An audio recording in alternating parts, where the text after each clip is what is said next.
Phew. That should be everything. You two, stop by my lodge if you have the time.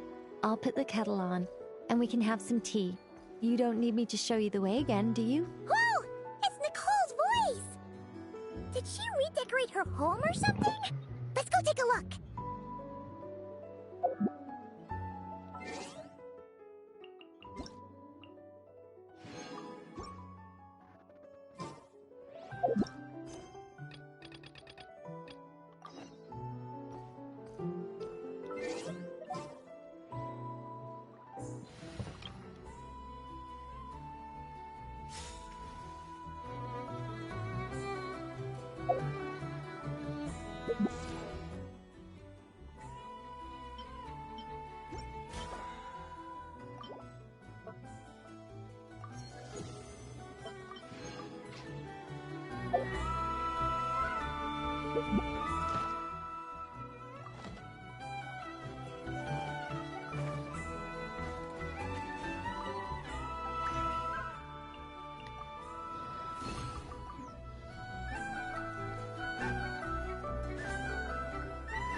We don't have a lot saved up. Who the fuck is this other character? I've not been keeping up with Genshin outside of, like, you know, whenever I check in.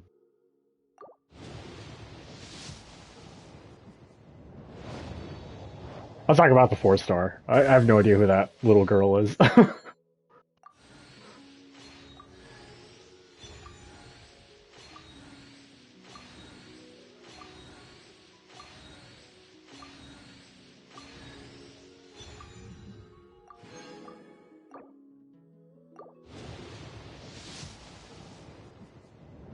I think this is all I'm gonna be able to do.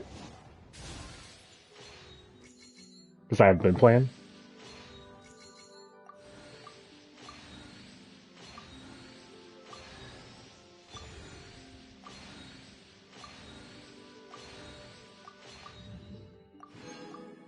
Okay, no.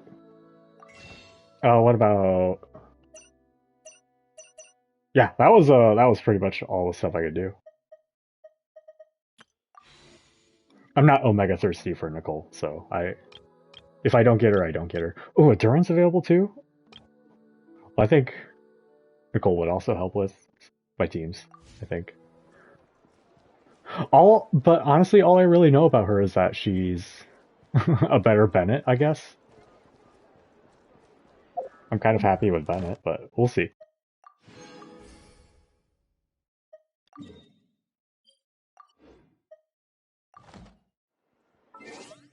I want to cash in my daily commission first. We'll go to Natland first. Is there an anecdote I can do too to kill some time at the start, I guess? Add Astra. I do like the anecdotes anyway. Add Astra. This is the... Yeah, this is the Thank you for companion EXP team. Okay.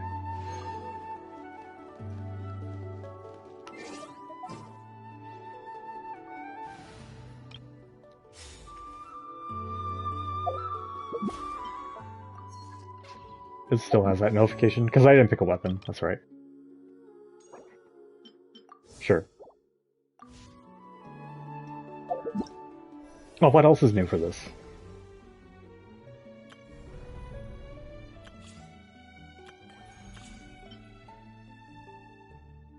We'll try.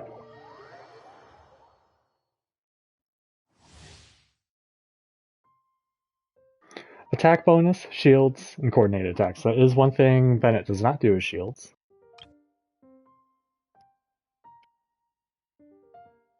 Grants all party members with an attack and a shield.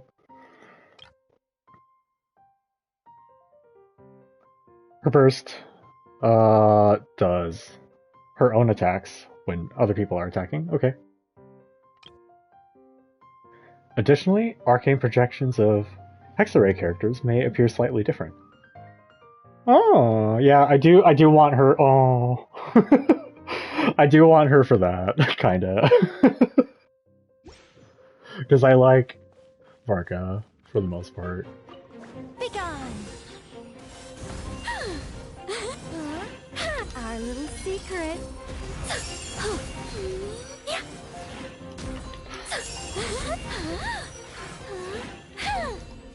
Her attack animations are kind of whatever.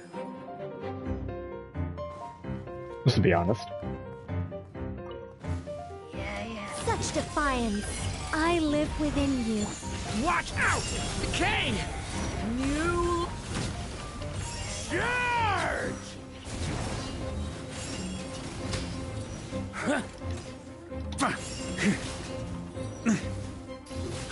Slap! Animo test 6308 and... Our little secret. Stay back! Decay! Burn!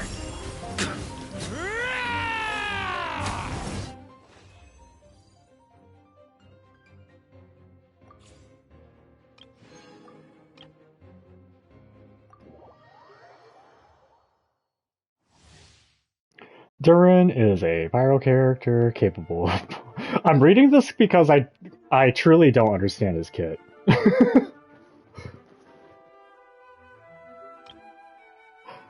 Yeah.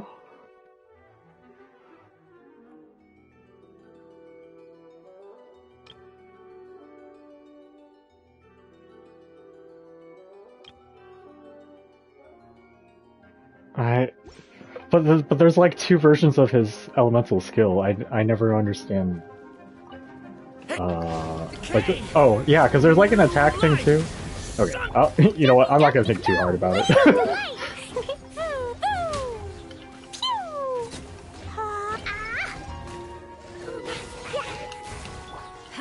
Teamwork is Live! Witness my great undertaking! Watch out! Decay! New... Throw them all up! Ooh, ooh! Jumpy, jumpy, go!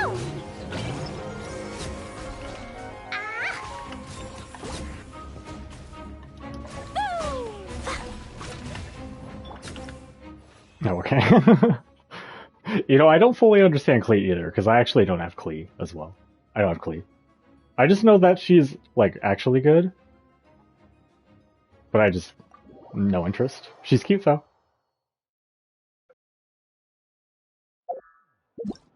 Oh. Was my anecdote Kanich? I see him right there. Prune. Who are you? You must be introduced during this patch.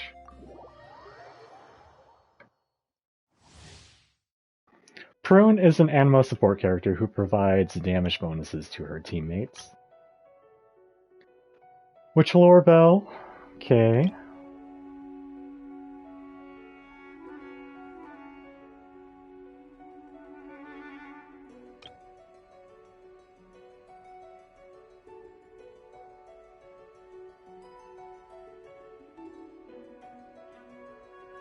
Okay. Stuff happens when you swirl, and she helps. TLDR. Everybody stand! Watch out! Decay! New... Ugh. Got enough? Ring-a-ling! Maria sweeping in!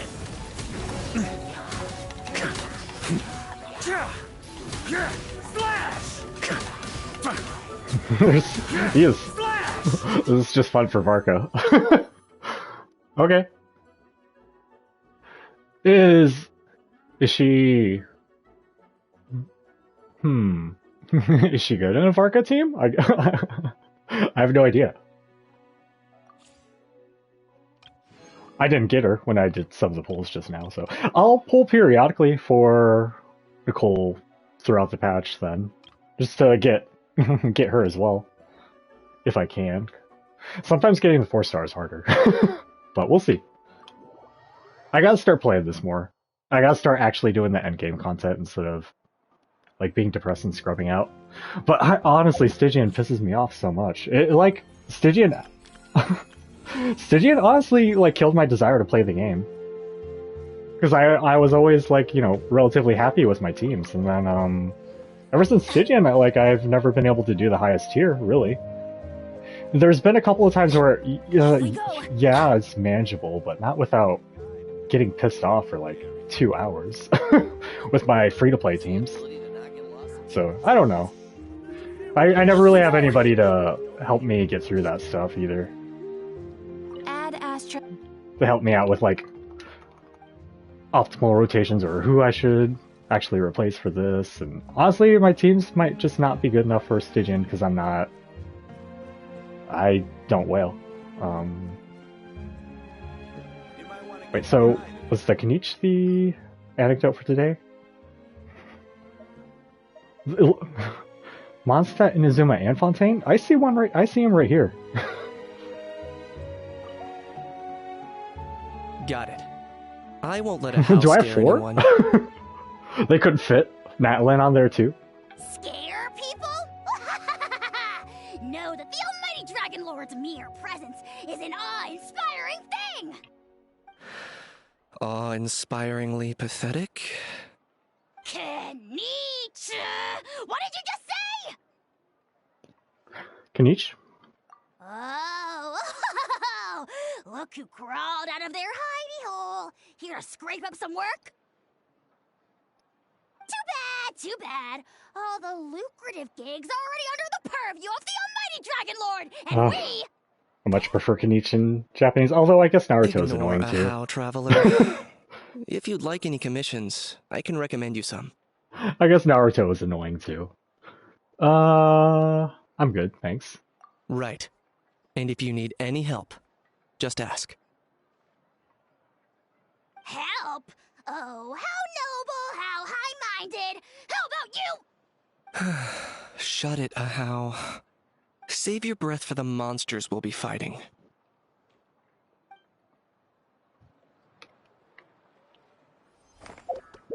Yeah, they just couldn't fit it all. We have so much. Okay. Noelle? I sometimes forget Noelle exists.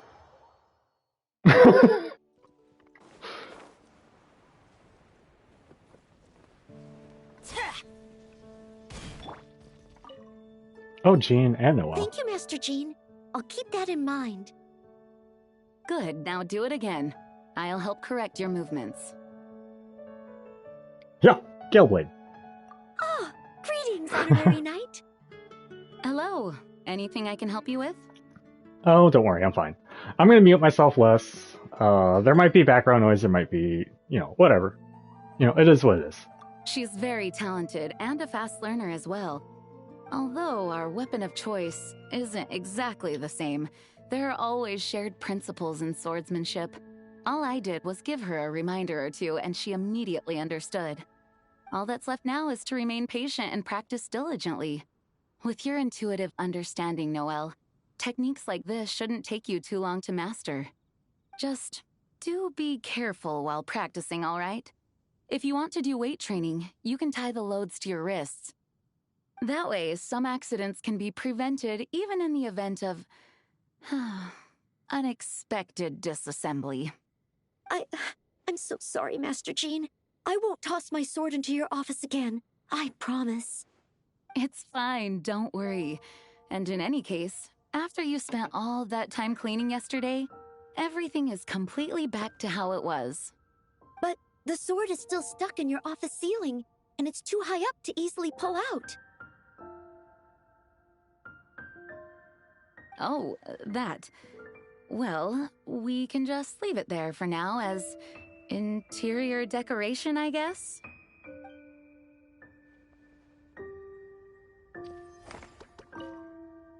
All right, let's continue, shall we? Yes, Master Jean.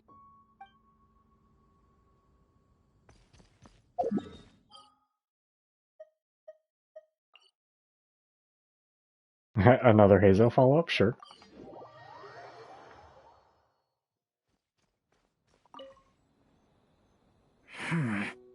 Quite the slippery bunch. But there's no such thing as a deed that leaves no trace. How's the case coming along? I seem to have run into a minor snag. They're a bit sharper than I anticipated. Not only do they have a whole pile of middlemen who don't even know each other, but their sales channels are all one way. It's time to find a new angle. It's been a couple weeks, Hazo. What happened in part 2 of that? Well, that was a short one.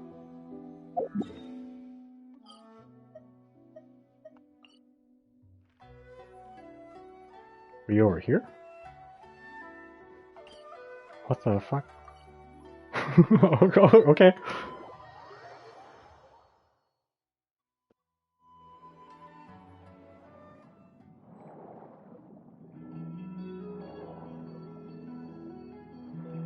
No, it says he's below. There he is.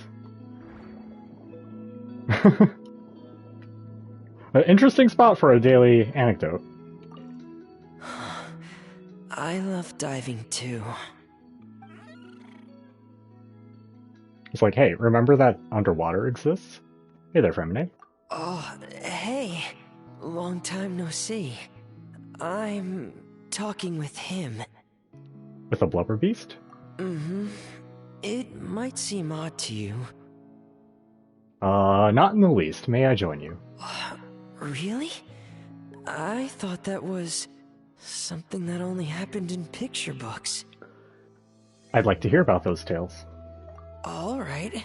Then I'll share them with you. These things are cute. Oh, you want to hear them too? Okay, listen closely.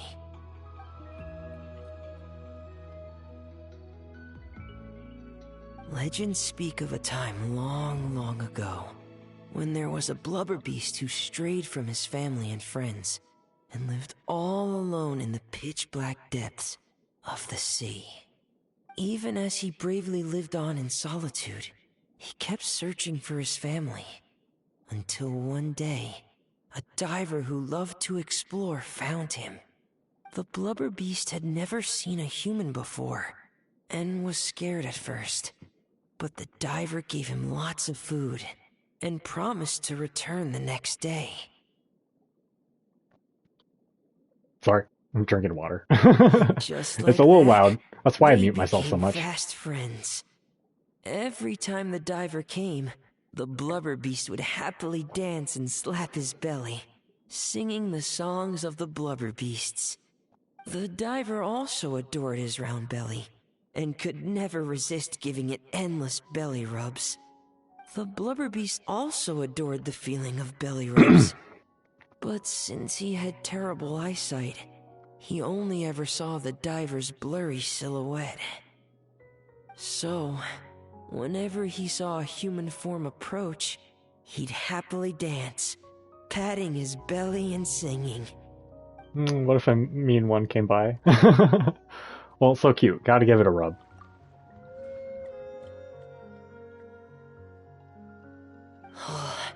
Good boy. Here, have some fish. I just caught them, so bon appetit. So, is that how the story ends?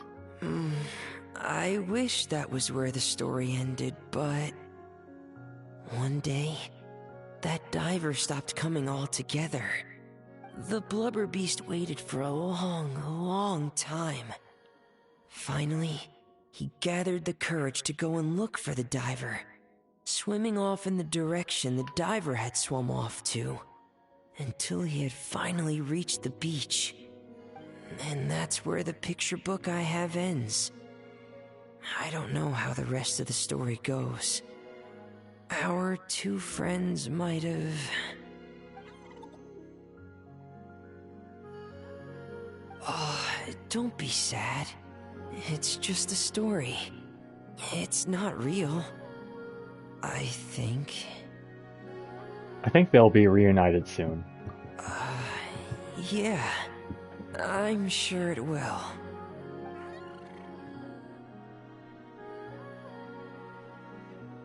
Oh, want some more fish? Give me a second. I should still have some more. I wonder, just what does a blubber beast's belly feel like? The echo's really interesting. It's because we're talking underwater, somehow. I forget how we're able to do so. So... I guess I'll go for it then? Wow. This is really something. A world removed from petting Lynette's cat. Hey now. Let's not be crazy. Cat belly rubs are always better. Although this thing's cute. What else do you have to say? Wow. This is really something. Oh, the same. Okay. I think that was all of them. That was a lot of anecdotes.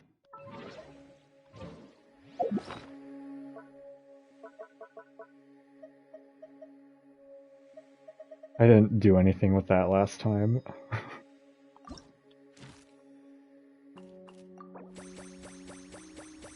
Okay, I was like, that was a lot. How did I not get... Okay, 3 more. Can I do this underwater? No. Okay, let's talk to Catherine.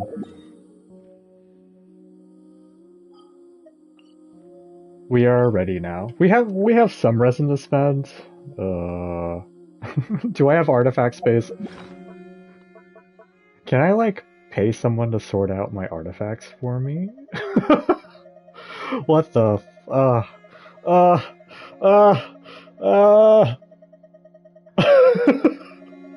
Look at this shit. Hang on.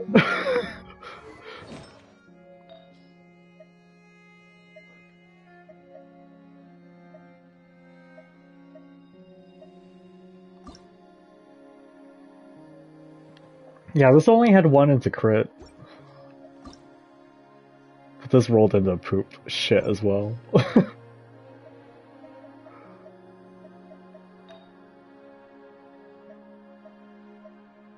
Oh? Well, this rolled really well. And it's 5. So maybe not. He doesn't need EM as much though. Let's see what happens. Yeah, I need to clear up space.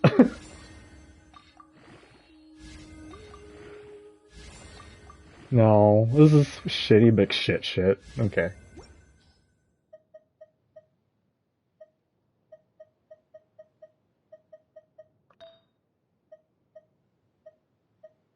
Oh yeah, Fremine was my Varka test dummy.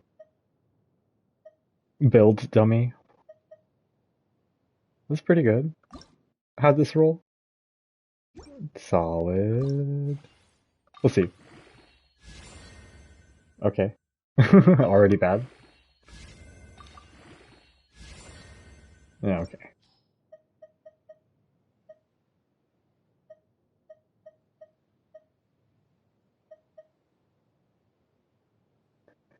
I mean, this has all the stats I want. Event? It doesn't have crit damage, too. I don't know.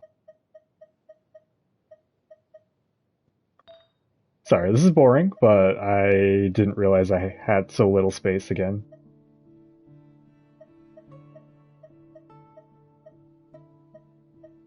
And, you know, it's avoiding spoilers anyway, if someone happens to tune in during this dumb part, so...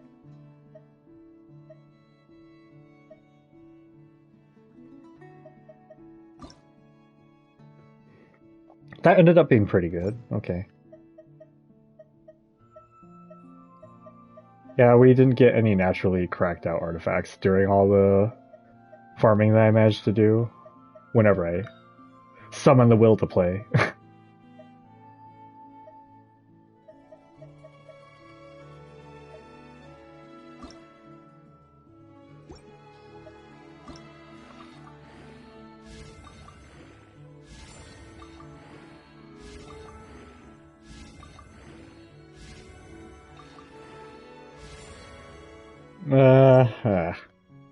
Well, we have space now.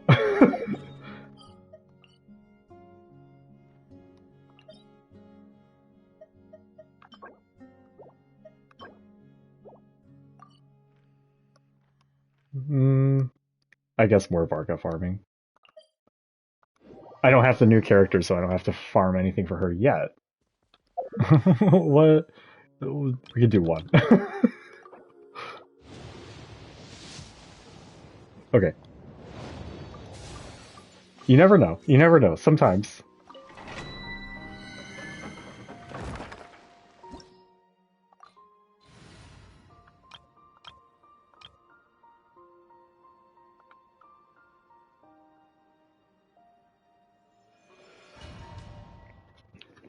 I wonder if getting any of these other characters to 90 would be nice. Be gone, Shadow of Darkness! Without further ado, lofty wisdom will show us the way. Smite the dust. Smite the dust.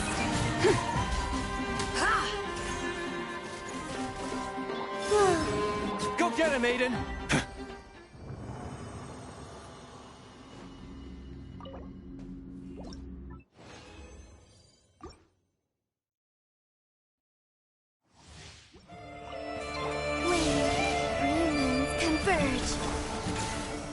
That shit always happens. Pull in! Press the advance! The sky's clear. The glazed moon shines.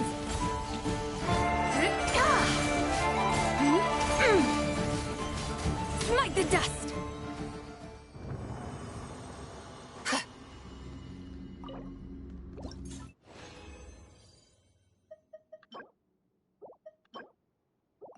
Okay. Well, we have all our resin spent, so I don't have to think about that now.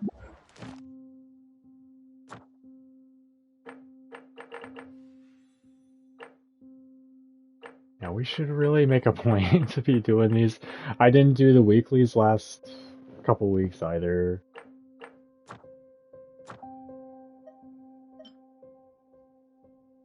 Paradise? Yeah. Okay. Let's start in earnest. It's only been 27 minutes. We got some stuff done.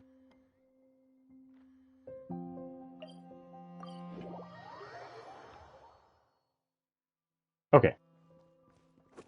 I'm gonna be a little quiet. I'm gonna be doing some stuff in the background a little bit. Not like to the point where I'm not paying attention, but I'm like moving around the room. Okay. Ah, Traveler, Paimon. It's been a while. As it happens, there is a letter here for you. One moment. Here. A letter? From who? Dear Diary, I'm Kale. I work as a trainee forest ranger under my master, Tainari. I'm also studying at the academia. I've been getting better and better at reading lately. Mr. Al-Haytham says that the written word is a crucial medium for exploring the world and understanding oneself. That's why I decided to start this diary. That said, what should I write about? Things are pretty quiet in Sumeria these days. Life is good. Every day is a fulfilling and happy one.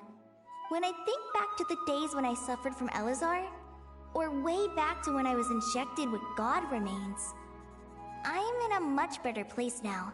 I hope it stays that way forever. I'll leave it there for now.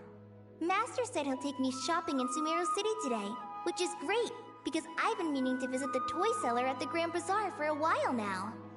Kale, time to go. Yes, Master! Huh?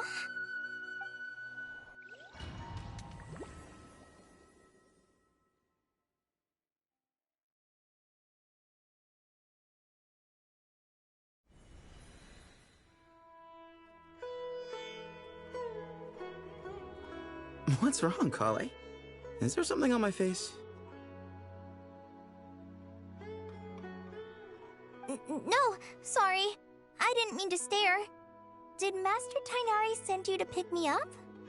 Master Tainari? What are you talking about? Tainari is the General Mahamatra.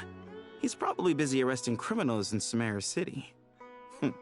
I mean, if that's what floats your boat, I can introduce you, but... Wait, Master Tainari is the General Mahamatra? But what about Mr. Sino? Sorry?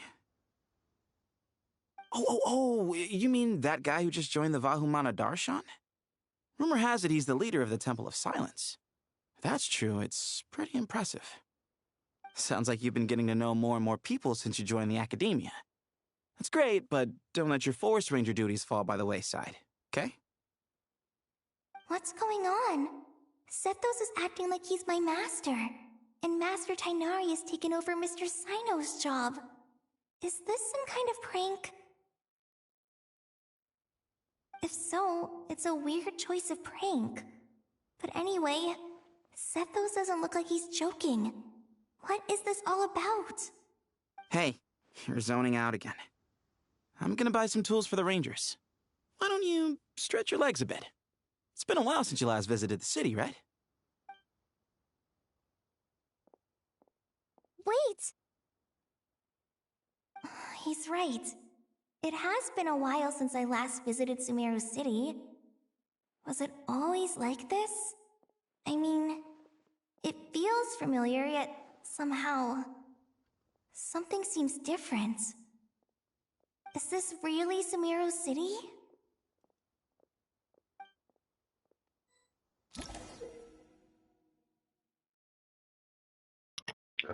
Special story mode. Save point. When this icon appears in your quest tracker, it indicates that your progress has been saved, and exiting story mode will not set your progress back.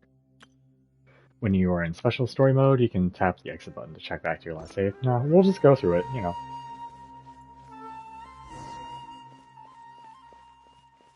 Hey, did you see who just walked by? I think she's that famous merc. Hey, did you see who just walked by? I think she's that famous merc. Yeah, it's gotta be her. That red hair gives her away. The Flame Mane. They say she can take down a dozen tough guys with just one hand. Sorry. Would you like some fruit? How will I ever save enough money to buy that custom-made axe with floral carvings from the blacksmith? How will I ever save enough money to buy that custom-made axe with floral carvings from the blacksmith? Oh, what do you need that for? To use as a weapon, of course. As Hussein's secretary, I must ensure his safety. Don't underestimate me just because I'm a homemaker. I used to be a mercenary in the Corps of 30. Peace is precious, but you must always be prepared for the worst.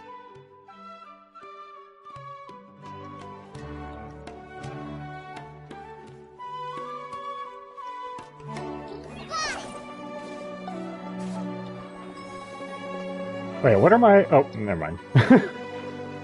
That's my main problem with these special story mode settings. I can't look at my regular settings to change, like, audio stuff.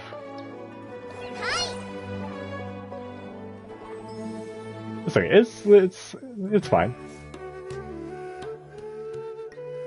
Lord Kave Bay, did you get a chance to review this month's accounts? Any feedback? You mean the version you sent over a few days ago? Yeah, I took a look when I received it. I was thinking that maybe our profit margin is a little excessive. I visited some of our commercial partners last month. Their earnings are very slim.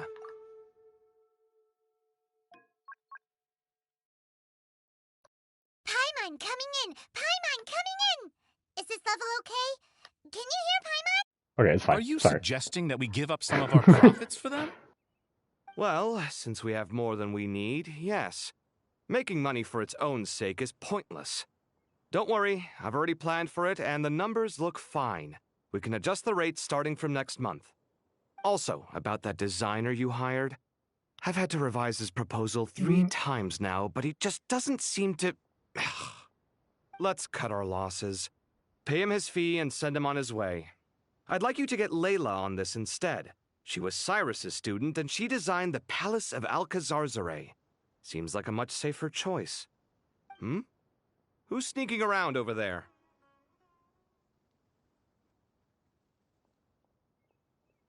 Mr. Kave?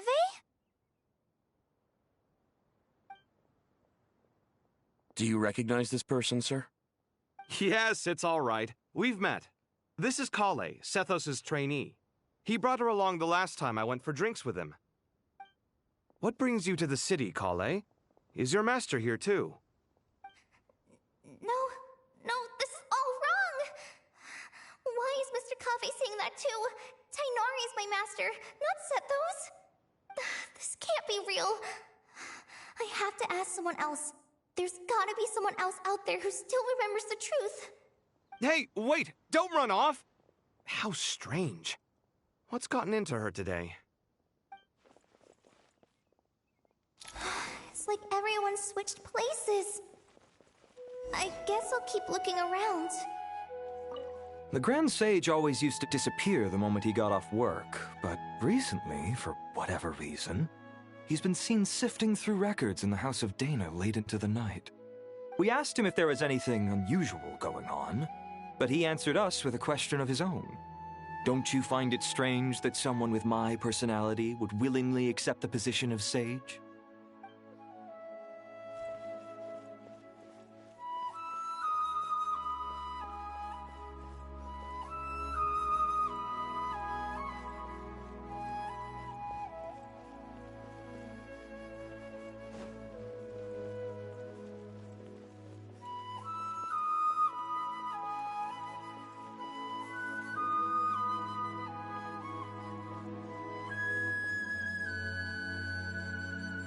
There's no one over there.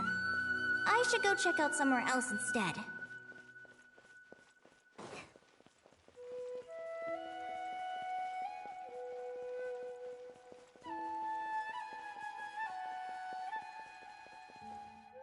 Hey, bud, can I ask you a favor? Is that alright if I borrow your thesis? Don't worry, I'm not gonna copy your work. I just need it as a reference. I guess that's okay. But if our theses end up sounding too similar, it's gonna be easy for them to spot. Yeah, trust me, plagiarism's the last thing on my mind. The only reason I ask is it's been really hard to get my hands on any reference material lately. Why don't you go ask the Grand Conservator? Candace should be able to find you what you need. She's super friendly. I'm sure she'll be happy to help. Really? I always assumed she'd be tough to negotiate with. Fair enough. I'll try my luck at the House of Dana later then. Would you like a cup of coffee? Students are under so much pressure these days. Sometimes I just want to write their papers for them. Students are under so much pressure these days. Sometimes I just want to write their papers for them. Paimon coming in! Peculiar papers come to me for review every day. I really wish they were able to relax once in a while and not be constantly plagued by academic conundrums. It doesn't do a person any good to spend too long down the rabbit hole.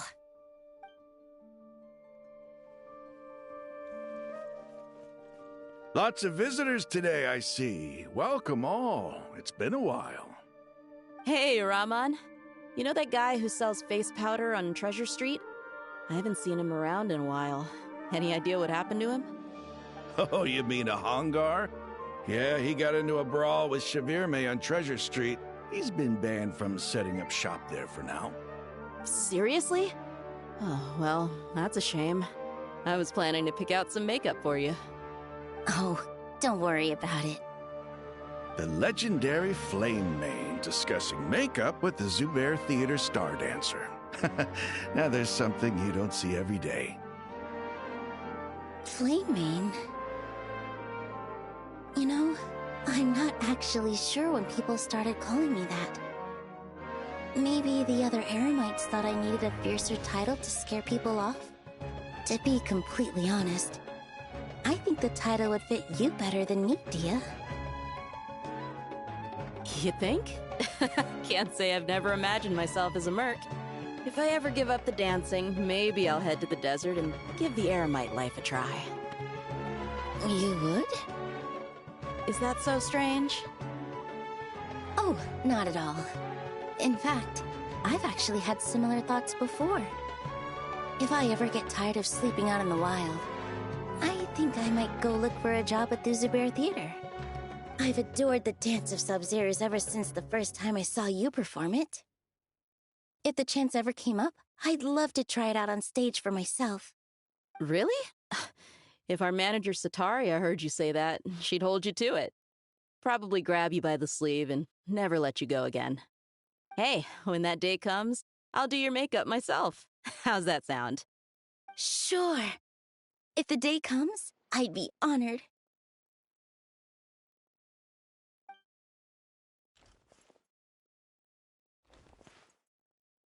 Everyone I know, everything I've ever known. Suddenly it's all a jumbled mess. The question is, who's right? Them or me? My head feels so heavy. I can't think straight. Nilu, have you been to Aru Village recently? I've got a friend who I haven't seen in a while. I was wondering how she's doing. You mean Faruzan, the guardian of Aru Village? I saw her not too long ago. She seemed completely absorbed in her research. No change there, then. I'll have to catch up with her the next time I'm out that way.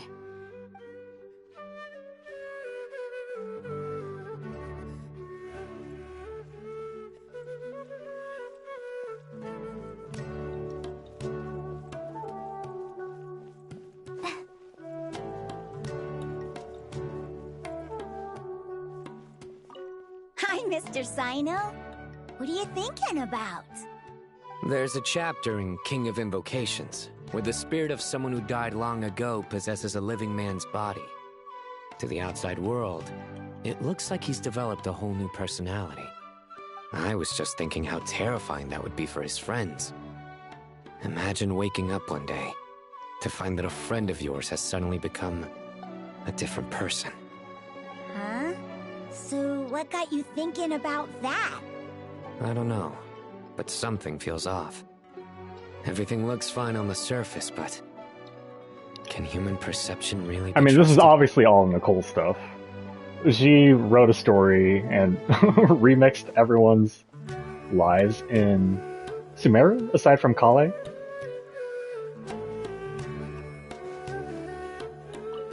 All right, not a single Mora short. That covers you for this month's rent. What a relief. I was worried the design fees I received this month wouldn't be enough. Well, next time, don't fret. Just let me know and I'll give you a few days' grace. We've known each other long enough for that. Anyway, how are you settling in? I couldn't help but notice that you're staying up late quite often. Yeah, I can't explain it. I just feel more inspired at night. Once I get She's in the more zone, awake in this one. I can race The through a Layla in whole English bunch drives of me crazy, by drafts. the way. No problem. No offense to whoever's what voicing her. about you? Just the I direction keep they took with her. hearing you sighing these days. Is everything okay? Well, it's just... Don't you think this house is a little small? I guess I should be used to it after living here for so many years. But for some reason, I've been feeling claustrophobic recently. I want to move somewhere bigger. Once I've made enough Mora, I'm gonna buy a huge new house. As big as... at least as big as the Palace of Alcazarzaray. It may be one more notch for the dialogue. Sorry, I mess with this a lot. It's because Paimon's so much louder than everyone else. And some of the other characters. It's really expensive. True. I'll never be able to afford it on a scribe's salary alone. I need to find another way. Yep. Yeah.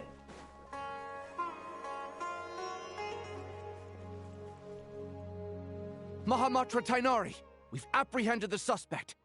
They say that the fool is prone to blind faith, but the wise man is not immune to it either. Suraj, do you have anything to say in your defense?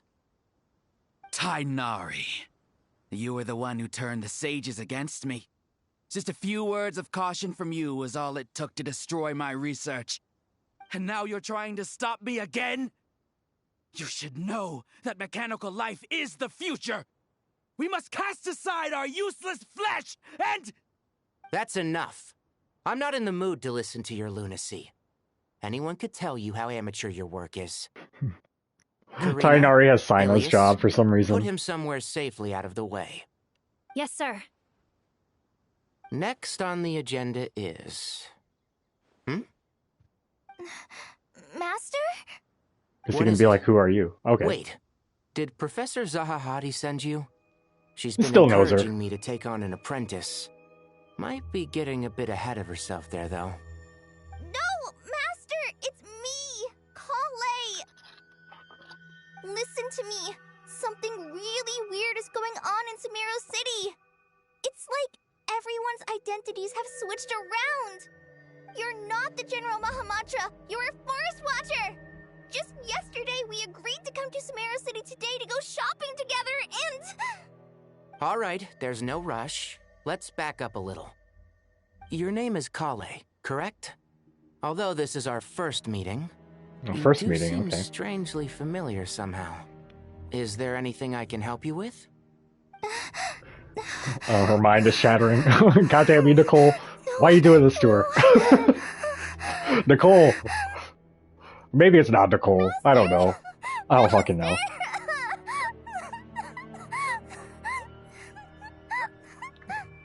What is it? What you doing, Nicole? I'm gonna blame Did you Nicole have another until nightmare? otherwise. I've told you before, when you're tired, lay down on your back in bed and get some proper sleep. It's much better for you than napping on your front.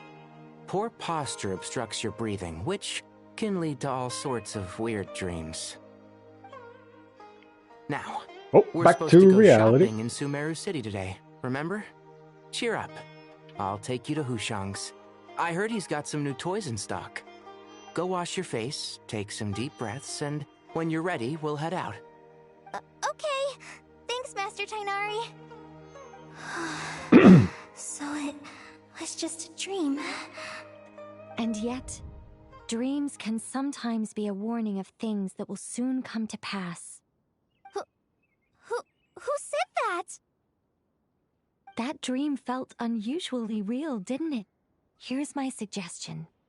Since you're heading into Sumeru City anyway, you may as well tell Lesser Lord Kusanali about everything that happened.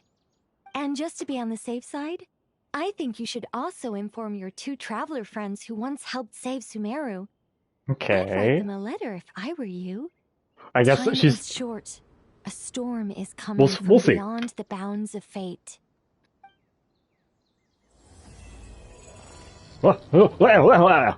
As all falls to emptiness.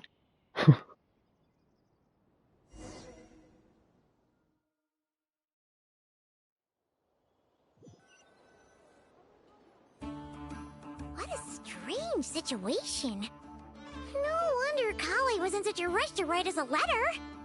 Imagine waking up one day to find that everything around you has changed. You might not even recognize Paimon anymore. Oh, that's a scary thought. That might be a happy thought. Let's get to Sumeru and find out what the heck is going on. But yeah, let's go. Oh, they just took us there.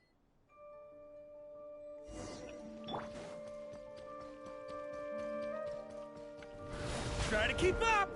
Huh?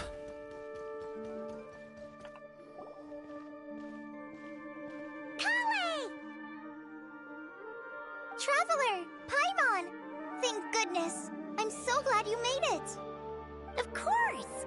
We won't let anything happen to you, Kale. So, what's going on in Sumeru City? Looks like lots of people are moving or something. Yeah, I was just gonna say. After I wrote my letter, Master and I went to Sumeru City and told the Dendro Archon everything that I experienced, from start to finish. What did Nahida say? She was silent at first. It seemed like she was deep in thought. Then the next day, we got told that she was ordering everyone to leave Sumeru City immediately and move to Caravan Rebot. The entire population of the city has to move? Not just Sumeru City. The evacuation also includes Lokapala Jungle, Avidia Forest, Ashavan Realm, and Ardravi Valley. We're taking that quite Basically, seriously. Everyone living in the rainforest must temporarily relocate to Caravan Rebot. Holy smokes! It's crazy! Yes, it's quite an operation. Even if people only bring the bare essentials, the scale is simply enormous. They've requisitioned almost Interesting. all the Sumpter Beasts in Sumeru for the task, including the entirety of Dori's Sumpter Beast Park. On account of that dream Kale had, did Nahida give any indication as to why? The Dendro Archon said that what Kale experienced was not a dream, but a warning. After our meeting, she immediately summoned the 6 sages to analyze the situation and discuss countermeasures. They concluded that the events seen in the dream are very likely to become a reality, and that an unknown danger is rapidly approaching. I was blaming Nicole because I thought it was funny, but it could have been like some kind of writing mistake that caused everyone to switch around. I'm not sure. Yeah, I guess we'll see. Oh, please keep that to yourself. We don't want to cause But widespread panic. the story's becoming The reality. official reason they've given is a large-scale renovation of the rainforest ecosystem. People are skeptical, but there haven't been any major incidents. So far, at least. The Dendro Archon seemed really worried when we spoke to her. She said you can go visit her in the Sanctuary of Surasthana when you arrive. She also said she'd hold out until the very end. Tighnari? Kale? You got a minute? I need a hand here. One moment, I'll be right there. As a forest watcher, I've been tasked with assisting with the relocation work. There's a lot to be done, and they need all the help they can get. This will be the final group of evacuees from Sumeru City. While they're away from home, they'll be heavily reliant on outside help. Thank you for coming in our time of need. As you can see, another crisis is upon us. Excuse me, sorry to trouble you, but could you help an old man find his medicine? It's buried somewhere in my luggage. Where's my mom? Where did she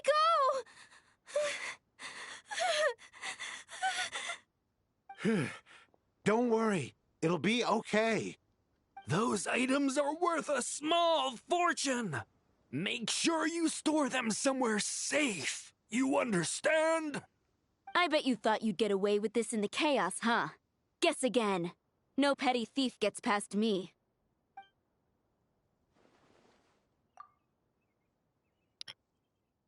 A mass evacuation inevitably comes with all kinds of problems. Nahida wouldn't have resorted to this unless it was absolutely necessary. The strange events of Kale's dream took place in Sumeru City.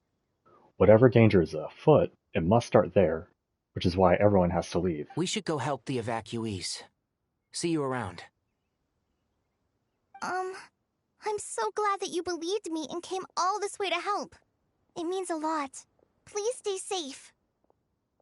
Don't worry. We may not know exactly what's going on yet, but as long as we stick together, we'll find a way through this. Goodbye! Look after yourselves! Will do. See ya! Yeah, I'm still guessing it's storybook stuff that went awry. Paimon's not sure how she found the words to comfort Kale because, honestly, she's kind of nervous herself. Let's head to the Sanctuary of Surasthana and see Nahida.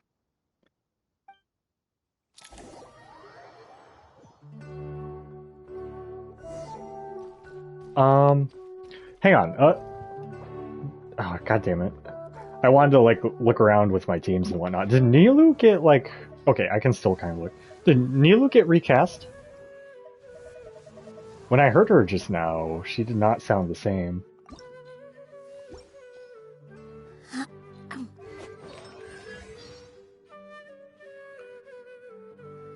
Danny Chambers? Okay. Is that still her? I don't remember. She sounded really different.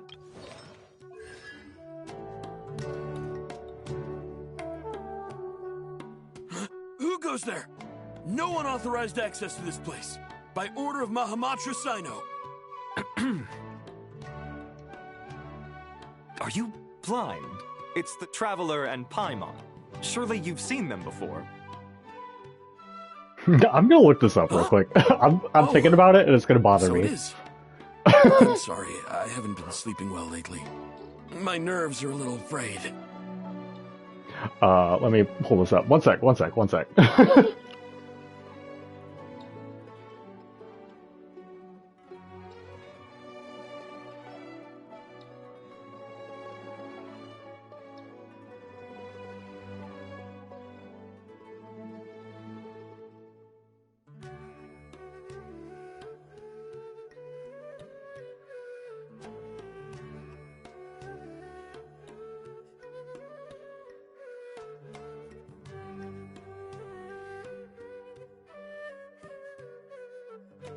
No, I am just mad tripping. Okay. Anyway, Not sleeping well, you say? What's troubling you? The Dendro Archon is in a very vulnerable state at the moment. There's been a lot of Mahamatra recasting, so, you Saito is know. concerned that our enemies might choose this moment to strike. So he's ordered us to strengthen our defenses. Oh. Just seeing you two again already puts our minds at ease. Please, enter. I'm sure everyone's expecting you. Thank you, thank you. They're not letting us walk around too much during these. There's like, here you go. It's right in front of you. That's okay. I mean, I'm a story guy, you know. Traveler, Paimon, you made it. Aha! Perfect timing. Reliable helpers like you are just what we need right now. Oh, it's good to see everyone again.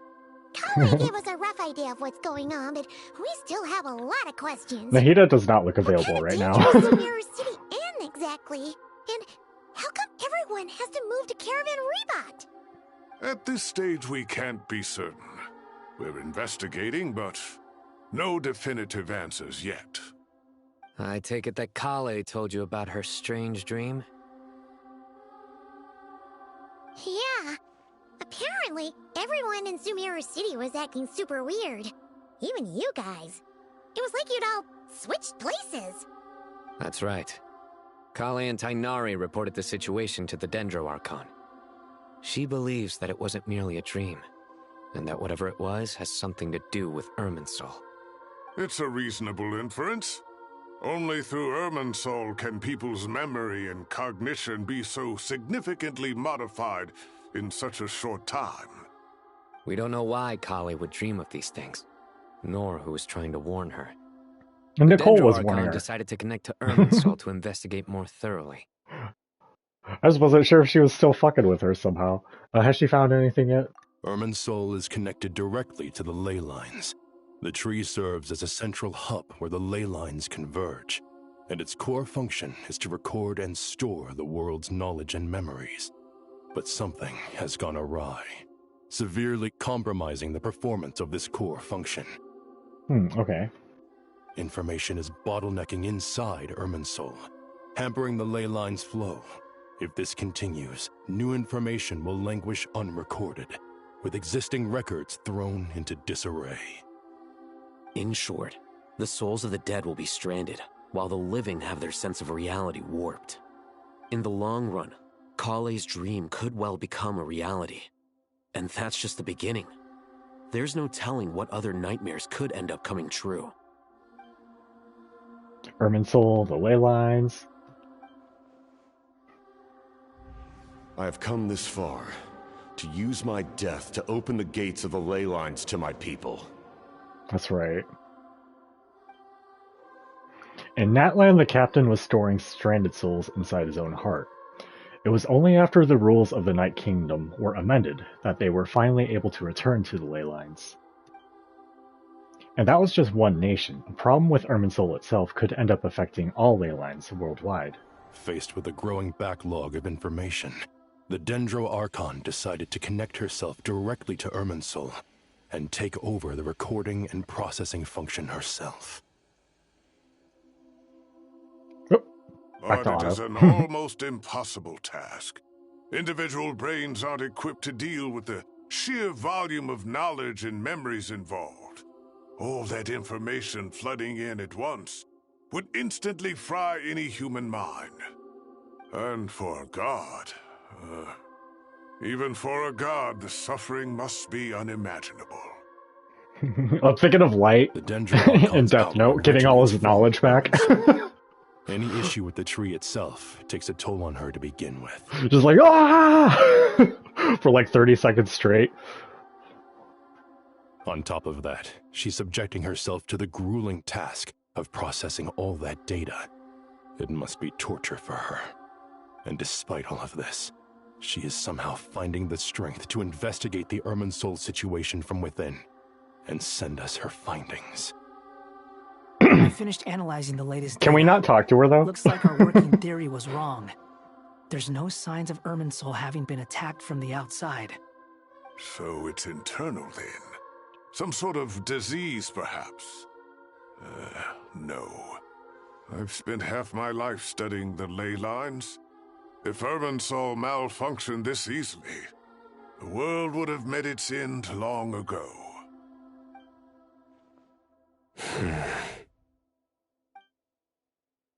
Sino? What is it? Not long ago, I got a tip from the Core of 30 that a large number of unidentified merchant caravans had recently been spotted entering Sumeru through Beta Harbor.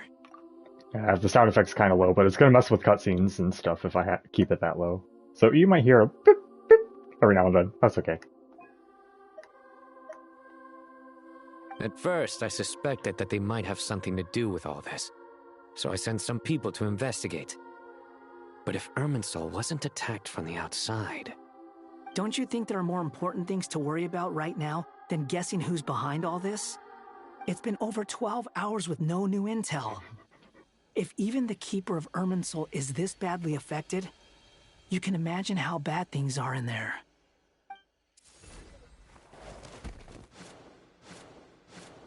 Dendro Archon. Maybe one notch down for it. Sorry. I'm neurotic. What's wrong? Her breathing is weak, and her elemental energy levels are dangerously low. Looks like it's time to move to the backup plan. We're not going to talk to her now. Right now. Get out of the city and take the Dendro Archon with us. The entrance to Irminsul is directly beneath the sanctuary of Surasthana. That means this is ground zero if anything goes wrong.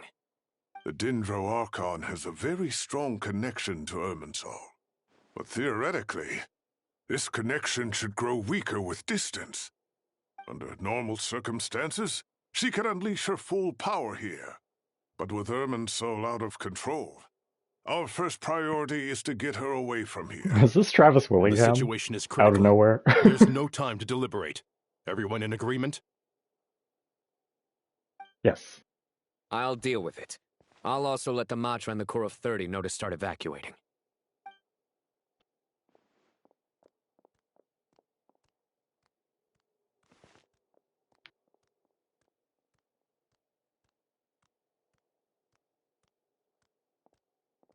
Let's go.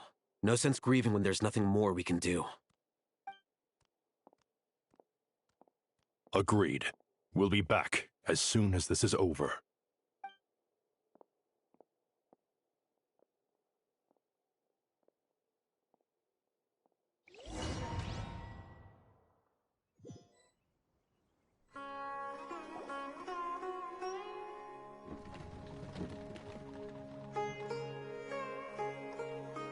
The last group of civilians has been safely evacuated.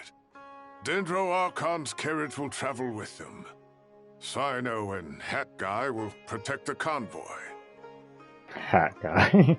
That's good news, but you don't look very relieved. With the Dendro Archon in a coma, we've lost our means of investigating the situation. And with Irminsul still deteriorating, we have no choice but to evacuate Sumeru City. Feels as though we're being pushed along by an invisible hand. Stop moaning, Cyrus. We're the teachers here. We should be showing a little more confidence, don't you think? A wise judgment. Let's move out to Caravan Rebot.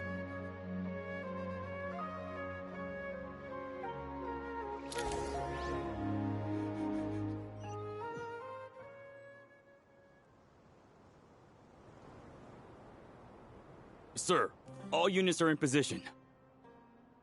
Good. Everything is going to plan. Interfering with Sumeru City is a necessary step, so do not hesitate. The Irminsul situation will not harm you. We need to speed things up here, too. We don't want to keep our client waiting, do we? No, sir. You have my word. Everything will be completed on schedule.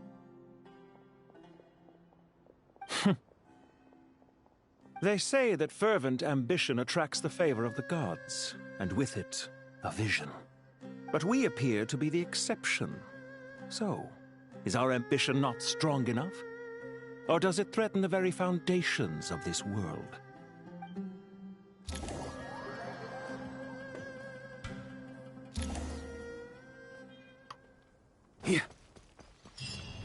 Try to keep up. What's that? Oh, hang on. What's up, Hat Guy? What? Sorry that I'm not looking at you. Nothing. You just looked like you were lost in thought there. Do you have any ideas about what's going on? From what I know about Irminsul, the system doesn't break down that easily. I don't have the faintest idea who could have done this. Actually, one name did cross my mind. Oh. But... he's already dead.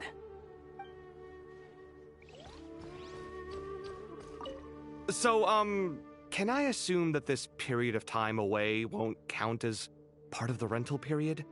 Maybe we should deduct it from next month's payment. Sure. Great! Wait, why are you suddenly being so reasonable? What's the catch? I'm always reasonable with rental payments. Like the time I refused to let you use that wine you brought home as collateral. That was a perfectly fair request, and you know it! Everyone runs low on funds now and then, don't they? And that bottle of wine wasn't cheap. You ought to be thanking me. Anyway, Sumeru City should be empty by now, right? With no one at home, I've been worried about security. I'm worried about burglars. What would they steal? That new scroll you bought? Ah! I'd almost forgotten about that. Oh, I only went and hung it up in the most conspicuous spot in the house. If anyone breaks in, it'll be the first thing they see. Well, no one but you gave it a second look while it was on display in the shop. I doubt anyone would go out of their way to steal it. You say that, but what if there's a thief out there who shares my aesthetic tastes? Then you can only hope he shares your taste in expensive wine as well. Always worth having some collateral. You! They argue like boyfriends. They're roommates.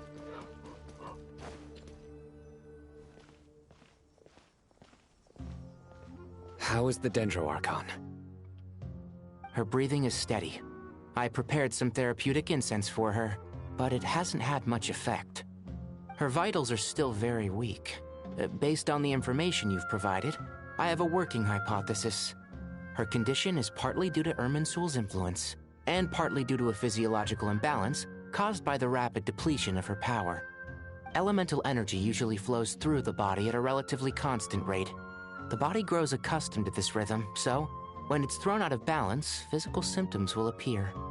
Is this similar to the ley lines? Overloading and withering both directly affect their vitality, potentially causing irreversible damage. Correct. From a biological perspective, if you overexert yourself, you pay the price with your life.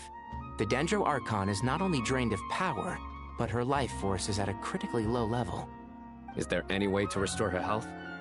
I know the ley lines have strong self-healing abilities. As long as any blockages or pollutions are dealt with, they can quickly regain their vitality.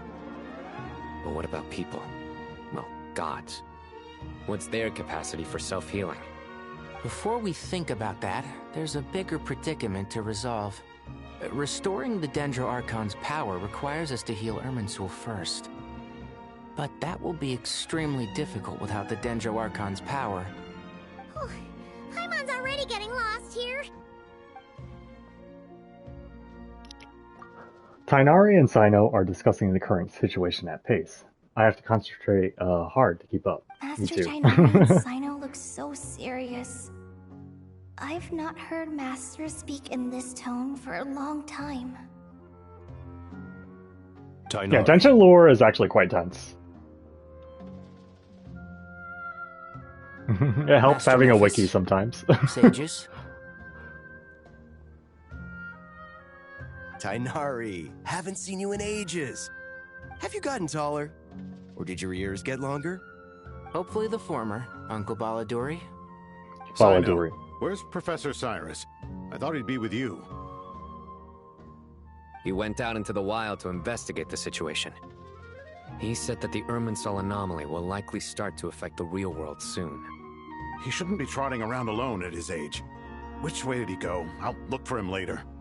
Would someone mind introducing us? Ah yes, of course. Allow me to do the honors. I'm sure we're all familiar with the Traveler and Paimon. They're the heroes who helped foil Azar's conspiracy and save Sumeru. These gentlemen and I are the 6 current sages of the Academia. Balduri and I are part of the Old Guard, while the other 4 took office after Azar and his clique fell from power. We have Sage Alkindi of the Spantamad Darshan, Sage Furnas of Kasharawar, Alkindi Furnas, Rataoist Sage Shakir, and Shakir. finally Harabatot Sage Rusht. Rushed. It's a lot of names. Nice to meet you all. Hello, it's an honor. We'll be working closely together to resolve the crisis. I've heard much about you. Delighted to finally meet you in person. You're younger than I imagined for someone with the power to stand up to fate itself. Thank you for lending your aid to Sumeru once more. Once we're on the other side of this, could we get a photo together? My daughter has a friend named Isak. He's always talking about you two. Of course! No true hero would deny a child their wish. Back to business. So with the Dendro Archon currently in a coma, the people have taken temporary refuge at Caravan Rebat, but they cannot stay here forever. We need to come up with a plan as soon as possible. Furnas, any thoughts? Well, firstly, having reviewed the data, I'm inclined to agree with your assessment. This doesn't look like an attack on Irminsul from the outside. Rather, it resembles a malfunctioning machine. Calculations going haywire and sparks flying. That being said, before we consider how to fix it, we need to understand precisely what has gone wrong. Furthermore, we somehow need to ascertain this without relying on the Dendro Archon's power. We have no direct access to Irminsul. However, we might be able to gather the information we need from the ley lines. Study the branches to learn about the trunk, in other words. Wait, is that what Cyrus is up to? No wonder he ran off to research in the wild. Curse's always one step ahead of me, isn't he?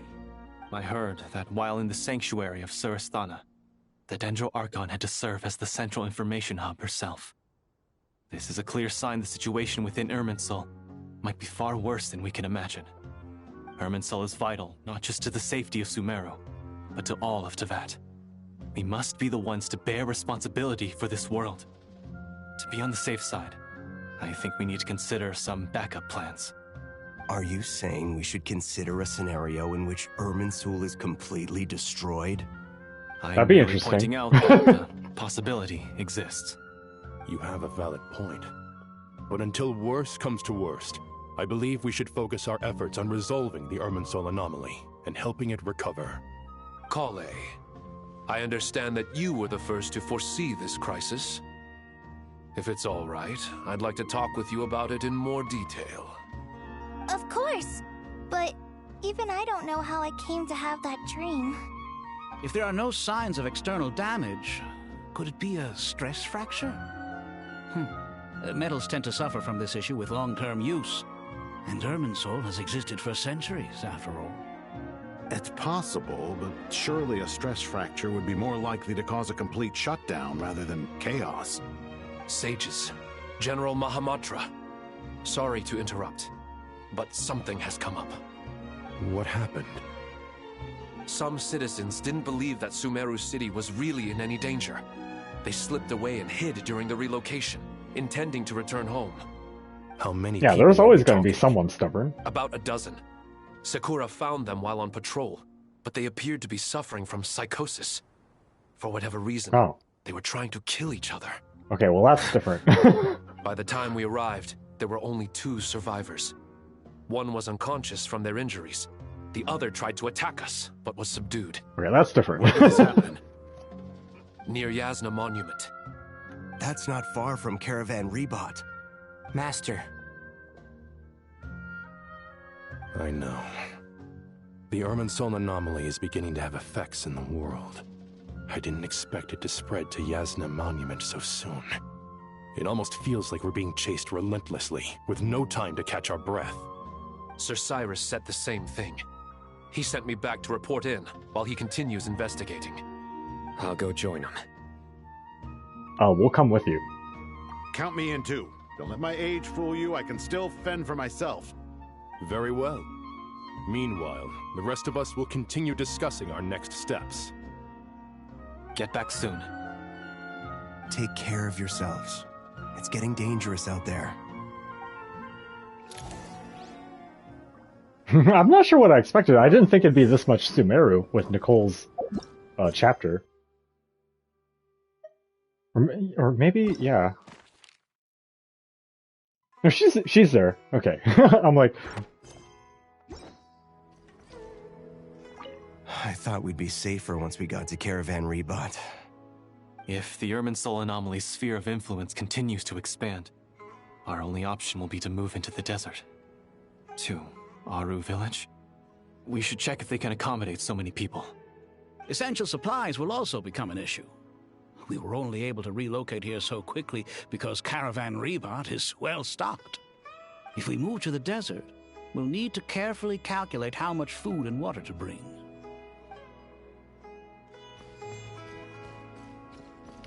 Don't be nervous, Kale. I just wanted to ask, have you ever had similar dreams to this one before? Similar how? Dreams so vivid, they seem real. Filled with strange or dangerous things that you cannot explain. Let me think. There was one time, I don't remember it very clearly, but I saw fire. Fire? Yeah. I wish I could give you more details, but all I remember is fire everywhere. From the sky to the ground, everything was burning. The heat was unbearable, and ashes were blowing in the wind. I doubt this dream was a mere coincidence. Perhaps it was some kind of prophecy? And yet, you've never studied astrology. I'm at a loss to explain it.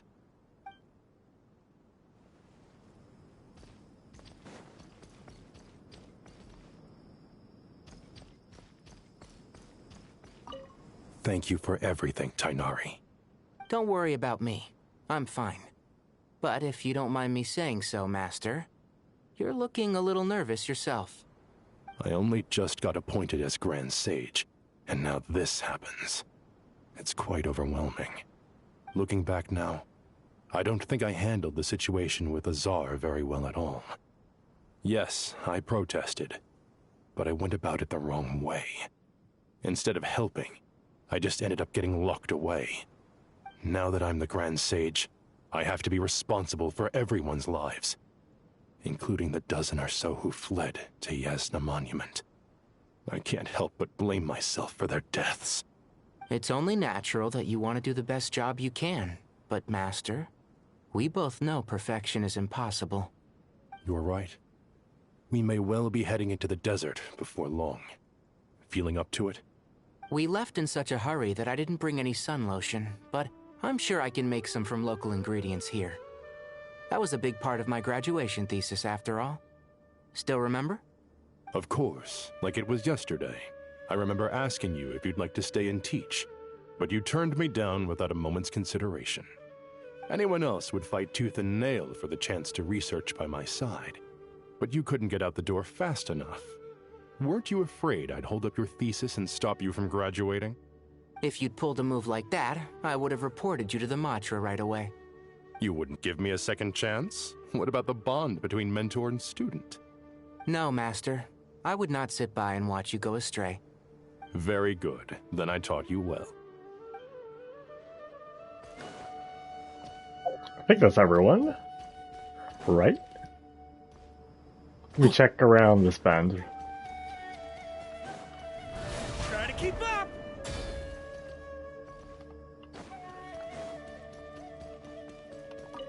Keep your eyes peeled. It's down to us to maintain order at this time. This is a direct command from the Mahamata. Everyone stay vigilant. We cannot allow bad actors to take advantage of the chaos. No one else labeled up here, right?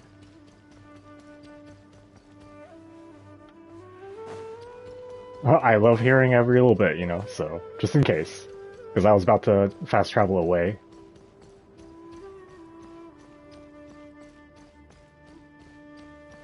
He's by himself right now. Do you have anything new? That guy! It's the same. Okay. What? Sorry. From what I know, I don't have the thing.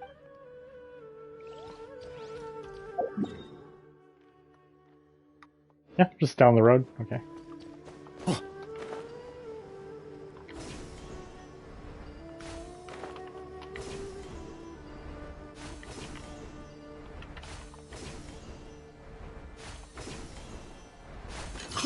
On me.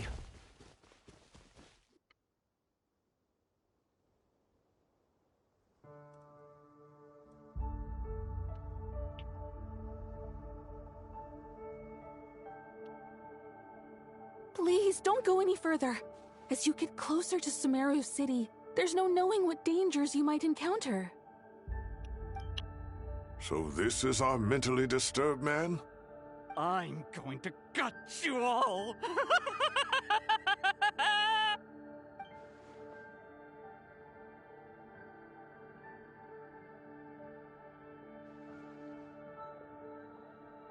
Cyrus, you didn't even bring a single guard?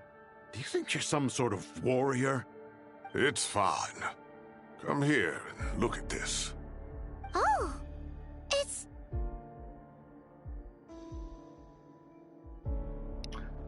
Sorry. Stuff going on around. A ley line blossom? That's right. Flowers that bloom from openings in the ley lines, indicating some sort of anomaly. I don't believe I've ever seen a color like this before. Did you discover it nearby? Not just here. Sprouting up. Way over there, too. They're everywhere. There's even more in that direction. How did you ascertain the situation further ahead? Didn't you just say that we can't go beyond this point? Yes. This area is relatively safe so far. But if you continue forward, delusions will start afflicting your mind. However, some vision-bearing mercenaries were able to maintain their sanity a little better. They're the ones who brought back news from further afield. Sino, do you remember the class I taught on dissecting ley line blossoms? I do, Professor. I received full marks in that course. Good. After all these years, it's time to put that knowledge into practice. There must be anomalous information hidden within these blossoms. Alkindi, I'll need your help as well. Been a while since we worked on a project together, hasn't it? Sure has. Well, what are we waiting for? Let's get to work. Anything Sorry. we can do to help? I can't, like, start crawling up my back. Stop doing that. Not right now.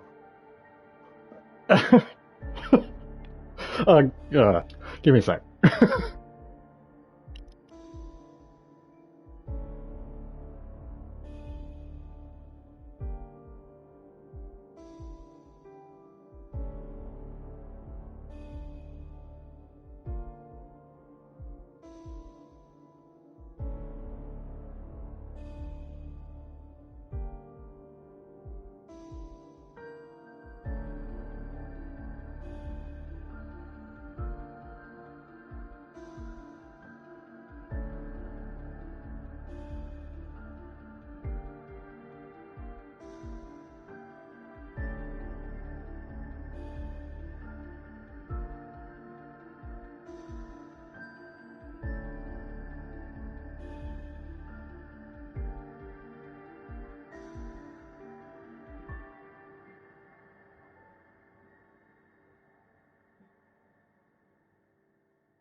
It's just a little blood. It's not a lot. Anyway, we'll head a little further out. Will you need my help? I should be fine. All right, well, don't go too far. There's too many unknowns at this stage. Let's regroup at Caravan Rebot later. Don't worry if you don't show up. I'll come and find you.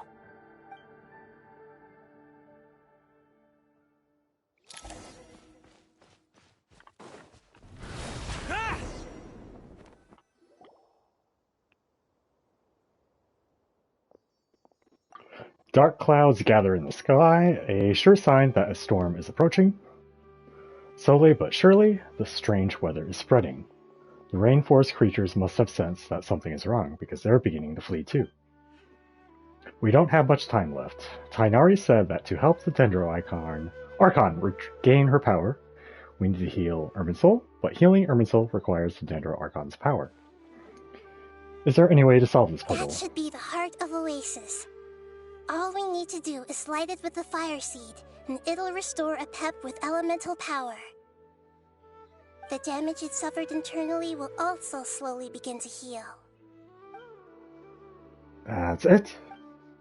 If I use a Pep's Heart of Oasis, I might be able to help Nahida replenish her lost Dendro Archon power without any need to rely on Irminsul. What is it? You thought of something? I know a way to save Nahida. Really? Then let's get back and tell the others!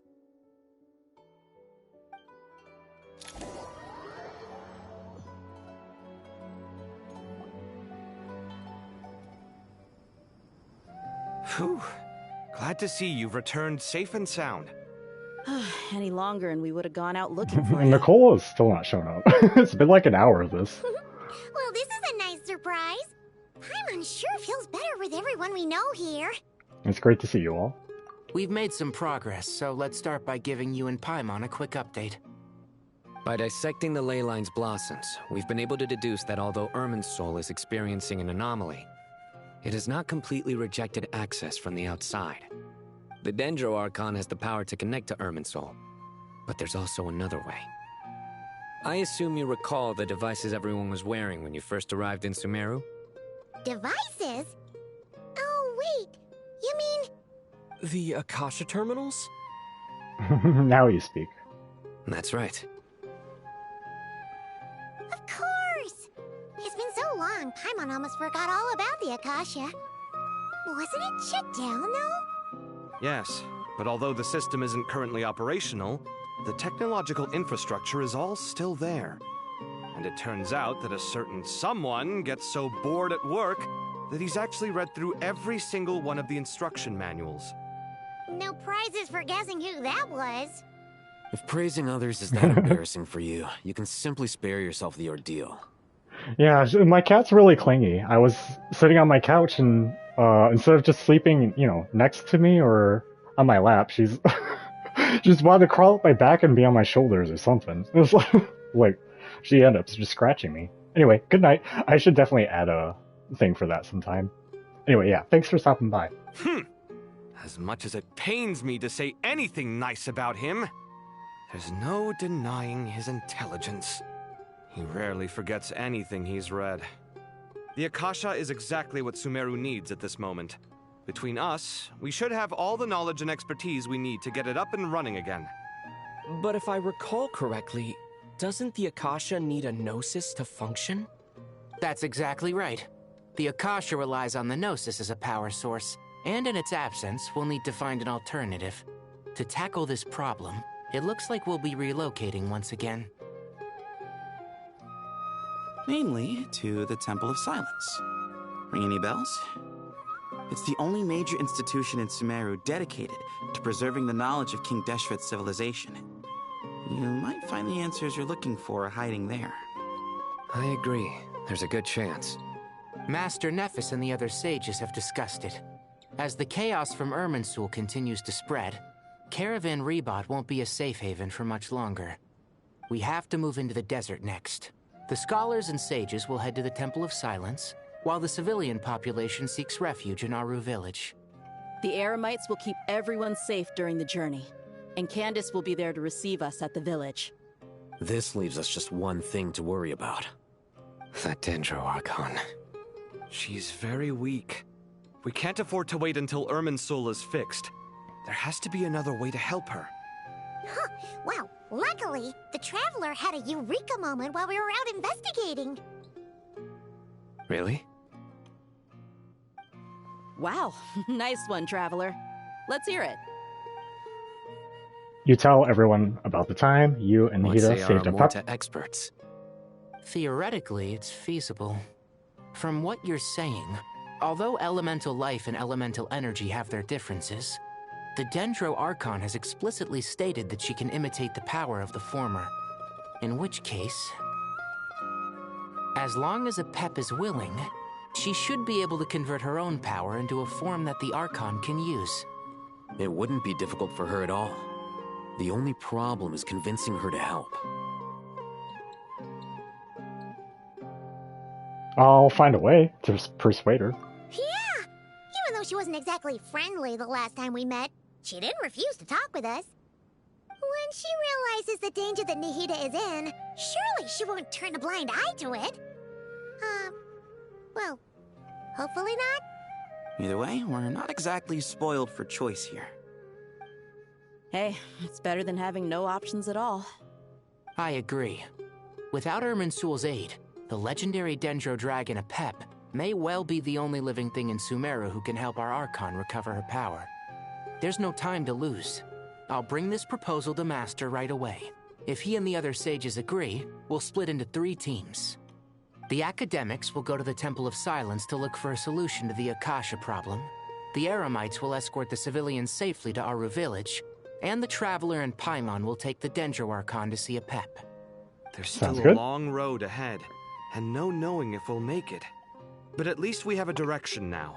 I'll take it over floundering around in confusion. If there are no objections, then let's proceed. But before we adjourn, I would like to leave you all with some parting words. No matter the distance between us, there will always be an invisible force tying us together. May the bonds forged in the past shine bright like stars and open a new path before our feet. Huh. Is that from King of Invocations? No. This one's from King of Invocations, the sequel. What's the difference? The sequel's much cooler. Couldn't agree more. Well, it was very apropos. Once this is all over, I'll give everyone a copy of King of Invocations and the sequel to show my gratitude. Come on, let's get moving.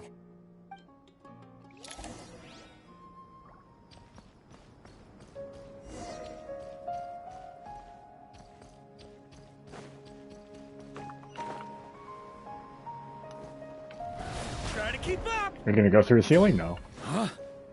Just wanted to see.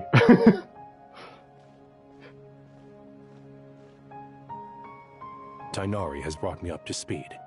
I approve of your plan of action. But we can't proceed with everything right away. The people need to rest. For many of them, this will be their first time in the desert, so we'll need to find additional personnel to help escort them. You two, please go on ahead with the Dendro Archon. Let's rendezvous at the Temple of Silence later. No problem. We got this. Words can't express my gratitude. So let me just say, I hope everything goes smoothly for all of us. Goodbye for now. All right, let's get going. If Paimon remembers correctly, the last time we saw a Pep was in... Traveler, Paimon. Could I borrow you guys for a moment? It'll only take a second. Kale, what's the matter? Well, the thing is, Master Tainari once told me, after you raise a problem, you should think about how to resolve it. But ever since I had that dream, I feel like I haven't been of any help at all. I feel like telling us to is keep up with enough. the conversation, but there was so much new information, I couldn't take it all in. So, I just wanted to ask, do you have any tips for me there? I think you told us enough to get everything rolling, so... Paimon knows exactly how you feel. But fear not, everything you need to know is right here in Paimon's notes. Sumeru chapter. It's got tons of info about all the things we've seen and heard on our adventures. Some parts are a little simplified, but hopefully it all makes sense. You sure kept that one quiet. You see? Being the greatest guide in Tibet isn't just a fancy title. It takes a lot of hard work. Paimon doesn't always understand the things you're talking about with other people. Whenever that happens, she notes down the confusing parts and goes over them in her own time. That's how I feel. Could I borrow it? Sure. Matter of fact, you can keep it it if you want. Especially when I lapse so often. The spare copy was originally meant for the Traveler. Paimon used to worry that one day he might not need a guide anymore, so she wanted to have a gift for him, in case we ever parted ways. But it doesn't seem so necessary nowadays. We have so many more places to see together. One copy will be enough for both of us. Thank you so much. But still, these are your treasured memories. I think I'll make my own copy and then return the original to you. I kind of wish, during that Kale sequence, like, I don't know, they're not going to do this, but I'd like to play through that comic stuff with Kale, you know, before Genshin happened and all that. Anyway, that was all. I won't keep you any longer. Have a safe trip. See you again soon. See ya! Alright, time to bring Nahida to see a Pep. Let's hope that old grouch is in a negotiating mood.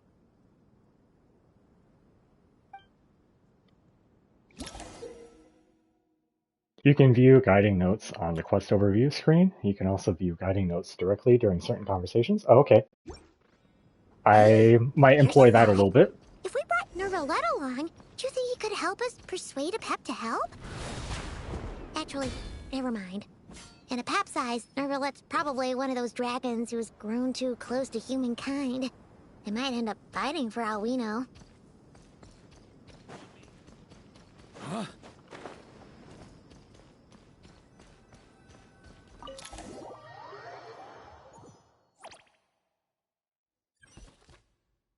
Team, Traveler, Nahida. I had a feeling your kind might come calling. This is cool looking.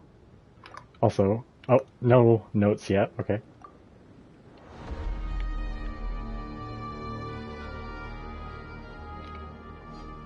The ley lines are in disarray. Oh. Something has gone wrong with Irminsul, yes. All of it? I mean, yeah. How about as relevant? A Pep, the Dendro Dragon Sovereign, the ruler of elemental creatures who stands at the apex of Dendro itself. In many legends, she is the embodiment of vitality. As a Dragon Sovereign, she holds deep contempt for humans and gods, a sentiment born not of arrogance. She is indeed singular, a remnant of an era long since past. The Dendro Dragon Sovereign stands opposed to King Deshret, while the Dendro Archon Nahida once came to her aid in a moment of need. Incidentally, a Pep is known by another set of titles in some corners of the world. One of King Deshret's 7 pillars, the Dragon King, the Supreme Spirit. The name was devised by King Deshret and the other 6 pillars, and the Pep herself dismisses it with disdain.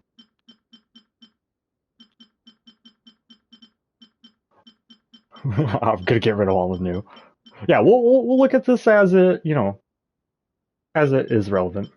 Oh yeah, Junior Zod is back, eh? Okay, anyway. Nothing gets past you. I guess we can skip past the explanation then. Even from a great distance away, I can sense that Sumeru is headed for destruction. You who took our home from us, prepare to watch as your own world is plunged into oblivion. Oh, how the cycle of history comes to a poetic conclusion. This isn't a joke, Pep. Nahida's in grave danger. Can you please help her? Is she now? Then do explain. For what reason should I lend Booer my assistance? The very survival of the world could be at stake. The age of the dragons ended long ago, and the world that replaced it is under the dominion of the heavenly principles. Just seeing if they do terms as well. Looks like it's focused on characters. Wait. Temple of Silence, an organization founded by Hermanubis, one of the 7 pillars of King Deshret, along with his followers during the chaotic age of the Sea of Sand. Its purpose is to protect and regulate the knowledge and technologies left behind by King Deshret's civilization, shielding them from the grasp of those with ill intent. Even after centuries, they continue to uphold this ancient duty. Talk about the heavenly principles. I was hoping that would be there. Anyway. In choosing not to side with your enemies when the heavenly principles' rules began to relax, I have been merciful enough. Do not forget that I have no love for this world you hold so dear. The safety of Sumeru depends on it, because you owe a debt of gratitude, and this way you can repay it. Apep, if you truly despise gods and humans so much, well, after the great humiliation of being helped by a god in the past, shouldn't you be jumping at this chance to balance the scales? Now that is a compelling reason. When El Ahmar plotted against me and I was tortured by forbidden knowledge, it was Buer who saved me from agony. And though I regard with shame the pity of my enemies, to receive aid without repaying it would likewise tarnish a dragon's dignity. Oh, tiny Buer, puny humans.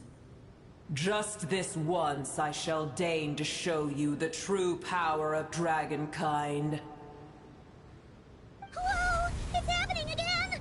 We're gonna get sucked in! Hold on to me.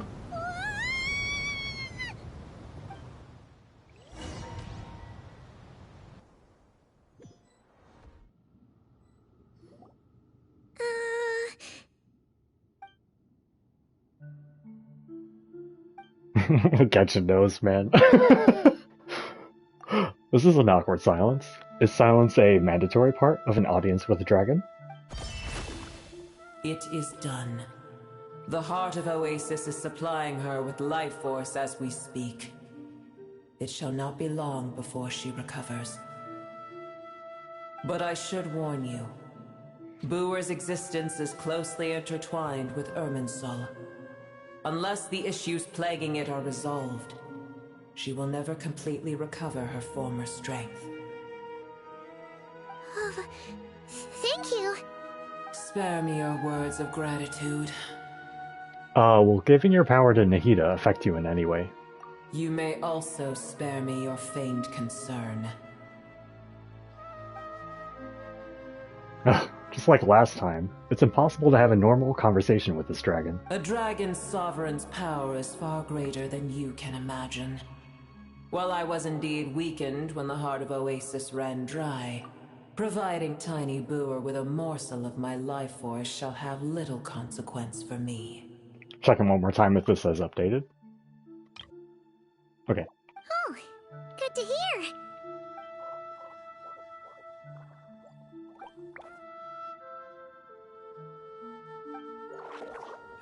Just like Apep once said, the elemental lifeforms who merged with her have been reborn. The knowledge, memories, and emotions they once had are gone. They're brand new individuals now, and yet for some reason they seem drawn to Paimon and me. Ever held in high favor, I see. Oh, well, you know. The compliment was sincere. Simply accept it. Come to think of it, I'm curious how Apep sensed the leyline anomaly from so far away, and immediately guessed that something was wrong with Irminsul.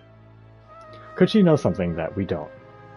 Apep, do you know much about Irminsul? I did once. That tree was not planted by the heavenly principles. Irminsul existed before they ever arrived in Teyvat. What?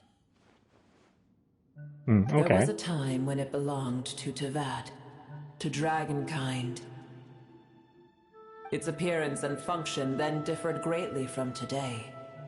The ley lines flowed with an abundance of a familiar, primitive form of elemental energy. You may know it as the power of the Light Realm. So I guess this is only going to update when there's like a blue notification on the upper right. Okay.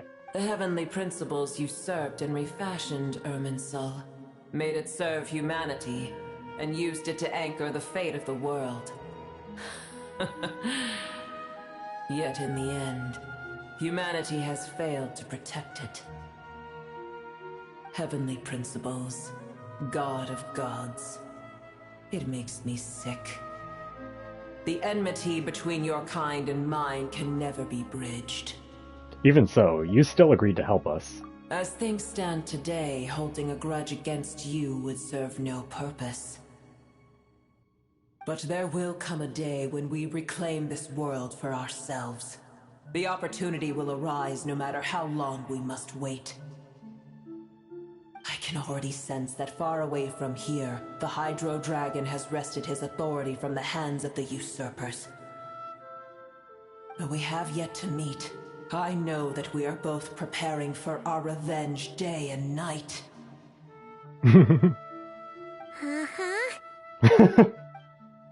It's probably best if we don't tell Apep that we're on such good terms with the Hydro Dragon. I hear a great disturbance out there. Huh? What is it? Sandstorms come. The Jinn. I see. What happened? Another calamity approaches. You both seem restless. Let us part ways here. Boer is safe with me. Once she has recovered, I shall return her to your side. Oh, thanks again. Take care, alright? I told you already I have no need of your feigned concern. There she goes again. We've done what we came here for. Time to check what's going on out there.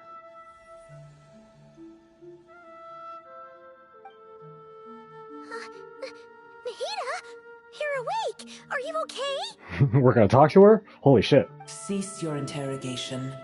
Yes, she awoke for a brief moment. She has now lost consciousness again. No. Take it. We shall talk more at another time.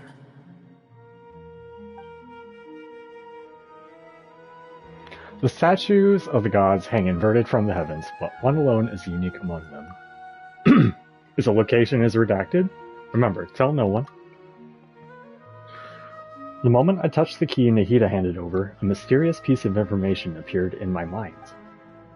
I don't know what it means, nor how to decipher it, but I will firmly commit it to memory. This must be incredibly important information. I don't know why Nahida would keep it a secret from everyone, but it's probably best that I do the same for now. Where the heck are we? Did you just dump us in the middle of nowhere? Wait.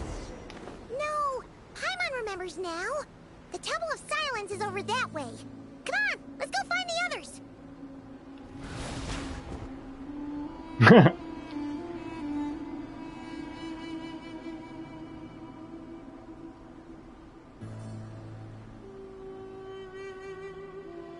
There's no need for everyone to stay here. I'll protect the sages. The rest of you, return to Aru village. Yes, Mahamatra Sino.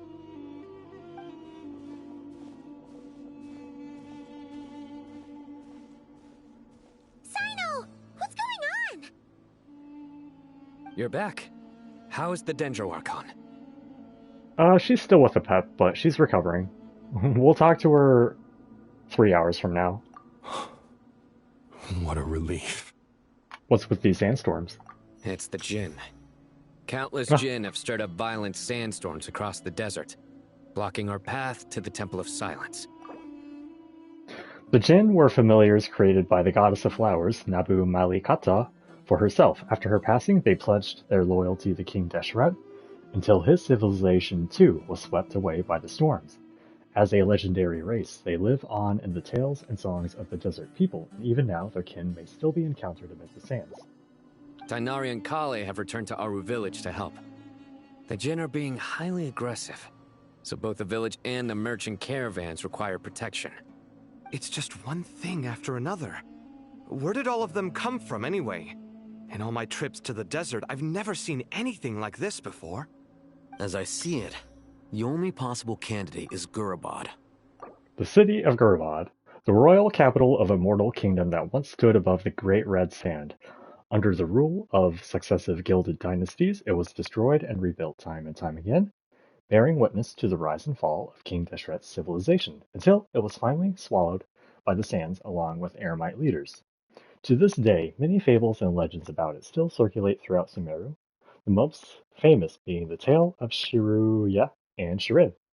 Also, once again, thank you, Final Fantasy XVI, for like kind of infecting a lot of games with interactive lore updates. I think pretty much any game with a lot of lore should have something like that. So I like that it's here now. Gurabad?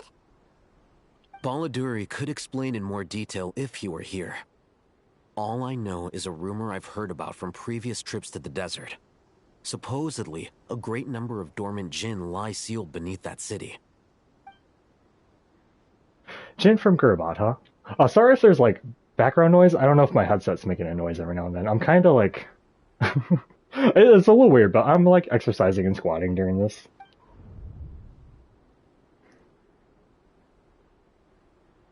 A familiar figure comes to mind. A fated land.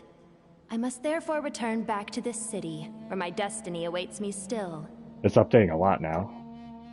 Lilopar, known as the mother of the Jinn, was once the daughter of the water lily under the goddess of flowers.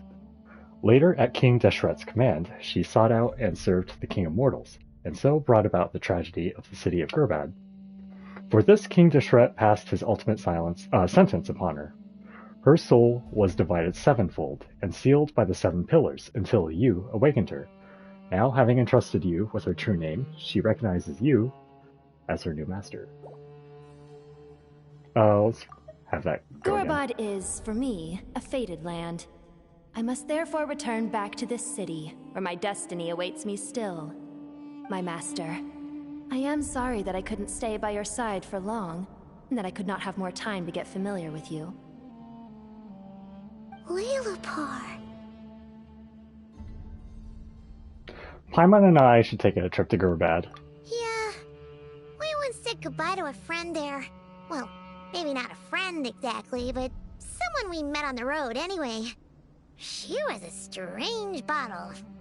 If we can find a way to wake her up, maybe she can help solve the situation in Gurbad. Well, be careful. You may find there's more than just the Jinn to worry about. You mean, there are other dangers in Gurabad? It's a sensible assumption to make.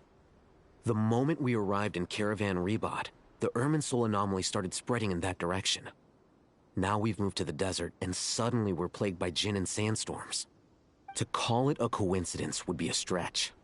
Don't worry, we've gotten a lot stronger since our last stint in Sumeru.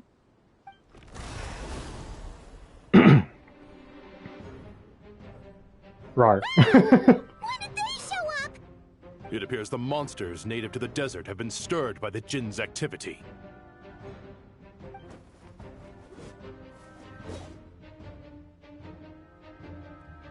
You need a cooler default weapon, Traveler, Aether.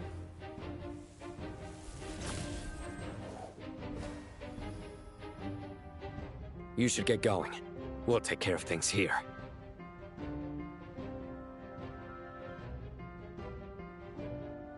Be careful. You too. Don't do anything too risky. You got it?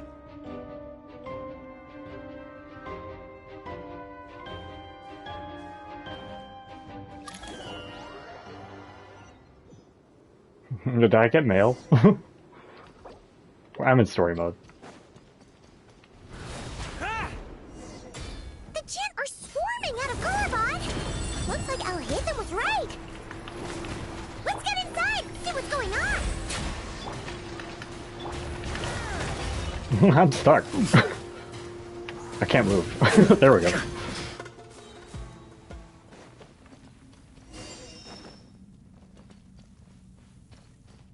They just keep coming! How many of these things are there? We'll never take them all out! Let's just head further inside for now!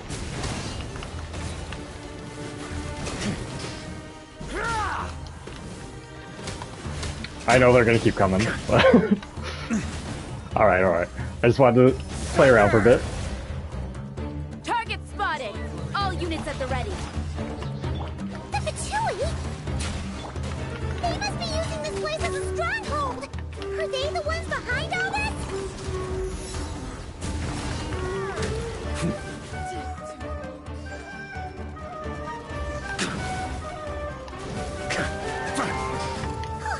Fighting Jin with one hand and Fatui with the other? This is pure chaos!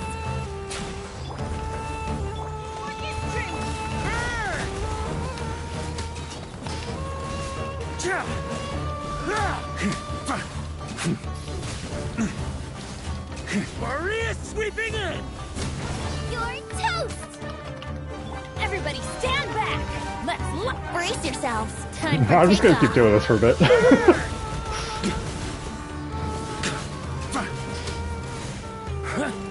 Okay.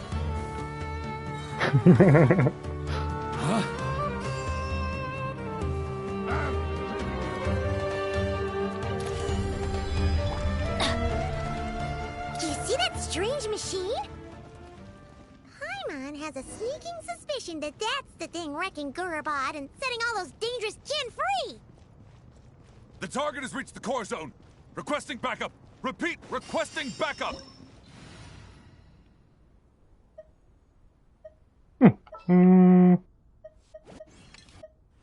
Do we want to?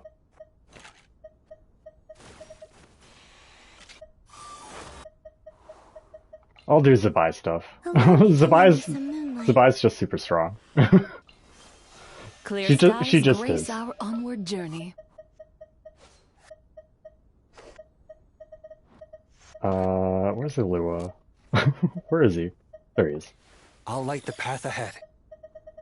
Since I can't do the normal team like switch thing. Prepare to move out. Okay. Back up en route. Stop him at all costs.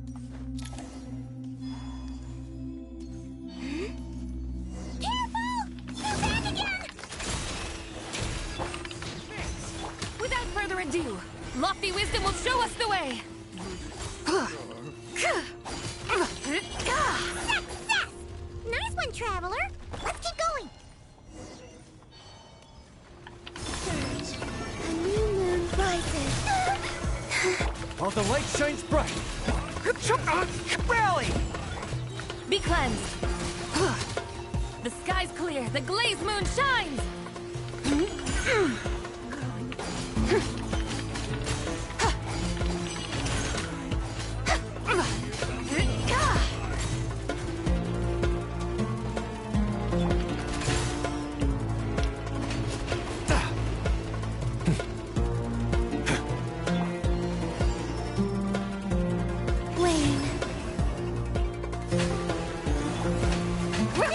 Jin's gone kaput! Now we can finally... It seems my subordinates failed to stop you in your tracks. Yeah, who are you? Apologies, sir. There is no need to apologize. You did well to hold your ground against such a powerful adversary for as long as you did. I must commend your courage and perseverance. I mostly ignore them. So, you're in charge here, huh? First the problems with Irminsul, now this mess in Gurubad? Are you the ones responsible for all this? I'm afraid I cannot answer that. I assume you aren't naive enough to expect answers from an enemy. Oh, this guy is so snooty! However you want to spin it, you're clearly involved in this somehow. So you can either start talking, or we'll have to make you talk. Let's get him! Traveler, what's wrong? Something seems unusual about him. Is he trying to provoke us? This feels like a trap. Judging by the tents and supplies, there must be many more Fatui stationed here than the few we saw on the way in. So, where are the rest? You're remarkably calm. Some would act more rashly upon finding the ringleader all alone. But you keep your cool. Even as your enemy, I must applaud you. Did you show yourself just to say that?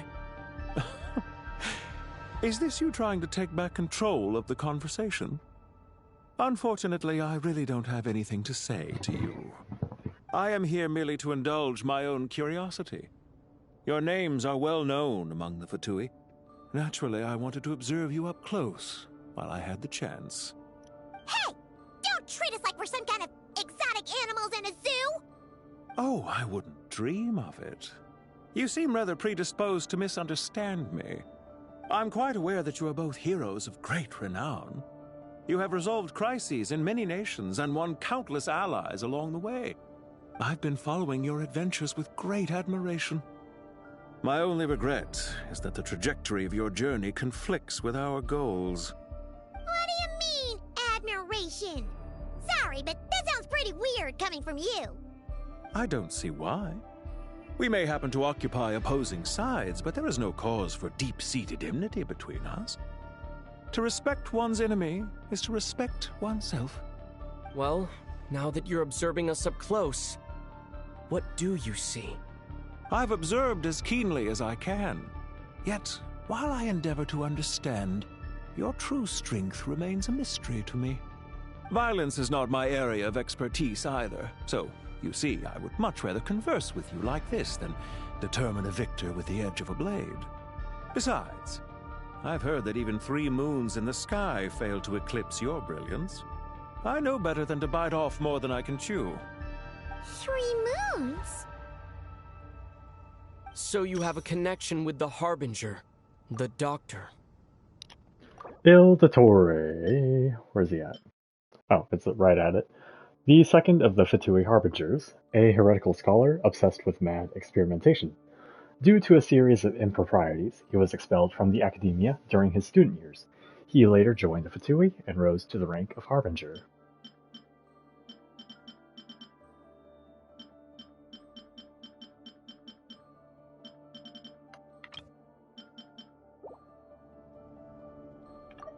So you have a connection with the Harbinger, the Doctor. Well deduced. Our commander, Dottore, died in Nodcry, but there are things that do not end with his departure. We must... Is he really dead? Look at me. I almost divulged more than I should have. What are you after? Revenge for Dottore? Or are you plotting something else? I've said quite enough, I believe. There's no point in continuing this conversation, except to say, I've noticed that you seem to know your way around here quite well. A repeated visitor to Gurabad, are we? Ugh. I'll take that as a yes. Then I'm sure you'll have heard the story of this place. The mother of the Jinn, Lilupar, and the tragic tale of her vengeance that spanned 3 generations. It was right here that Lilupar once helped the wise to ascend to the throne. But from that moment on, every king who sat upon it was corrupted by power. These degenerate rulers lost control over their nation, and with it, the right to occupy that exalted seat. What are you trying to say? I once admired you for your adventures. That is the earnest truth. But it appears to me that your journey serves ultimately to uphold the rules of this world. Are these rules truly just? Does the heavenly principles rule with wisdom or folly? And how can we be sure that the 7 who wield authority over the world will not be corrupted? Do you seriously think you're gonna convince us of anything? Convince you? I'm sure my commander already tried that. Why would I waste my breath doing the same? If a few words from a stranger were enough to make someone completely change their stance, it would only prove that they never had a firm will to begin with. I am merely stating my position, so that we might understand each other better. One's enemy in the present may not necessarily be an enemy for life. As for what game I'm playing here, I'm simply buying some time. But now I must bid you farewell. It was a wise decision not to attack me immediately. Since you did not fall for my ambush, I will now have to ask those in hiding to reveal themselves. Leave this to us, sir. Very well. I trust you to do what is necessary. Stall him while I execute the next step of the plan. Sumeru City, Irminsul. Hey! Stop right there! Don't you dare leave without explaining yourself! All units, stop them! Protect the commander!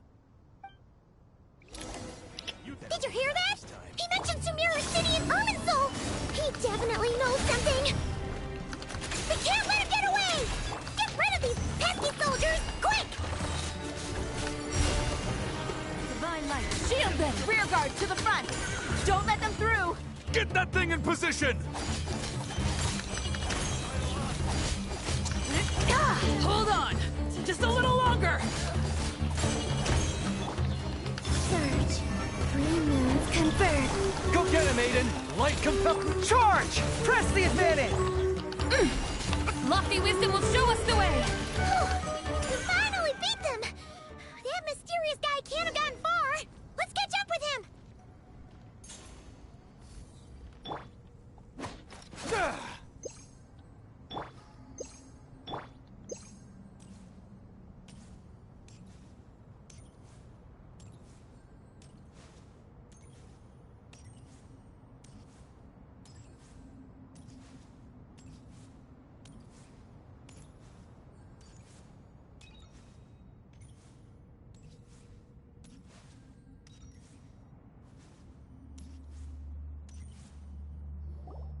Found him!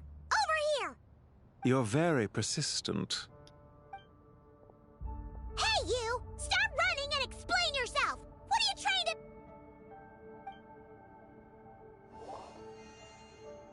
Paimon, wait. What's this? Relax. A small trap like this won't be enough to hold you. The sandstorms from Gurabad will die down soon enough, but this small window of time was all we needed to launch the next phase of our plan. So there was more than one ambush. I shouldn't have let my guard down. Don't be discouraged. I knew that someone would come here eventually, so I planned ahead. Where to chat with you, which door to exit from, even which mechanism to wait by for you. I thought through every detail. You, meanwhile, know nothing of who I am. So far, you've only heard my voice, and for all you know, it may not even be real. But not to worry. This is only our first meeting. It shan't be our last. Just answer me one last question. Why do you continue to follow Dottore? He has conducted countless cruel experiments, even on his subordinates. Follow isn't quite the right word. Let's just say even those you see as villains have their friends, even if they aren't the most sincere of friendships. When any set of rules is established, there will be those who benefit and those who lose out. People will do anything to justify what they have gained or escape from the hardship imposed upon them. Neither he nor I are tolerated by the rules of this world. We were both searching for a new order. Our ideas of the final form that should take may have differed, but our journeys took a shared path. Goodbye, Traveler and Paimon. I wish you a timely escape, albeit not too soon. I will need a little more time to prepare, after all. Hey! Come back! Wait, this dark wall. We've seen these on our adventures before. It swallows people up! Oh, I'm sorry. She shouldn't have jumped the gun! It's not your fault. Let's just focus on getting out of here. Okay. He may have fooled us this time, but we'll get it back!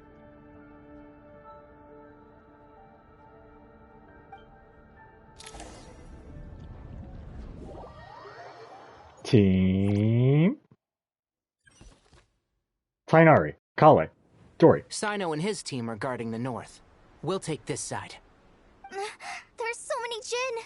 We can't let them get into Aru Village. Don't fret. I am well prepared for this situation. Huh.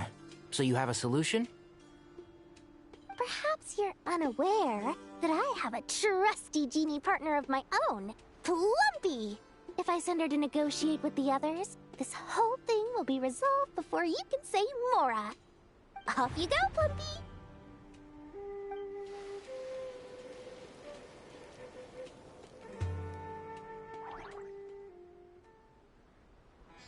Come on, what's the holdup?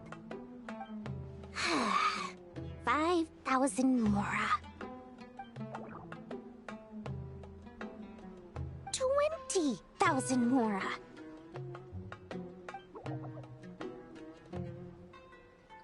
100,000 Mora.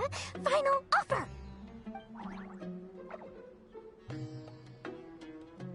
Ah, so she's a hired partner.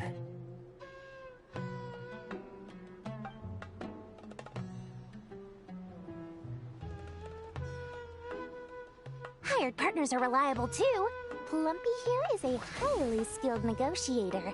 You'll see. Just a few words from her and...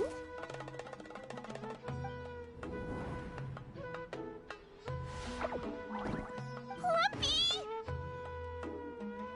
Don't you, Jin, have any respect for the rules? This was supposed to be a negotiation! How dare you treat my messenger like this? You wanna play rough?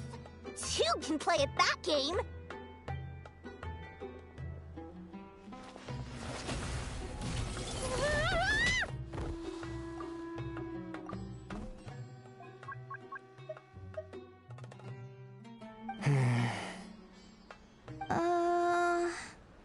Looks like it's up to us now.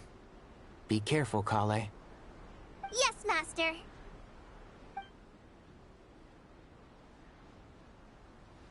What happened? How did I pass out?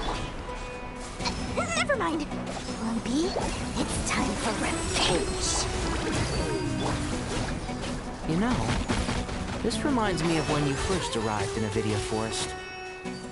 You were trying to help a child retrieve a lost toy when you stumbled upon Spino Crocodile territory by mistake. Yeah, I remember. Our first time fighting side by side. Fighting side by side? I seem to recall swooping in to rescue you with a team of forest rangers.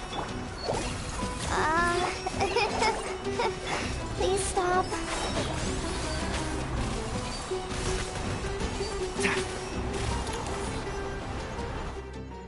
There's too many of them! I can't believe I used 12 rare items in one battle. Ugh. I shudder to think how this is going to affect this month's accounts. The sight of that glaring deficit might be more than my poor heart can take. Tighnari, how's the situation on your end? We held the line, though it was a close call. But it looks like they're preparing for another attack. Has something happened? They've breached our defenses in the south. The Jinn are pouring in. We're moving the villages to the north as we speak. We're hemmed in. This is getting precarious. Our margin for error just got a lot smaller. That's why we wanted to confirm your status. We need to consider our next move carefully. Bad news! Another line of defense has been breached. Kale, go with them and assess the situation. Dory and I will hold the line here. But Master! Even with 3 of us, we barely managed to. This is not a discussion, Kale. Don't worry about us. She clearly still has plenty of tricks left up her sleeve. Wait, you can't pin all your hopes on me? Oh, great. I've almost run out of the things I brought with me, and the rest is back at the caravan. I should be able to hold out for a little longer, but still... Master! Need any help? Huh? What is it, Kale? If things continue like this, it won't be long before Aru village is overrun by Jinn, and the sandstorms are sure to follow in their wake. I do have a plan, but I can't guarantee it will work. I don't care. Whoever you are, please just help us. The only one who can help is you. I am merely here to guide you along the correct path. I am a spirit created at the beginning. I am a flickering illusion. I am the shimmering light that flows from the eyes of the Creator. What do you mean?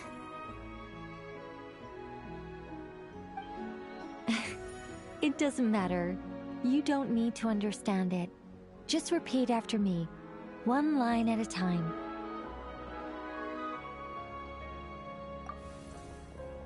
Watch out! Jinn incoming!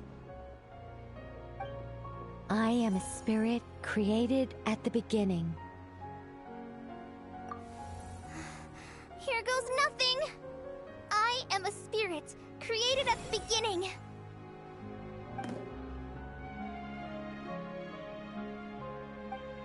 I am a flickering illusion. I am a flickering illusion.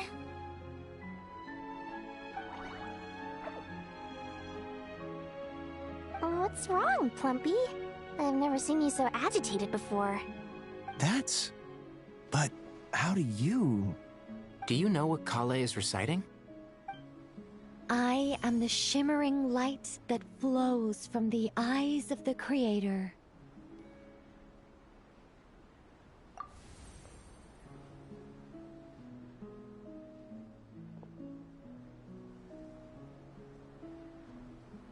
I am the shimmering light that flows from the eyes of the Creator!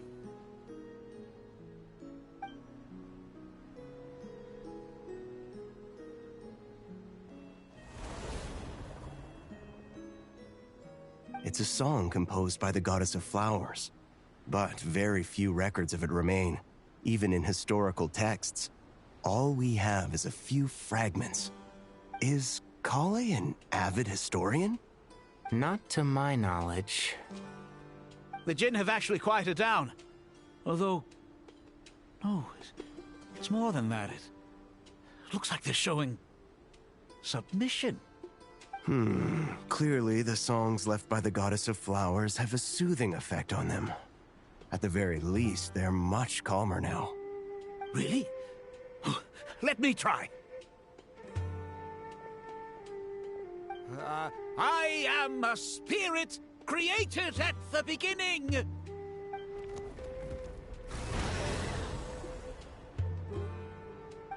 Don't stay away!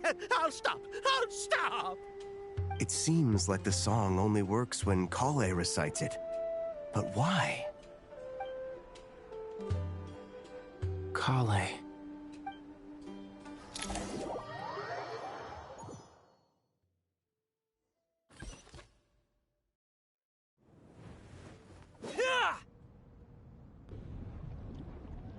Any luck?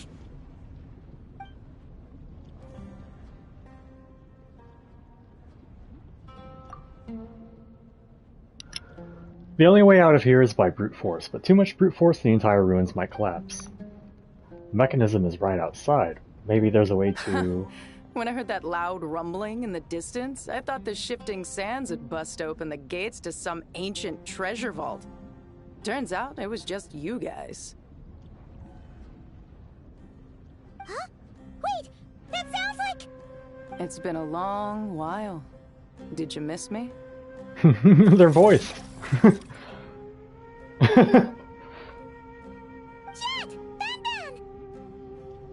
Let's save the catching up for later. First, I gotta get you guys out of there. Jet Ufaira Hindi, a desert-born mercenary, once explored the mausoleum of King Deshret alongside you and witnessed the sacrifice of her father, Jabrail. Afterward, Jet returned to her father's homeland and joined the Tanit tribe, hoping to lay her parents' relics to rest at the Eternal Oasis.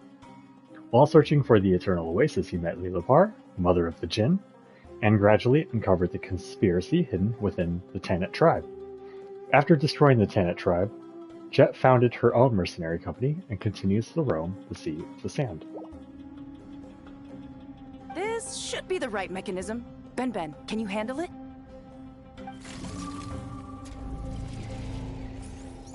There we go. Come on, Interesting. let's leave this place. Interesting to have some of the World Quest characters. Oh shit! Have some of the World Quest characters come into the main story now, because all that stuff is non-voiced and whatnot. So that's like the first time we're hearing that characters speak and whatnot.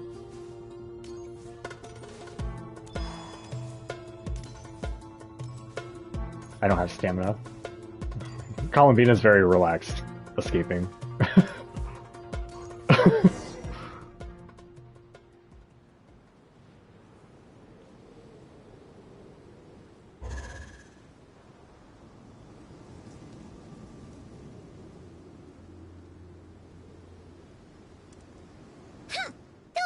Fatui sure made themselves scarce. It's like they were never here. The Fatui? They came to the desert again? Yep. No idea what they're planning this time. They were being very coy about it. How have you been, Jet? Well, since we last met, I've started my own band of mercs. We've actually made quite a name for ourselves. Oh, yeah. On a slightly different note, I have some good news. I finally took care of Masaira. Not much to write home about. It was just another day. Found his hideout.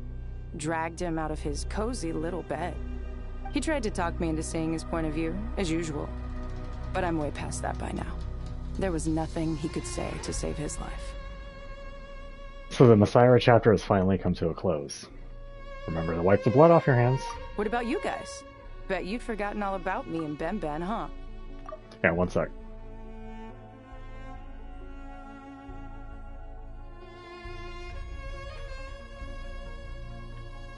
Messiah's not listed here, right?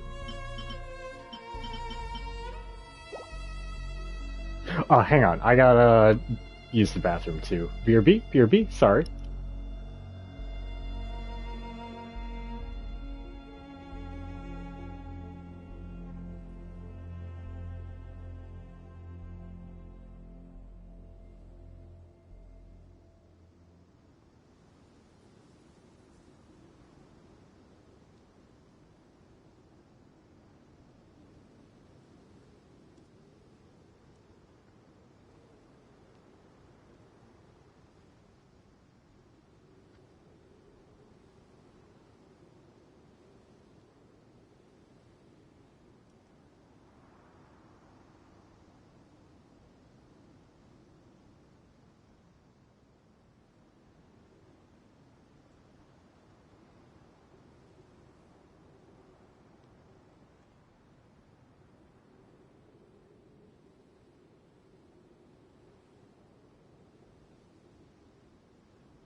Alright, very sorry about that. Of course not! You know me, I get distracted by a lot of things. Wow. Sounds like I should make time to visit some other nations too. Anyway, what brings you to Gurabad? Oh, right. I almost forgot. We're here to look for Lilupar. Oh, that bottle? Yeah! We need her power to calm the Jinn and stop the sandstorms. Here's hoping we actually manage to find her, after all the trouble we've been through. Surely, with everything's been going on in Gurabad, she must have woken up, right? Only one way to find out.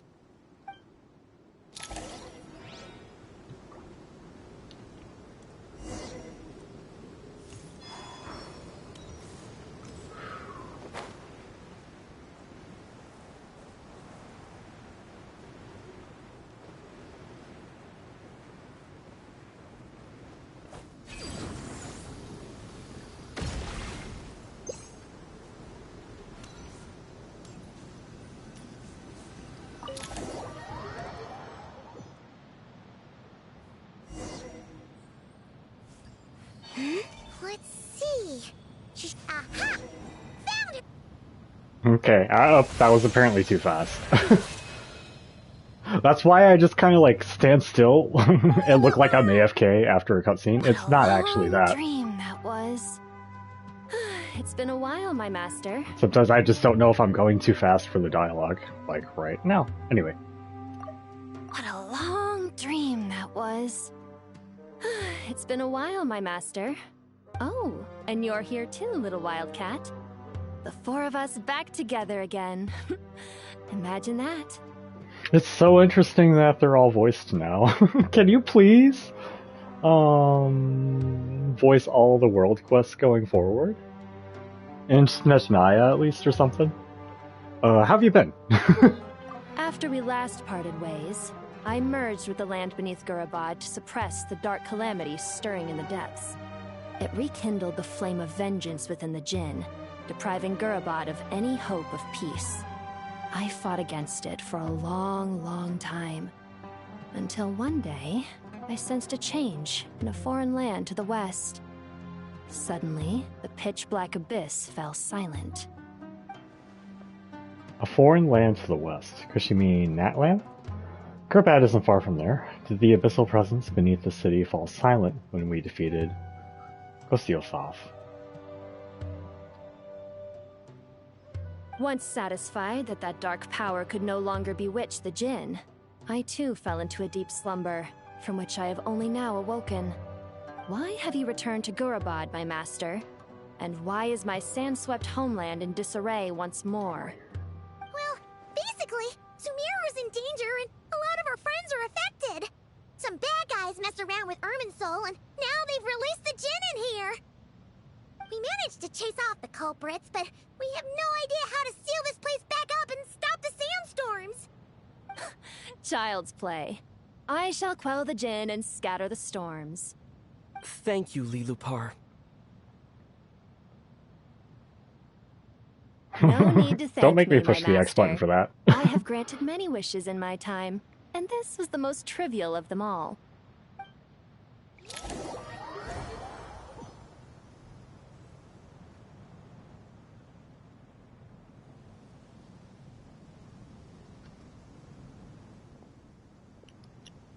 The sandstorm's gone. The sun shines bright again.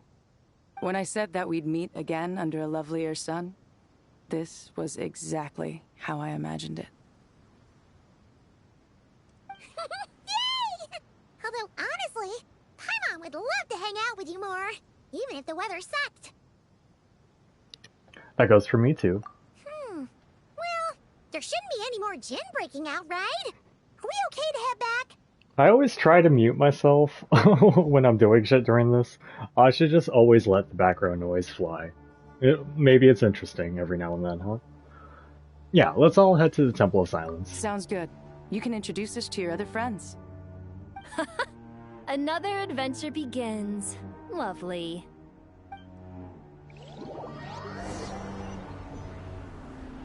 The storms have stopped! We should be able to get to the Temple of Silence without any problems now. Hang on. I'll hold still. Okay.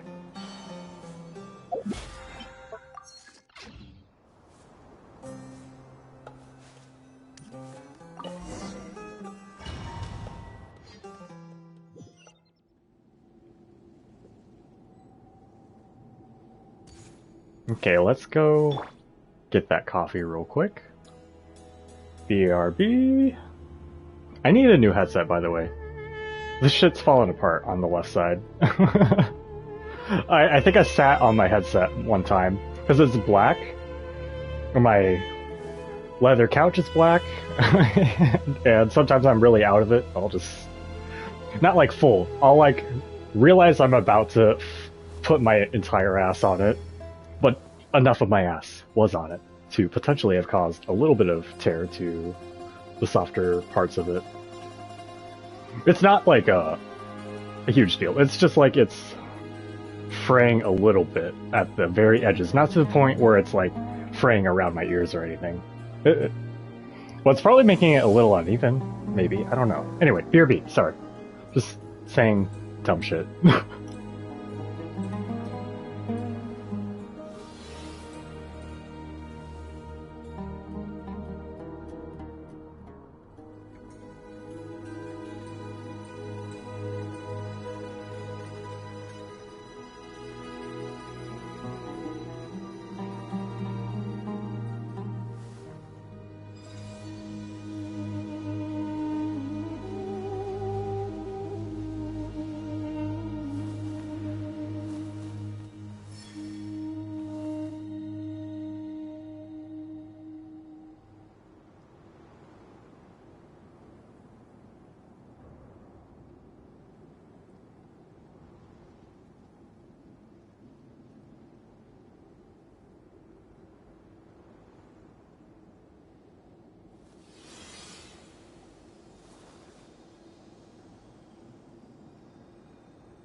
Mathematics is the foundation of all things.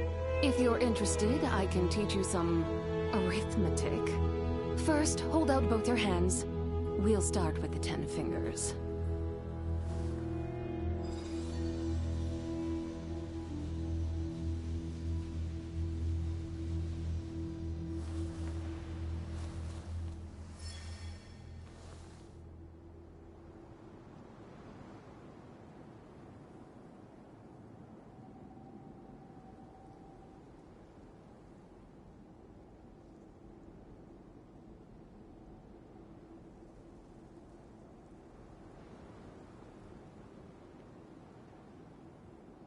The whole world shares the bounty of the skies, the rain and clouds that grace the earth beneath. The moon was never meant to be a foreign realm.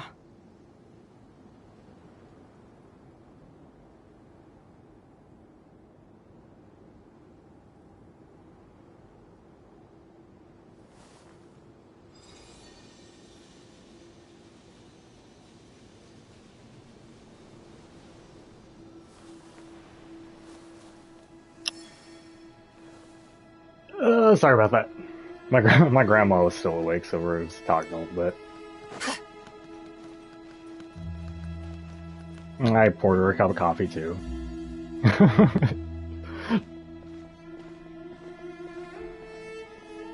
So, this is the Temple of Silence. I've heard the Nagarjanites mention it in passing, but I never imagined it would be this big. It's colossal. I thought the temple moved to the rainforest ages ago. When did they scamper back into the desert? I don't know. This plan sounds a little too risky for my liking. Maybe 3... yeah. Even in King Deshret's day, this was experimental technology. We have no idea what could happen if we activate it. Well, unless you know of another viable alternative for the Akasha terminal, I'm afraid this is our only option. The plan is sound, and the risks are manageable. However, if we are to proceed, we must act quickly. The scale of this project is enormous. Even with Kave, Faruzan, and every other scholar of mechanics working on it full-time, the proposed modifications won't happen overnight.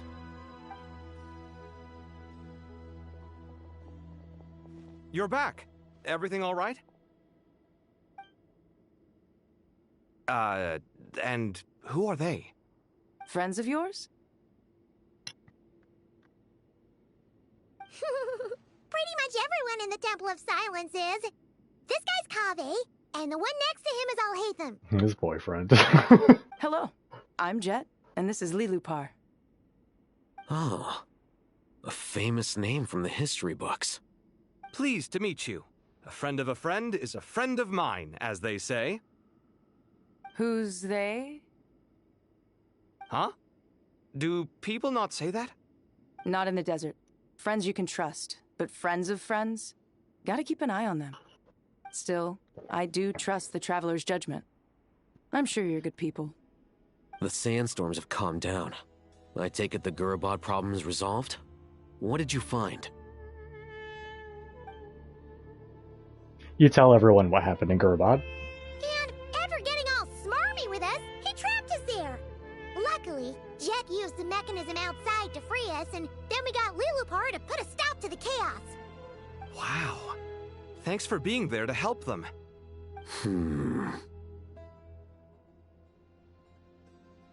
So, this mystery man openly admitted that he was merely a Harbinger subordinate. Yeah? Is there something weird about that?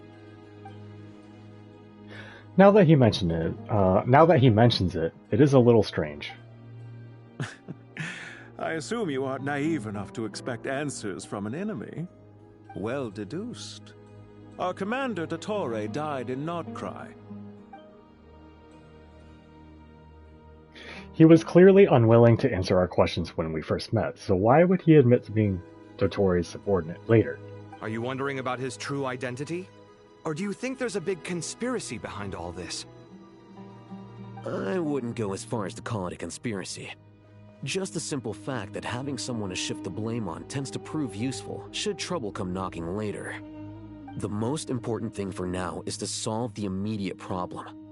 Perhaps that man knew you wouldn't have the resources to investigate his background and so didn't put much effort into disguising himself. This is all getting a little cryptic for me. I'll let you guys talk while I take a walk with Lilupar. Jet? Aren't you with the Blazing Beasts? What a coincidence. Didn't expect to run into you here.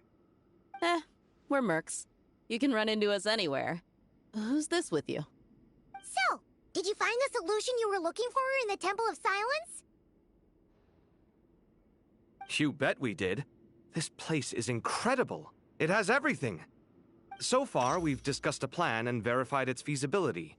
Building a new system from scratch is out of the question. So our only option is to modify the Akasha using certain resources we hope to find in the mausoleum of King Deshret.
Sorry, I'm very, very, very distracted tonight. I had to take care of something on my PC.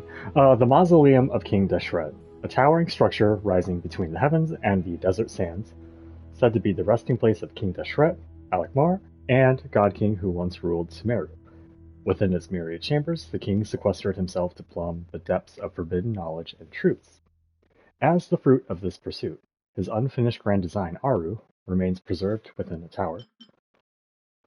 Safe Shatranj, a board constructed during King Deshret's rule over the Sea of Sand, modeled after the entirety of Sumeru. It stands as a symbol of the God King's foresight and wisdom. Any new updates here? It was once Layla's teacher. Okay. We'll look over these again later. So far, we've discussed a plan and verified its feasibility. Building a new system from scratch is out of the question. So our only option is to modify the Akasha using certain resources we hope to find in the mausoleum of... of King Deshret. Modify how? What resources? According to certain sources in the Temple of Silence, there is a core device in King Deshret's mausoleum known as Aru. Little is known about this device in academic circles, which suggests it was hidden quite effectively. Sorry, I checked. Aru. An ideal realm fashioned in imitation of the heavenly principle's act of creation, using knowledge and techniques the goddess of flowers obtained from Celestia. Through it, King Deshret sought to forge a golden slumber that would unite countless forms of wisdom and dream. Though this vision ultimately failed, many souls of the desert's people are said to still wander within. If these sources prove correct, the energy contained within Aru may be sufficient to power our Akasha renovation plan. However, this raises difficult questions regarding technological integration. The sages are still debating it. Yeah, but I'm sure they'll reach a compromise once they've argued it out. The people of the rainforest are always cautious when it comes to desert technology. But times of crisis like this leave us with little choice. Wait, Paimon has a question. Is this the same Aru we've heard of before? It's sealed off, right? Some sort of prison where the Goat King, Ibis King, and Crocodile King are locked up. Well remembered. Yes, that's exactly right. According to our records, Aru was the most brilliant creation King Deshret ever conceived of. Built by divine and mortal artisans working together. It was a miraculous accomplishment, and it lies hidden deep within the king's mausoleum to this day. That being said, what Aru actually does and why it was built, those are deep secrets we are not privy to. Yeah, we don't know a lot. Until recently, really. I wouldn't have been optimistic that the place even exists. The only reason I'm inclined to believe it now is because we heard it from the Ibis King Thoth himself at his temple. The tale of how the 3 retainers of Al-Akhmar were imprisoned in Aru. Paimon totally gets that. When Paimon first heard about it, she thought it sounded pretty unbelievable too. Do you guys still remember that? The Ibis King told us they were trapped in Aru and that they had to answer 3 questions to get out. I think I remember. What causes our rise and fall? What obliterates love and hate? And what determines truth and falsehood? Those were the 3 questions, right? Yeah. If only Nefer were here. She's dealt with the Ibis King before, so she might know more. Oh, Nefer's a friend we met in Notcry. Notcry? Funny. She showed up here earlier. Huh? Yeah. Had another lady with her too. Both said they knew you. They contacted the sages, claiming they might be able to offer some assistance. Really? They came here to help out? Yes, really. It was just before you got back. One of them said she's made Nodcry her home. If she's the person you were talking about, then... Looks like betting on Aru was the right choice. See? They're right over there. Nicole! Nefer! We're here to help. Sure, they're relevant. Nefer, secret beneath the sands, head of the Curatorium of Secrets, and the true power behind the scenes of the Voynich Guild. Like so many others who have made their way to Nasha Town, she too is a kinless exile from a distant shore. However, she is no common soul worn thin by greed. She deftly walks that thin line between power and conspiracy, always looking out for the perfect moment to strike. In the pursuit of intel or riches, you will find no better dealer. Just be sure to come prepared with a payment that is worthy of her time. And Nicole, clamor with him, a member of the Hexen Circle known as N. She is an angel who did not degenerate into a Seelie, but has instead lived in human form to this day. As she cannot speak, she communicates with others using a unique method, conveying thoughts directly into the consciousness of her opposite. Her knowledge is so profound that she can cite even long-lost histories effortlessly, speaking of them with intimate familiarity.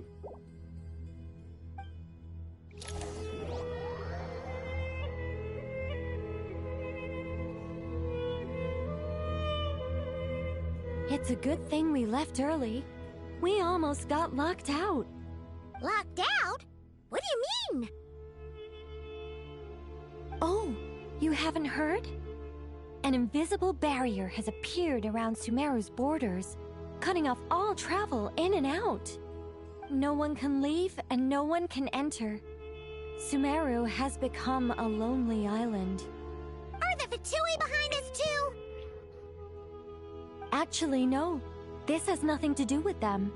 I suspect it's a defense mechanism within Irminsul itself. Irminsul is the source of Tevat's ley lines after all, and Sumeru is the nation closest to it. I imagine this function was put in place to seal the entire region off in the event of serious damage, preventing the disaster from spreading to the rest of Tevat. It may have been implemented long ago. But doesn't that mean that the people here won't be able to escape to other nations if the anomaly keeps spreading? Currently, that does appear to be the case, which is precisely why I am here. This is a critical moment for the world, and Sumeru is the eye of the storm. So you brought Nefer here? Paimon's surprised you managed to convince her to come back to Sumeru. Indeed. Even for someone of my wisdom and eloquence, this tested my skills to the limit. And why should it concern me that Sumeru's in trouble? Surely you don't think I still have feelings for that place? Judging by your tone, I suppose you don't. Sounds like you don't know much about my past. And here I thought you knew everything. All I know is that the Ibis King is the source of your power. He was quite a prominent moon envoy once upon a time, so I do know a thing or two about him. As for your past, I have ways to learn the full story if I wish to. But everyone has secrets they'd rather keep to themselves, wouldn't you say? I'm glad you see it that way, Miss Nicole. I've chosen to call Nodcry home, which is why I did my part in its hour of need. That doesn't mean world savings become a habit with me. I have no particular desire to play hero in Sumeru, thank you. I understand. Human emotions do not appear and disappear without cause.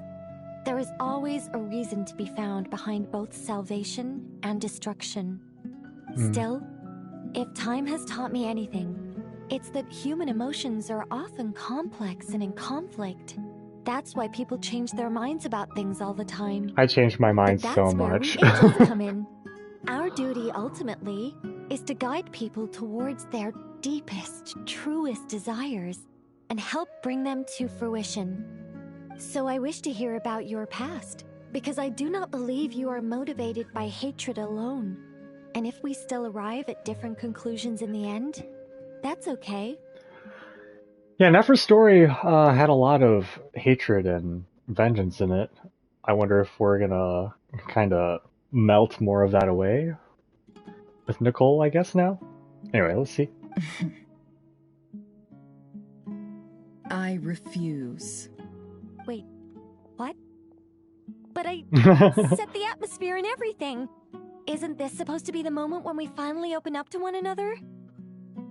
Is it? Maybe I'm not so good at reading the atmosphere. You're right, Nicole. There's more to me than just hatred. Had it consumed me, I'd be left stuck in the past forever, never living in the present.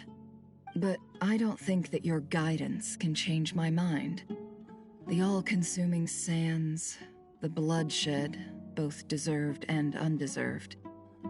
Those old emotions cling to me like a shadow. Do you wish to shake them off? No. I hope to remember them forever. Those emotions and memories shaped me into the person I am today.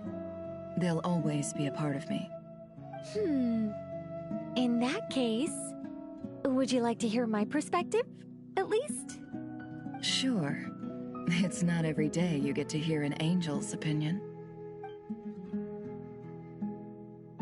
A long, long time ago, when the angels still walked freely upon the earth, I found life tedious.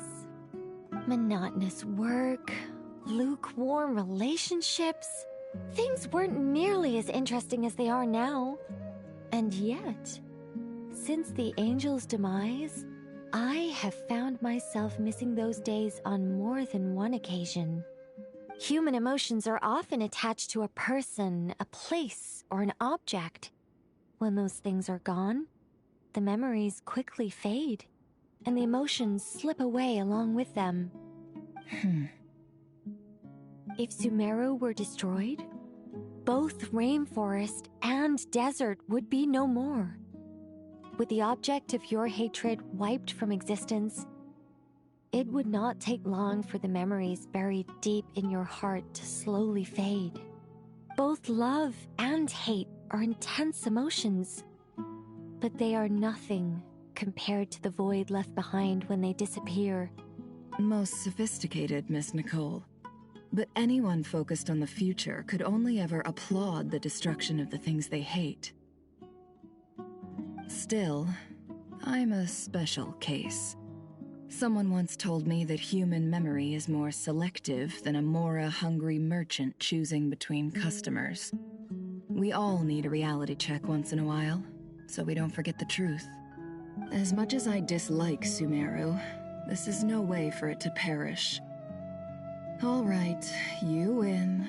I'll help you out a little, but I won't work for free. How much will you need? You're not gonna milk this for all it's worth, are you?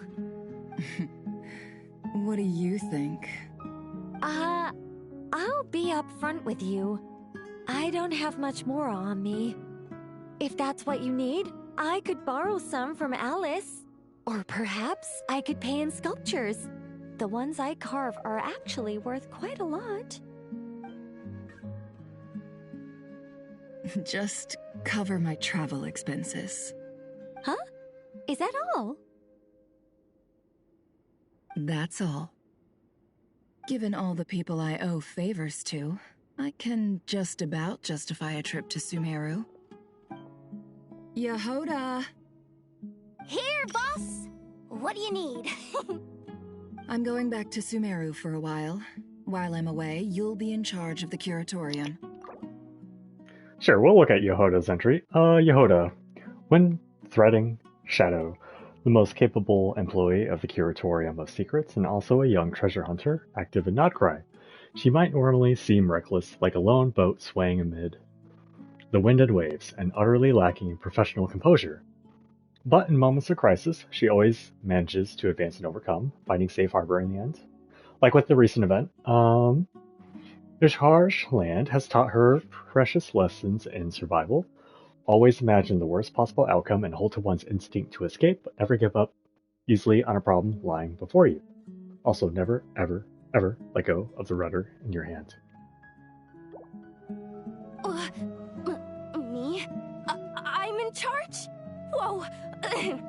Don't worry, boss. You can count on me. I still need to do the Curatorium secret stuff. The ingenious Angel Nicole brought you the perfect person for the job in your hour of need. Hip hip hooray! Hooray! That was far more detailed than necessary. Not lacking in embellishment either. I never thought I'd return. Especially not the desert. But life doesn't always go as planned, I suppose. What's Candace up to? I don't think I've seen her yet. She is still taking care of things in our village. Should be joining us before too long.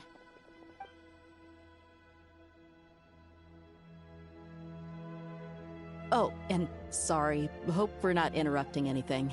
We have some good news, though. We're planning to go to the mausoleum of King Deshret to look for the legendary Aru, then use it to try and restore the Akasha system. According to records in the Temple of Silence, the mausoleum houses something called Aru's Chute, which can be used to establish connection with Aru. We still have some time before we leave, so there's no rush. By the way, who are these two new faces? Just call me Nefer. I'm based in Nodcry. Did I hear you mention Aru? Correct.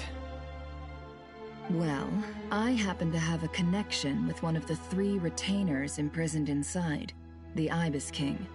I'm here to get things done, so if you don't mind, I think I should come with you.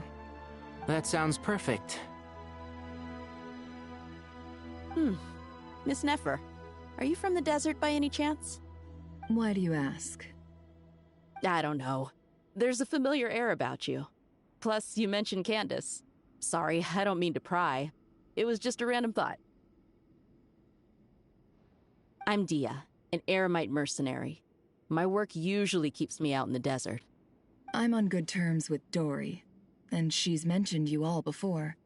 It's nice to finally put faces to the names. However, my associate here is probably less well acquainted with you. Why don't you all introduce yourselves? Actually, I'm a little better acquainted than you might think.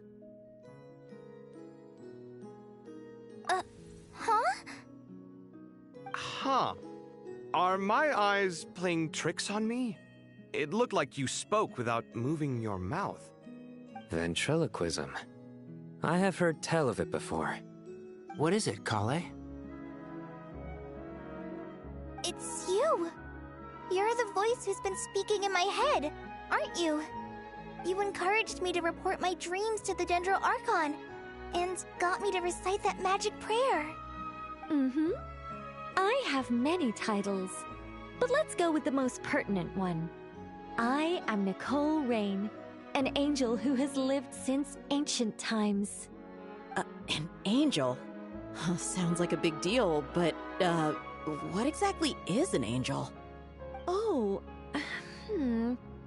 Well, we're a rather long-living race of beings. Not gods, technically, but we can still tell you a lot of stories from ancient history. Yep, and she's also an amazing sculptor. You could say she's a real creative type.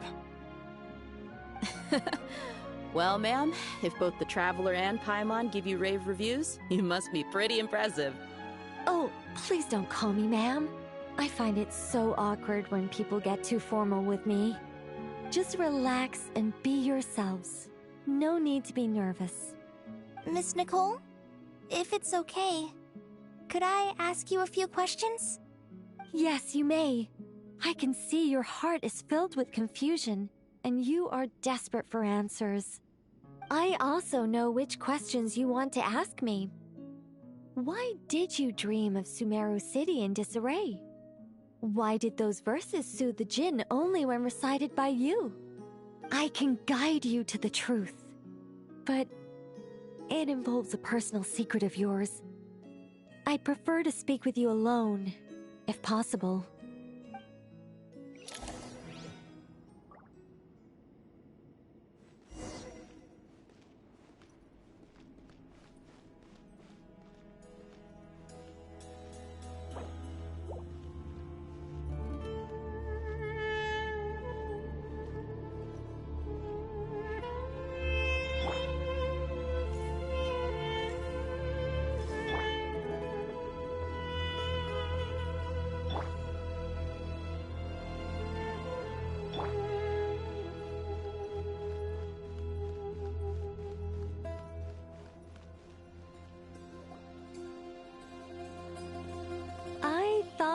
going to speak alone. This is a lot more people than I was expecting. What's wrong with it? Even the doctors at Dar al-Shifa allow patients to be accompanied by family members. Well, if Kale doesn't mind her secret being revealed, I have no problem with it. Thanks for being so considerate, Miss Nicole. I don't know what secret you mean, but whatever it is, there's no need for me to hide it from my closest friends. Closest friends? It's so nice to hear that. Well, we're here to support Kale through this. All right. In that case, I'll get right to it. Kale, are you aware that there are god remains inside your body? She is aware. I am. When I was young, I got sick with Elazar. Nothing could cure it. The Fatui convinced my mom and dad that they could help, and I was sent to an unfamiliar place. There were a lot of other kids just like me there. This creepy guy injected us with some strange medicine, which I heard contained god remains. I can still remember the pain like it was yesterday. But thanks to the friends who've stuck by me all this time, I've gradually been able to overcome those memories. Anyway, so you're saying that what happened to me has something to do with the god remains they injected me with? Yes. Those were the remains of Nabu Malikata, the goddess of flowers. What?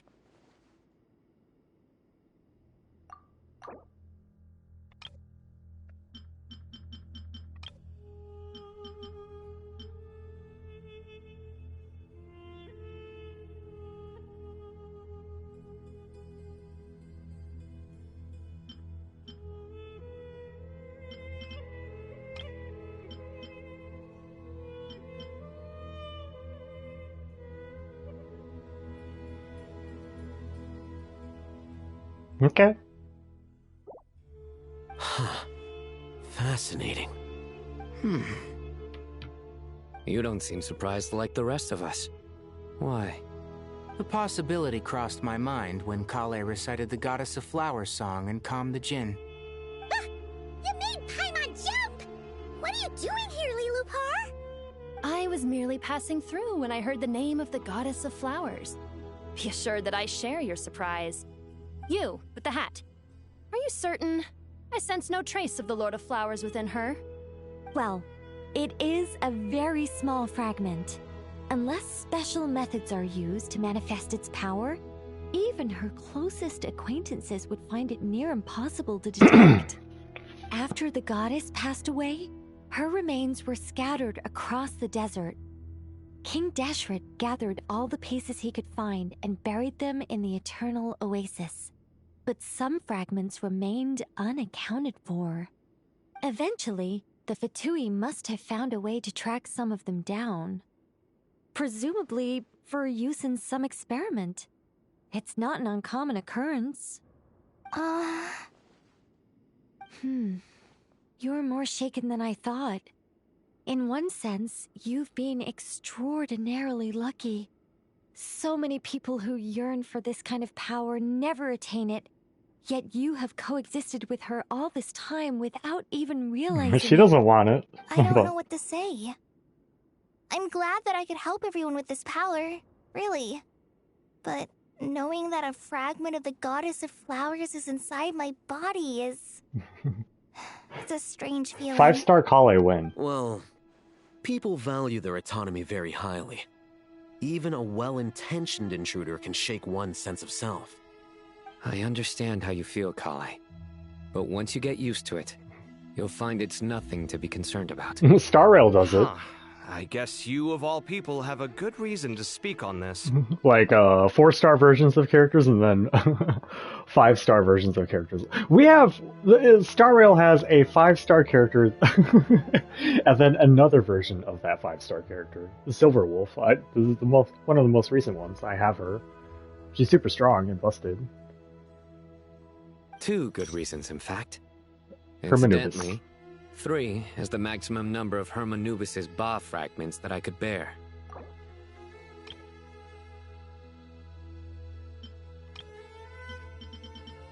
Where?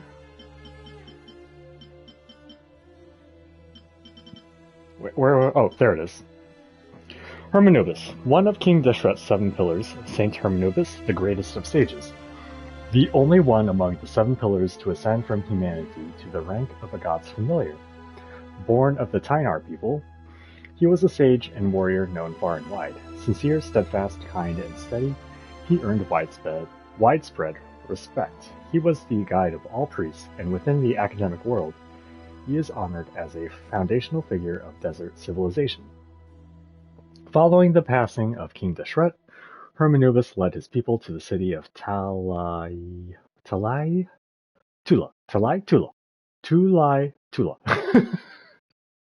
where he founded the Temple of Silence to preserve and steward all manner of knowledge.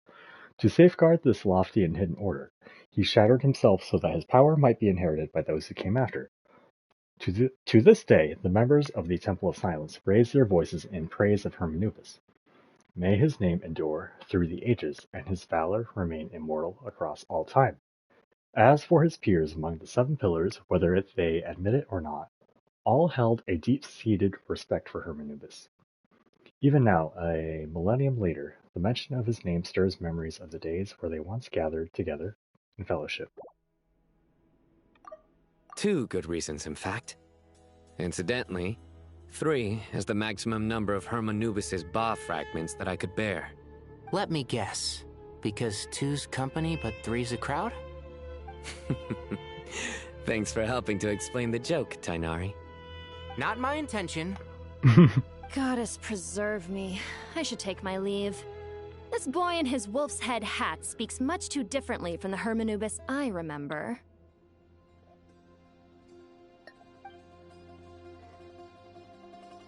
Kale, all I'm trying to say is, no matter how many Hermanubis fragments there are within me, you wouldn't think of me as Hermanubis. In the same way, you are simply you.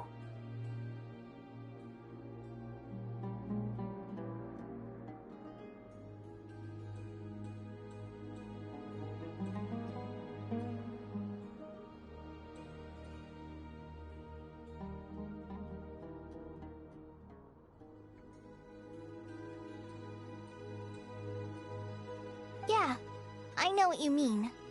So about that dream I had, was it a warning from the goddess of flowers?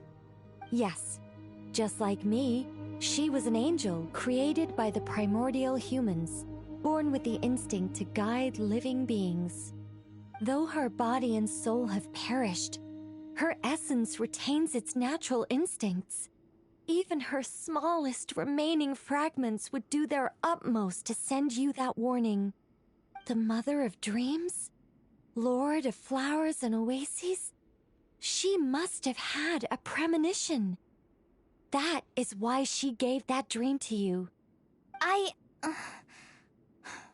We won't let our efforts go to waste. But I still don't understand. Why me? Yes. Why indeed? You weren't the only one injected with God remains, but only in you have her fragments persisted. I suspect it may be because of the firm will you showed in the face of suffering. She was likely assimilated by that will. Of course, this doesn't mean you have to shoulder any extra responsibility. As this young man said, you are who you are, and that will not change. All right, any further questions from the family members of the patient? If not, we should head to the mausoleum of King Deshret. Let's move out. Time to put our plan into action. We all hope it'll work. But will we really be able to open Aru? And even if all 7 pillars of King Deshret agree to let us proceed, the scale of the work to follow is daunting, to say the least. Haven't you handled other big projects before? I mean, the biggest project I've worked on to date is probably the Palace of Alcazarzaray, I guess? But this is orders of magnitude beyond that. It's a total nightmare. Look on the bright side. At least this time you're actually here when Sumeru needs you most. You won't have to come asking me for details after the fact. Mock me all you want. But now that I'm here, things will be resolved far more quickly and smoothly than last time. Kave's self-doubt disappeared in an instant. Like magic. Well, this confidence is most gladdening. Now, go and pack your things. We'll head to the mausoleum as soon as you're ready. It's the power of getting mad at your boyfriend.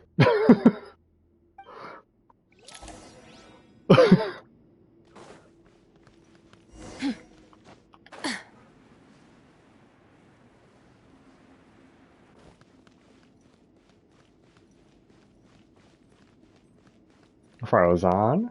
Anyone over this way? I am like directly beelining, but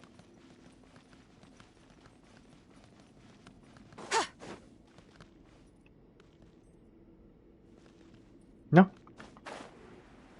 Cool to see people chilling here now, though.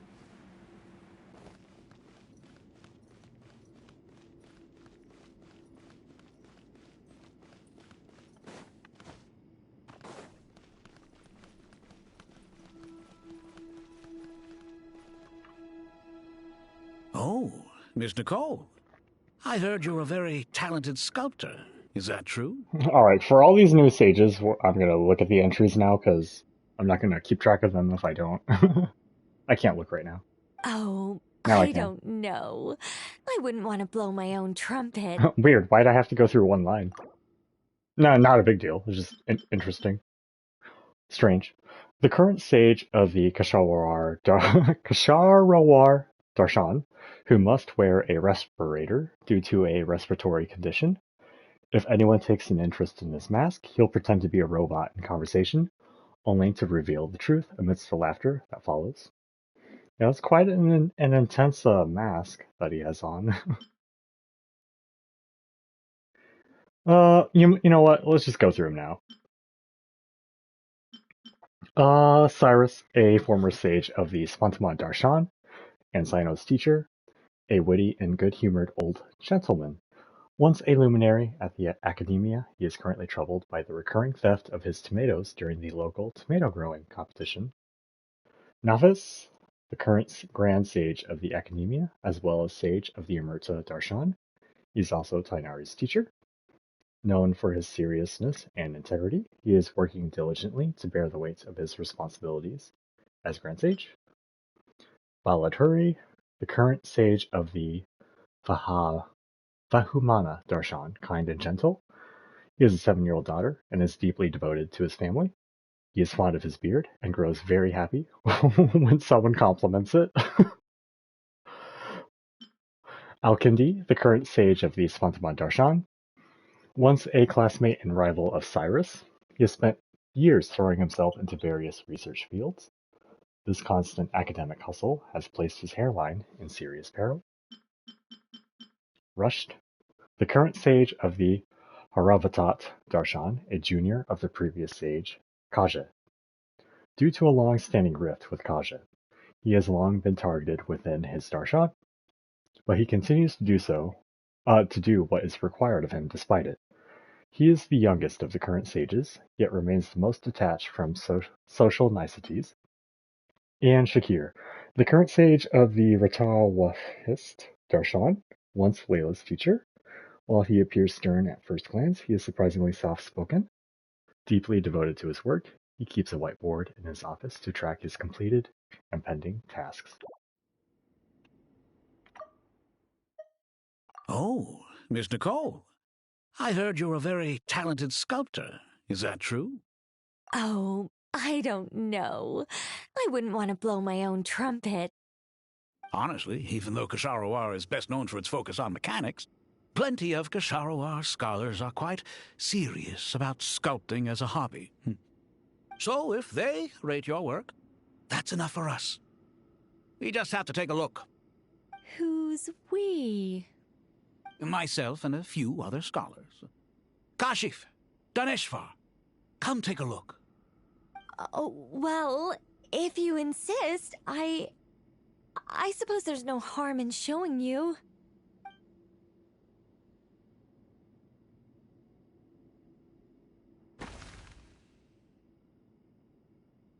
Whoa! Where did that come from? Look at the level of detail. It's so lifelike. The squirrel descends from the heavens like a champion, and the earth trembles beneath its feet. What do you think? Striking, isn't it? Kaveh? Kaveh, come here for a sec. Oh, and Madame Faruzan, didn't you used to study in our darshan? Come take a look. All right, but hang on a moment. I have to finish reviewing this proposal first. You called? What is it, youngster? This squirrel statue.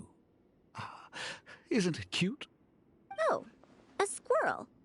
I wouldn't say cute per se. The realism is what stands out to me. Were you trying to carve a statue of a hero, young lady? Oh, a hero? I suppose so. Actually, I didn't really have a specific theme in mind. I just started working on it, and this is how it turned out. I see. Well, do you tend to read novels about heroes in your spare time? As a matter of fact, I do quite enjoy those. Everyone loves a good tale of daring do, right?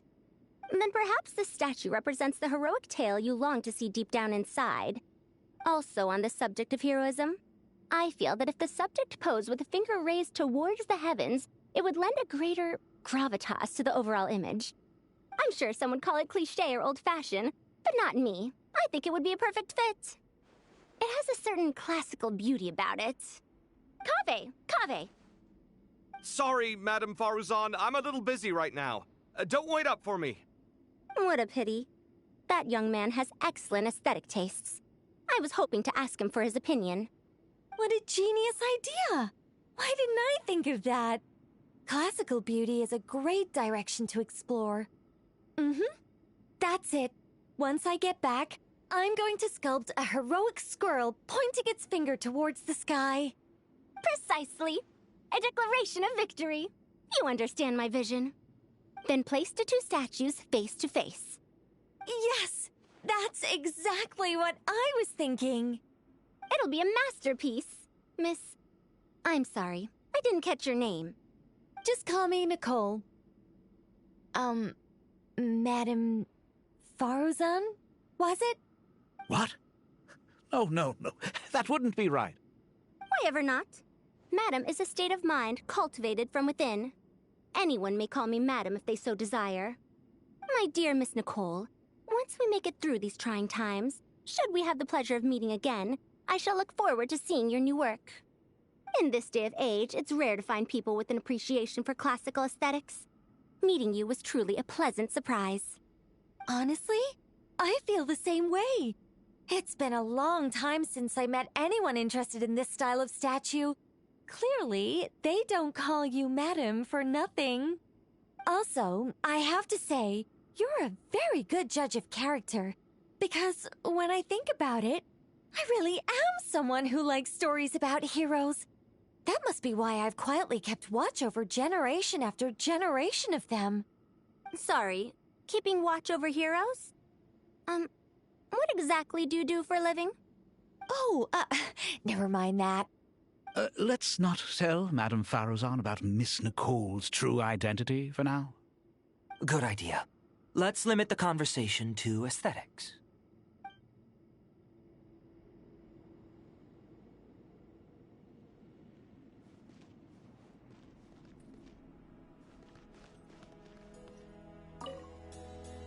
Let's not tell Madame Faruzan about Miss Nicole's true identity for now. Good idea. Let's limit the conversation to aesthetics.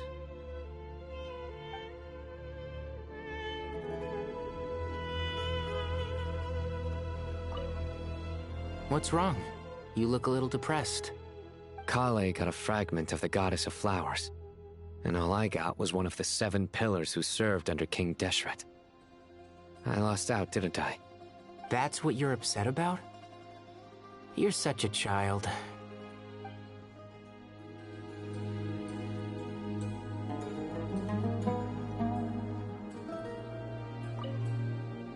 Oh, so many books. More than I could ever read in my life. But I've learned a lot that the textbooks could never teach me. I never realized that people in the distant past thought about some of the same questions we ponder today.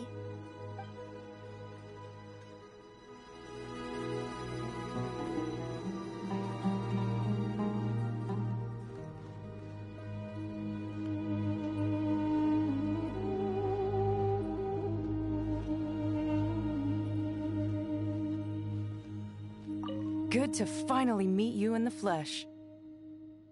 It's a little surreal seeing you here after exchanging letters for so long. In my head, the boss of the Curatorium of Secrets didn't look so young. Sounds like you have some history then? Any budding mercenary group needs a steady supply of intel. They, in turn, can prove an exceptional source of the same. The Curatorium of Secrets is happy to cooperate with friends from all over the world. If you're interested, you'd be very welcome to join our network too, Miss Dia. Can't say no to a solid partnership, especially out here in the desert.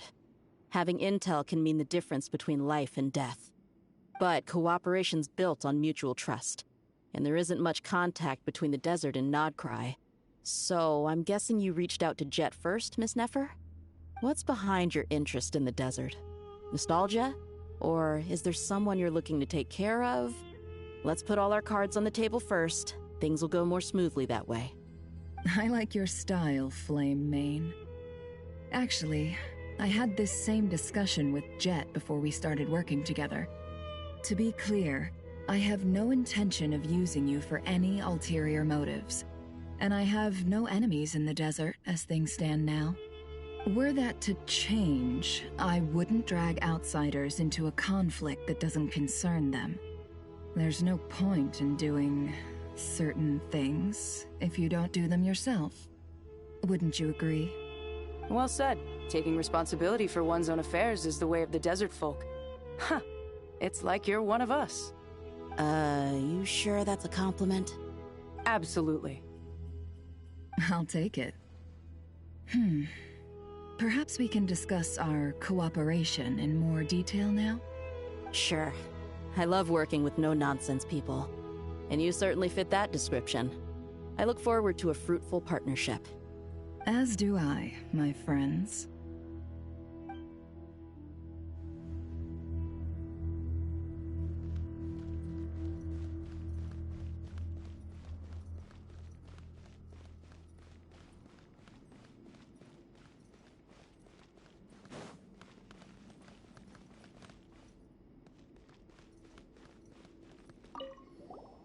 Paimon!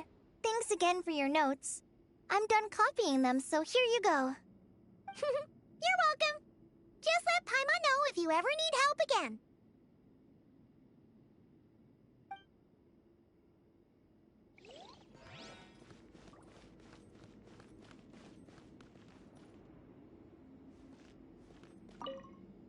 Oh, so many, but I've...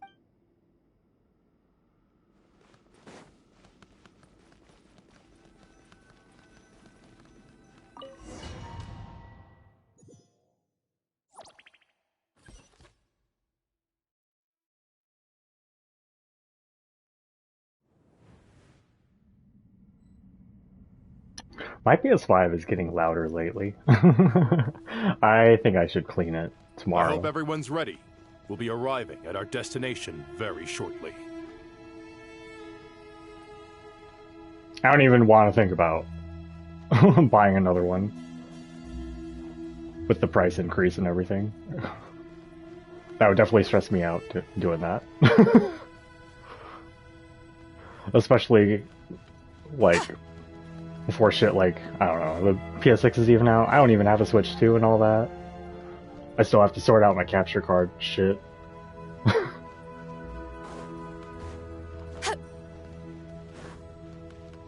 I need to get a haircut and gain some weight back so I feel more comfortable being on camera again. All that shit.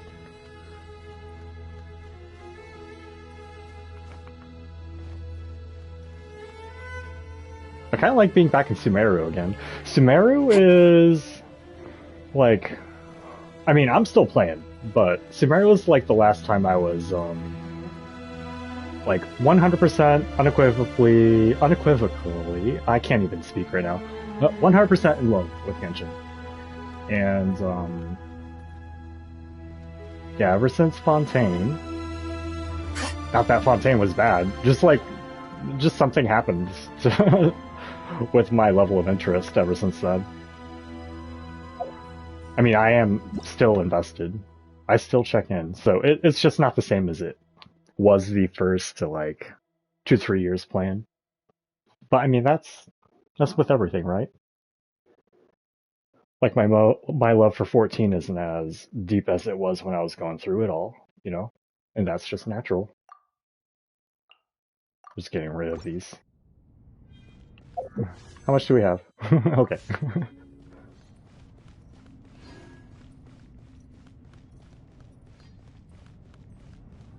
But I am having a pleasant time with this, yeah.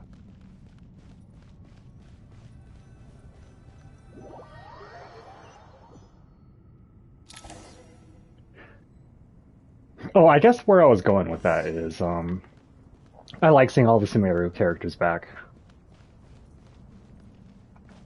Sumeru is also the last region I 100%ed, like, completely. I still need to do some cleanup, I guess. I mean, I've done world quests across the board. I've not seen so many visitors ever, really. What is this place now, a tourist attraction? Ah, closer inspection reveals many familiar faces. To what do we dusty old fellows owe the honor? Surely you're not just here to chat. You surmise correctly. We are here to carry out a rather enormous project. Ho, enormous, you say? How large, then? Larger than the gaping void in our lives? Why, you've even put a smile on Goatee and Crocco's faces. All this activity is making for quite the special day.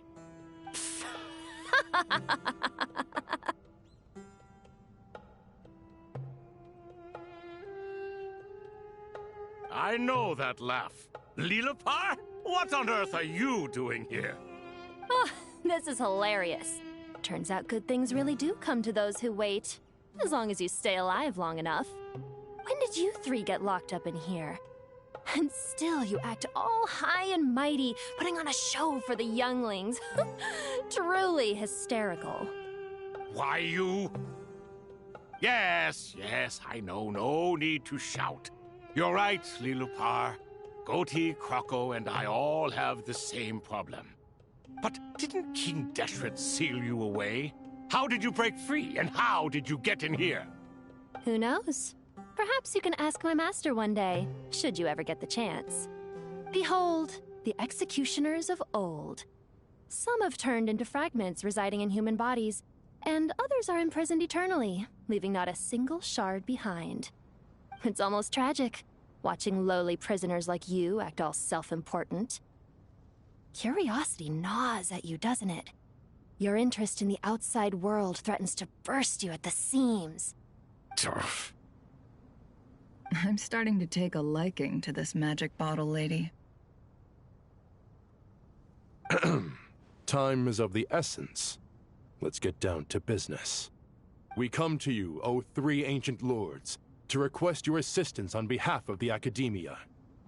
If we can help you regain your freedom, then please consider lending us your aid. As for precisely what we need your help with, it's a long story. So, to demonstrate our sincerity, we are prepared to first resolve the problems that plague the three of you. All right, stop arguing, Crocco. And Goatee, don't you start. What's the harm in letting her speak? It's not worth getting so angry about. Forget about her. The 3 questions are the crucial thing here. But do you really have a way to answer them? You once answered the final question, Nefer, but the seal did not open. Unless, with the passage of time, you have found a new answer? You could say so. When you first asked me what determines truth and falsehood, my answer was a liar's soul. Liars are the best at seeing through the falsehoods of the world. But if you want them to tell you the truth, you have to reach their soul. I think that makes sense. I found it quite compelling myself, and I told Nefer so. Unfortunately, it brought us no closer to liberation. Well, that's simply because it was my answer, not the one King Deshret was looking for. Can you guess which answer Al-Ahmar wanted then? Time. And that's not only the answer to the final question, it's the answer to all three of them. All things wax and wane with the passage of time. Love and hate eventually fade into nothing.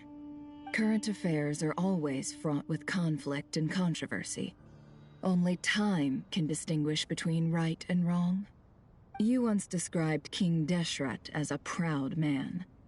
I'd say that the prouder someone is, the more inclined they are to believe that only time is qualified to be their judge.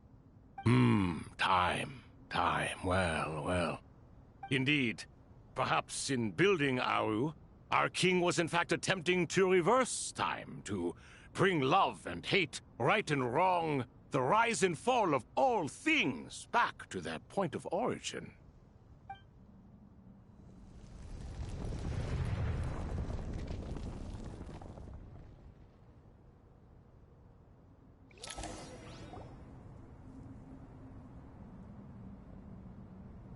Hello.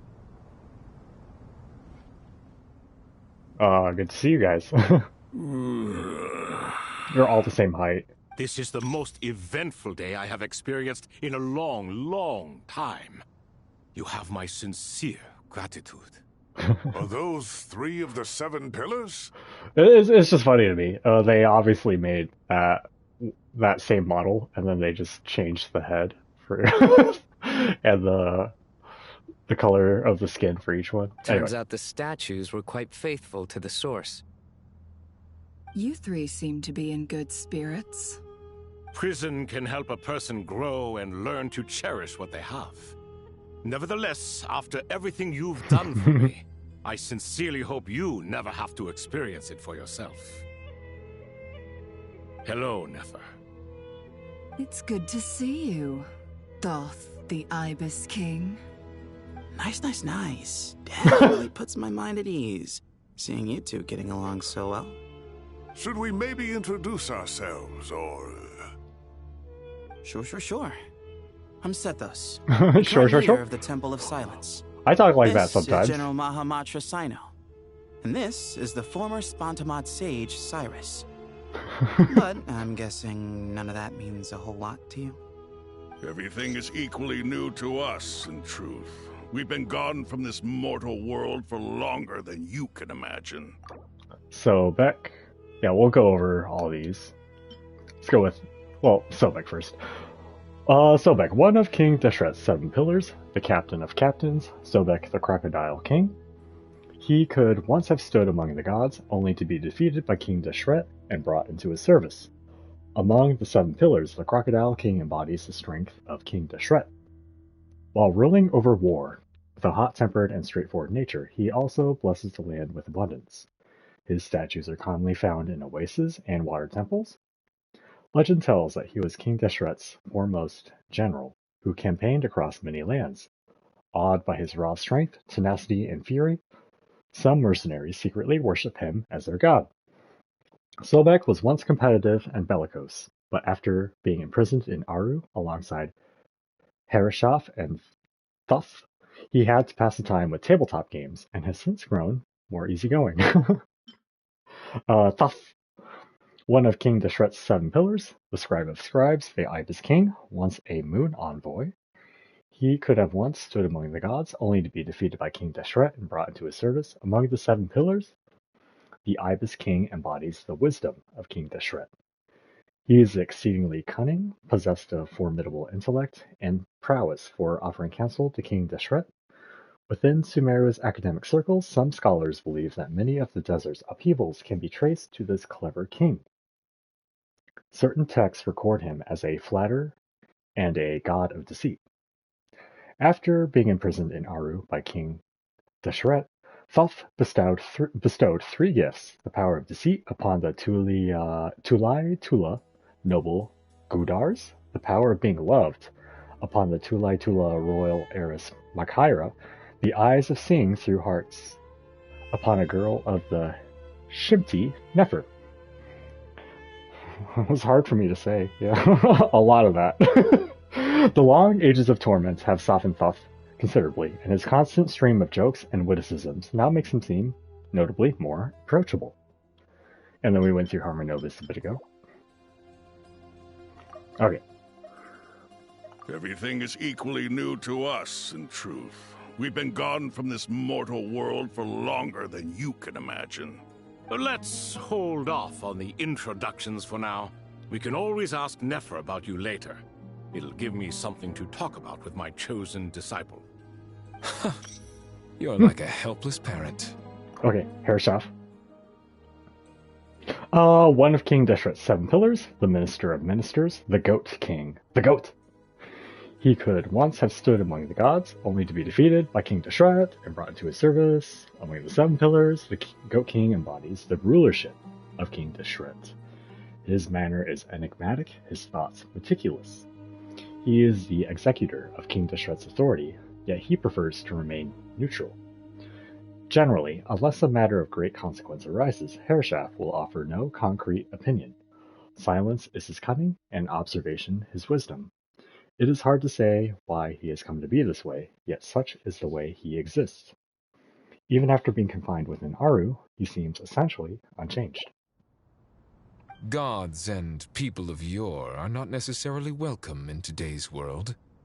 Self-awareness is one of my finest qualities. I thought I ought to share its fruits with you two. Is that so? Well, I think we'll take it in stride, just as we did with the 3 questions. Let's not forget, it was my persistence that won you both your freedom. Fair point. I have to applaud your persistence. I swear she's must recorded praise in you for like your a strange wisdom. room. Now, state your wishes, young ones. She was remote sorry? recorded or something. Sorry. Why, your tremendous accomplishments deserve a reward, do they not? You must let us do something for you in return. General Mahamudra. You're getting a what do you reward think? from the gods, I kind won't of. beat around So. the bush. Sumeru is facing a crisis the likes of which have never been seen before. And we need your help. Sino and Naphis recount the various incidents that have transpired. Every calamity throughout the ages has been connected to us in one way or another, whether we were its cause or consequence. Whatever is wrong with Irminsul, it severely affected the Dendro Archon. She fell into a coma, and is currently receiving treatment from the Dendro Dragon. The Dendro Dragon? I'm sorry, the Dendro Dragon is helping to heal the Dendro Archon? Not a pep, surely. Not vicious, cruel a pep who possesses no virtues aside from her basic instincts. Ah, good heavens.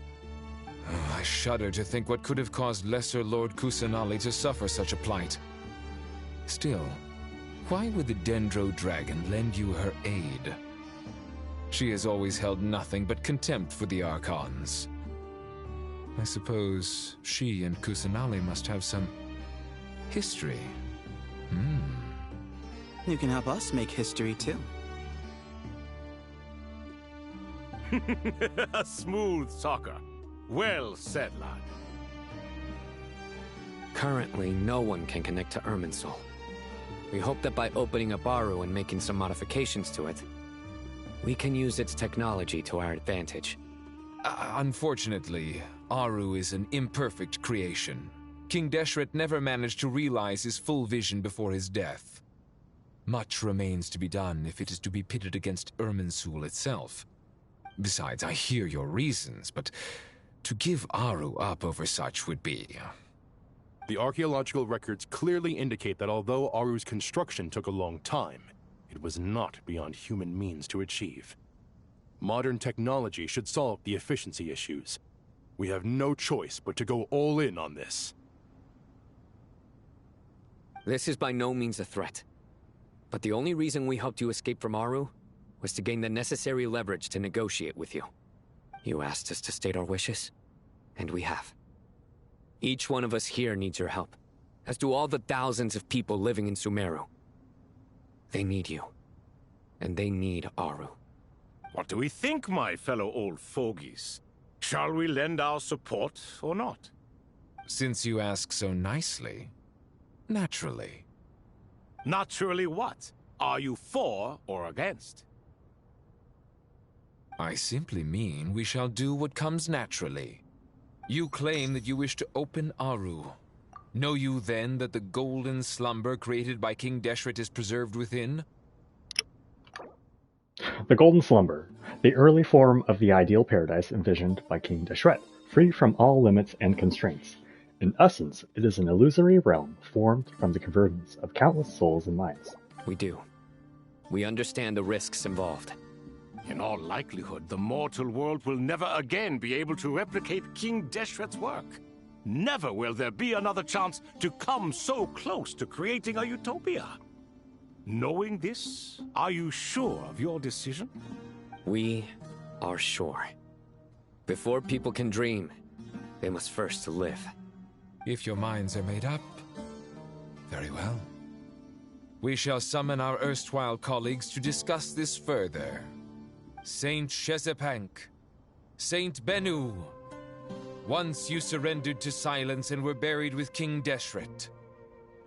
But now, we invoke the right to awaken you with our voices.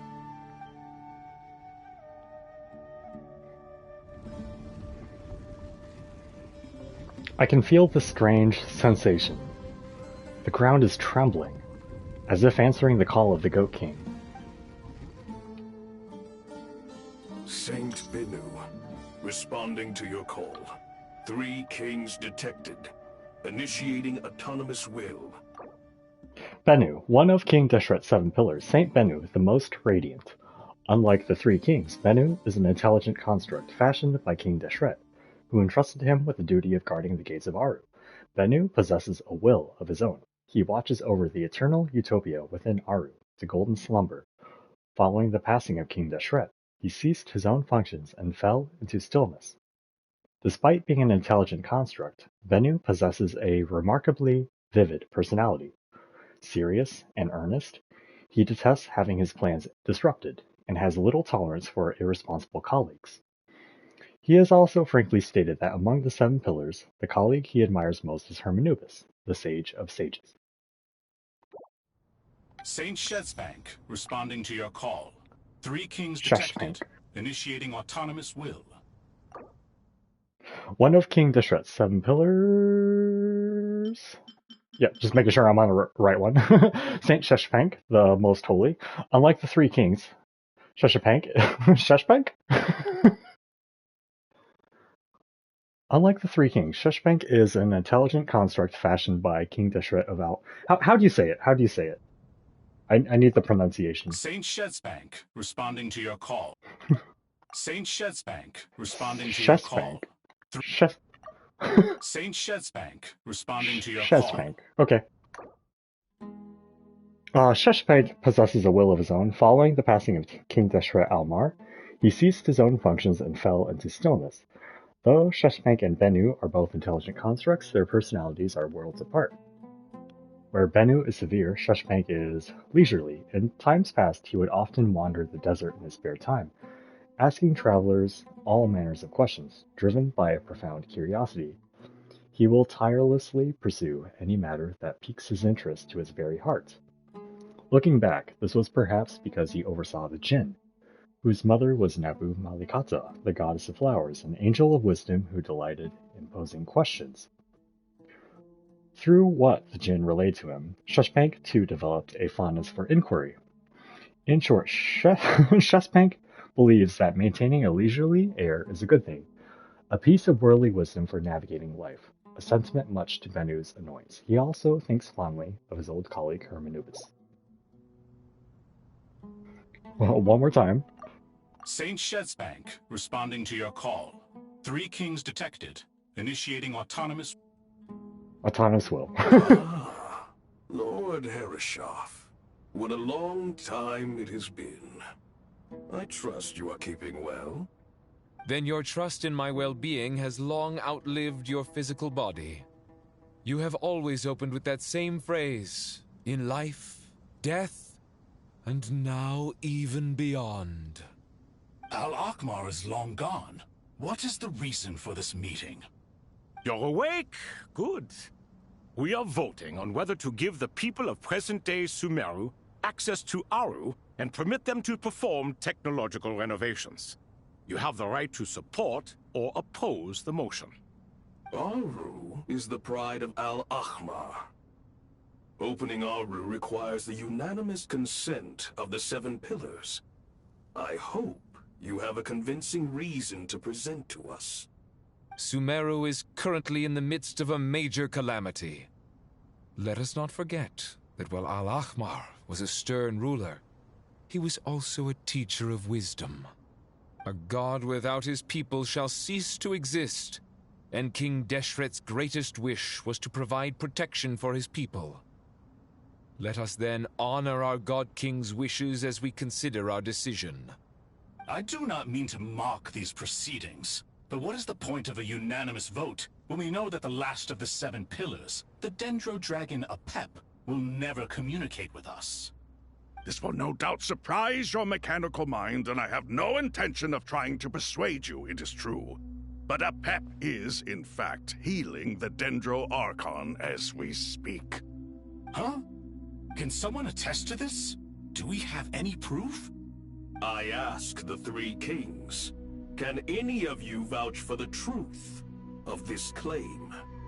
Naturally, the Ibis King, Thoth. What? It was Thoth's disciples who revealed the truth to us. We need not debate its veracity. Simply let Thoth bear accountability. That way the rest of us may have a clear conscience. Harishef, you diabolical fiend! I awakened our former colleagues for you, supported your opinion, and backed your decision. What sort of fiend would do that? I miss the days when Hermanubis was still around. At times like this, he would offer to take accountability. What are you trying to say? Is my word worth less to you than Hermanubis's? Hypocrite though you are, Lord Thoth, you are humorous in equal measure. How could we bear not to associate with a character such as you? I, Saint Shezpank, approve the Goat King's proposal. Since King Deshret is no more, we shall receive no reprimand for acting beyond our remit. Nevertheless, I sincerely hope that those before us understand the significance of what they intend to do. Remember, the moment that Aru is liberated, the myriad souls residing within the Golden Slumber will return to the ley lines. And once the ley lines flow again, these souls shall in turn be received by Irminsul. To take this step is to bring the perfect afterlife created by our king to a permanent end. We understand that well, and we have decided to proceed regardless. Furthermore, the contemporary human perspective would contend that confining souls in this way is no act of benevolence. The deceased have a right to rest in peace. King Deshret's creation is clearly a place of rest and peace. It is just that many do not see it this way. But no matter. Saint Binu approves. Hermanubis' representative and the Dendro Dragon Apep made their choice ahead of time, while the Goat King, Ibis King, and Crocodile King have also granted permission to liberate Aru.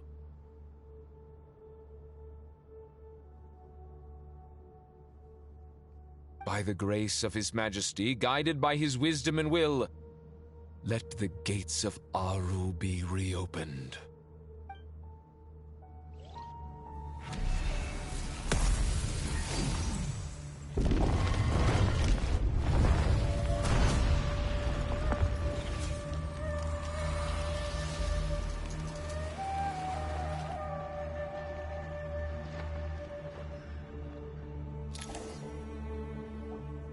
Hey!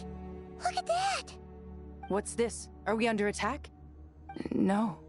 Wait, it's...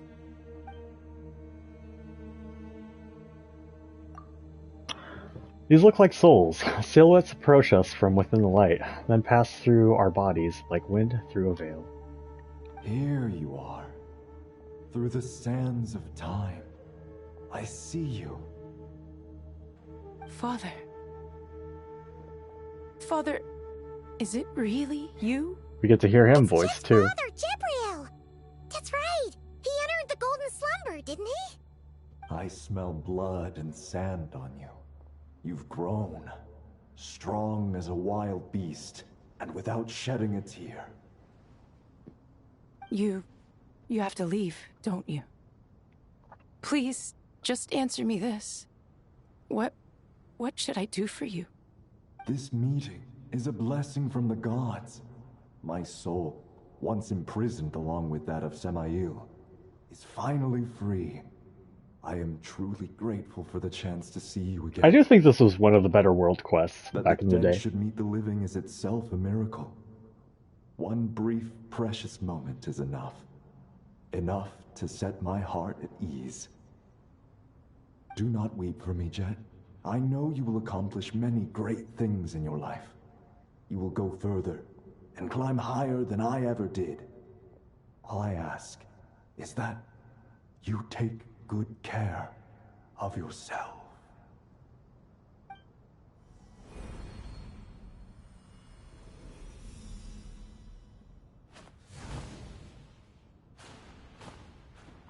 Father!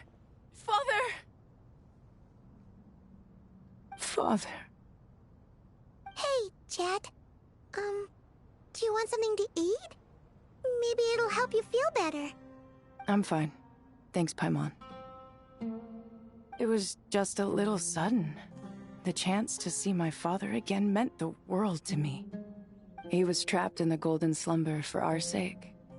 And now, after all this time, he can finally rest in peace. I'm glad. It's a huge relief. You've grown strong, Jet. More than enough to fend for yourself. Yeah.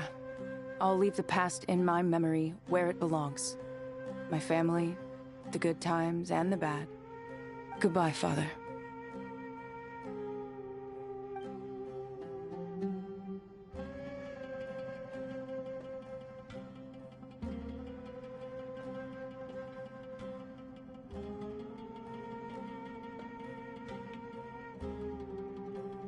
Ah, me, what a touching reunion that was.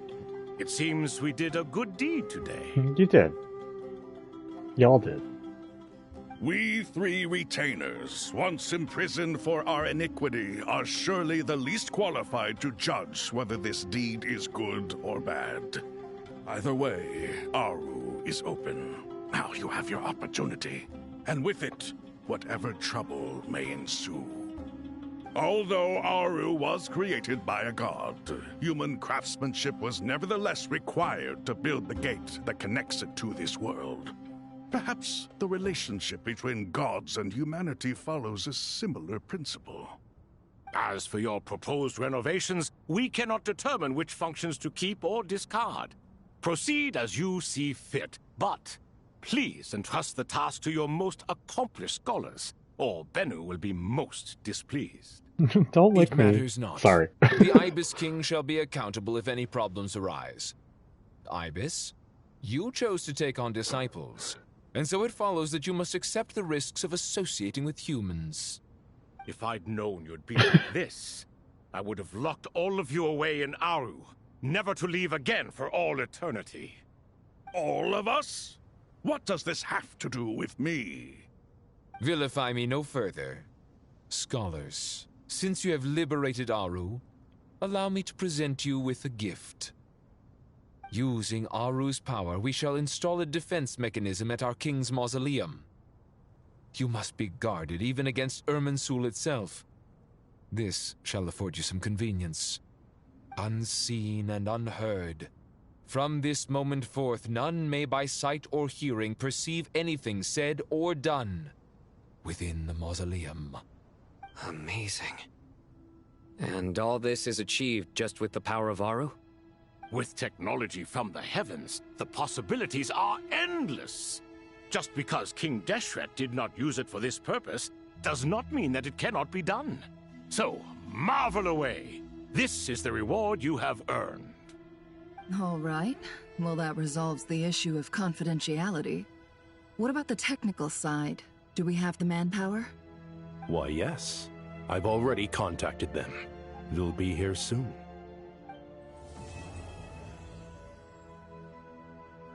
Let's keep going.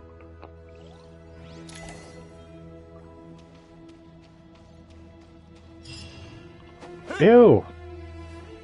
Oh, okay, I thought it was. I thought it was Hydro Traveler. I was like, they're gonna make me do Hydro Traveler shit. Ah, fresh air. A wondrous feeling. Naturally. I have a sudden urge to stretch my legs. Can anyone recommend a suitable leisure activity? I might have had some recommendations for you were this the past, but here and now, for someone who has just left prison, there could be no greater joy than simply being outside of it at last. I could not agree more.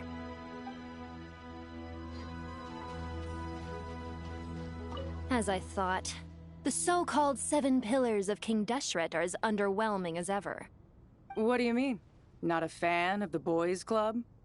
As men, as individuals, and even as gods, they are entirely undeserving of my attention. Al-Akhmar once commanded me to select a king from among the people, so naturally my eyes will open only for one who is worthy. Ugh. Can we talk about something else? It all sounds pretty complicated, and I haven't read that many storybooks. You think this is a mere story? Well, many would also say that the journey you shared with your father is not but a tale. My life, your life, they are nothing but stories. Little girl, it appears that you really have grown. In the past, you would have flown into a blind rage at my words, but now you are unperturbed. Oh, it's nothing.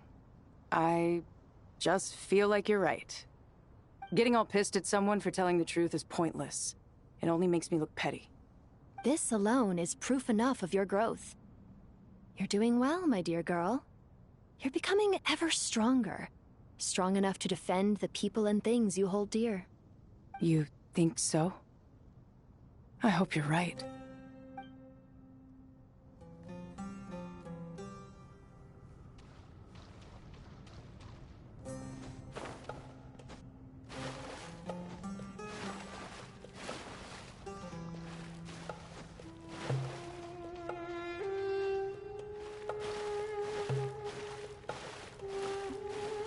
Sorry. I'm a child.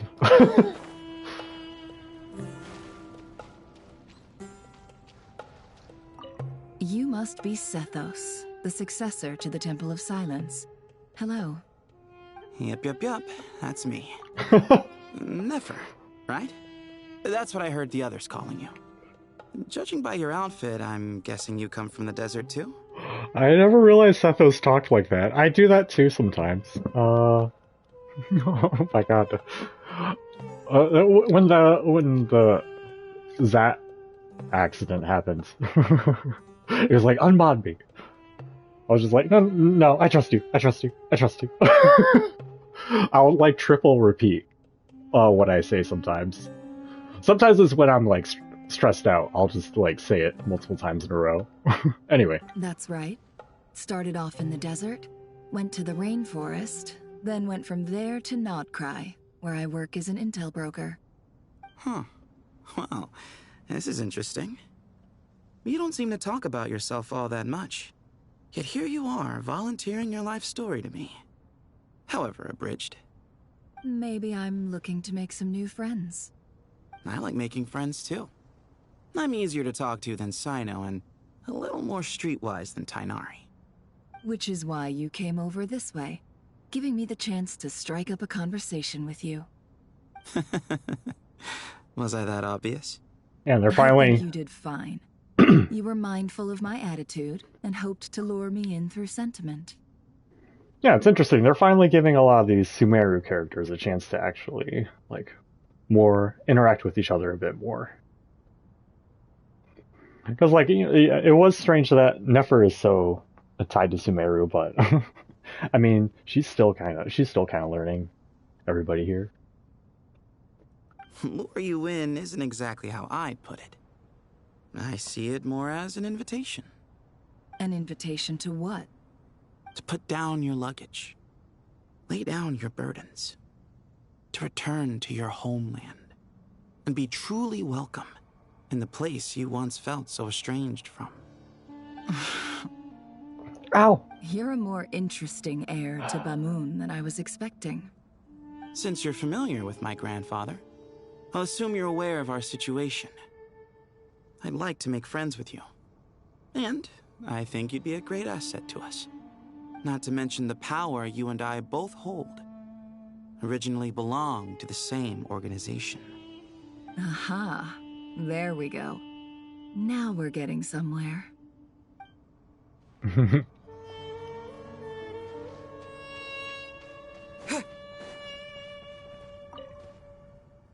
Oh. And what's your prize student doing? What else would he be doing? Whatever yours is, eh?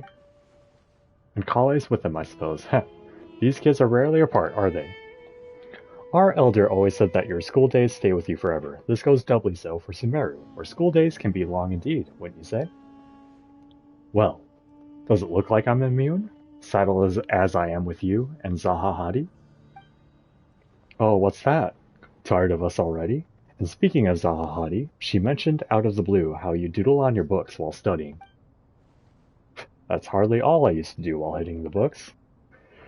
She said that once you circled the name of the murderer in a detective novel, that you once circled the name of the murderer in a detective novel, and that, just in case someone missed it, you even wrote, "The murder is so-and-so," as a hint, on the title page, no less. Did I now? Haha, I suppose I was always a creative type. Why would you do that? Oh, laugh it up, would you? Young Cyrus really was a budding genius, wasn't he? Full of wild ideas, more like, and you're still very much that kid, you know? A living example of how your school days stick with you. He's the kind of person that will run into a chat and spoil everything and then disappear. As they have with you, you straight-laced prig. You know what? Let's leave it at that. Might as well bear with one another, rather than expect us to turn our lives around or something. Truth be told, you should probably keep an eye on Sino and his friends. We'll all need to tread more carefully than we used to. I will take care of yourself as well, alright? Don't let the pressure get to you. Why were they not voiced? Why? Why? I can't see if they're voiced in Japanese or not. Do you hear that? Sounds like your teacher is scolding mine. Huh. Classic. Did you see her? She's a former Humana student who dropped out of the academia and went to Nodcry to work as an intel broker. There's more to her than meets the eye. How can you tell? Do the Matra have information on her? Some, but nothing telling. I'm basing it on the fact that she seems to be an expert liar. She can fool many with her words. A sixth sense for liars after investigating so many of them, I take it? Yep. What about you? What do you make of her? A little earlier, in the corner, I noticed she gave some supplies to Jet and had her deliver them to the main group. She's meticulous and highly observant. Besides, what was it you said? Making it to the top is no easy feat in any profession. Anyone who's at the top of their game has to have some sort of edge over others. That's true. But she's not the only one at the top of her game. I also am. And so are you. Sure, but what's to guarantee she won't overhear us talking about her? Don't worry. I have my methods. Sethos is distracting her. Ah, I see.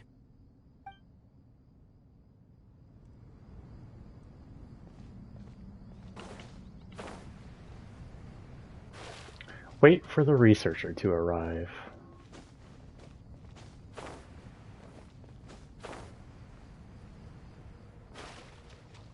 Anyone else? No Candace. I guess, might be a no-show.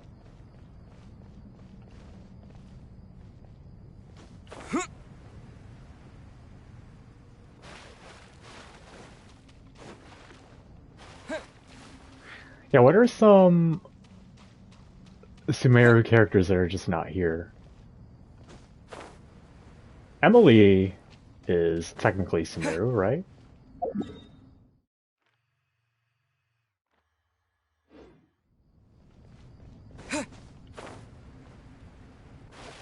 Yeah, looks like no one else to talk to. Just making sure.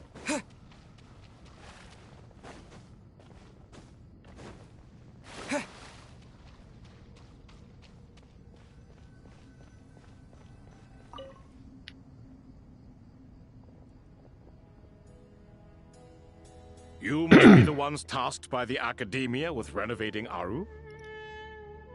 That's right. Good afternoon. I'm Kaveh, and these two are Termezi and Naisaburi. Hey, I'll hate them. Come and introduce yourself.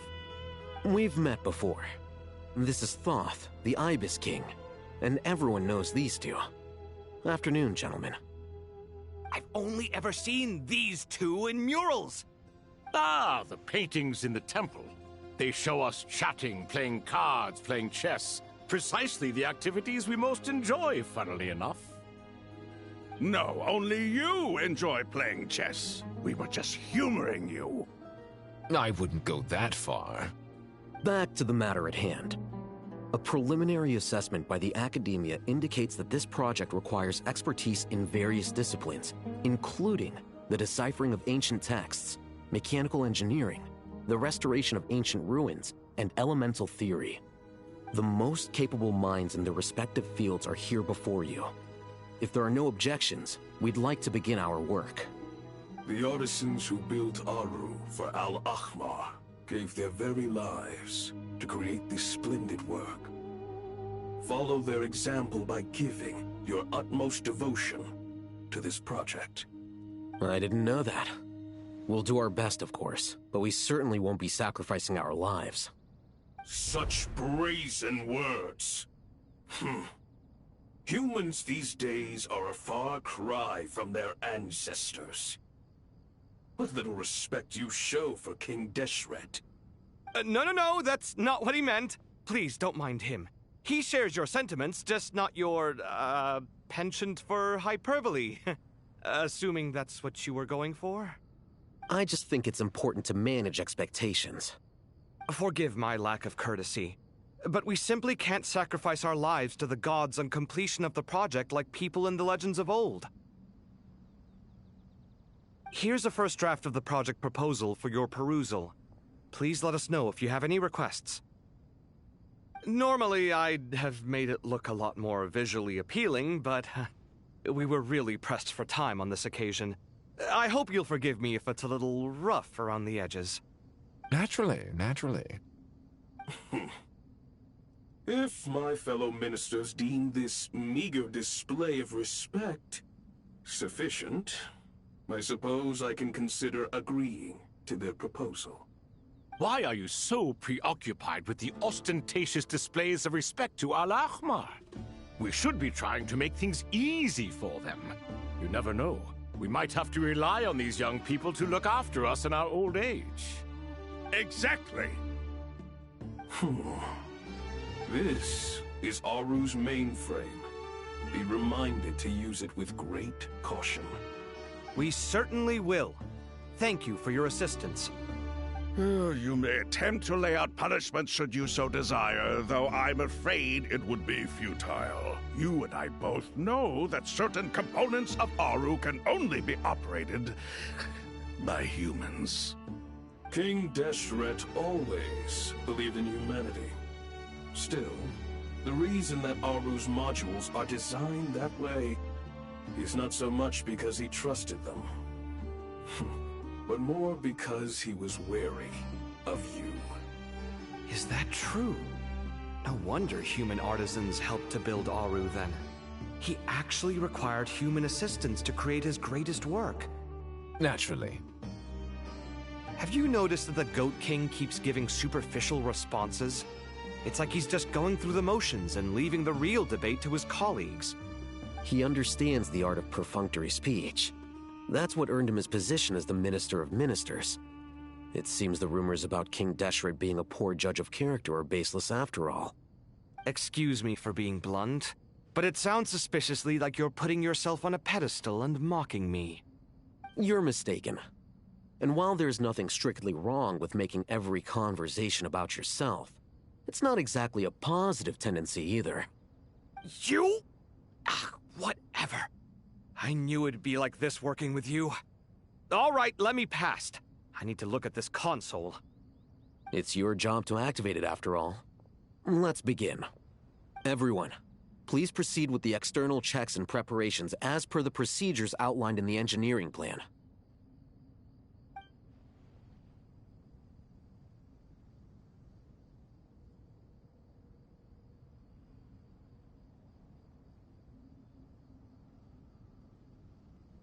Hello there, youngsters. Whoa, the Ibis King came to life. What do you mean, came to life? I've been alive the whole time. You did say we could start our research, right? Are you having second thoughts now? I've reviewed the proposal. The work you're planning to carry out on this grand device is ambitious in its scope. You have ample confidence in your abilities, I take it? I wouldn't say I'm feeling hugely confident, but given how bad things are, I'd rather at least try something than sit around waiting to die. You are the top scholars of your day. I trust you are aware that there are countless links between Aru and the Akasha? Aru and the Akasha? But I thought the Akasha was the Academia's greatest technological accomplishment, created years ago by the Dendro Archon to help her people access knowledge. And you too? Do you not know either? You've read the instruction manual, right? You tell them. An instruction manual? The Akasha has an instruction manual? The Dendro Archon is a kind and thoughtful god indeed. It used to sit on a shelf in the corner at the House of Dana. Not the most popular read. If the manual is to be believed, Aru was in fact the original inspiration for the Akasha system. What? But there are so few records about Aru anywhere. And practically none of the scientific expeditions into the desert had anything to do with it. Ah, but this is something you could not possibly have known. You may have heard many stories about the desert, but what is the most important aspect of history? Consider this a quiz. Anyone from Vahumana present? I'm from Vahumana. It's, well, veracity. Precisely. And a large part of veracity is the chronological order in which events occur. I may as well tell you. In the beginning, Nabu Malikata, the goddess of flowers, descended upon Sumeru. The glory of the heaven was within her. She brought life, oases, and knowledge to this land. Then she created the Jinn, enlightened them, and ordered them to serve her. Two other gods also walked upon this land where wisdom flowed in abundance, and the three met beneath the great green trees. It was the first and greatest alliance. We should speak with reverence of this covenant between the three, which transcended both time and life. For they promised that in Sumeru, wisdom would be shared with all. All the great changes in Sumeru's history began with the goddess of flowers. For King Deshret's sake, she pried into the secrets of Celestia, and for this was burned to ashes by the flames of wrath. So grieved was King Deshret by her passing, that he lost all interest in state affairs, and devoted himself instead to the knowledge that she had brought back. It was after learning of the technology from that floating island in the sky that he first conceived of Aru.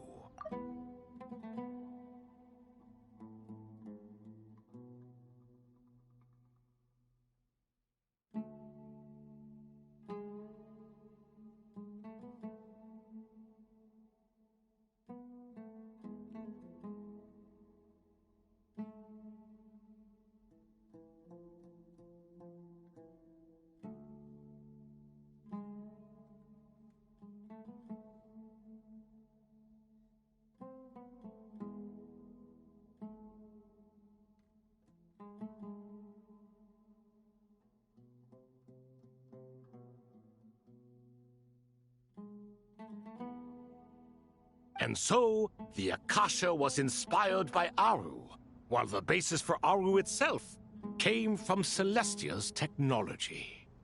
Well, if the two share a common technological origin, then connecting one system to the other is an entirely feasible idea.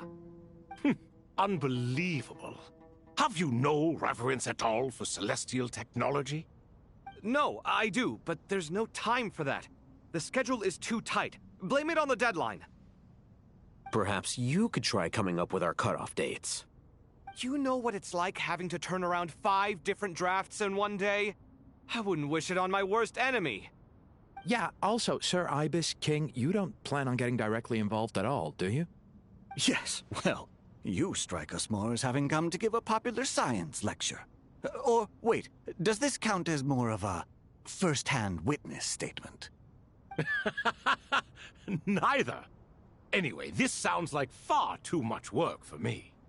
Still, if Aru is so powerful, why didn't King Deshret use it for more ambitious ends? Because it was never fully completed. King Deshret had grand plans, but he perished before they could come to fruition. In the beginning, his wish was to create something that could rival the very world itself. The Lord of Flowers sacrificed everything for that ambition. What he desired, she bestowed, and thus was knowledge brought into the world. Her courage and sacrifice had to be honored with the most splendid of monuments, or King Deshret would surely have deemed it a grave injustice. And that monument, built from knowledge and technology, etched with a sacrificial and courageous love, even in its unfinished form, it deserves to be treasured. At that time, King Deshret said the following to the Lord of Dendro. Since we share an eternal covenant, I shall never be your enemy. Hence, the fruit of wisdom from the heavens is not to be devoured. Remember, it is not that I lack the power to become the enemy of wisdom. Yet you and she have taught me much and shown me kindness. For this, I cherish you both. In the end, Aru was only used to store a portion of the souls. It was but a primitive form of the masterwork the king had envisaged. His final hope for Aru was to return to the past, when she yet lived. So the point you're making is, King Deshret was both powerful and ambitious, and he only ceased his imperious ways out of affection for the Goddess of Flowers and the Dendro Archon. You could see this as an act of mercy, but you could also see it as the sentiments that lay between these three gods placing constraints on him. This was, after all, the foundation of the alliance between them. This explains why Aru was both a prison and a monument, and why the answer to the 3 questions was time. You have to be careful who you get involved with, or you invite all manner of misfortune. This is as true for gods as it is for humans. Love is the same. It is both a prison and a monument. All right, let us pause the story here for now. Seeing as you've been so diligent, I'll offer a little help. Who's in charge again? Is it you two? Ah, yes, me and him. Now then, close your eyes. Wisdom hides in the space between the tangible and the intangible. It is to convey the incommunicable through the simplest of mediums. By the power of King Deshret, I shall grant you a glimpse into the unseen secrets that lie at the threshold of existence.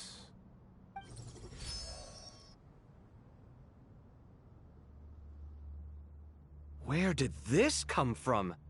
Is it a new mechanism? It looks more like some form of externalized information. You've rendered it visible? Just as the Akasha allows you to access a greater range of knowledge, the power of our king permits one to perceive ingenuities that do not belong to this world. This is no ordinary mechanism. It reflects the internal structure of Aru. Whether you choose to increase or decrease, keep or discard. Come, use these to achieve the outcome you desire. Looks mechanical to me. Better let me handle it, just in case. But wait, how do I get up there? Turn around. So that's where the elevator is.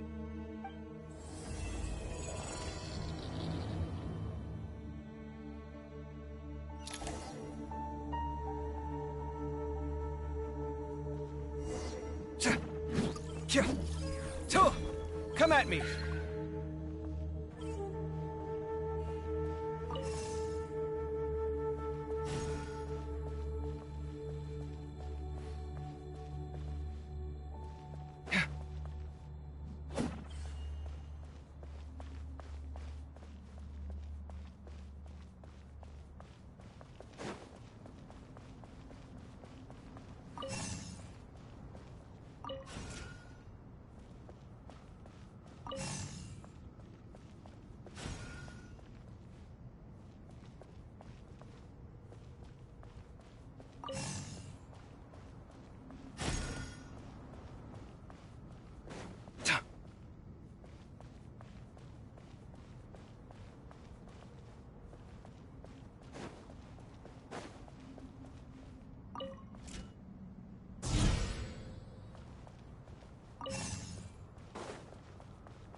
Obelisks were used to record important information in the ancient desert civilization.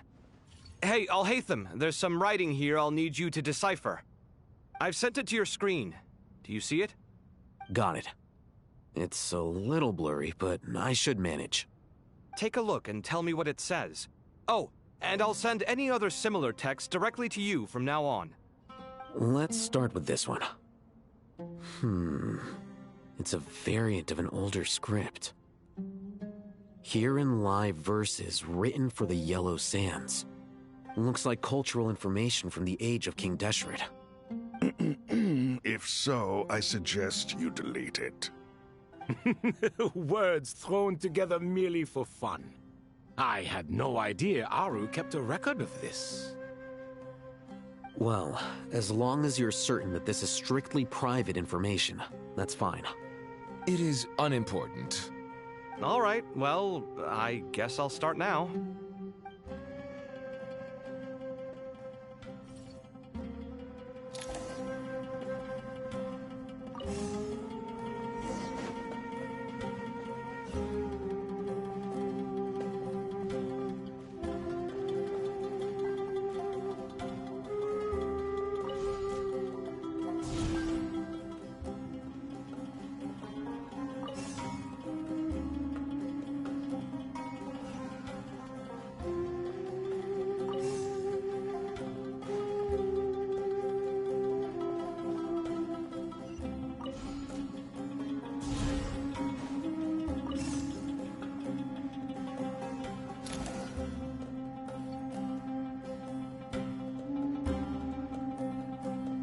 Found some more. Sending them over to you now.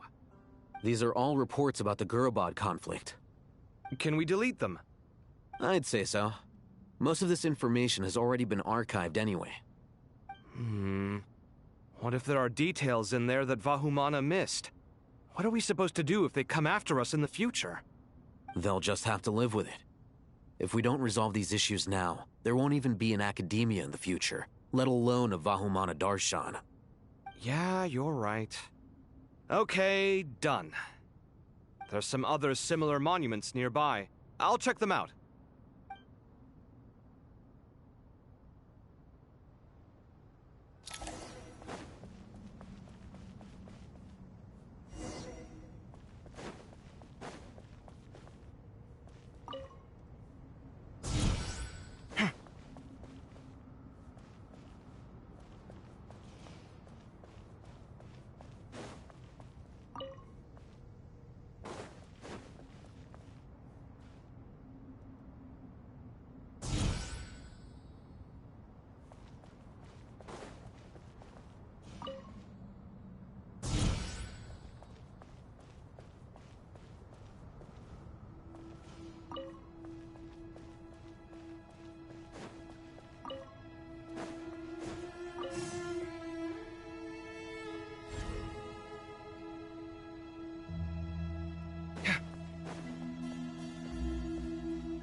Another monument. Hold on.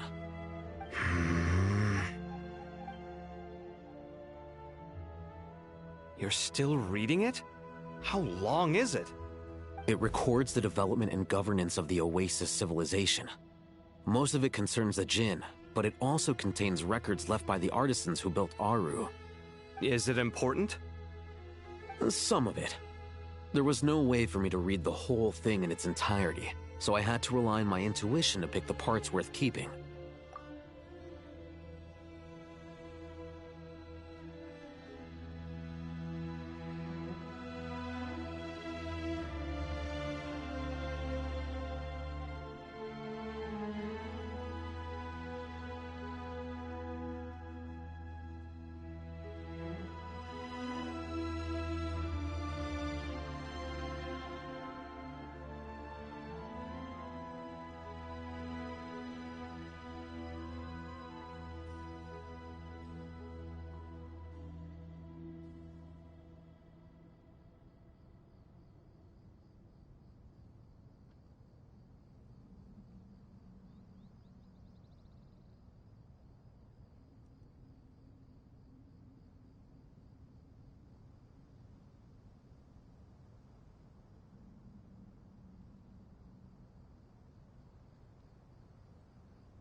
It records the development and governance of the Oasis civilization.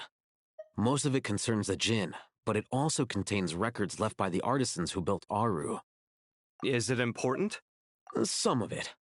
There was no way for me to read the whole thing in its entirety, so I had to rely on my intuition to pick the parts worth keeping.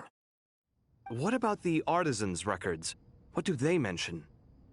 They're speculations, mostly. For instance, they were wondering how to protect themselves if King Deshret decided to silence them after the construction of Aru was complete. Sounds like pure mythology to me. Surely that kind of thing didn't really happen. The records do emphasize that this was merely their conjecture based on various myths. Still, the artisans did leave details of their plans to survive, including blueprints for their escape route. Even that got recorded? Okay, well, I'll make a copy of this first before I delete it. Is that truly necessary? You won't be needing those. No, the blueprints are important. I want to keep them as a memento.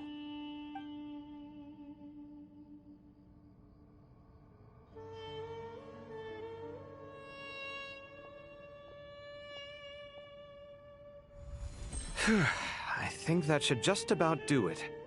It meets the requirements of the contingency plans, so we should be good. I gotta say, it's the strangest feeling, this cross between reality and the intangible. It's like drifting between life and death, or in and out of a dream, using my own hands to manipulate illusions that are forever out of reach. Chasing dreams in the most literal sense. Definitely a novel experience. What happens if my spirit just floats away? That won't happen. Anyway, I wouldn't celebrate just yet if I were you. There's likely to be a phase 2 of this project. All right. I'd better keep my wits about me then.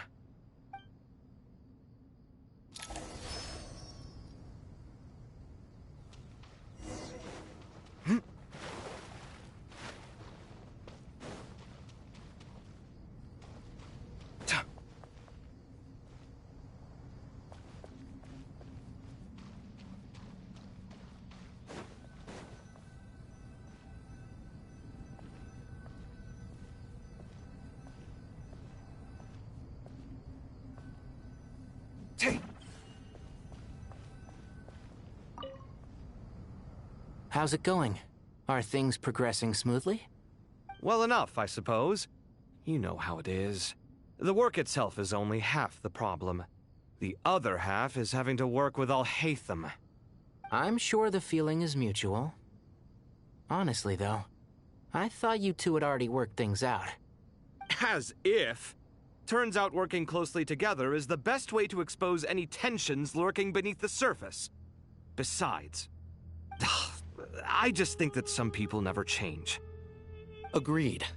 Case in point, you didn't make sure I was out of earshot before you started complaining about me. Old habits die hard. Actually, this is for your own good. Maybe if you spend a little more time listening to what other people have to say, you might actually realize that you're the problem. Naivete is another old habit of yours.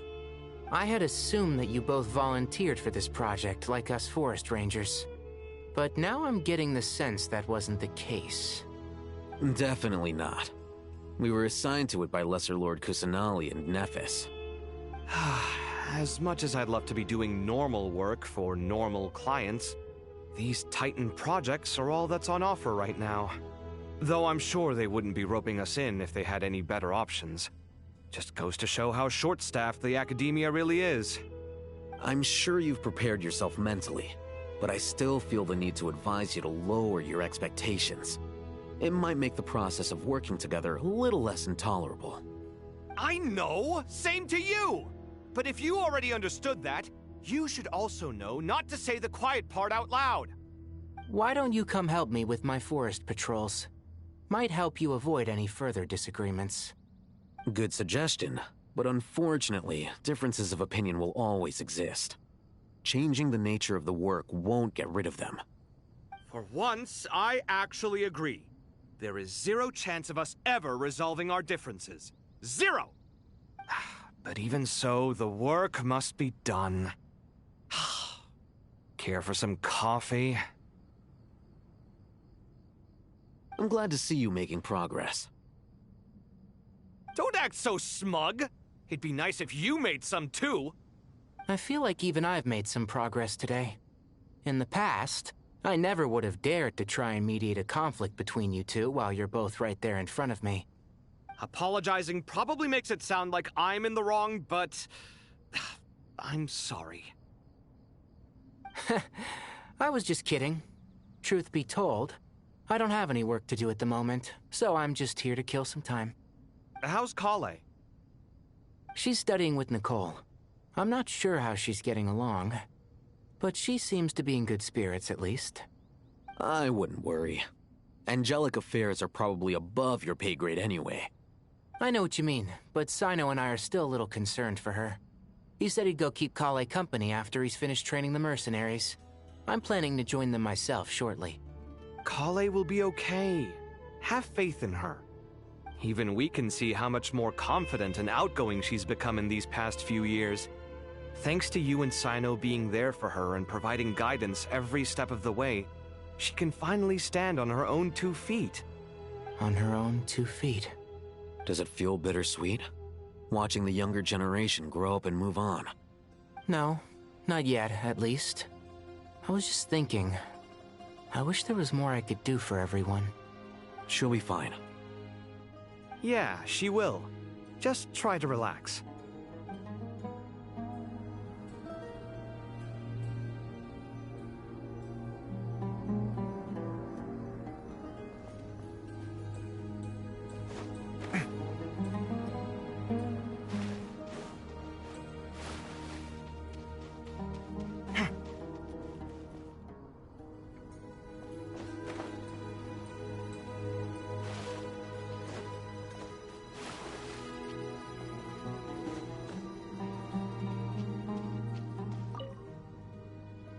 I expected that the outside world no longer respected the ancient gods, but even so, I do find the tone of these youngsters to be dreadfully impolite. It should hardly come as a surprise to you. I remember you saying the same thing last time. I assumed that was just a one-off. I did not realize it was the norm. Don't you think that young lad's matter-of-fact tone sounds familiar? It bears a rather uncanny resemblance to you, Goatee. Surely a sign that he is a man of rare intelligence. Oh. The rest of them, though, much better. The blonde-haired one, for instance. So sincere. That's the kind of kid I can respect.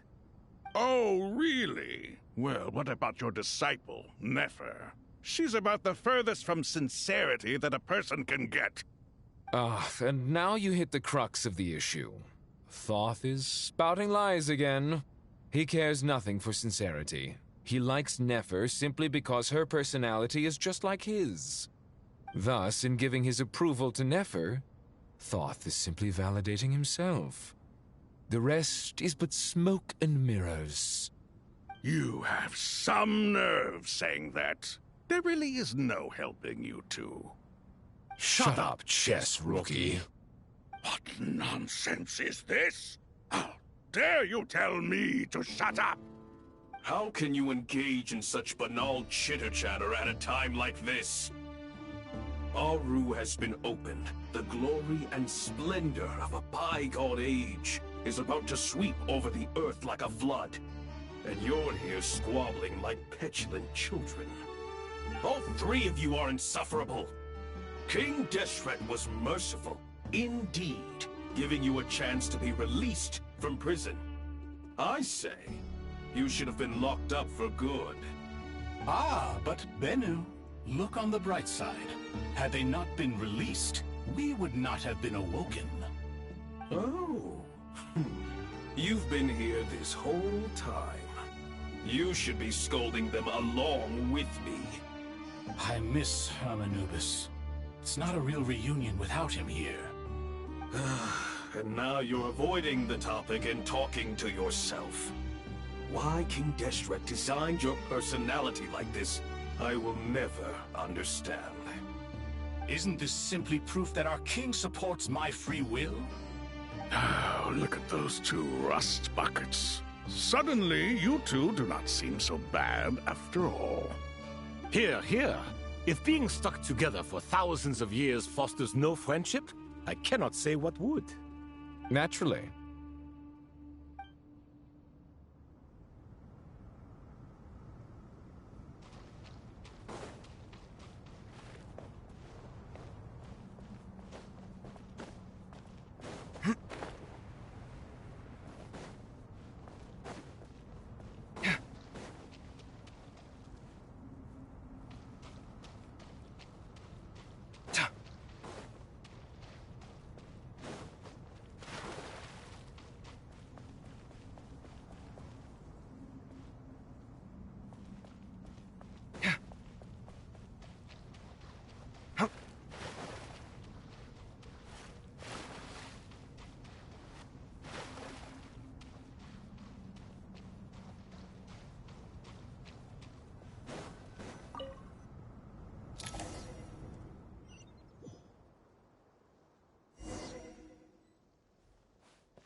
Traveler from afar, do you worry for the fate of Sumeru as well? Whoa! It's Sobek the Crocodile King! Greetings, Crocodile King. Please be at ease. I'm just here to chat with you about Lesser Lord Kusanali. Sounds like you really care about her. Yes, although to be exact, it is a mixture of both concern and curiosity that I feel. Speaking of Nahida, Paimon was wondering how she's doing. Wait a moment.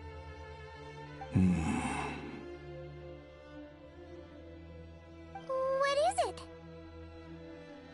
I tried calling out to a pep, but there was no response. This can only mean that she is focusing all her energy on taking care of Lesser Lord Kusanali. All the gods who served King Deshret seemed super surprised to hear that a pep agreed to help Nahida. Guessing she made a bad impression on you or something. Are you aware of the history between her and our king?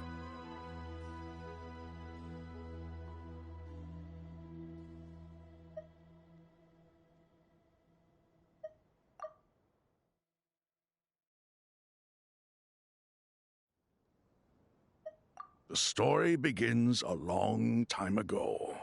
Al-Ahmar was always a wishful thinker where the Dendro dragon was concerned. Without consulting her, he decided to list her among the 7 pillars, and declared his own power to be far superior to hers.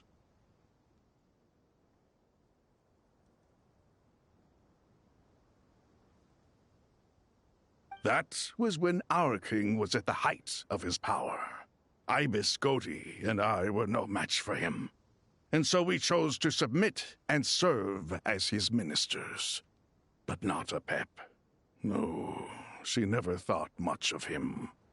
To Apep, Al-Ahmar's pride and sense of superiority were nothing but ignorance and hubris. In fact, they fought numerous times, but usually the battle ended in a draw. In the end, King Deshret coveted the power of Celestia, only to end up corrupted by knowledge. His final act was to trick the dragon into swallowing him whole, leaving her to bear the torment of his sins. The Dendro dragon stands for the glory of a bygone era. She hated Al-Ahmar and what he represented. All the gods, all the power they wielded. And so, her willingness to help the Dendro Archon through this crisis comes as a great surprise indeed. It makes one wonder whether, perhaps, the Dendro Archon assisted her in the past. Yep, Nahida did her a huge favor.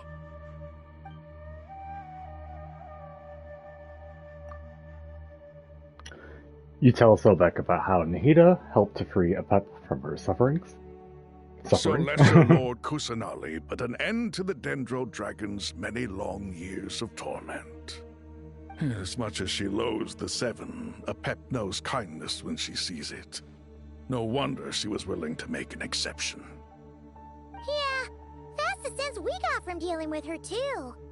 She is not incapable of coexisting with other living things. Rather, she actively chooses to avoid coexistence.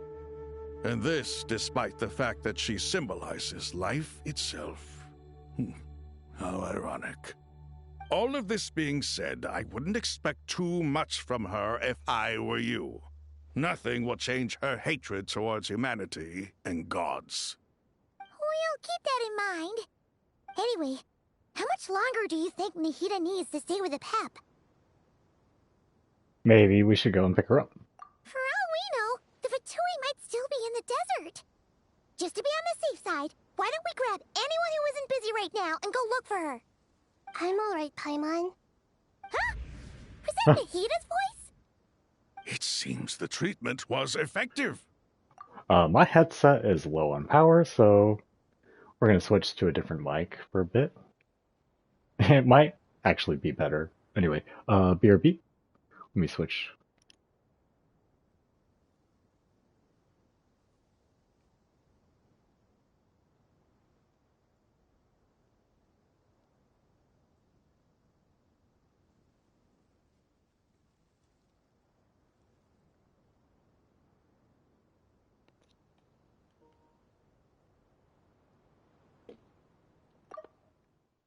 It seems the treatment was effective.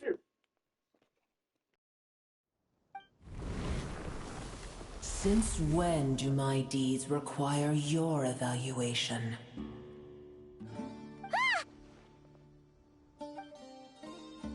Here will do just fine. I had no intention of taking you any further.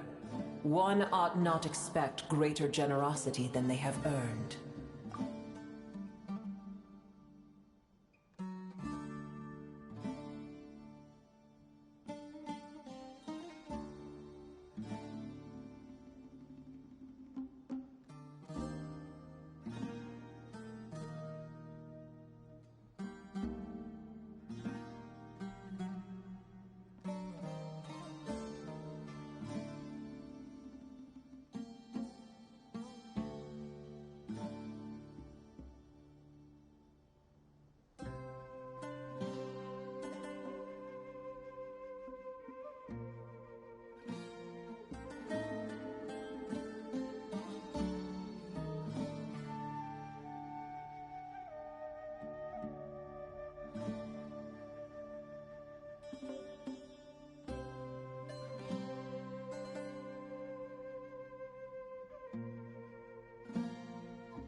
You always hide your kindness away like an oasis within a sandstorm.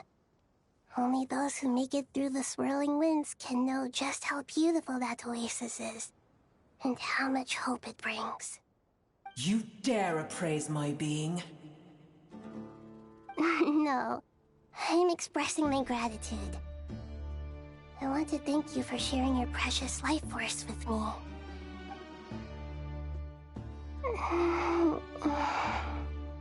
Awake already. You are more resilient than I thought. Pep. I feel much better. Thank you. Gods and their gratitude mean little to me. I would rather you give me your assurance that the situation with Irminsul and Sumeru's ley lines will be competently managed. If I suffer any ill effects from the ley lines, you, as the god of this land, will be held responsible. And you would not enjoy being held to account by me. I understand what you require, but I would assume this task even if you did not demand it. Sumeru is my responsibility. I must resume my duties as soon as possible. A farcical notion. God of Sumeru, I hope you realize how unextraordinary your strength is.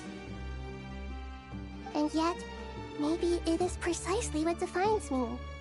A god of wisdom is not meant to rule by force. Then hold steady. We go forth. Well, I'll be. Is that a pep? Do my eyes deceive me? Of all places, the Dendro Dragon has decided to visit the mausoleum of King Deshret? I see that after all this time, El Ahmar's menagerie of ministers remain as vile as ever. It's a pleasure, Dendro Dragon. Had you arrived but a little sooner, you might have attended a meeting of the Seven Pillars. What a nauseating thought. You are not the first insects I have had the displeasure of dealing with today. A swarm of them tugged on my tail on my way over. Goodness knows what hovels they crawled from. Why do all the creatures of this world remain so lowly after all this time? What did you do with them? I cast them away. What would you have me do? Keep them as trinkets? Boer, this is where we shall part ways. To be clear, I do not wish to see you or anyone else here ever again, unless absolutely necessary. Then I wish you peace as you return to your dwelling place. Thank you for helping Nahida. It matters not to me. Simply refrain from bothering me again.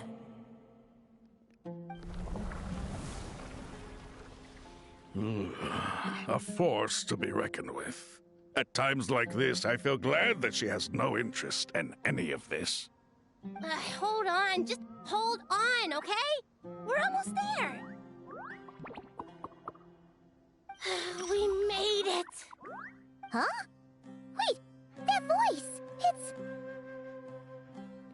Sarouche. Okay, so they're really congregating the World Quest stuff. Yeah. Uh-oh, I'm gonna fall! We get to hear Sarouche voiced as well.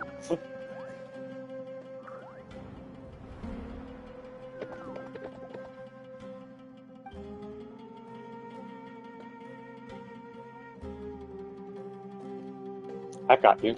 Well, that's a relief. A pair of safe hands indeed. The Dendro Archon's familiars. They are the last thing I expected to see here. Huh? Wait, what are the Aranara doing here? Don't you guys hate the desert? Obviously I was worried about the Dendro Archon. I've been supporting them with my Pari powers the whole way here. Oh, they seem pretty nervous. Is it because there are too many people around? Not just people. It's all these non-human beings, too. It's hard on them. I can't believe you made such a long and dangerous journey just for my sake. I appreciate your support so much. Thank you all. I'll have to ask everyone to wait while I help our new arrival settle in. Once I'm done, I'll gather everyone to discuss our next steps. Traveler, Paimon, shall we find a place for our friends to stay? Sure. Awesome! Let's go! Well, first I have some questions. You answer Nahida's questions, bringing her up to speed on everything that has happened. Okay, I think that covers everything. Thank you. We can get going now.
These aren't voiced. Wah.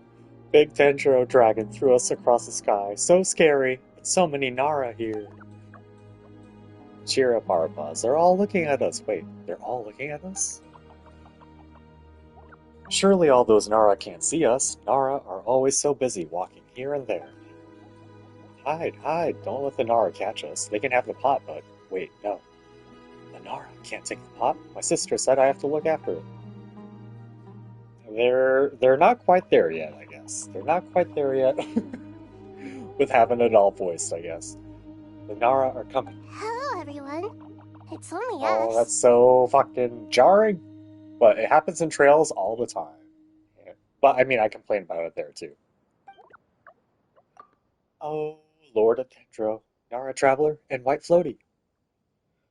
Lord of Dendro, Nara Traveler, Paimon. It's been a long time. It must be very tough for you coming all the way out here. Especially since you don't like the Veluca. Is everyone back in Vanarana doing well? Araha is a Vasara tree. Vasara trees protect Vanarana, so that means Araha is protecting Vanarana. Don't worry, everyone who stayed behind will do their best to protect their home, and we'll all do our part too. Everyone's here. Good. Are you okay? You look Don't like make you were me about to voice pass them. out back there. Then you're forgetting who I am. Don't underestimate me. You're making me voice them. Sarush, the mighty red floaty. Oh, excuse me. Are you comparing me to Paimon? I want to like chill out and be muted for a little bit if like no one's around. But they keep okay. Well, Arari-san can? Arari can? I think it suits you. I suppose everyone is gathered here because of me. As we can see, the situation is critical, and everyone is very busy with their various tasks, so... Also, I don't want to talk out loud this much after the cat left the door open again. 1 second.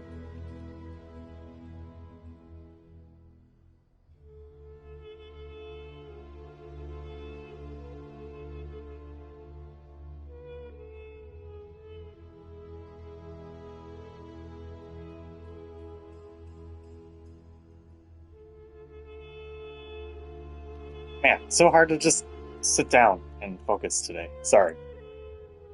Need help? Arapas can help. We can all help. Arapas bought a pot to make soup. Very delicious. All of us are here to help. Arabalika, Ararikan, Arapas, Aradashan, Arariyuta, Arasata, and Arasha will all help. I love all those names dearly. I can't thank you enough. Right now, we're focused on restructuring Aru, processing excess information, and helping restore everyone's confidence. I'm sure you'll find it all very straightforward. I just kicked my cat off my lap and she's already back. It's hard to stream when you do this. You know that, right? I'm sure I'm sure it's annoying when I talk to you. Okay, come on.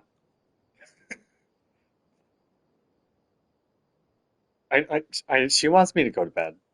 I'm kicking her out of the room for real. BRB.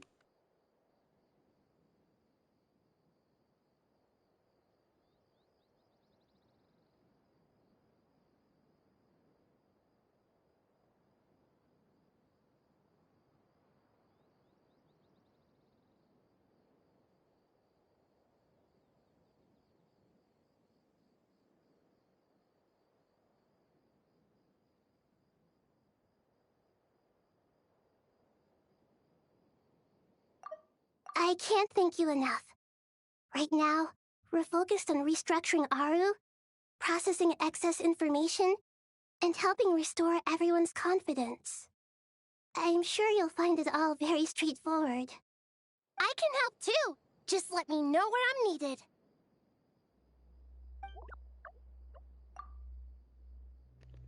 Together, together! Lord of Dendro, Arabalika has something important to tell you. On our way out of Vanarana, we saw some Nara talking in secret, male Nara, up to no good. No good? Yes, 2 Nara sneaking around at Caravan rebots. That definitely sounds suspicious. Traveler, Paimon, I have other work to attend to here that needs to take priority. Could I trouble you to investigate the situation Arabalika spoke of? Yes. No problem. Leave it to us. Thank you. I'm counting on you.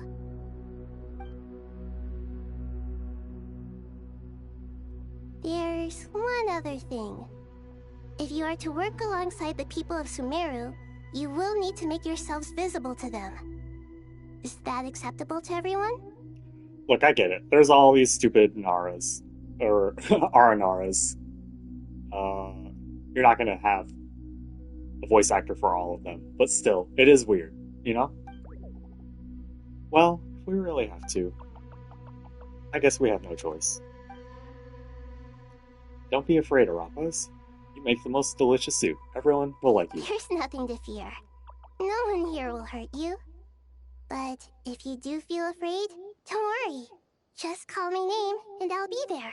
Just call my name and I'll be there. Okay. Very well. Now, I shall bestow a small blessing upon you all. Whenever people see you and interact with you, from the moment their gaze meets yours, they will experience the most beautiful of dreams. Nahida gently raises her hand. You don't know what she did, but you feel a wonderful presence, like something out of a lovely dream indeed. Sunlight trickling through the branches, glistening like gold leaf. The trees chanting softly in the breeze as the flowing water plays a symphony. Your heart swells up like a balloon as it fills with happiness. There are many terrible things yet to be resolved, but in this moment all you feel is peace, friendship, and love, as you stand side by side with dozens of other creatures together in the forest. The people around you turn their heads and scan their surroundings. They hear it too. Ancient voices speak from the forest, soothing everyone's hearts. Do not fear, do not be afraid. Do not be overcome by the storm. Do not fear. We will face it together. This too shall pass.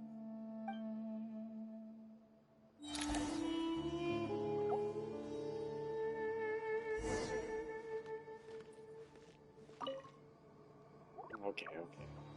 Well, the Nara are looking this way. Uh-oh. It's okay. Arabalika will protect you all.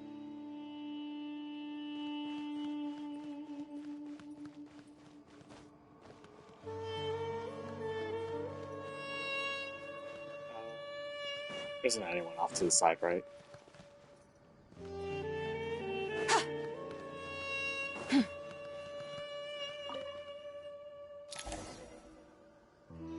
Alright, get me away from those Arnor. If they're not going to be voiced. Thank you. Go on. Ah, everyone's here. Wonderful.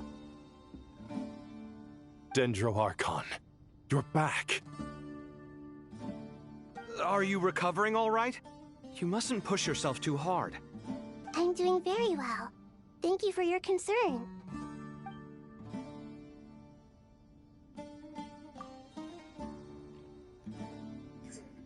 The scholars update Nahida on the progress of Aru's renovation. I see. Using the power of Aru to reboot the Akasha and gain access to Irminsul. It's a sound plan, although... I regret to be the bearer of bad news, but with the state that Irminsul is currently in, it's impossible to access via traditional means. Even the Akasha won't change that. Alas, we had feared this may be the case. And what about non-traditional means? Non-traditional means? Are you saying... Desperate times call for new measures.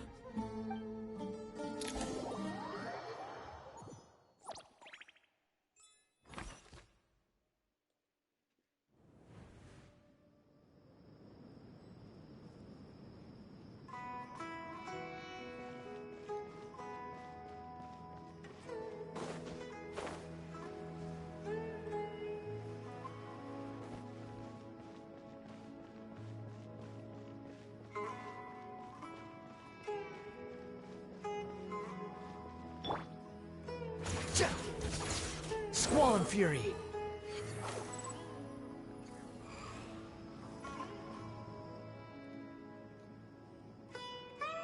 Hey, we're here! Ah, it's you. Is there a situation?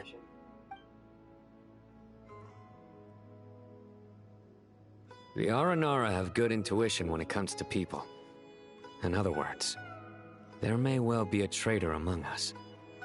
Given everything that's going on, I'd be more surprised if there wasn't. Miss Nefer, as a professional intelligence broker, I trust you have a solution? Not one that I'm willing to volunteer. What's in it for me? Let's say I'll treat this as a pilot project aimed at expanding your intelligence operations. Whatever business you're in, an avenue to demonstrate your abilities could never hurt. I like the sound of that.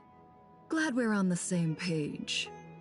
Given that you rarely set foot in Sumeru, practically no one at Caravan Rebot knows who you are. I take it you've read the files on everyone in the area? Yes. I also skimmed the list of evacuees, and am more or less up to date on where everyone stands. Any initial suspects? Limiting the scopes to males whose recent activity could be viewed as suspicious.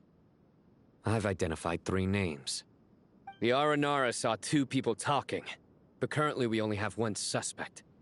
The other person was probably just a messenger, and in all likelihood has already left Caravan Rebot. Everyone is heading for the desert per the evacuation order. Anyone willing to turn back at this stage is almost certainly with the Fatui. There's no way it was a spur-of-the-moment decision to act at a time like this. This spy must have been planted long ago. We need to smoke him out from wherever he's hiding. Sounds like you have the beginnings of a plan.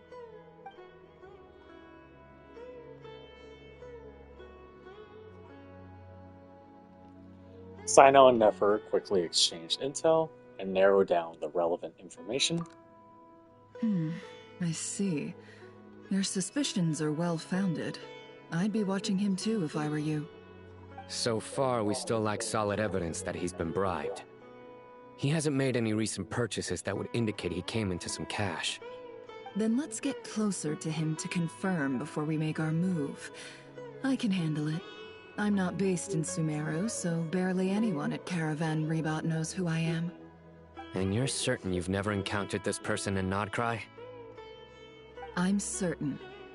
Besides, it's extremely rare for me to have had any direct contact with Sumeru mercenaries besides Jet. There's no way he could have seen my face before.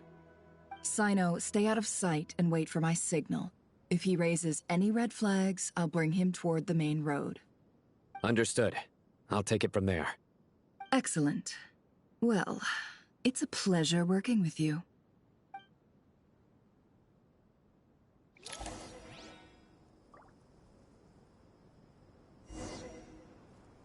No more lies.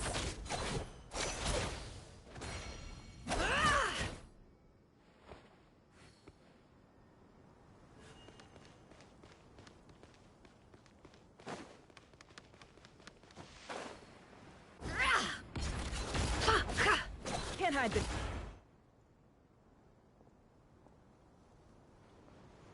Darker skin, scars, frequents the desert and has ample combat experience. Nothing unusual about how he dresses or acts. What's that he's looking at? A coin. Interesting. Could that be how his contact paid him? Conveniently discreet for someone trying to hide any unexplained income. And yet it could be highly valuable. Sorry to bother you. Has everyone here already left? I don't suppose you happen to see a lady wearing a hat? Ma'am, what are you doing in Caravan Rebot all by yourself? The main group evacuated some time ago. Didn't you pass them on the road? My friend and I lost some of our cargo along the way. I didn't want to miss out on potential business, so I told her to go on ahead and meet the client while I retraced our steps. I didn't think it would be so late by the time I found it. And then there was a terrible sandstorm. I guess I must have taken a wrong turn, because I didn't see any large groups on my way here. Forgive me for asking, but just to be on the safe side, could you describe this friend of yours? Sure. She has blonde hair, and she was wearing a hat and a white dress. You'd definitely know if you'd seen her. Yes, I think that does ring a bell. Ah, my apologies.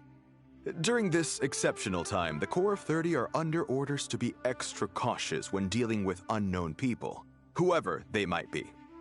I understand. Well, sir, is there anything else you need to know? If not, I'd better try and catch up with them. Hey, wait! They left a good while ago now. You'll never catch up with them on your own. Why don't I give you a ride? I'm here to collect the last few people anyway. We have plenty of carts, so one more won't be a problem. That would be amazing. Traveling with a group will be much safer. I'll have to pay you for your trouble. Hey, let's not worry about the money for now. Wait here a moment. Once I'm done packing up, I'll take you to join the rest of the group. All right, thanks. Let me know if you need a hand carrying anything. No need for that. I'm strong enough for both of us. Okay. Well, I wish there was some way I could repay you. Guess it's my lucky day, running into someone who knows what they're doing here. You might have just saved my life, you know? You're not wrong there. I mean, what kind of cargo is so important that it's worth risking your life to get back? I hope for your sake that it's priceless. Actually, I suppose I can tell you, since you've been such a big help. But be sure to keep it to yourself, or we could both be in big trouble. Oh, really? Sounds mysterious. We're in the antiques business. You understand? Some of our goods aren't acquired through the most legitimate means. We have to be very discreet when we're selling them. That's why I had to go looking for the missing cargo alone. Ah, no wonder. Well, ma'am, in that case, it turns out that maybe there is something you could do for me. I'm all ears. But to be clear, our commission isn't cheap. Think carefully before you ask.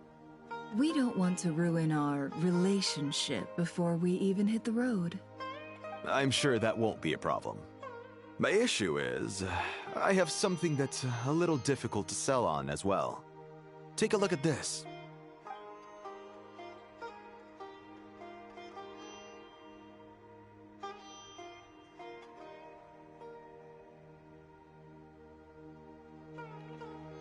The mercenary reveals the old coin in his hand. Thanks to her dealings in Notcry, Never has seen plenty of antiques in her time and recognizes it as a very rare, high-value item.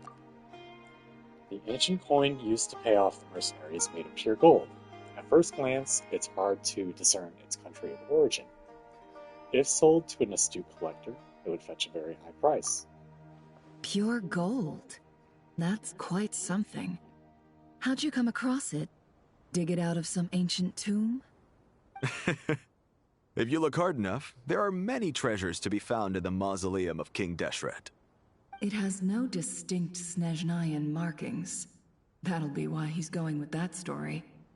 And he clearly doesn't want to arouse suspicion, so he's on the lookout for an opportunity to make a quiet trade. Surely you have an existing business partner. Won't they take it off your hands? I hope I won't be attracting the wrath of my competitors by helping you sell this. The shop I used to work with is having cash flow issues at the moment after losing some money.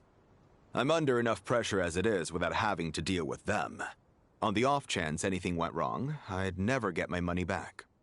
I understand. Gold is the last thing that traders with cash flow problems want to see. Well, in that case, I think we can work something out. As it happens, I'm just about done packing. Shall we make a move? Sure. Let's walk and talk. This evacuation was a huge operation. They needed a few people to stay behind and tie up loose ends, and I ended up being one of them. You're lucky you ran into us in time. I certainly am. I don't know how this happened. One thing led to another, and look how it ended up. I just hope our client doesn't get spooked and cancel their order. Fingers crossed. But either way, life goes on, and we all have to make a living somehow.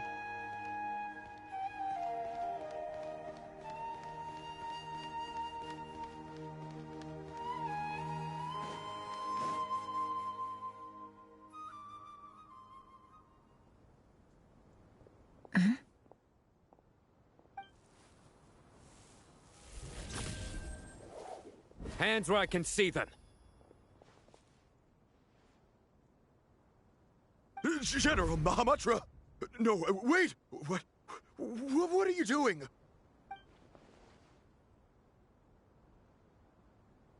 This is the coin? Good. Sadly, you won't have the chance to spend it. Nicely done. Looks like Sumeru's mantra are a well-oiled machine nowadays. Unmarked gold coins are quite difficult to trace. Thanks to you, we have secured the evidence. Here's what's gonna happen.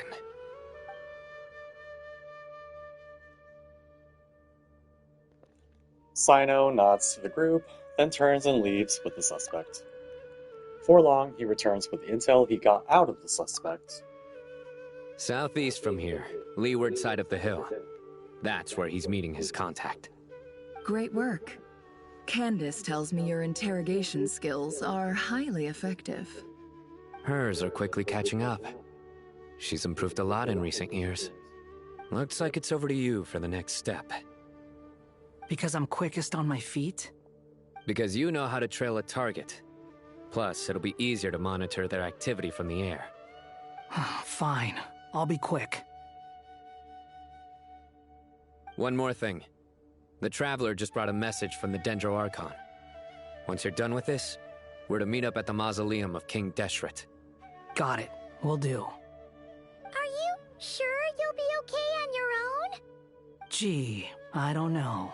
Maybe you should come with me. Okay. Then Paimon's coming with you.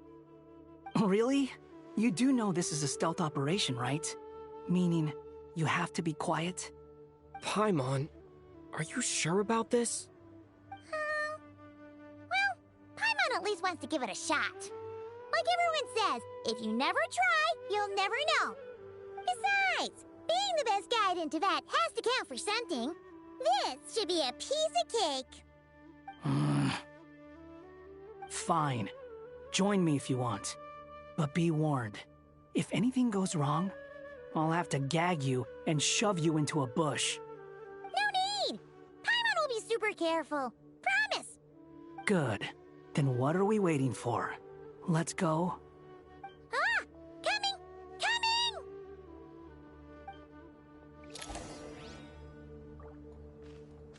The wind rises.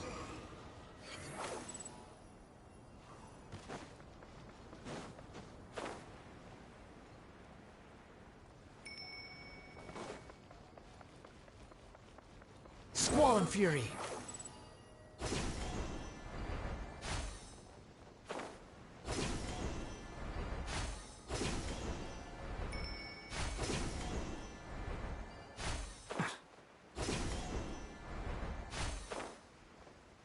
The wind rises. Hawkeye! Wait up! Hey, slow down, will ya? We're here.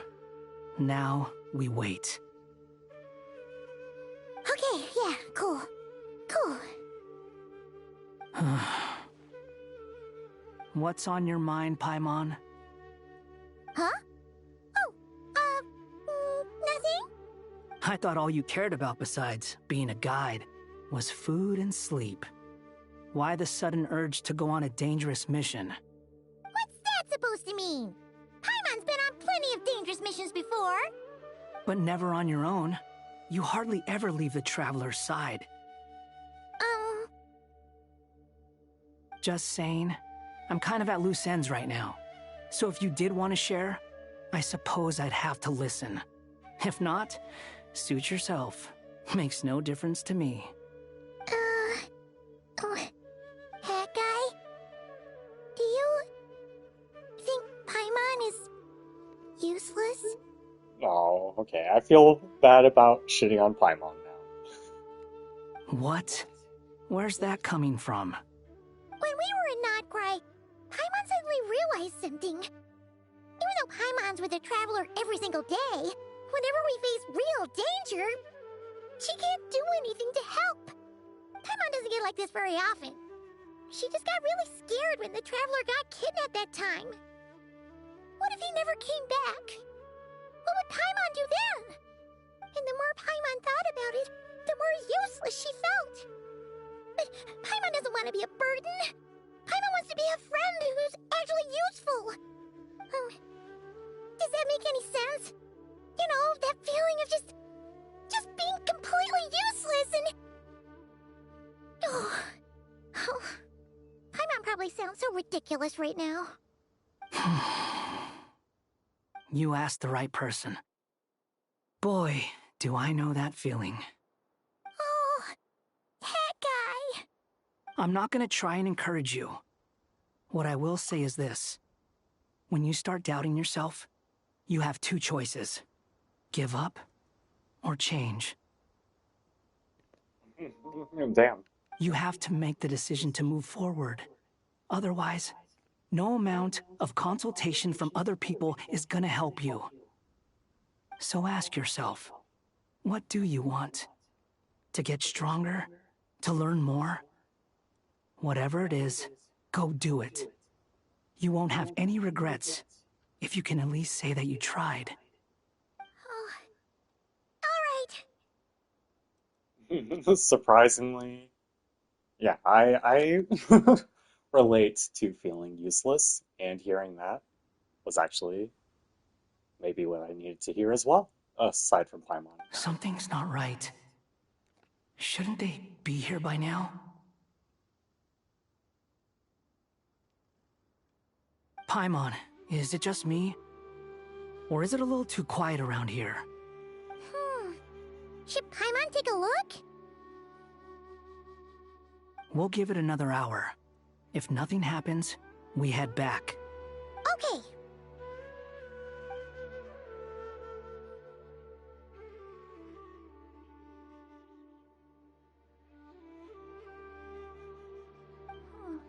How strange. We've been here for ages. Where the heck are they? Have we been stood up? What is it? Did you think of something? Something feels off about this whole situation, but I can't quite explain why. We know for sure that the guy Sinocot had something set up, yet somehow his contact is a no-show. So, either the handler got caught, or, more likely, they decided to cut our guy loose. But how would they know to do that? Wouldn't they at least send someone here to check things out? That's the problem. They couldn't possibly know what's happening here. Unless... This feels all too familiar. Come on, let's head back.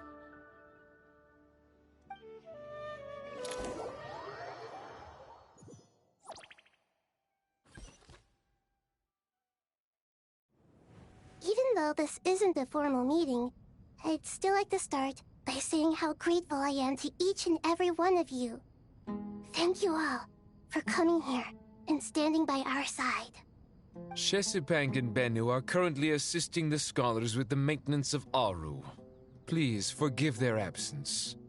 As for Hermanubis, may he rest in peace. We remember him with great fondness. There have been times when I imagined what it might be like to meet you all. Now that it's really happening, I feel quite emotional. Time has taken many things away, but that which remains is all the more resilient. I must say, there is one thing that rather surprises me. You appear to be in good spirits, Lesser Lord Kusanali. But even so, I can sense that the life force given to you by the Dendral Dragon has far from fully resolved the problem of your vitality. Oh no! So even Apep's power didn't work? Don't worry, Paimon. It worked very well indeed. The issue is how closely I am tied to Irminsul. Until the problem with it is resolved, there is no way I can fully recover. Sumeru has undergone tremendous changes during your absence. When gods pass away, inevitably, people's faith in them grows weaker. You must have sensed it already. Your power is not what it once was. Regrettably, this is true. I too have grown weaker due to the effects of Irminsul. Right now, we're all in quite a sorry state. Then what do you suggest? We take all the help we can get. Sumeru is our shared home. You and I, gods and humans alike. We must unite all our strength in this moment.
Though Al-Ahmar is no longer with us, the alliance between the three gods remains in force. Regardless, as subjects of our king, we have a responsibility to support Sumeru through this catastrophe. Not to mention that it was the people of Sumeru who released us from this prison of Aru. Times have changed, and the people of today possess greater wisdom than those of the past. You really know how to give a rousing speech, Koti. Now then, let us learn more about your plan. The brightest minds of the Sumeru Academia are busy opening and renovating Aru. They claim it has something to do with Irminsul? Correct.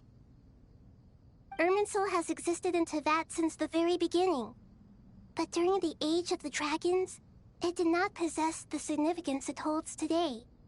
After the heavenly principles arrived, the power of the Light Realm was divided into elemental energy, and Irminsul was refashioned as a device that records and preserves all information. Since then, everything in this world has been inextricably linked to it. As the Dendro Archon, I have a duty to protect Irminsul. To Sumeru, it is both a national treasure and undeniably a major threat. Teyvat has seen many upheavals in the last few years. The most recent of these was a major crisis in Notcry, which forced Sumeru to be even more vigilant than usual. I made sure to monitor all the pathways through which an outsider could potentially transmit themselves into Irminsul. But despite my efforts, a major problem still arose within. I still believe that someone has actively invaded Irminsul. But rather than taking any of the pathways I referred to, the intruder chose instead to utilize the most direct route, and the only one that cannot be protected against, by entering Irminsul through death. I see what you mean. You cannot simply stop all deceased souls from returning to the ley lines because of a potential invasion that could occur at any time. That's right. As important as it is to guard against external threats, I couldn't allow myself to stop the souls of the departed from finding peace. Please, understand how difficult this predicament was for the Dendro Archon. Defense has never been an easy task. After Irminsul was invaded, my authority was quickly restricted. Soon after that, the tree began denying access to any connections. I'm sure you feel responsible, but you are not to blame. No one can predict every possible disaster. There will always be trials and tribulations for the world to endure. But the people of Sumeru should not have to endure this. We must find a way to break through the lockdown and connect to Irminsul. And this is why you need Aru. Yes. The only thing in Sumeru capable of rivaling Irminsul in terms of overall function and performance is Al-Akhmar's legacy, Aru. All I managed to do before falling into a coma was make some minor adjustments to Irminsul. Using Aru is a last resort, and a move that comes with enormous risks. The Scholar's initial plan was to borrow Aru's power to reboot the Akasha, then use the Akasha to connect to Irminsul and investigate.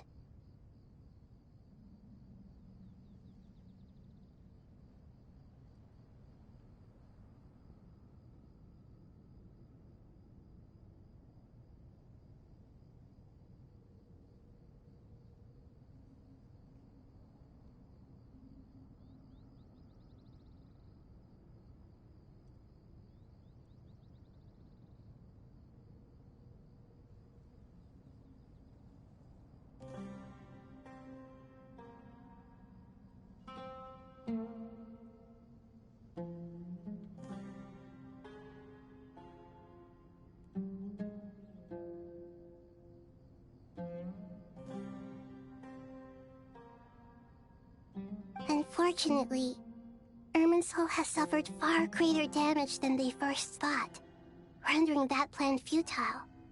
To rise to the challenge, we had to resort to more extreme and far costlier means.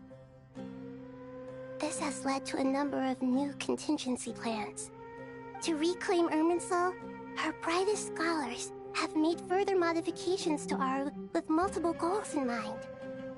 I thank you all for giving them your blessing in this endeavor. Human wisdom has clearly improved over the millennia. You have not only our support, but that of the Jinn, the Aranara, and the Pari. Together, we will do everything in our power to save Irminsul. By the way, when you spoke earlier of an intruder, it almost sounded as if you knew who you were dealing with and what they were capable of.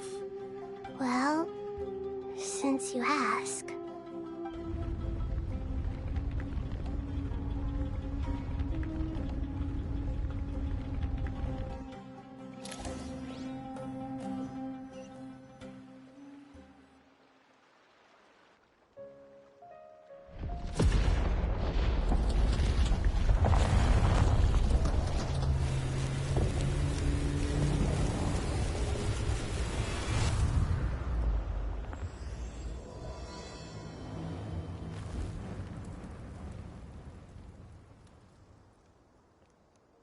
Truth amongst the pages of Quran. That was a cool transition.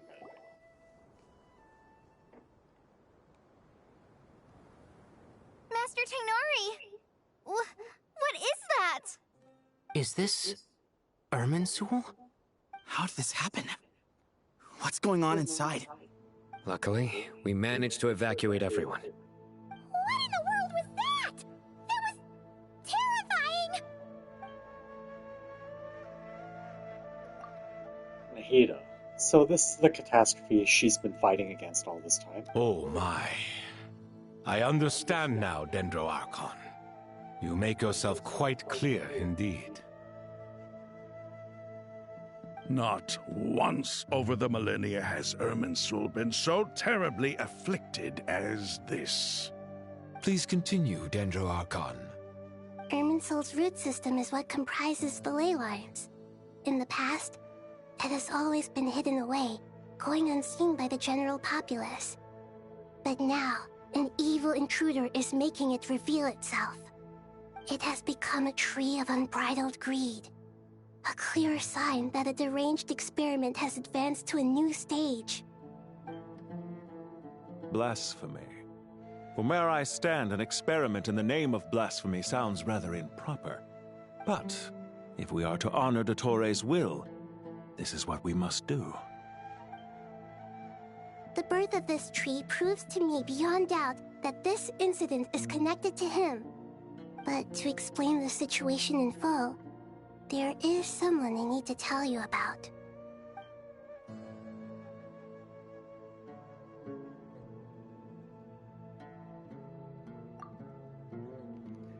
In the most concise and precise language possible, Nahida explains what she knows about the second of the Fatui Harbingers, the Doctor. His true name is Zandik, and his crimes are beyond all reckoning. Zandik. So it was Zandik. him. I saw him in the desert once. A man of supreme arrogance. So this is where it has taken him. But didn't Dottore die and not cry? How is he still able to do all this? He must still have They loyal keep followers saying. amongst the Fatui. Even so, I'm still unclear as to how he has been able to wield such a profound influence over Irminsul. I can confirm that Fatui forces have arrived in Sumeru City. Furthermore, Irminsul seems to be undergoing some kind of mutation. Evil branches are beginning to grow. Things that do not belong to this world are slowly but surely materializing. Sorry, I couldn't think of any other word to describe it. They don't seem to be fully formed physical entities yet, after all. But they are gradually becoming real. A baleful tree, climbing up into the heavens. Speaking of Dottore, I have some information on that front as well.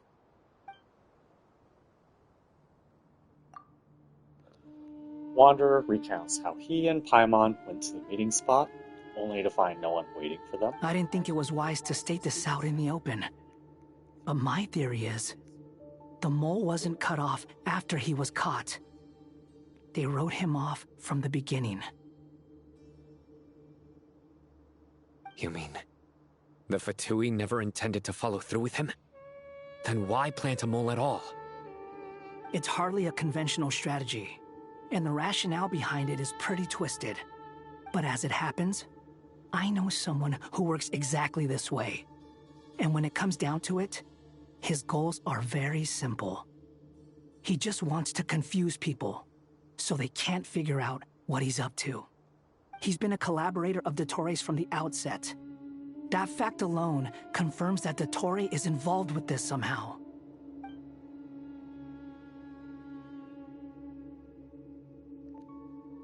Some people gasp upon hearing this name, while the others fall silent. Clearly, there is more going on here than anyone realized.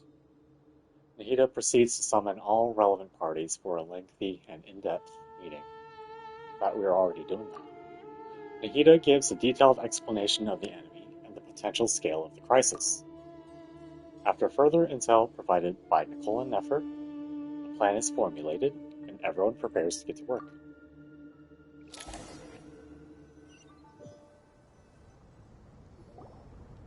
There is still much to be done.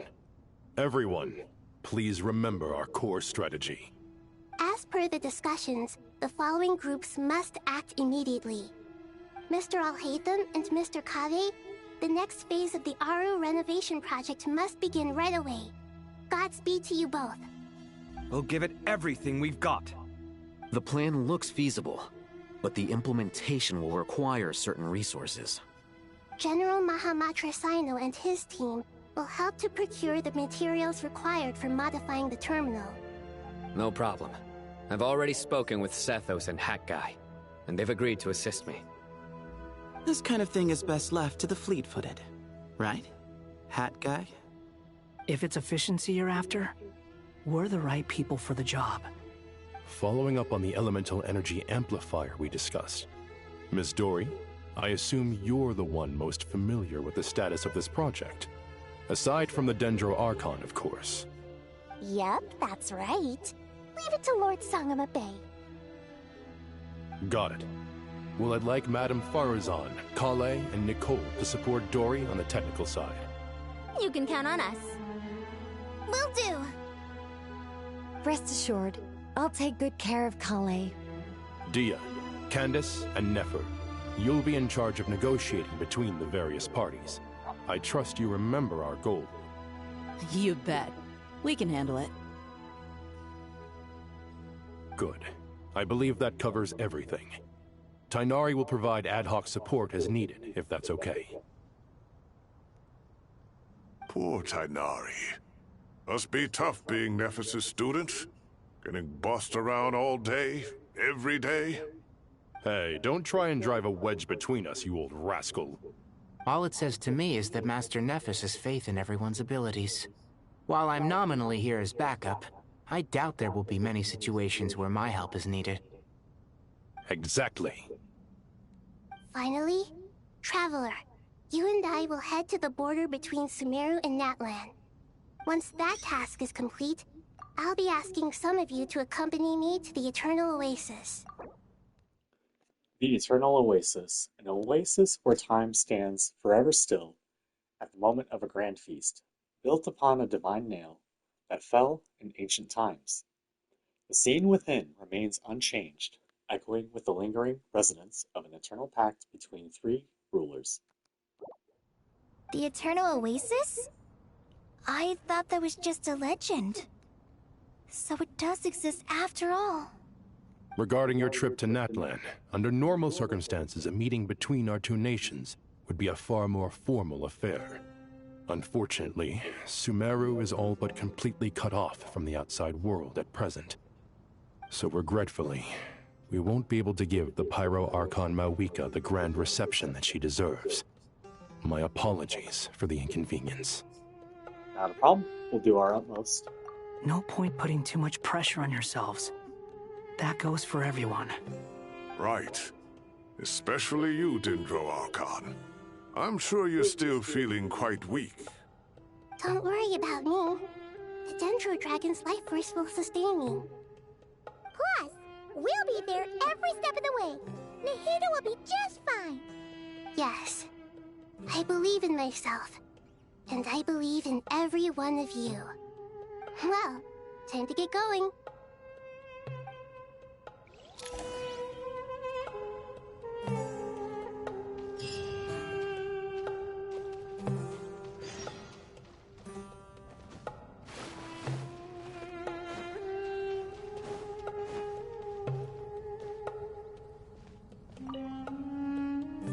To what extent we can implement the final plan depends on how successfully the Akasha can be modified and configured. And to make sure the configuration works, Aru will also need some further optimization. Yeah, no surprises there. Once we roll this out, any Sumeru citizens who already have Akasha terminals can simply continue to use their existing devices. This still leaves us with a significant equipment shortage, though. Many groups of people were never issued Akasha terminals, including mercenaries, the desert folk, and many others. We'll need a supply of rare materials for the renovation of Aru and the production of new terminals. Right now, the best place to source these locally is from the primal constructs within King Deshret's mausoleum. Time is not on our side here. It's gonna be a race against the clock. The Aru merge and renovation project will have to be carried out by you two. Everything's riding on this, so failure is not an option. best of luck to you both. As discussed, General Mahamatra Sino and Mr. Hat Guy will source the required materials. Mr. Sethos is quite familiar with the layout of King Deshret's mausoleum. With him accompanying them, things should go quite smoothly. I have every confidence. In the meantime, we may as well take a breather. Makes sense. There's not much we can do until the materials arrive. Get in formation and stay close. What is this, boot camp? Knock it off. It's just Sino being Sino. You know what he's like. Everyone clear on our mission objective. Look at the excess primal constructs, dismantle them, and extract the required materials. And King Deshret's 7 pillars agreed to this? If they're just sitting there doing nothing, we might as well put them to use. Thoth's words, not mine.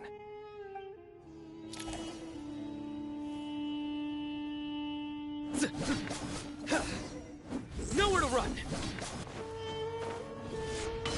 Judgment is upon you!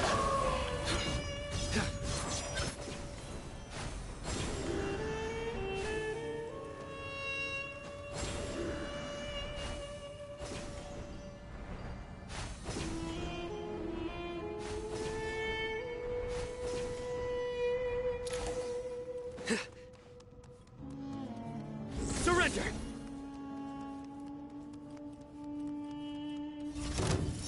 Excuse me?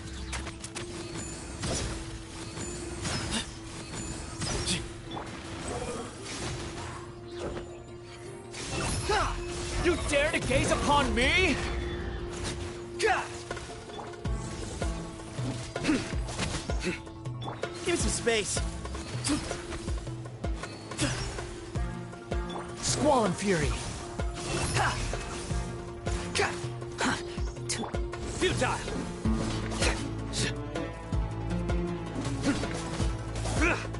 Excuse me?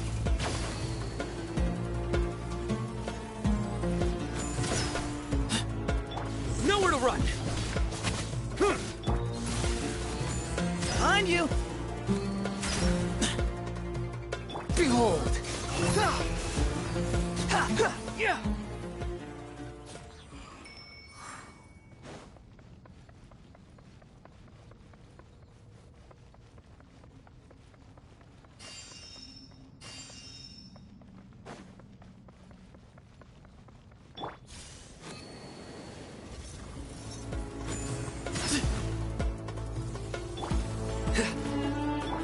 Way ahead of you!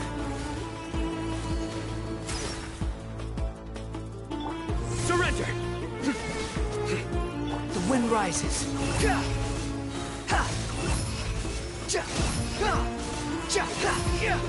Bow your head!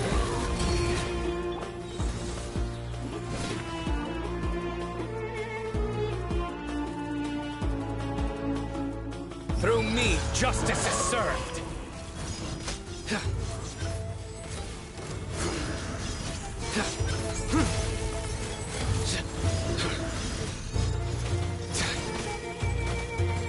Guilty!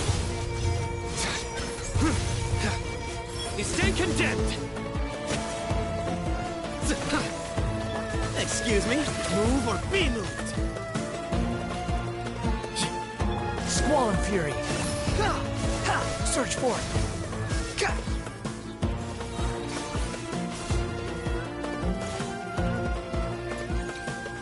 Way ahead of you! Unsightly insects. Behold! These devices should still be usable even though they're broken down. Let's take them back for the others to review.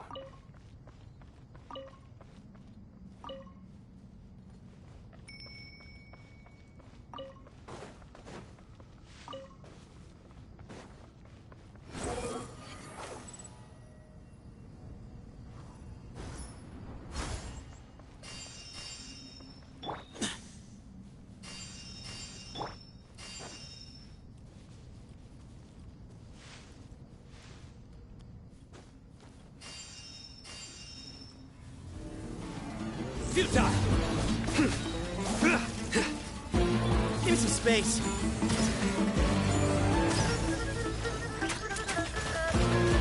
The Wind rises. Search for it.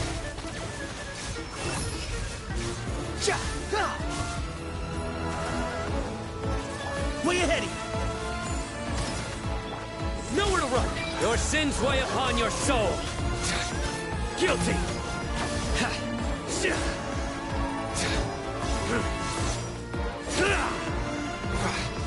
You stand condemned! Guilty!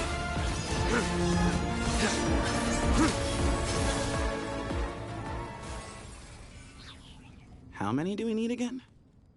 Enough to make an Akasha terminal for everyone who doesn't own one. I remember you telling me how revolutionary these Akasha terminals were.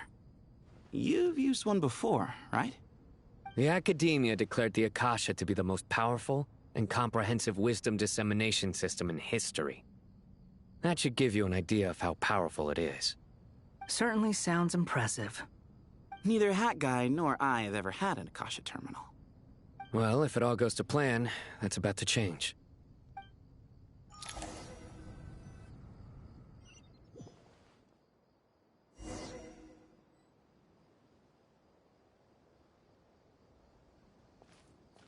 Oh,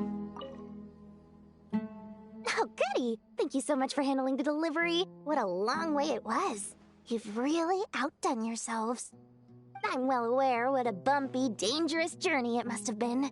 Now, I would have loved to oversee the process myself, but of course, those of us who know the plan can't leave the mausoleum. Oh, trust me, I'm patting myself on the back for my assembly work here. Simply flawless work. But will you really be needing all of this? According to our plan, yes, this is the quantity required. I have no complaints about the quality either. Only the price. So expensive. I heard you covered a lot of the funding out of your own pocket. Oh, that's an exaggeration. The Academia provided most of the funds. I just offered a small token of my goodwill. Of course, the real tragedy is how little profit I'm making on this. You know, it's a serious crisis when you can't even make money out of it. It's really quite a beautiful design. And I'm intrigued by how such a diminutive device is able to output the power of the Light Realm. Did you attend the lecture on Light Realm energy, Madame Farzan? I don't believe I saw you there. Of course I attended. I was just a little late, so I had to listen to the whole thing from outside the back door. Anyway, I have a perfectly good understanding of Light Realm, elemental and abyssal energy, as well as the relationship between the three. Good to know. Master told me in private that the conversion process between Light Realm energy and elemental energy involves highly classified knowledge that shouldn't be disseminated too widely. But even so, the scholars still shared said information. Well, you can't enforce a rule that everyone breaks. Is that the idea? At first, the Dendro Archon was reluctant to explain it in great depth for safety reasons. Later, she came to terms with it, and simply informed my master that we would all have to face the question of survival together. To protect someone from such dangers means keeping them in the dark, but for someone to know and embody the wisdom within, they must understand its very essence. It's an information hazard. We're exposed to danger just by knowing the facts, and just like bait, it lures us in by offering us the solution to our problems. But if you're not careful, you'll end up pursuing it down a dark path. A tricky problem. But today, this big problem has been broken down into many smaller, more trivial ones. What do you mean? Ah, I get it. For instance, you and I share secret knowledge, while she and I take on the risks of life, death, and fate. Something like that? Hey, what? That is not what I call a trivial problem. Well, as they often say in Bahumana, an event that is monumental to the individual is negligible in the grand scheme of history. Generally, the fate of the individual is an insignificant affair. Being from Amorta, where the subject of our research tends to be a lot more personal, I have to disagree. It's hard to dismiss the individual as insignificant. In other words, the big problem of survival has been broken down into many small, interconnected factors, And each one of us represents one of those factors? When the same secret is shared with a group of people, the same fate binds them together. Most people would find this unimaginable, but to us scholars, this is the path that has always beckoned to us. Sharing knowledge is a good way to fight against fate. I will always believe in that. All right. I think that's everything. Thanks a lot. But don't go anywhere just yet. I'll still be needing you to calibrate the equipment.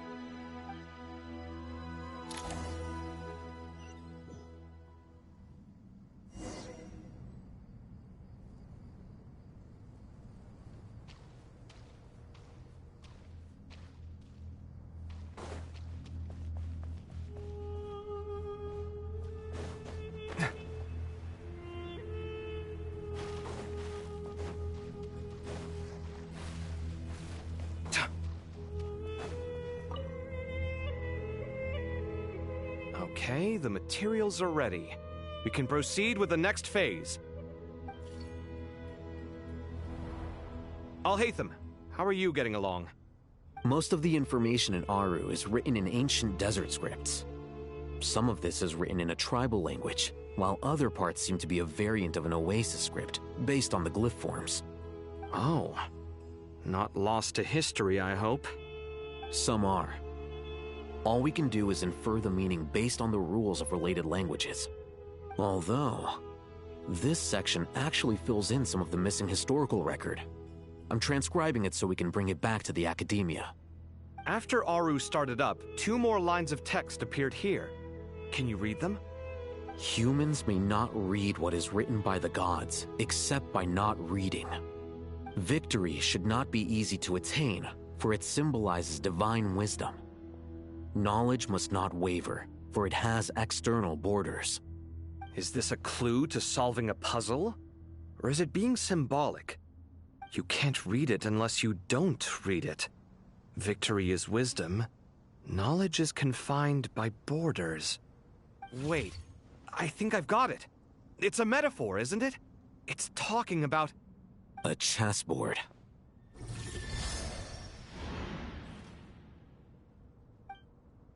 You were right. The youth of today are skilled at solving riddles. Have the secrets buried in the desert not been unearthed over the years all the same? Since Aru is a place reachable through wisdom, this day was bound to come sooner or later. I've always been against overly cryptic sentences. Don't you get tired of reading and writing all that?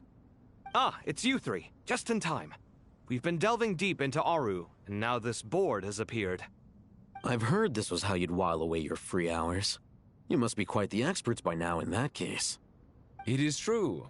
King Deshret's chess games are some of the most well-loved of all his wonderful creations.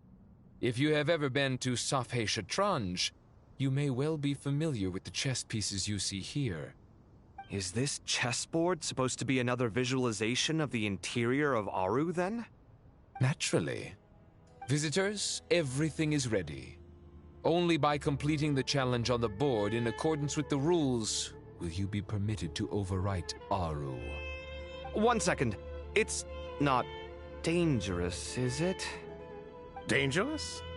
Why, yes, of course. I should be the one to go, then. Wait for me here. Sounds like the self-confidence of our present company has rubbed off on you. Don't be ridiculous. I'm your upperclassman, and that means I have to look out for you. I appreciate the sentiment, but a game of chess typically requires 2 players. Besides, I'm sure they won't let things get out of hand. Keeping things relatively safe is in your best interest too, isn't it? Fair enough. I mean, you guys are controlling the difficulty, so please don't go too hard on us, all right? Ah, but Bennu said he wanted to put some respect into these whippersnappers. All right. Thank you. Obviously, we'll still try to be careful. This doesn't seem like ordinary chess. Is the goal to defeat the opponent? No, you must enter the board and pass the trials we have placed there. Ready? Let's do it.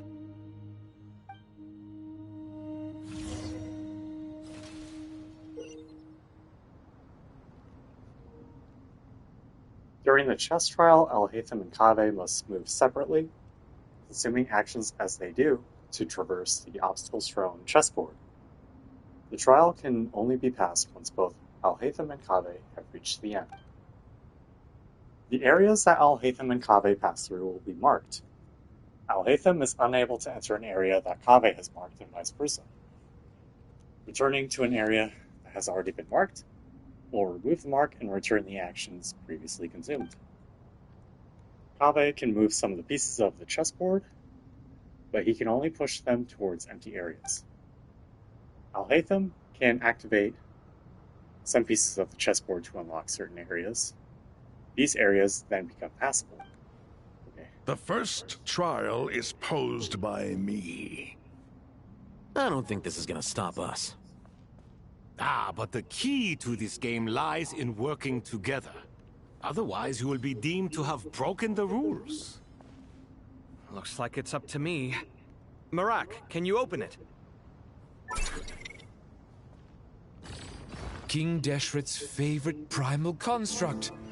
Living on in suitcase form, of all things. Amusing. Ho ho! Excellent work.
Now is the time for my trial.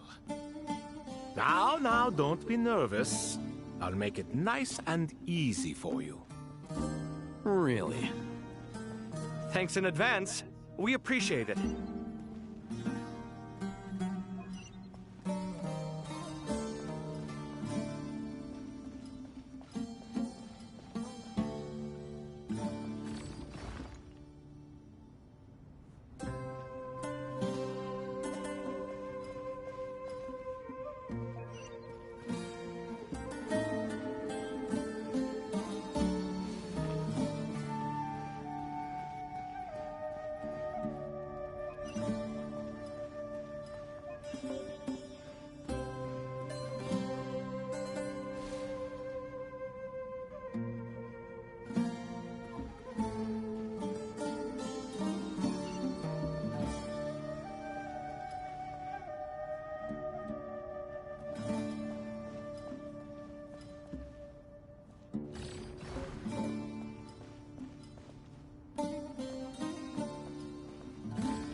Ibis King, don't you think this all rather inappropriate?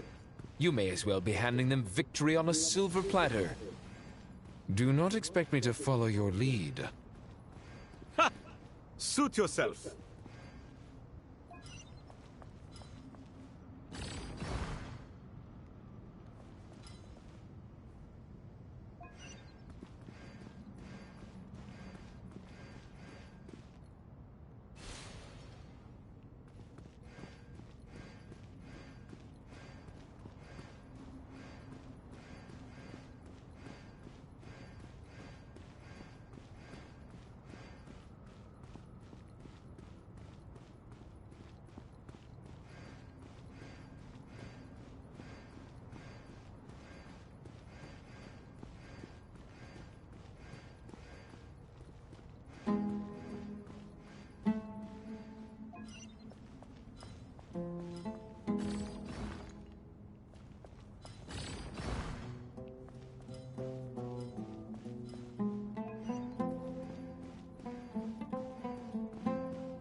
Strange time to catch up on sleep.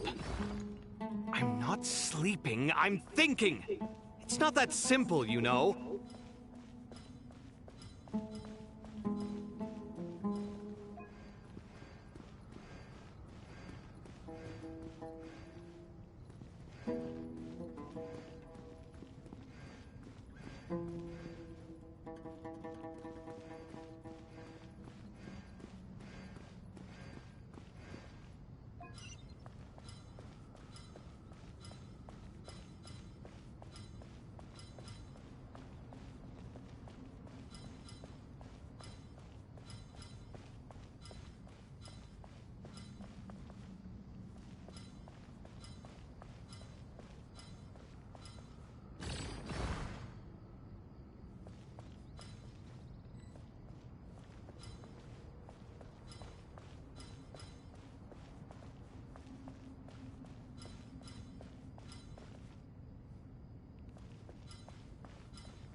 Strange time to catch up on sleep.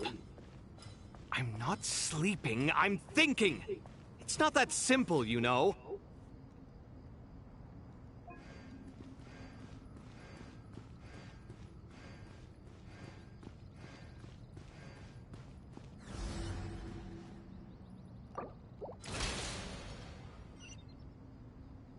Ibis King, don't you think this all rather inappropriate?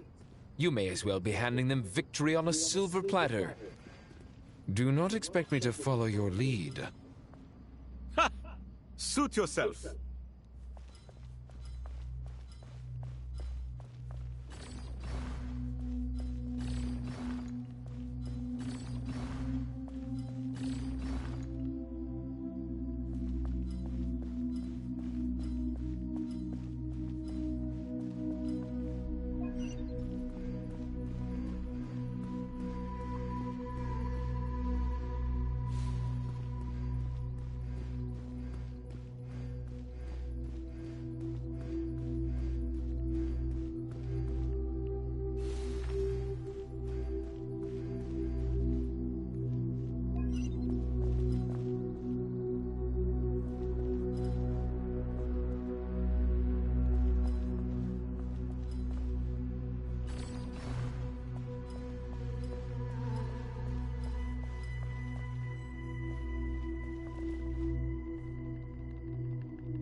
Ibis King, don't you think this all rather inappropriate? You may as well be handing them victory on a silver platter. Do not expect me to follow your lead. Ha!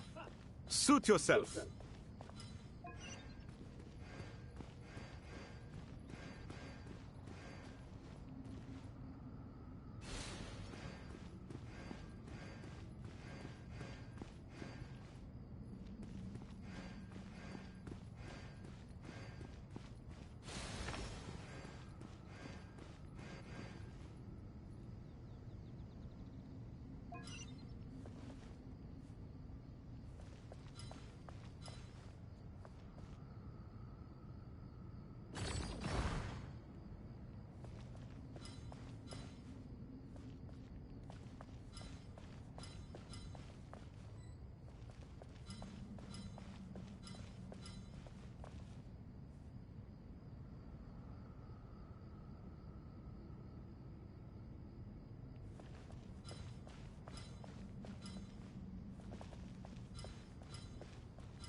Strange time to catch up on sleep. I'm not sleeping, I'm thinking. It's not that simple, you know.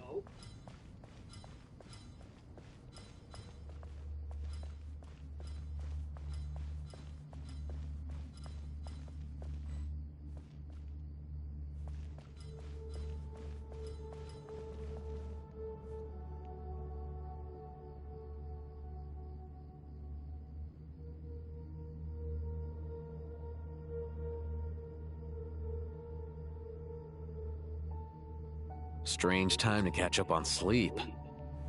I'm not sleeping, I'm thinking. It's not that simple, you know.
Ibis King, don't you think this all rather inappropriate?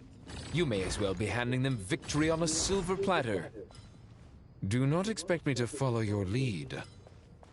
Ha! Suit yourself.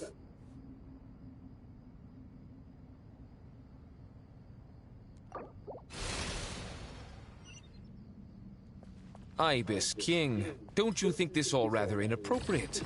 You may as well be handing them victory on a silver platter. Do not expect me to follow your lead. Ha! Suit yourself.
Strange time to catch up on sleep. I'm not sleeping, I'm thinking. It's not that simple, you know.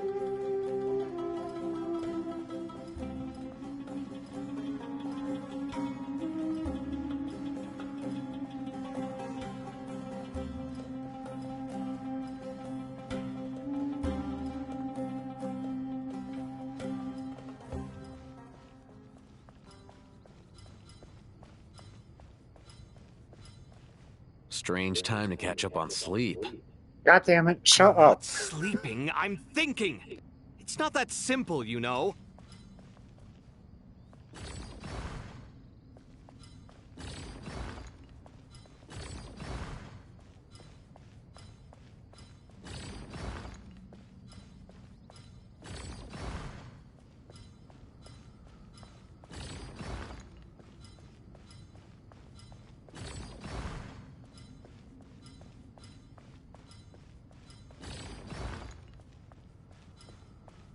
Strange time to catch up on sleep.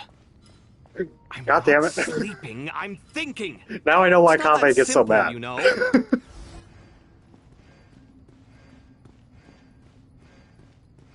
Honestly, that repeating was like making it hard for me to focus there. Okay. Anyway.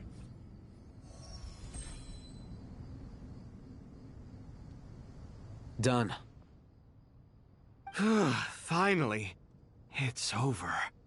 But seriously, that was incredible. Standing on the chessboard felt completely different from standing on solid ground. And also... Oh, sorry. I'll save my thoughts for later. Thanks to the three of you for helping us out with this. Is it just me, or were you giving us quite a lot of guidance along the way? We made but a humble contribution. You lived up to our expectations. Bravo! Our aid was not given for naught. In addition to the existing functions, I'd like to ask you for another favor. Since Aru's interference shield can cover the entirety of the mausoleum, it should be possible to extend its range even further. Perhaps you can find a way. So, building upon the existing functions to... Ah! I'm with you! Imagine for a moment.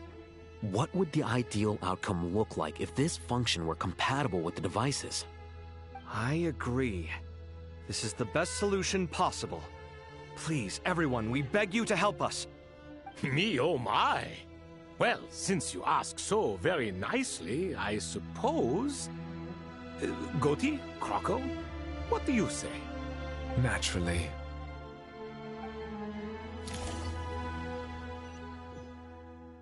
Time to go! Let's go find Nahida!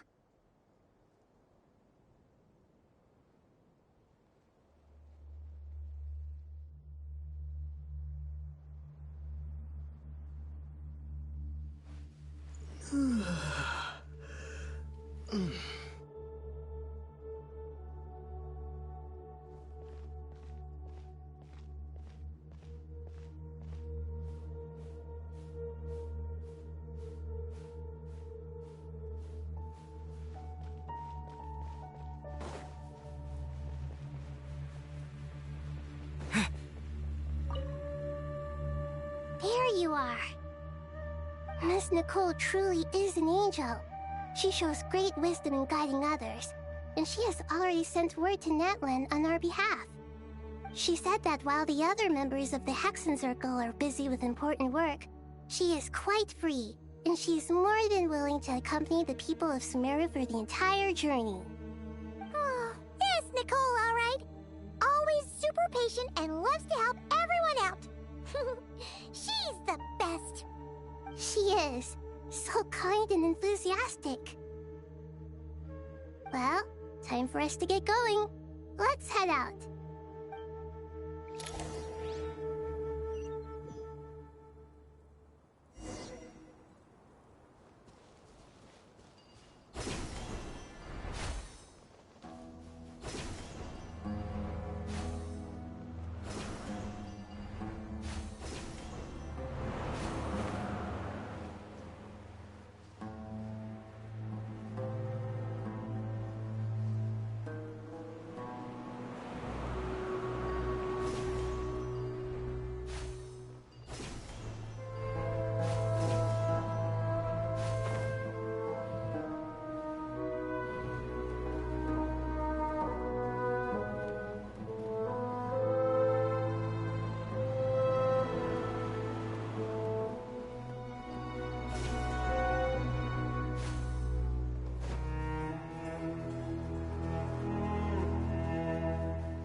This should be one of the closest places to Natlan in all of Sumeru.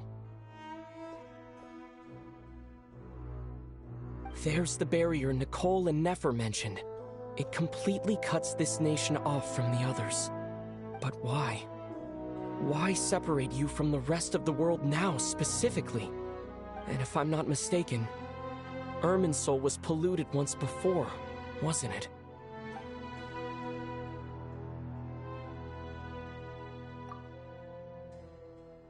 I think that's right. The forbidden knowledge was eliminated, but the fact that Irminsul was polluted should remain unchanged.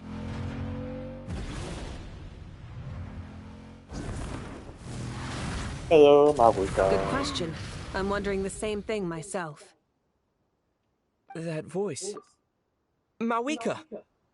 You got here pretty quickly. She's the only Archon I don't have. Hello, Traveler. It's been a while. Hello there. Hello, Dendro Archon. Mawika, I apologize for asking you to meet at the border on such short notice. I also apologize for not being able to greet you in person. The form in which you see me now is one carried by the Traveler. The real me is inside the mausoleum of King Deshret, and I am reaching out to you with my mind from here. Irminsul has been infiltrated by the Doctor. We must be on our guard, as he can spy on information in the world from within the tree. Fortunately, there is no record of the Traveler in Irminsul, and you are still within Natlan's borders. My records will be preserved in the Night Kingdom, rather than the ley lines. As long as the Night Kingdom remains disconnected from the ley line cycle, the Doctor has no way of knowing my movements. Exactly. So by meeting each other in this way, the meeting essentially never happened. No wonder Paimon didn't come. You were concerned that her activity would be recorded by Irminsul. The Natlanese have heard about the situation in Sumeru. With the borders sealed off, merchants have been forced to stop their shipments. It's pretty serious, and you're the ones bearing the brunt of it. I'd like to address the question you raised at the beginning. I can offer a brief explanation, although it will sound rather cruel. I don't reach this conclusion gladly, but Irminsul predates the heavenly principles. It existed long ago, when the dragons of Natlan were at the height of their power. So even when the people of Sumeru became ill because of pollution, it was not a critical issue from the perspective of Irminsul itself. As long as it continues to function normally, the barrier will not be activated. But this time, the Doctor's invasion has directly affected the tree. That is what caused the barrier to deploy. The heavenly principles established a rule that when Irminsul is plunged into grave danger, a portion of power will be reserved to isolate Sumeru. That way, even if Sumeru is destroyed, the outside world at least has some time to catch its breath. We'd certainly need it. The heavenly principles created almost everything that exists in Teyvat today. To them, preserving the existence of the world and its inhabitants takes priority over protecting Sumeru. Meaning, protecting Sumeru now falls to you. Yes. My own power may be limited, especially compared to yours. But that doesn't mean that we're just gonna sit around and wait for the end. If necessary, I will utilize any and every means at my disposal. Nicole of the Hexen Circle didn't say exactly what this meeting was about, but after hearing everything you've said so far, I think I can guess where this is going. That's right. Nahida and I discussed it at length. We both know how presumptuous this is, but... You need the pyronosis, don't you? Yes, you guessed correctly. Originally, I only intended to borrow it, but the situation is far graver than I foresaw. So instead, of you is to please give the pyronosis to Sumeru. Why do you sound so nervous? There's no need to be shy.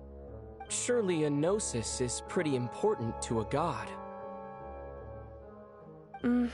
I guess, but it's not as if losing it would suddenly render us powerless.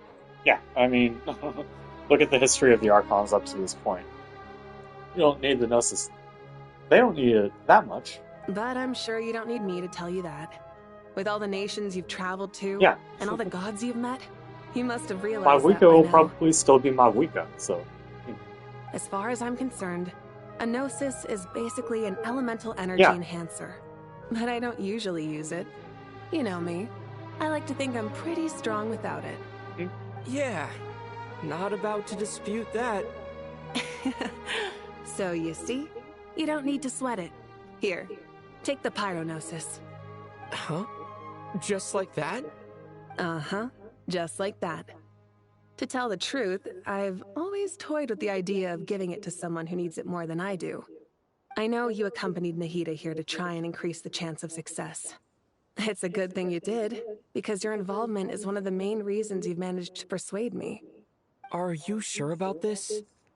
Handing over your gnosis just because of me?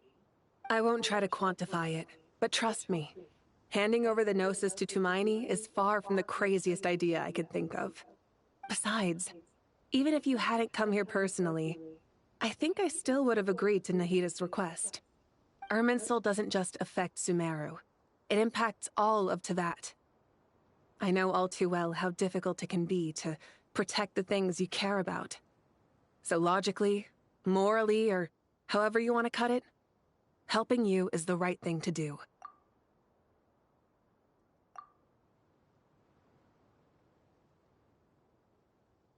You don't need to tell me the specifics of your plan.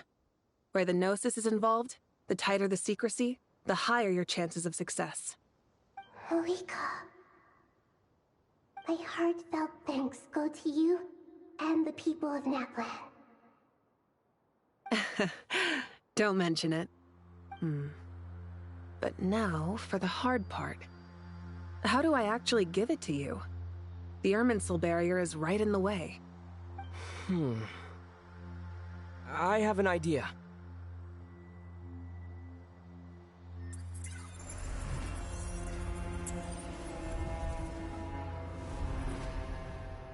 Just as I thought. Incredible. What did you do? Just made a lucky guess. This seems to happen quite a lot. Things that apply to everyone else don't seem to apply to me. I figured the same might be true here. Irminsul usually produces effects based on the records it holds. Since the Traveler is a Descender, Irminsul contains no records of him, and thus has no way to impede him. Is that right? You really are full of surprises. Catch. Whoa! Thank you, Mawika. Thank you for trusting us with something so important. All right, all right. No need to get so formal. It's not like we're strangers. Besides, there's still one problem. You might be able to pass through the barrier, but I don't know about the Gnosis. Any other surprises for us, Traveler? Let me try something. I have the pyronosis in my hand. It feels strangely ordinary. Not particularly heavy, and yet this tiny thing symbolizes the mighty authority of a god. I need to think hard about my memories of Pyro. My memories of journeying through Natlan. All those important experiences I've had. The Gnosis disappeared. Traveler, are you alright? I'm fine. The pyronosis disappeared into my body. Just like phlogiston. Maybe it resonates with you because you've mastered the power of phlogiston. You might not be recorded in the ley lines, but you're still our Tumaini. Whew.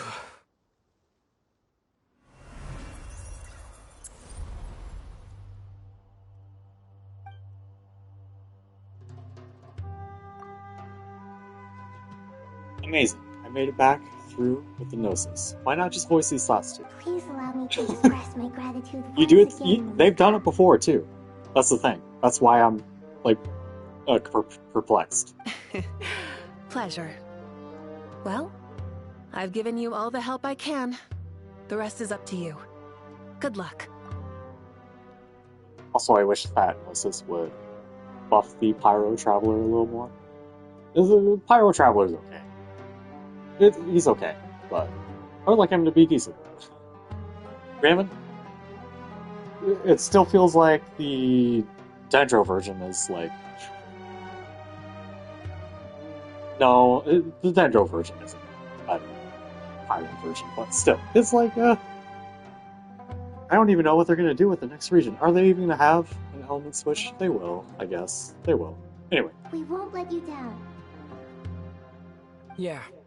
We aren't about to lose. And my week is cool.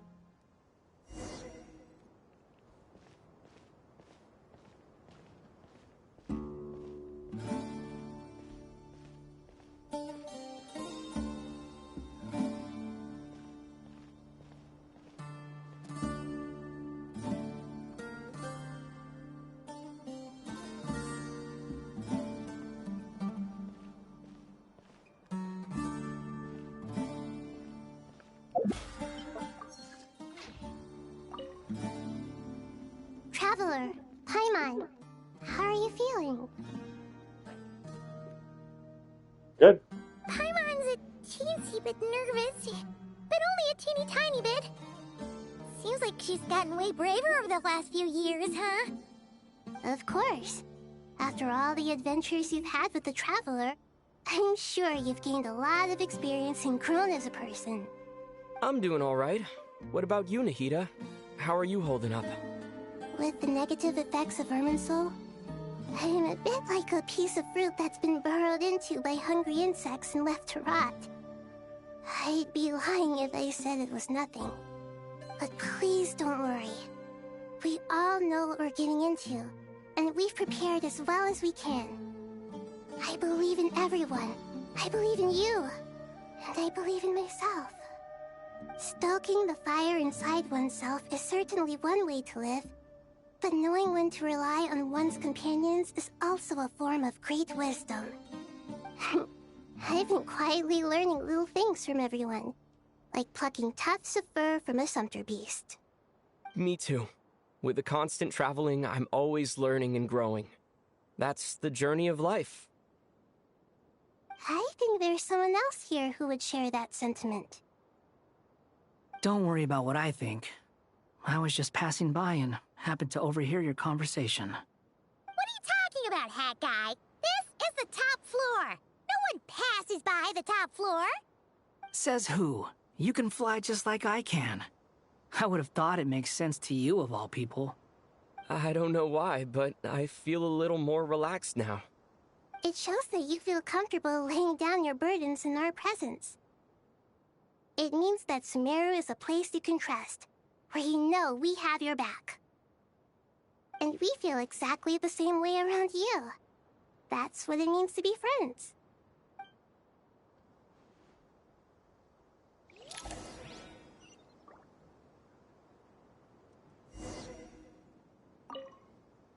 Feel free to mingle if you'd like some time to catch up with people. Just remember to get a good night's sleep when you're done. Tomorrow is a very important day. Oh, it doesn't matter if I go to sleep.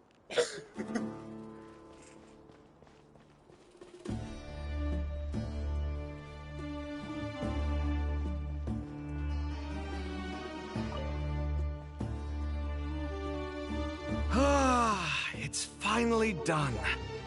Ugh, but I have a nagging feeling that there's something I've forgotten. Oh, there you are. Everything wrapped up on your end?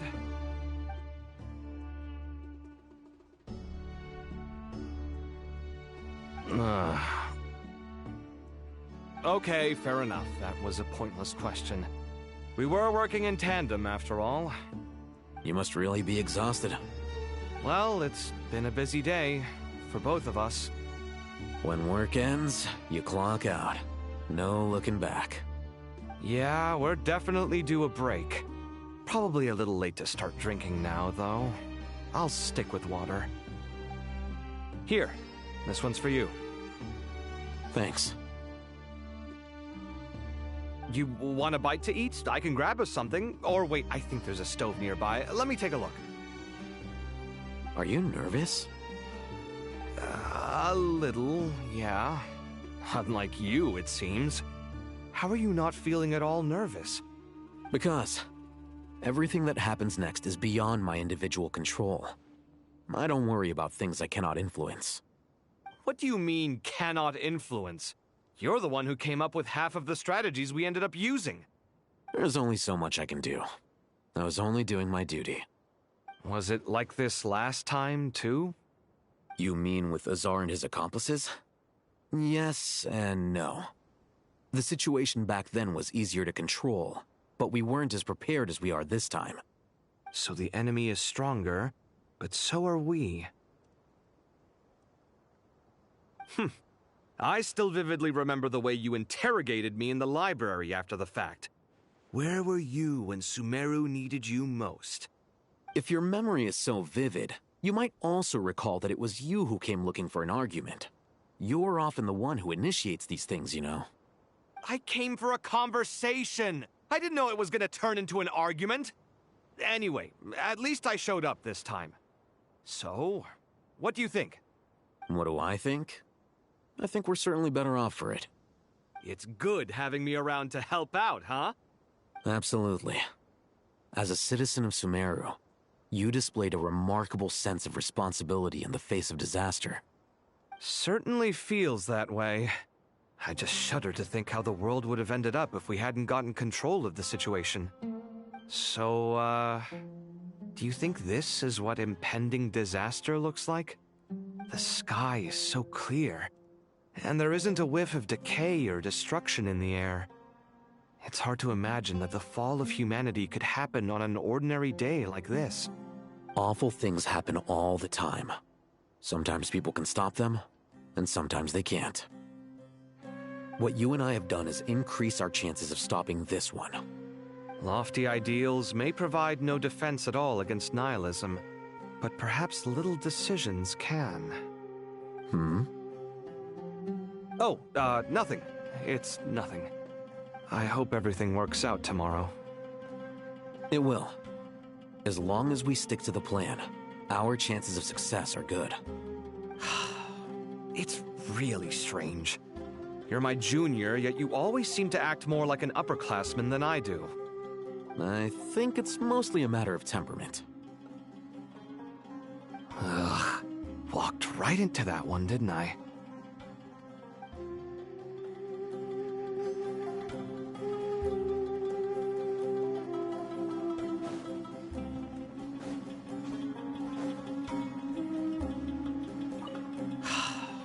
It's I think... Ugh.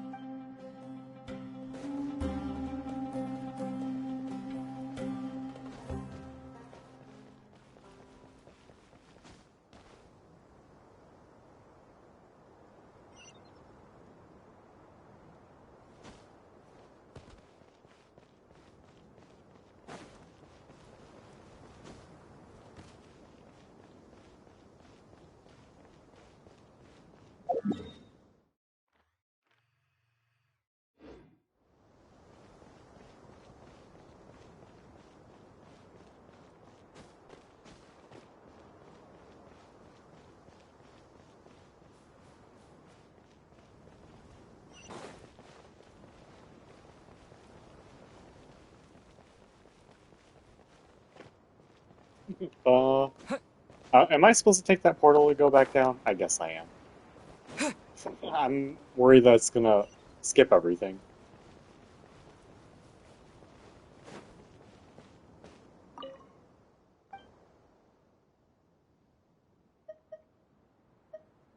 start from the entrance.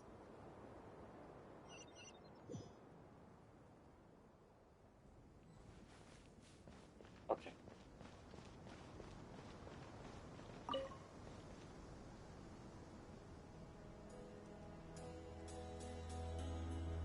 Look at the time. I should head back. I'm so sorry. I was in a hurry and didn't look where I was going. Are you all right? I'm fine. Wait, you're... Have we met? Not exactly. I think we may have crossed paths by the house of Dana before. Oh. You're Hat Guy! From Vahumana, right? You recognize me? The clue's in the name, Mr. Hat Guy. Fair point. It's getting pretty late. What's keeping you up? I could ask you the same question. If I'm not mistaken, all the workload for the Ratawa Darshan wrapped up a good while ago. Well, I have something of a background in Satyavada life, so I was helping the Dendro Archon make some preparations. But I must have lost track of time. Did you find the experience enlightening at all? Honestly, it was tedious and uneventful at first. But eventually, I think I did sense some profound truths. But they also brought a lot of suffering with them.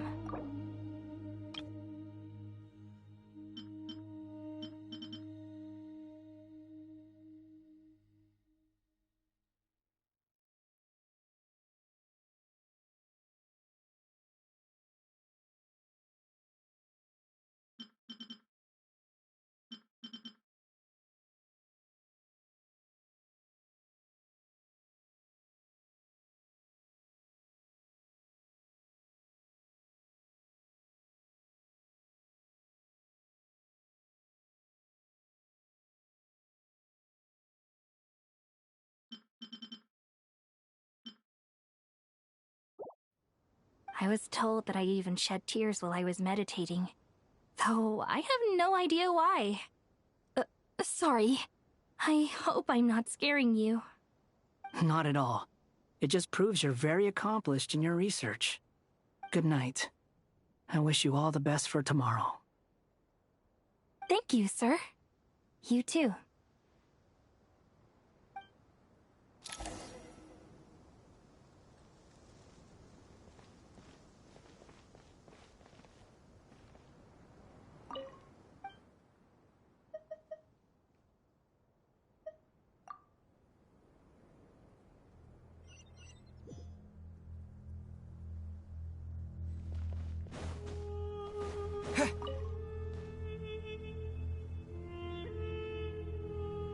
Something on your mind, Miss Nefer?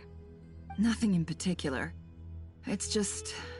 right now, the future feels strange and unfamiliar. But the future has not yet arrived. How can you say how it feels? Some people know that there's an impending disaster. Others remain blissfully unaware. Each group is imagining an entirely different future while walking towards the same one. But when they get there, they'll still find they feel differently about it. People are shaped by their circumstances. Different circumstances create people with different perspectives. I've always found the perspective of the Vahumana Darshan to be a particularly incisive one. Even at the height of the crisis in Nodcry, people held diverging opinions. But things are different this time. Indeed. Regardless of faith, gender, wealth, skin color, or eye color, everyone in Sumeru knows what will happen tomorrow. The world has never been an especially fair place. Yet now, against all odds, a moment of unprecedented unity and equality is about to take place. It's fascinating. If only my father could have lived to see this era. Era. To me, that term represents a much greater span of time. It can be an unsettling word. I would even say I'm afraid of it. Do angels even feel fear? Yes, at least I do. I fear the gap that grows wider with each passing day and the never-ending flow of time. Time renders all memories insignificant and reduces all splendor to nothing. But those memories are the one thing I do not want to lose. You're very human in that regard. If angels draw too close to humanity, our wings burn away in the bright flame of awareness, and we fall to the earth. After spending so long among humans, I have lost much of my former glory. Maybe that's a good thing. You're more human than some humans are. I've been talking to Kale a lot in recent days. We seem to be in completely opposite situations. I suppose that makes us good case studies for comparison. Case studies for who? Myself, I suppose. After comparing the two of us, I suddenly discovered that I desired more than before. It was a gentle, pleasant sensation. Just as most people pursue glory and miracles, I too am pursuing miracles of my own. Guiding humans to make the miracles in their hearts a reality. That is my miracle. It doesn't sound so bad, does it?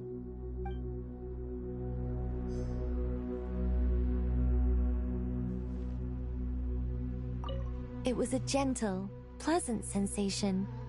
Just as most people pursue glory and miracles, I too am pursuing miracles of my own.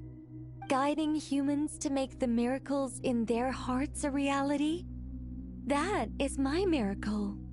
It doesn't sound so bad, does it?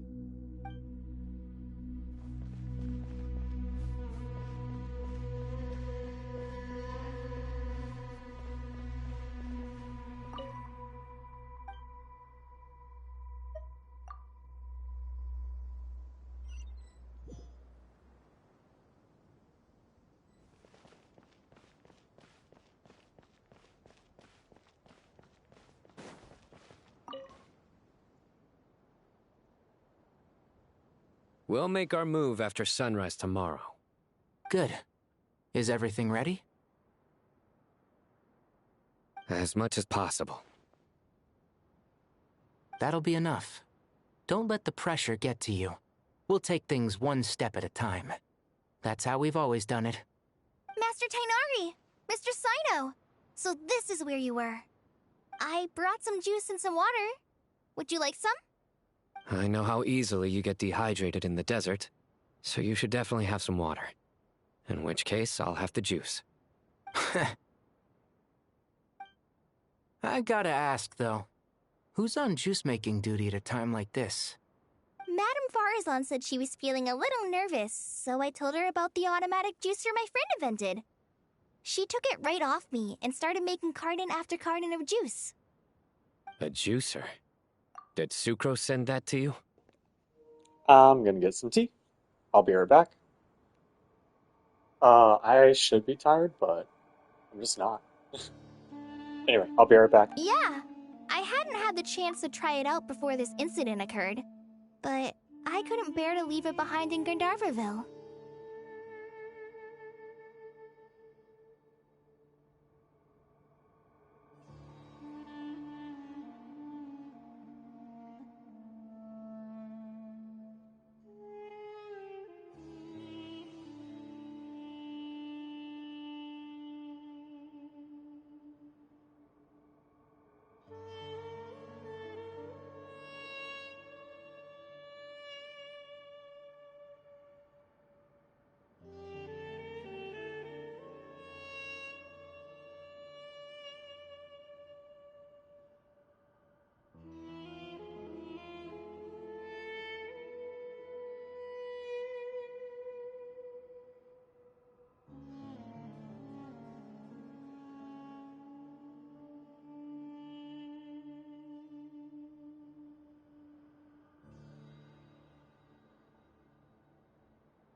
The juice is very sweet. I think so too. Kale, how are you feeling? Physically, I'm okay. But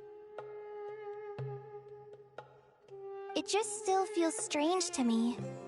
Why would a great power like this come to someone like me? I know the feeling well. That same question ran through my mind every day as a kid. At least now, you have someone who can relate to you.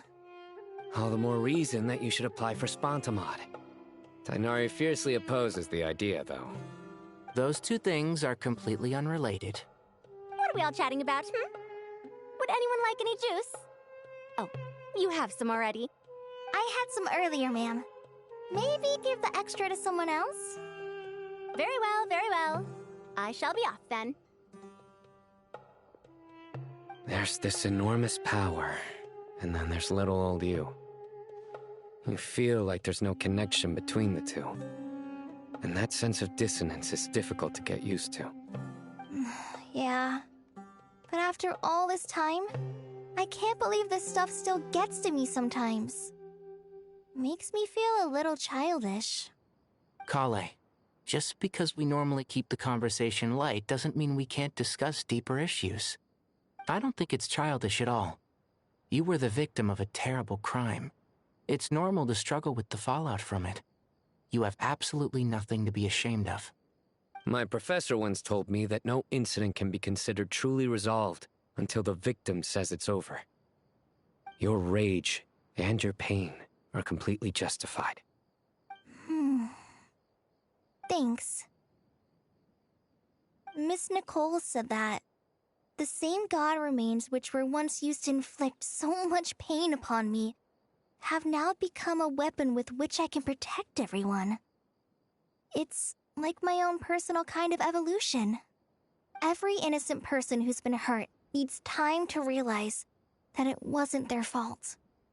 I was the same. But it's all about to be over. Tomorrow, it ends for good.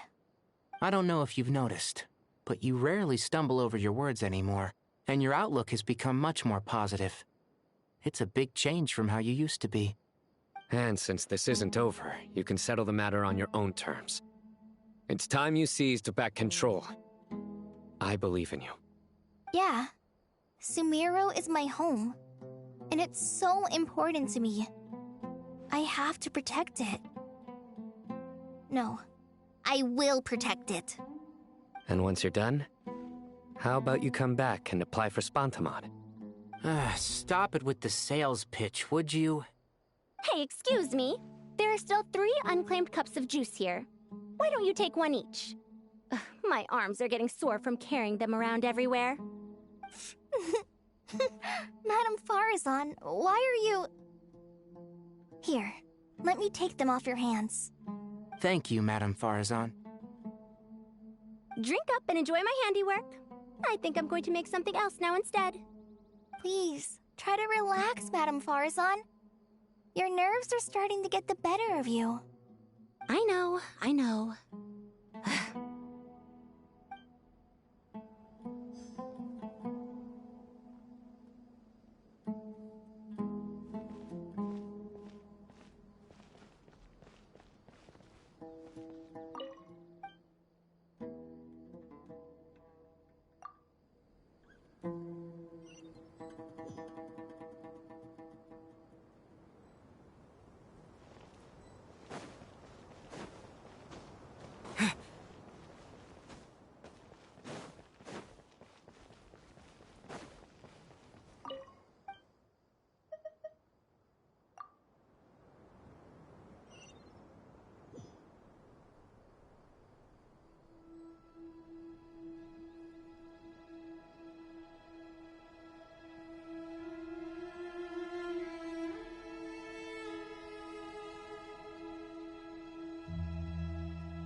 Too bad we've got a fight tomorrow.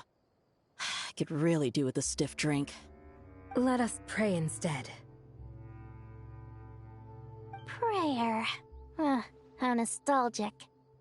Lord Sangama Bay. Came to get some fresh air too, did ya? That's right.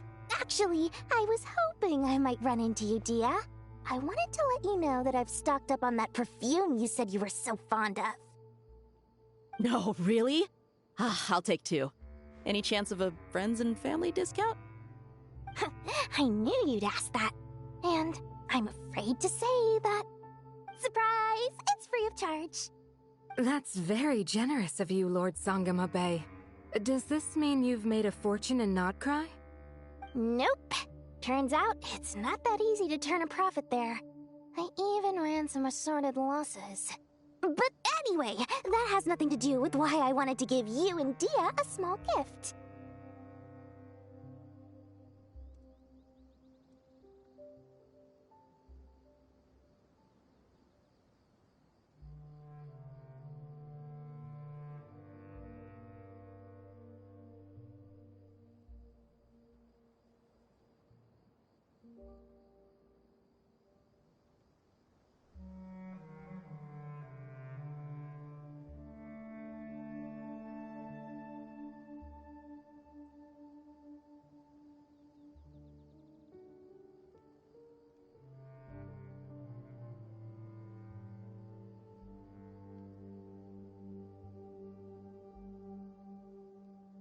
Remember that merchant caravan you two rescued in the desert last month?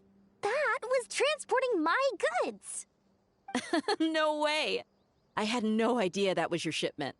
Explains the, eclectic mix of goods, though. Lord Sangama Bay's investment in the desert and generous stockpiling of goods has helped many people over the years. The shelters you funded especially have made life a little easier for the children and the elderly. Wait, how did you know about that? Oh, I see. Nefer told you, didn't she? The pesky lady. Aren't intel brokers at least supposed to charge for divulging people's secrets? She and Candace go way back.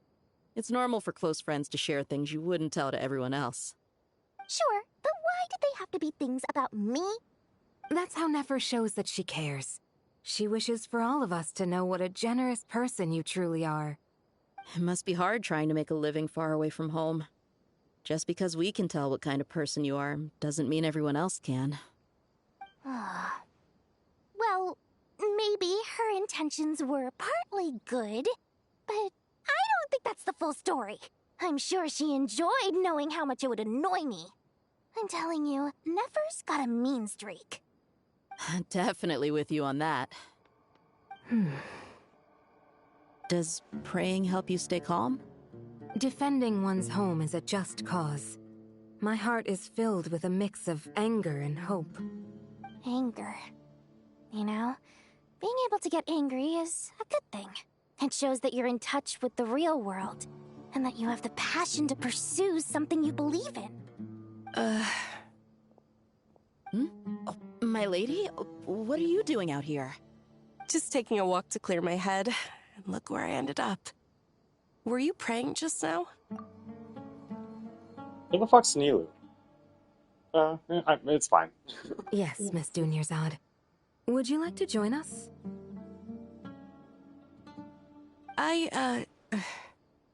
Come on, it's fine. She won't mind who you pray to. Oh, then sure. I remember you, Miss Dunyarzad. You visited my shop before.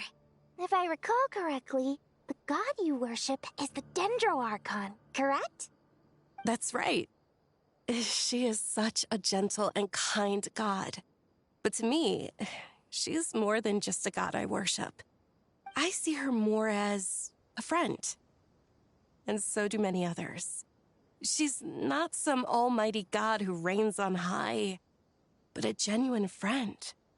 Agreed. She's a wise teacher and a good friend. I spoke with several people during the evacuation. Everyone's aware that tomorrow's battle is one that ordinary people can join too. A battle to fight for our friends and our homeland. Oh, it makes me glad. I can finally do something for those who protected me. You've grown so much since we first met. Oh, a compliment? Ooh, more please. Thank you.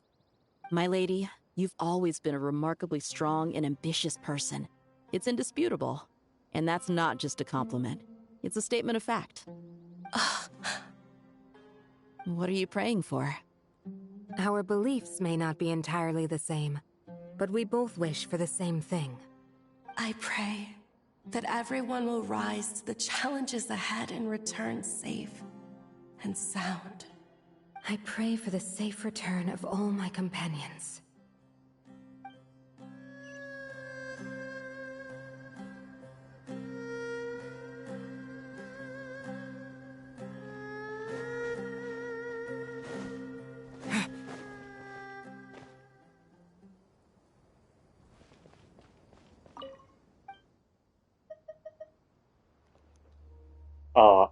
The traveler is. I am not.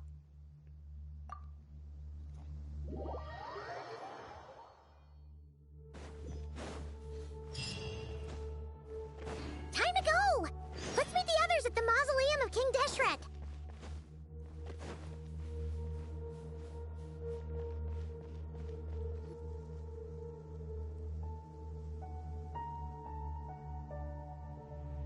I have not felt this way in a long time. Standing up high, gazing out at the rolling dunes. One cannot know what freedom truly means without first losing it. The golden slumber truly lives up to its name as a dreamland. Though desert sands exist there too, no mirage, no matter how glorious, can compare to true beauty. Dendro-Archon, what is on your mind? I was wondering whose counsel I should seek on the questions in my heart. What kind of questions? So many. More than can be put into words. As I once said to a friend, we look, we see, and we comprehend. But the question still troubles us. What are the many disasters that this world faces but the sum of all irresolvable questions?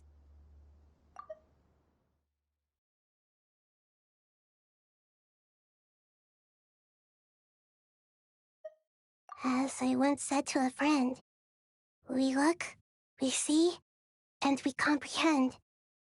But the question still troubles us.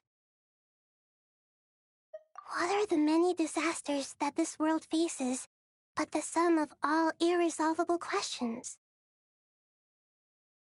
The biggest question you should be asking is how to seize victory. Yes. Although, I would express it differently. I must not fail. And so the question I am most curious about now is whether the path to victory will be an arduous one.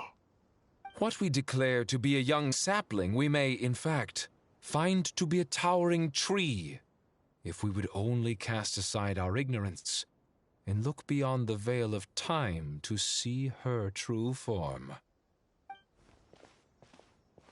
Nahida! We're here! Just in time. My preparations are almost complete. Ready when you are. We're here too.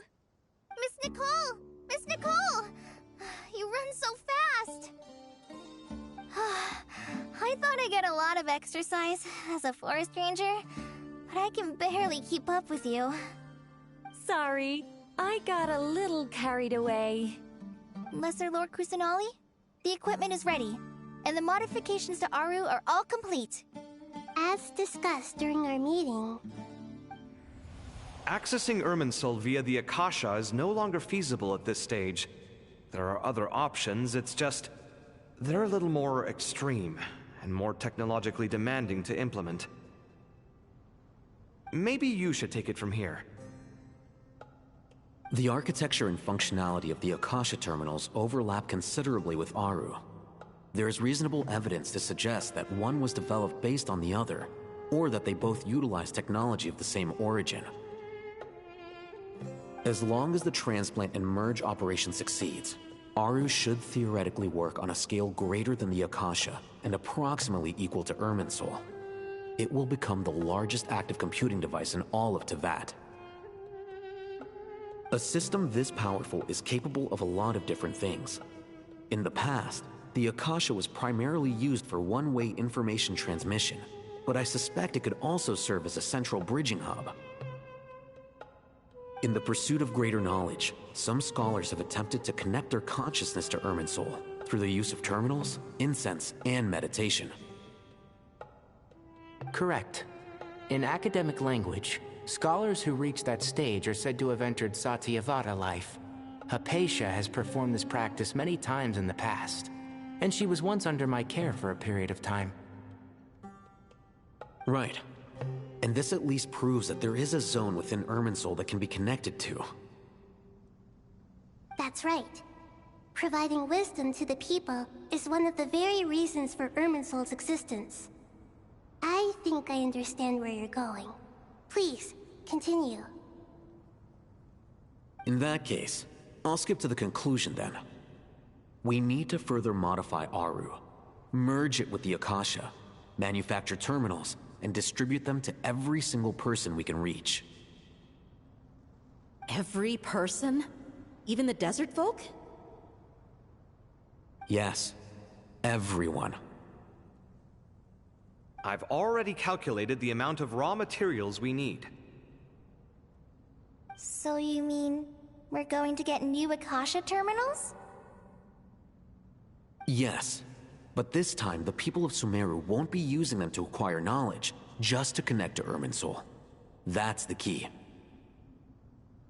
When we evacuated the city, we brought all the important assets from the House of Dana, in case we ended up needing them. Fortunately, this included the Akasha system's main terminal. We've checked all the relevant records, and one thing is certain. Nothing like this has ever been done on this scale before, so... Everyone in Sumeru is part of the plan. Whoever controls the people controls the situation. Since this function of Irminsul was introduced, it has only ever been made available to scholars, who don't constitute a particularly large group of people. But by expanding the scale to include all the people of Sumeru, all the individual connections will stack up to create a significant load on the system. Under normal circumstances, Irminsul would be able to cope with the additional load. But with it already being under strain from other activities, its remaining capacity is limited. Thus, it might be possible to shut it down completely by overloading it.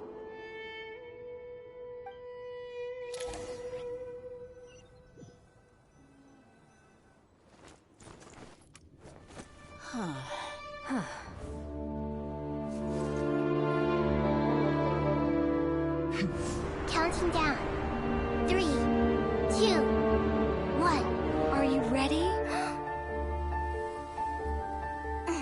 Ready!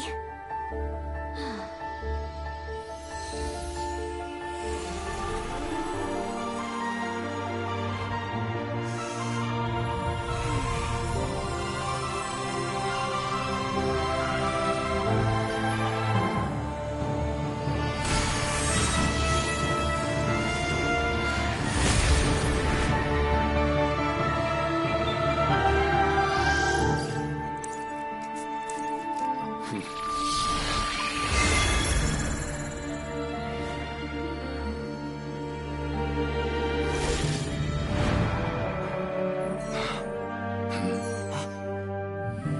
the past, when people sought knowledge, they turned to the Tree of Wisdom.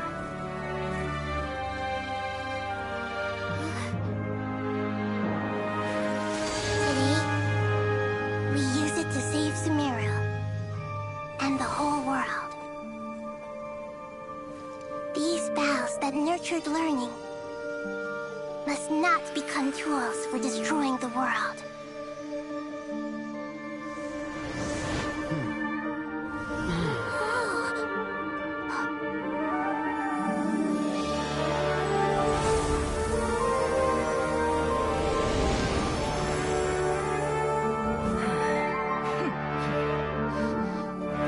Stop. Please stop.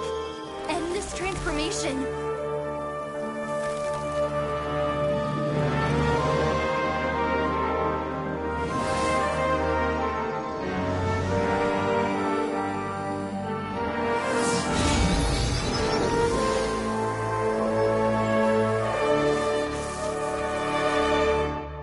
You would shut down Irminsul just to stop me? You fools. I have all the time in the world. Yeah, I mean, of course. Also, if this was shown in the special program or whatever, then... Irminsul tree, stop growing! I mean, like, oh, well, of course the Tories can be back. It was in the special program. I don't even watch them anymore. I'm just like, you know what? I'll see everything here. You know? I should still look at the codes and stuff. I don't know. Great.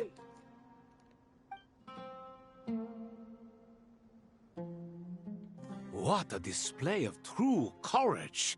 The courage to think and the courage to act. I never thought I would witness the shutdown of Irminsul with my own eyes. Perhaps this is human wisdom in action? Indeed, only humans could do such a thing. Gods are few and far between. What was once created for spreading knowledge is now used for another purpose. A rather ingenious plan. I am grateful to you three for your help. Only thanks to you were we able to extend Aru's interference capabilities to cover all terminals. Now, nobody who wears a terminal will have their activity accurately tracked by Irminsul. No matter how many eyes Dottore possesses, he will not be able to see us clearly. Now for the next step. I will need the help of your supreme powers once again. How might we be of service, Lord of Dendro?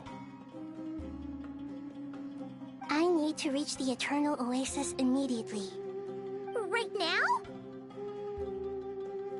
In that case, Ibis King, would you agree that this is a fine opportunity to dust off our old tricks? Never. I assume you have that chess set with you? You mean the one you gave to me as a gift? Asking for it back, are you? How could I?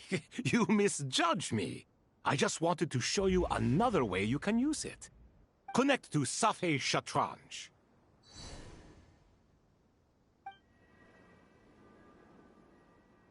Safei Shatranj?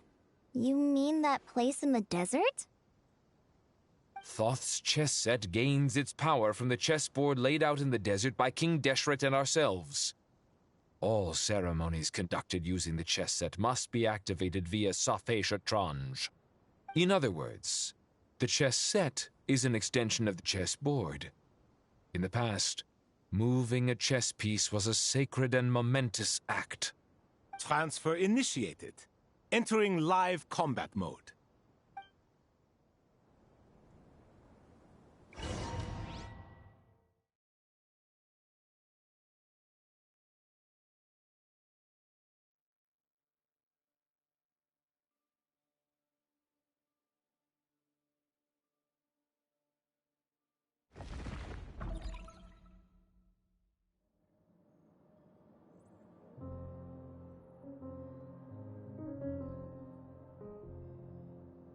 We haven't heard a single word from our spy in the desert. I'm afraid he might have been captured. Never mind. But we spent years turning him. And a lot of Mora. Nothing comes for free in this world, but the loss is not without its purpose. For a small price, we have wasted a precious amount of the limited time they have. Quite a bargain, if you ask me.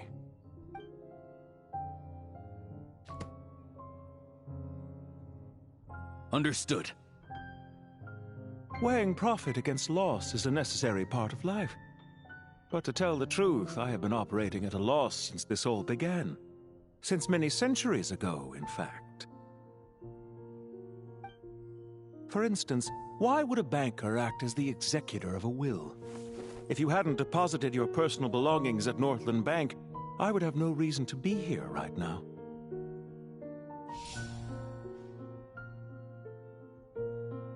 Dottore, I've placed your final data backup into the ley lines as per our contract.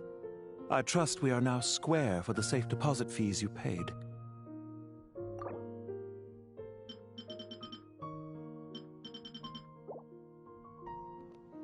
You look like a Alolan, Baiju. Is it not a little petty to split hairs like this, given our amicable relationship? I consider sound bookkeeping a matter of principle. Do not forget that you only live to see this day thanks to me. In fact, every day of your life since you met me, you've been living on borrowed time. Why, that's hardly a fair assessment. I will concede that my survival was perhaps at your whim, but I became a harbinger on my own merits. Managing money is not like other professions. Mine is not a role I could have acquired based on your recommendation alone, and certainly not one I could have lasted so long in without genuine ability. The information stored in the ley lines is quite comprehensive. Rest assured, I have not forgotten how strong your pride is. Well, I presume you have no sense of fragmentation while talking with me.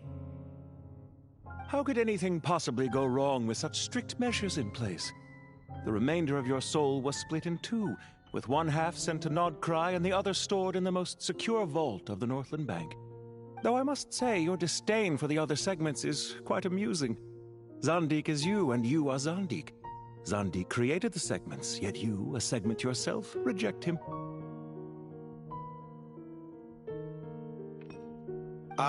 That is, Zandik, created segments of various ages in his later years. To achieve this, he had to freeze time and part with a portion of his soul. But as constructive as it sounds, it erases my uniqueness. If each segment is equally me, then by the same token, none of them are truly me. A soul living forever in the past inevitably holds different views than he did in his later years. The same thing that completes me also restricts me.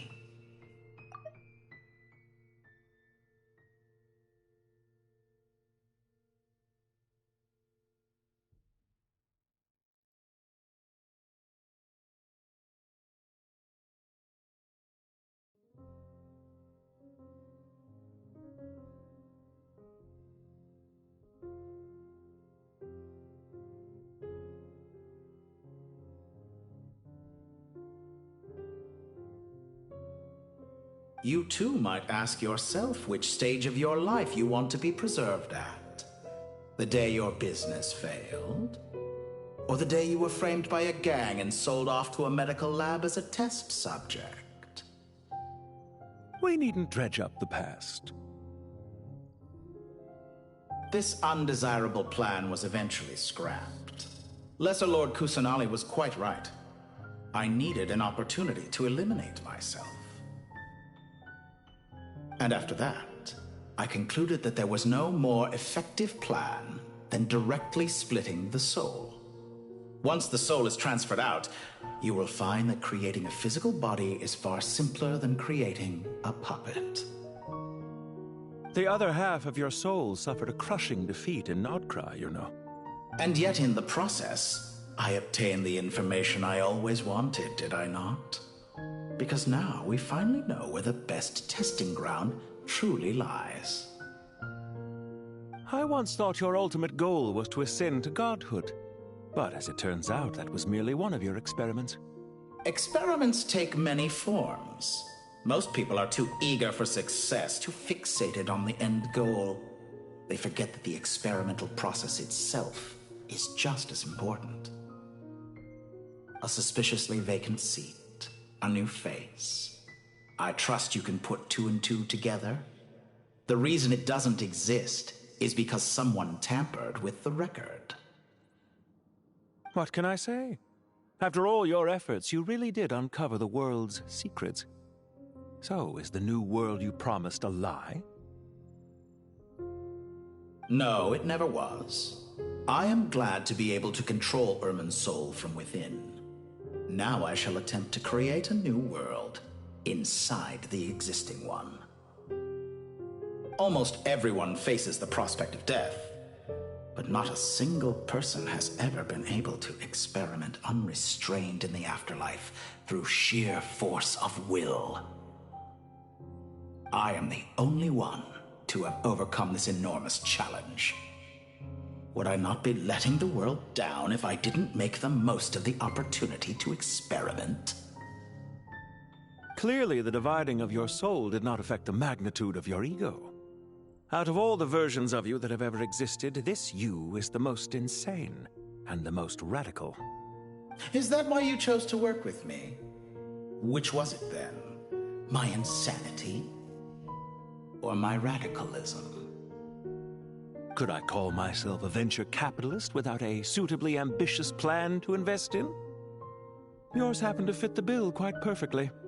Well then, I must say, while I am surprised enough that you showed up at all, what surprises me more is that you chose to present yourself as my former subordinate, and not as the banker Pantalone. Why make things harder than they need to be? Exposing my true identity in a situation like this would only serve to destroy diplomatic relations between Snezhnaya and Sumeru. I daren't imagine the consequences.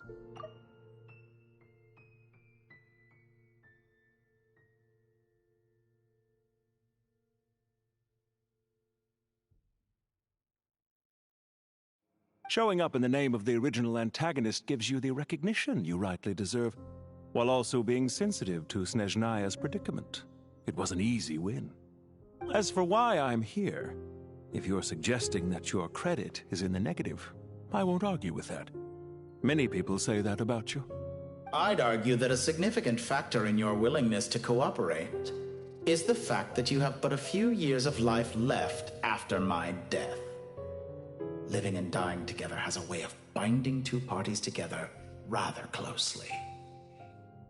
Is it not true that a relationship should be judged by both the positive and negative returns it yields? So some of what I said actually made it into your head after all. It's true that I hope you don't die too soon, but don't you find that a strange thing for me to say? After all, you've already had quite a long life, especially for a human being. Let's not pretend that you're any more innocent than I am. Are we not the same in this regard? We both despise the existing laws of this world, and neither of us enjoy being under anyone else's control. Is it really so greedy to want the world to operate by a new set of rules? Of course not, my dear friend. And as I've said before, mutual interest is the foundation for the most reliable of relationships. You can attest to that. I just hope there never comes a day when I have to work too hard to prove that. Regrader, sir. People have been spotted approaching Sumeru City. How strange. Despite your access to Irminsol's data, it appears the soldiers noticed before you did. They must have found a workaround. Well, Dottore, I trust you know what this means. The fact is... They're coming. They'll breach the city gates any moment now. But even so, I would say Irmin's soul is a wonderfully convenient thing on the whole. If you do manage to create a new world, perhaps you could plant one outside my office, too. I'll consider it. What do you need me to do? Stall them? The experiment will take time. Stall them for as long as possible. Very well. But you're really asking for the moon here.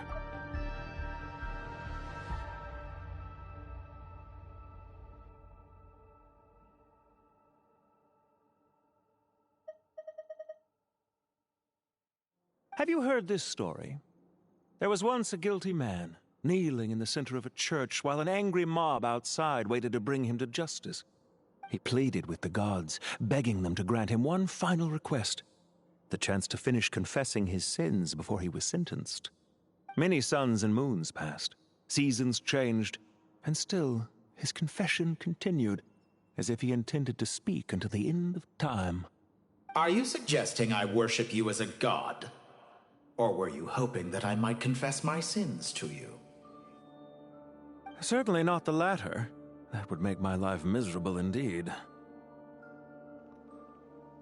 And speaking of gods... For someone who despises them so, you never seem to have any objections to me creating or becoming one.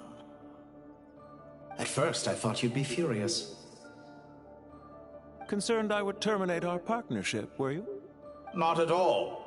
You had reasons why our partnership must continue.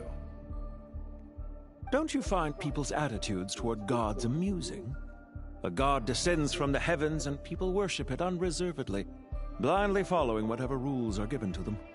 And yet, when they see an ordinary person gain godlike levels of power by virtue of their own hard work, they treat him with nothing but suspicion, even if he is a compatriot. Is that supposed to be a compliment? No. I was just thinking. I pity the man who would call you a compatriot. There's no need to be so self-critical.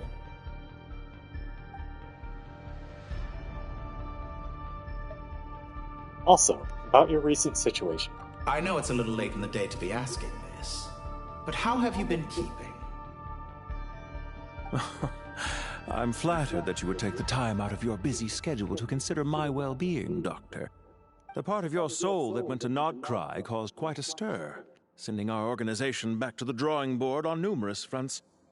It was quite a headache for everyone involved. Dear me. I must have caused you no end of trouble. You certainly did. I had the rare honor of being summoned before the Tsaritsa with Pulcinella to answer for myself. A terrifying ordeal. Don't worry, I pulled through. At most, it's a public relations nightmare. I made sure of that.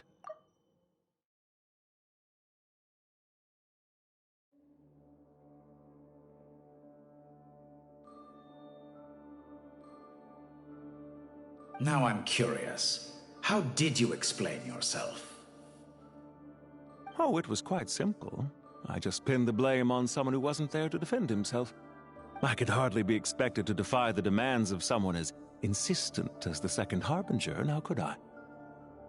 How you slander me. You know full well that I am perfectly amenable to reason. There's no question that you are partly to blame for the ruin of my reputation over the years.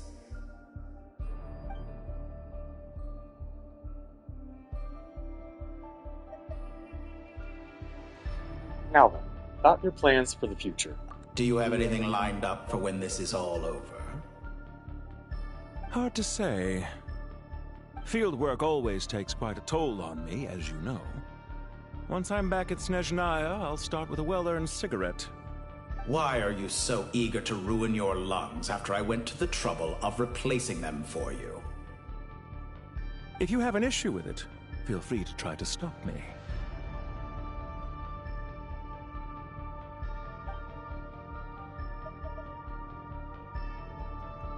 Now then. What's on your mind? The limits of humanity. It's a pity. Despite running countless calculations, I find there is simply no way to reduce any further the amount of one's soul required to sustain an individual. It's rare to hear you admit to being unable to achieve something. I beg to differ. For instance, as I've told you before, the original me was prone to motion sickness and couldn't make long train rides. Ah, yes, of course. One of the reasons you often sent yourself out on errands.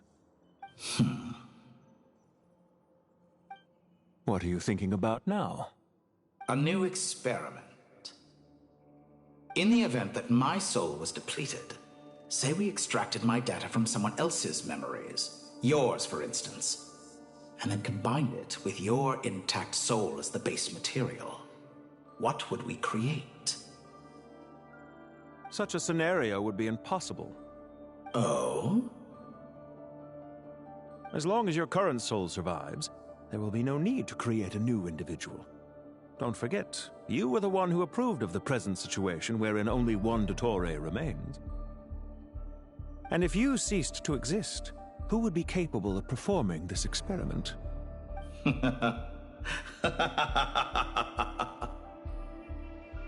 Since the day I met you, you've always excelled at talking your way out of a quandary.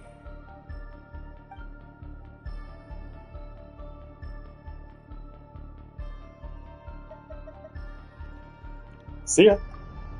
Isn't it a little too early to be saying goodbye? Not that I wish to keep you from your business, of course. Very well. Let's leave the conversation there for now.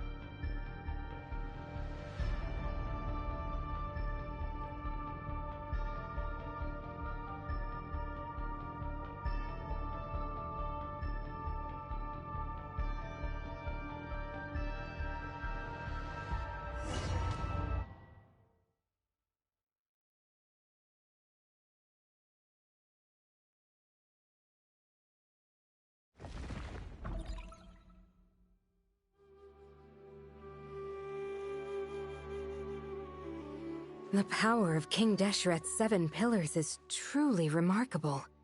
With just a chessboard, you can move an entire unit across the material plane. Yeah, sets us up for a much easier fight. Really makes my day. The last time we stormed the city, it involved a lot more running around. I wonder how many people can say they stormed a city twice in their lifetime. I was just thinking that. I've definitely had more than my fair share of unusual experiences in my life. This is my first time here, actually. We never usually leave Gandharvaville. I hope this will be my last time. Does everyone have to chime in? Can't we just fight?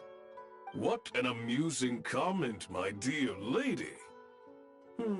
Yet humans often alleviate tension via small talk, do they not? Whoa! Why is Candace's shield talking? Because the image on her shield is one of me. And I, of course, can appear wherever I wish to.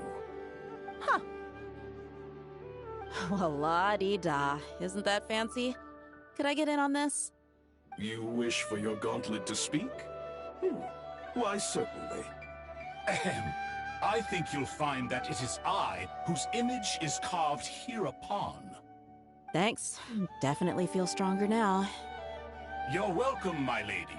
I am glad to lend you my power.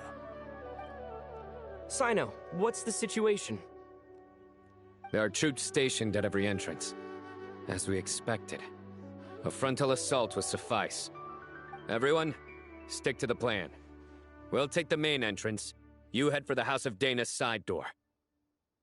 Move out.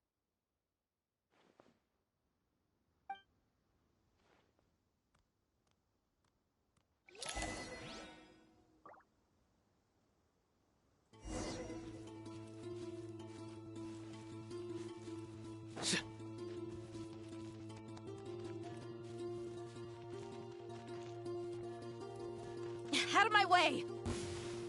Take this! Watch out! Get lost! Whew. Thank you, Jet. You gotta be more careful. If you're not ready to put your life on the line, you can't be certain of defeating your opponent. She's right. Keep your wits about you, Rana.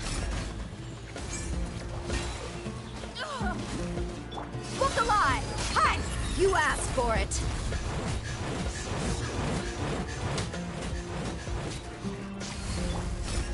We shall prevent. Surrender!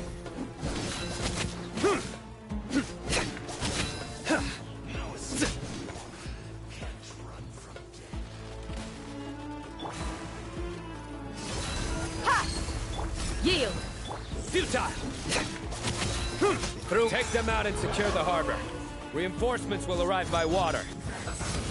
Consider it done. Show no mercy.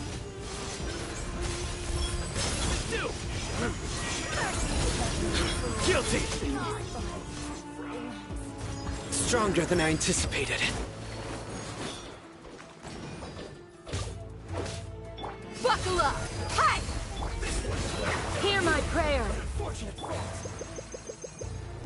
Surrender!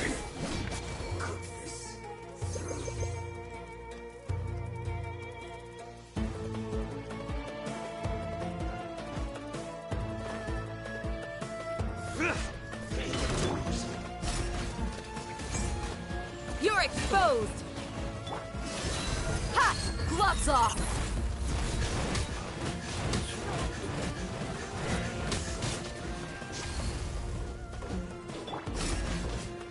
Ha! Too easy! We shall prevail! Nowhere to run! Can't run from death.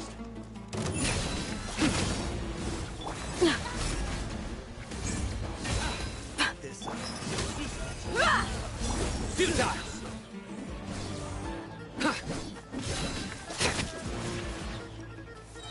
Judgment is upon you. Your penance is due!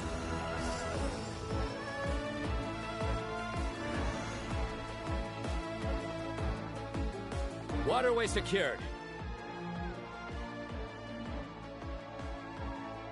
Brothers! Sisters! Perfect. Just in time. Welcome. Once we've linked up, we'll continue the advance. The team has arrived at the north entrance, as planned. Good. Press on.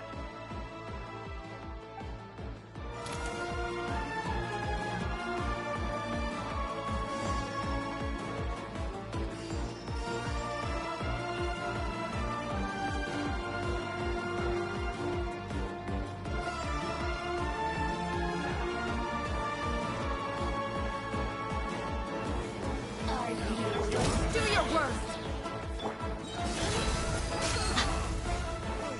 You're dead meat!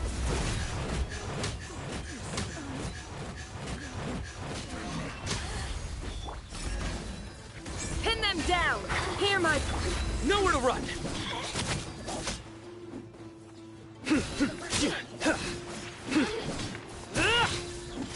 Futile! Your sins weigh upon your soul! You stand condemned! Your penance is due! Guilty! Sino is so bad when this burst is up, is the thing with him. And it's such a high cost.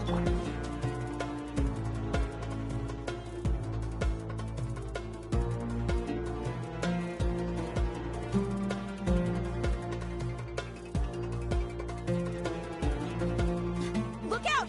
It's an ambush! Finally. We need to hurry. Take the middle road now. Mahamacho Sino, area clear. Don't relax just yet. More Fatui approaching from the right.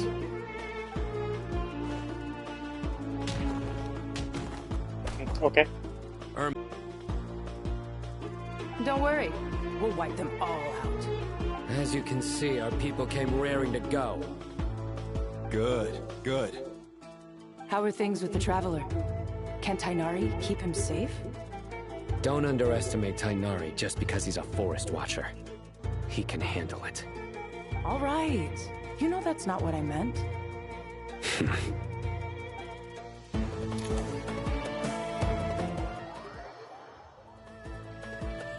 Sino and the reinforcements have drawn the Fatui's fire away. It's our turn. By using a cluster leaf of cultivation, we can pass through certain terrain silently. Good luck with that. We'll just fly up there. Huh? Oh, yeah. Paimon forgot she could fly. Ready? Ready.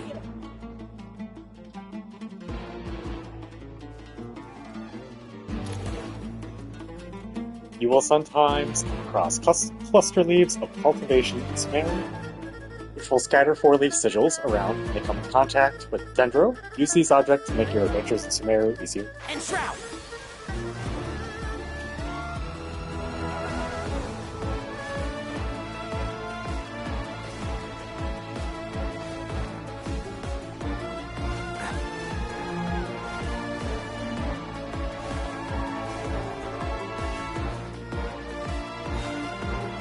Run with the force!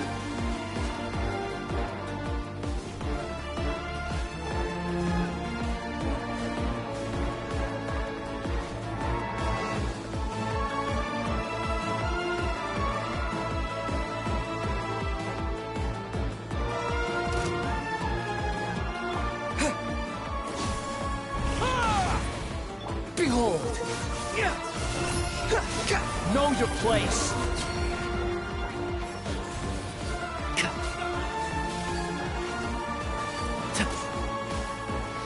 Let's nip that in the bud.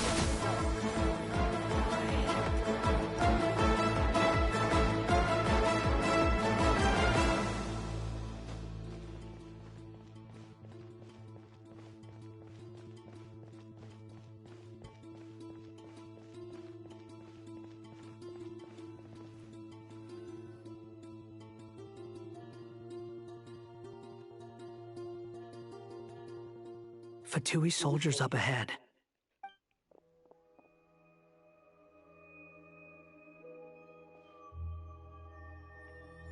Careful. Prepare for battle. Hey! There's people over there. You have some nerve showing your faces here in the center of Sumeru City.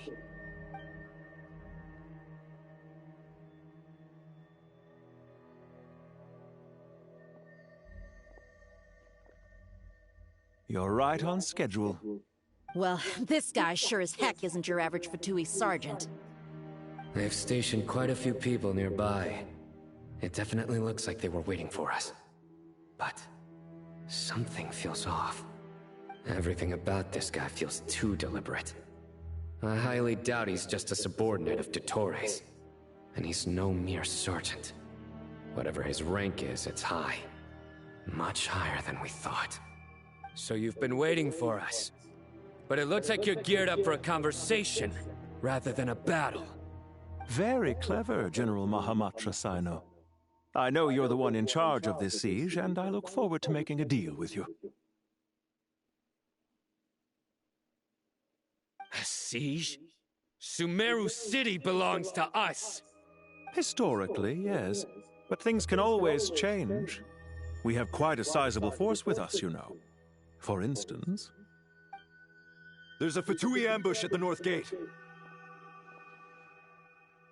Can you handle him? We can for now. Yes, I'm quite sure both sides can hold their ground for the time being. The battle has not yet reached its climax. But what happens next? Do you enjoy watching bloodshed? Surely some of those here are people you count as friends. Once a war begins, some people must die. I doubt you wish that fate upon anyone you know. Wait a second. It's a trick. He's not even there. Silence! He disappeared. What was that? A ghost? Curses. He was never there to begin with. That was just a shadow projected there to lure us in.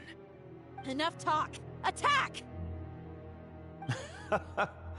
I apologize for being unable to accompany you at this crucial moment, but I am compelled to leave for reasons beyond my control. Please excuse me. Sumeru's General Mahamatra is quite ruthless. It's a good thing I wasn't there in person. Your illusion held them up for a time just fine.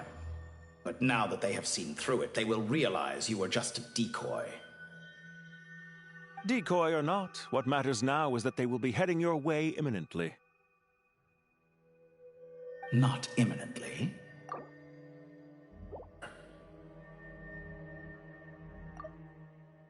Decoy or not, what matters now is that they will be heading your way imminently. Not imminently.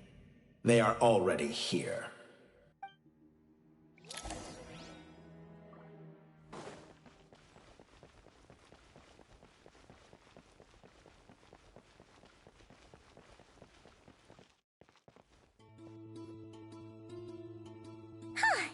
We made it! This is far enough. Tighnari, you go help Cyno. Don't worry about us. We'll manage from here. Are you sure you don't need me to stand guard? No need. Once the connection is established, we'll disappear from the sanctuary of Surasthana. Go help the others. All right. Goodbye for now, then. Please tread carefully.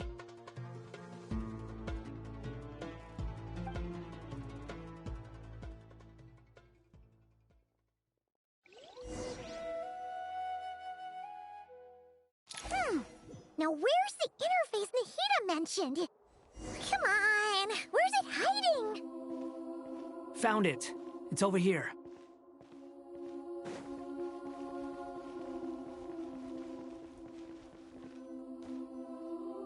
We can connect to the inside of Irminsul through the Sanctuary of Surasthana's built-in security system. You should be pretty familiar with the process. Is it the same route as last time? For the most part, we don't need to adjust any of the parameters.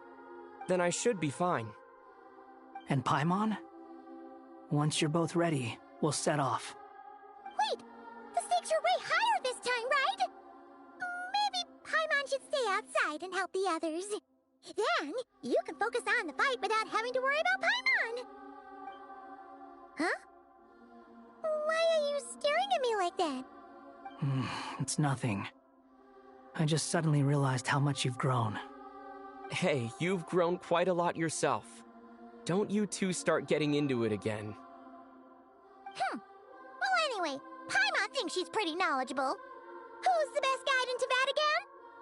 And don't forget, Paimon's a college student now. If we say Alhatham's not a weirdo, it's hard to explain how he came up with the idea of you applying to the academia. But for all that he counts, you're doing surprisingly well in your studies. Just goes to show how important it is to have someone supporting you. And Paimon's not the only one. Let's not forget that you only became a student because of Nahida's personal recommendation. That's fair. I have learned a lot in Sumeru. Oh yeah. Did you ever come up with that ugly nickname you promised me?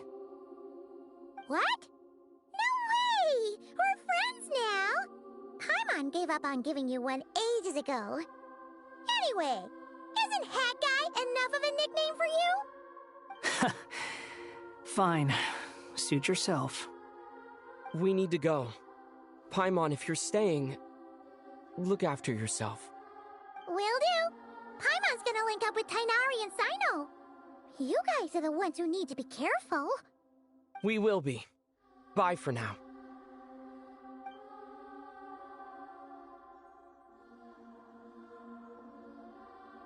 Initiating connection.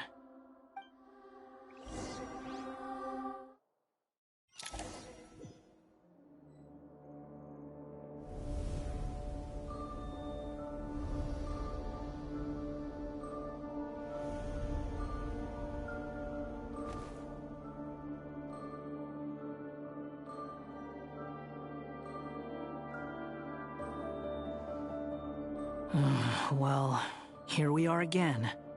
Come to think of it, I still don't even know where we're going. Thanks to our terminals, it should be impossible for Irminsul to read. I can... Don't tell me. Only you need to know. That way, whatever happens to me next, it won't affect your progress. Listen to me. Your safety is just as important as mine. Don't even think about sacrificing yourself for the greater good. We came here together. and we're leaving together. All right, if you insist. I won't argue with you.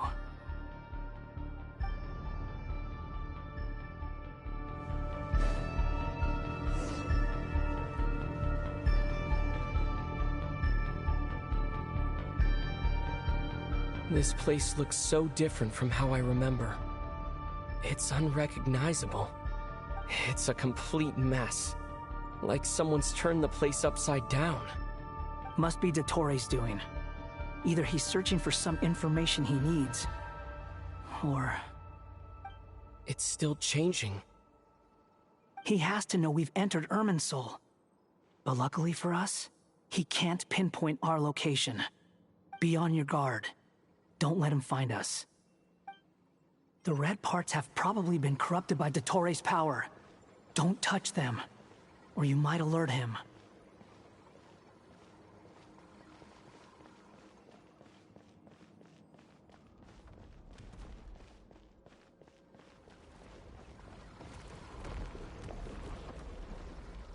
He's looking for us.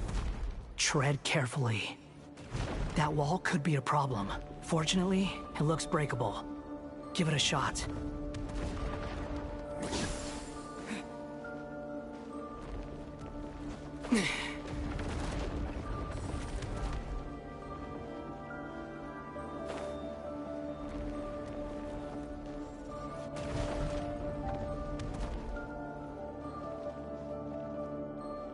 Blazing light!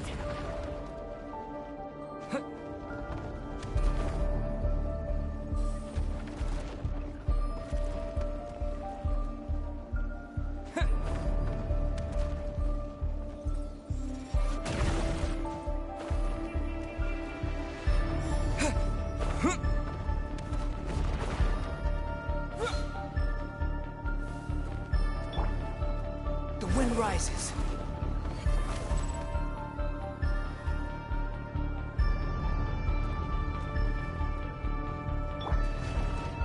Scorch and burn!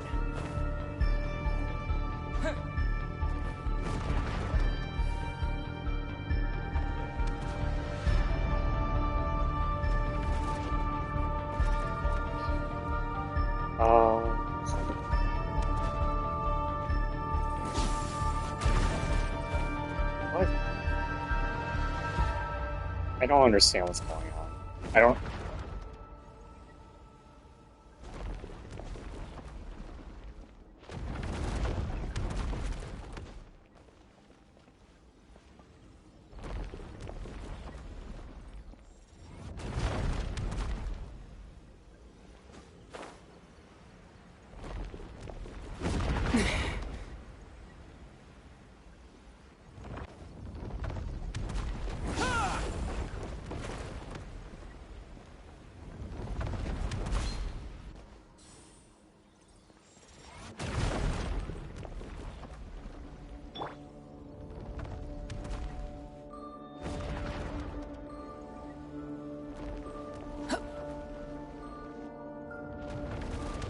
Squall and Fury.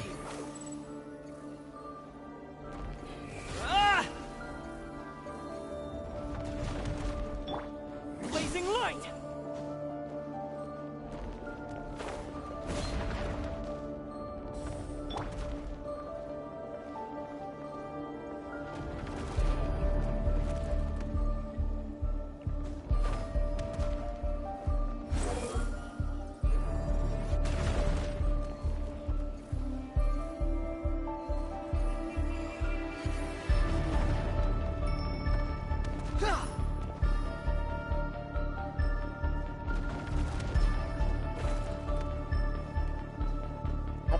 Fucking damn it. I like, barely got to read what they said at the beginning. Just use Wanderer's skill or Traveler's skill. Part of my confusion was I wasn't sure if it said Traveler or Wanderer at the beginning. And there's nothing to bring it back up. Behold!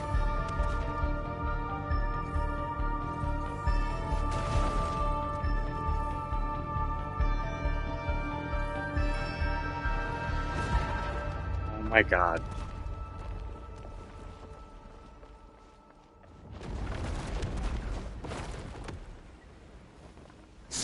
fury. Please. That's all I was trying to do. That's all I was trying to do. Quit following me. Behold! I don't have this character, so...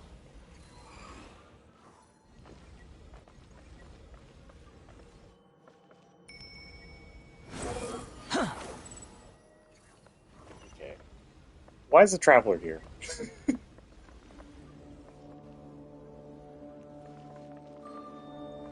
The wind rises. Yeah, look, why is... Oh my fucking god.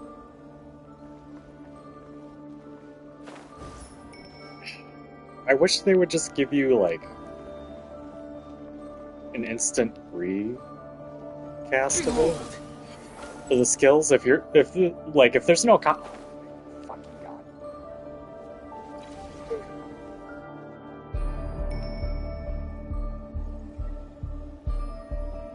The wind rises. No, you have to fucking glide at the end too. Okay. Behold!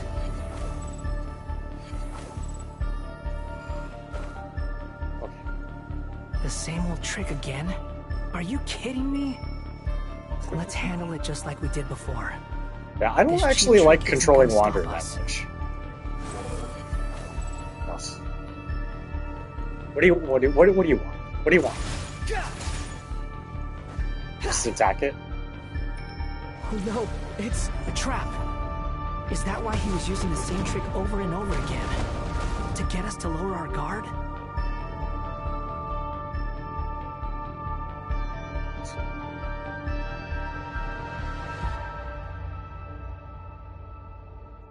I'm trapped! I should have assumed they just wanted me to use the Wanderer the whole time. Why won't this thing budge? Hello? Hello? Can you hear me? Nicole, is that you? Yes, it's me. I'm monitoring your progress from inside the Eternal Oasis, and I have to say, this terminal is simply marvelous. It makes tracking you so much easier. I couldn't see anything at first, but now that you two are inside, I can use your location with support from the terminals to get a partial view of the situation inside Irminsul. It's not the clearest image, but it's better than not being able to help at all. So, here I am. I can't intervene directly, but I can help to guide you out of the jam you're currently in. So please, just follow my lead. Dottore in his current form is a blight upon both Irminsul and the ley lines. Pay attention to your surroundings. There must be sources of his contamination nearby. The corrupt... Is that one of them? Precisely. Take it out. My fucking bad for going forward. And following you.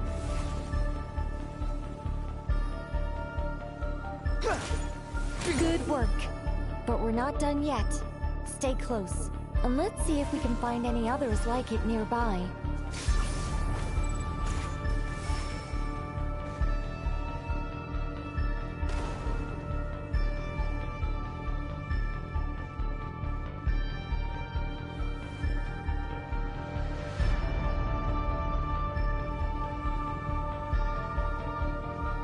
The wind rises. Yes. This must be another one. Agreed. Now... Oh, wait! Watch out! It's Dottore. I think he's found us. Eat shit. The seal Stupid is wall. broken. Quick! Get out of there!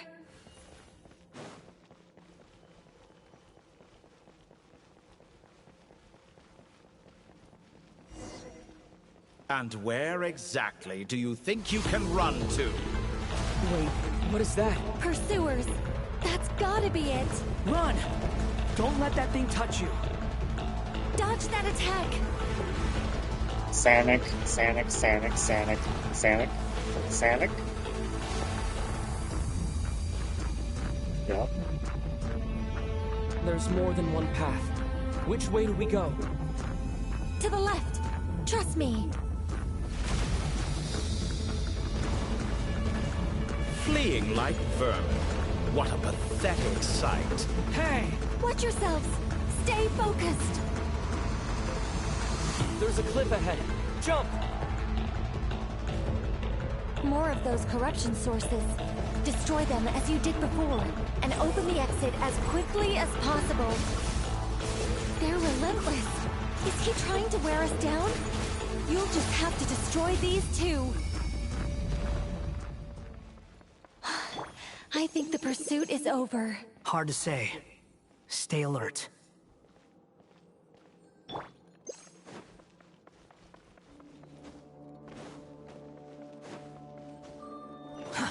Too slow. Damn it. The wind rises.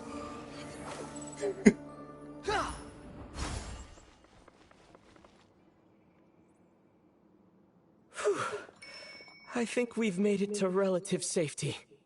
Phew, goodness. That was tough. You doing okay? I'll be fine. Don't worry. Take a short rest, and then... The Traveler's just here. For this. Nicole? He's just Nicole! here. The connection's been cut.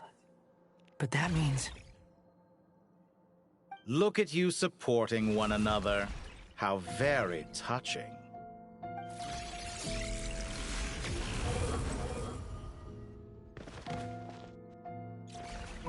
Dottore!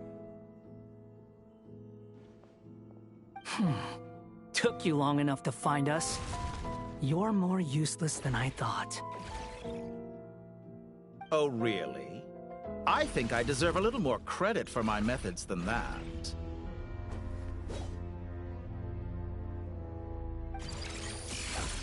Rather than hunting you down, I chose to let you roam free. I indulged your presumption that I was unable to track your movements, played along with your clever little plan. Fleeing is for animals, but I rather enjoy watching you flee. Some things lose the will to run altogether as soon as you put them in a cage. If that's true, then why did you come looking for us?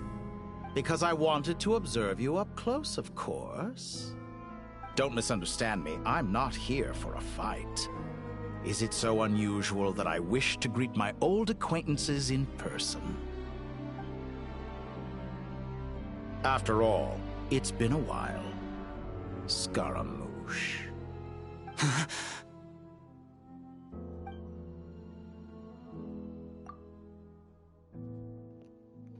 He remembers? No, that can't be it. It's impossible. Why are you so afraid? I have done nothing unprecedented in discovering the truth. Nor did I go to any great lengths to uncover your story. You made a bold series of moves in deciding to erase yourself. And with the power of this great chronicling device called Irmin's Soul, you were able to achieve something quite remarkable. Once most people form an opinion about someone, it tends to imprison their mind. Yet you managed to erase every trace of your existence. A novel take on death indeed. However, this meant that you stood out to me all the more when I saw you in Nodcry. I didn't even have to go looking for you. Just the sight of you was enough for me to intuit the truth. For someone in my position, connecting the dots was a trivial affair. It would have been more surprising if I hadn't managed to piece it together. You seem very pleased with yourself for figuring it out. I'm sure you'd even be more delighted to learn the full extent of your crimes. That would hardly be necessary. Besides, isn't there something that concerns you more right now? Something that fills you with dread? Let me put your mind at ease. I have no intention whatsoever of restoring any of the records you deleted. For one thing, it would be exceptionally difficult. But more to the point, I doubt that the prospect of losing your current life is all that frightening to you. Because in your case... the cruelest twist of fate is that you'll never again have the chance to make up for any of your mistakes. Isn't it? Dottore?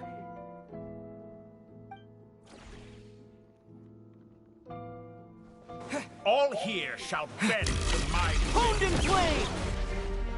Squall and fury.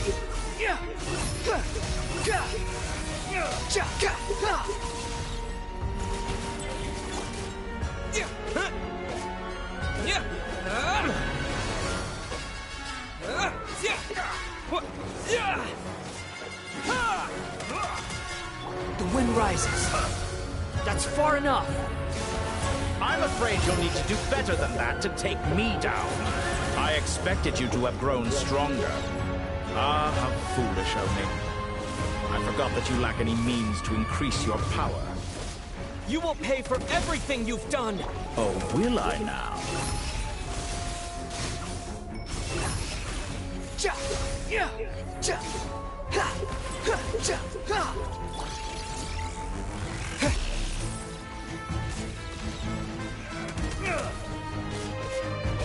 Blazing light!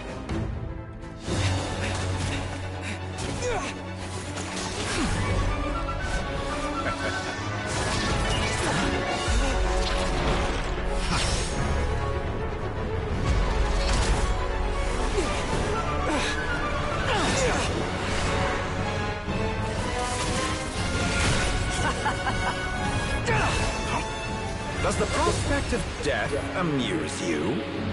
I could ask you the same question! I'll distract Ettore. You focus on the mission. Got it!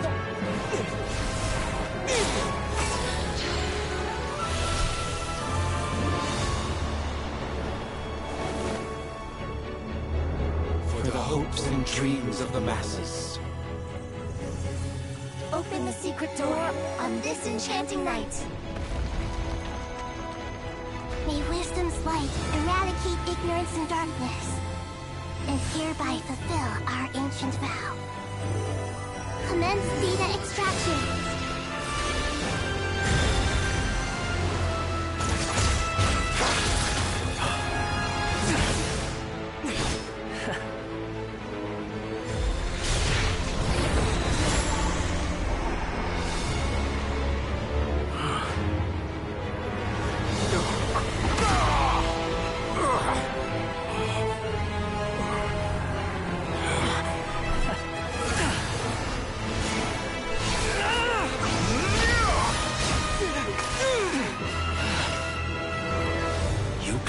Outdated ideals and stand in the way of progress.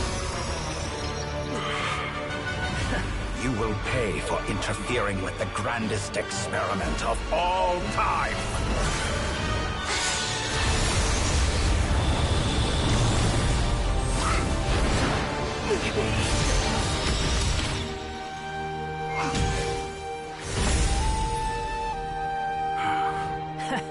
Good timing. Nahida's getting her revenge finally, kind of. You fail to understand wisdom. Wisdom takes many forms, but the path you have chosen eschews them all.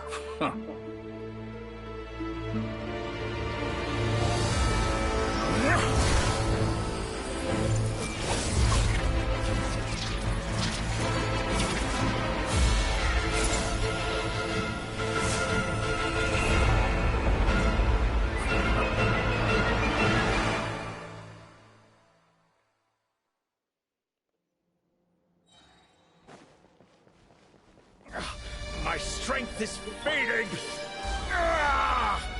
Since you are within Irminsul, it stands to reason that any power you wield comes from it. You're extracting the information from Irminsul just to strip me of my power. I will find his weakness.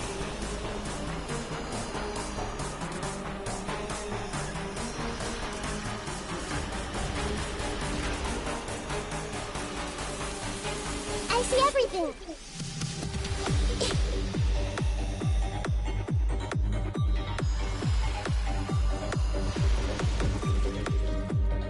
Hey!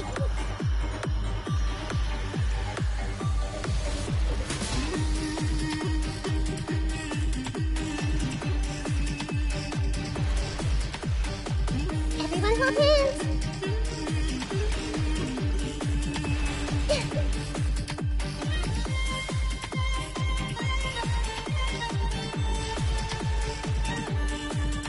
committed to memory. How? I admire your attempt to introduce a new barrier, but it's nowhere near enough.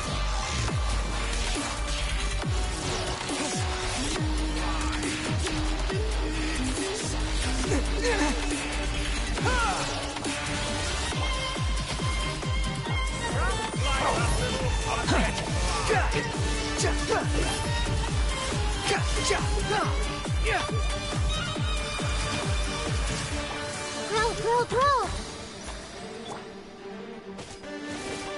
Honed in flame! Yeah! The Temple of Wisdom! The wind rises.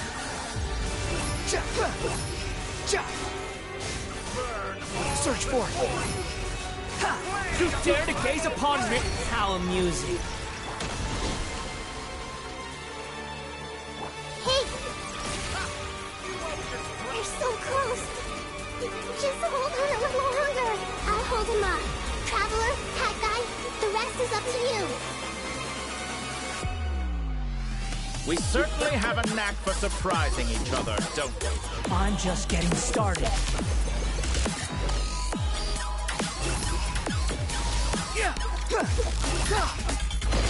It's time.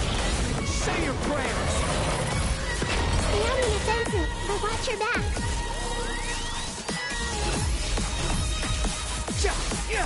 Search for it.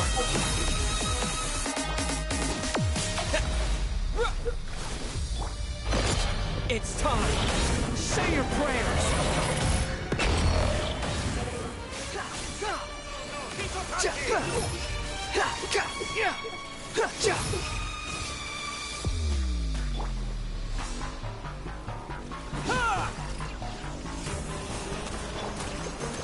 The wind rises. It's time. Say your prayers. Finally. Time for you to die. Excited? Time for me to die? How could I have reached this place if death were something I feared? The last gasp struggle of a dying man is a pretty pathetic sight. And I know it when I see it. Wish. It's time. Say your prayers.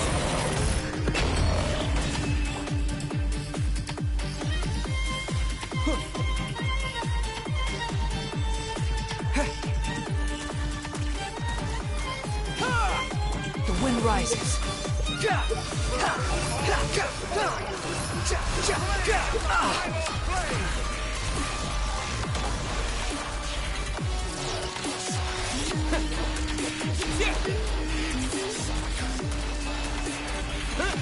Time to ignite! Squall Fury. Search for it. It's time. Say your prayers.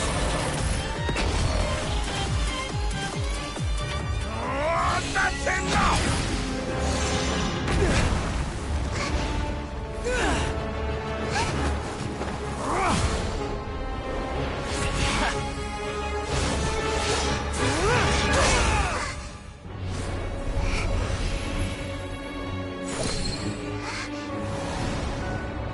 It's all yours. Do with it as you see fit.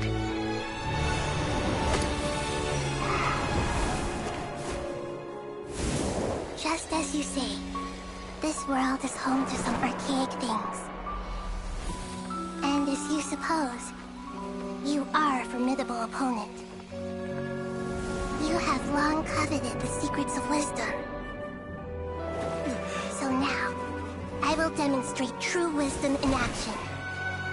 I invoke my supreme authority as the keeper of Irminsul. Commend me or condemn me.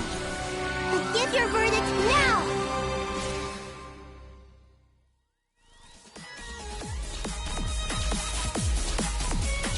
Blessed One of Wisdom, Mahakosaladhama, are you certain that you wish to exercise your authority to destroy Irminsul? It represents both your roots and your finest accomplishments. You truly intend to abandon the very thing you have always fought for? This is my decision. Irminsul has been corrupted beyond redemption. Irminsul is the original tree of Teyvat. It is the means by which the heavenly principles maintains fate itself. The 7 Archons should honor and revere it, for their authority was bestowed upon them by the heavenly principles. It is precisely because I honor and revere it that I fight for the humanity it exists to protect. Wisdom is knowing how to weigh the options and make the right decision. If you truly care about the fortunes of this world, then it is me you should seek to preserve. Planting a seed begins the chain of cause and effect. Since you have become a great tree yourself, why should the loss of another tree be anything to fear? Till we meet again, Lord of Dendro.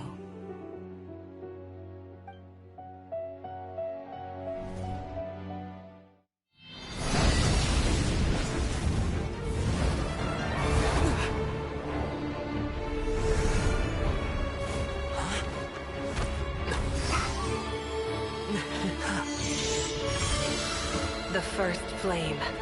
The pure, cleansing fire.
Shall we? Where were we? I was suggesting that you needn't perform when signing a contract. You're only sitting here because your bank demanded an evaluation of the trustee. So you told a story about a young scholar from a merchant family in Sumeru? I told a compelling tale, didn't I? The post-expulsion story is far more captivating. The human experiments or the elixir of immortality? The part where you die. Ah, yes. My favorite part. The 35-year-old Segment thought of himself as Dottore, reserving the name Zandik for the original specimen. Of all the Segments, he was the most selfish. After his expulsion, Dottore searched for a new direction. He joined the Fatui, studied Elazar in great depth, secured resources. He was rather fortunate in his career. Zandik turned to Conrian technology and successfully created his segments. But this was not immortality. Even with backup segments, his body would still age. Still, thanks to Snezhnaya, Zandik found the ideal base for his experiments. Then a perfect partnership materialized at a crucial moment. The year that both parties realized they needed more time. Fortunately, Zandik succeeded. In a miraculous turn of events, he gained the extra time he needed. I seem to recall it differently. All right, it's true. No matter how much elixir he took, Zandik remained human and continued to age.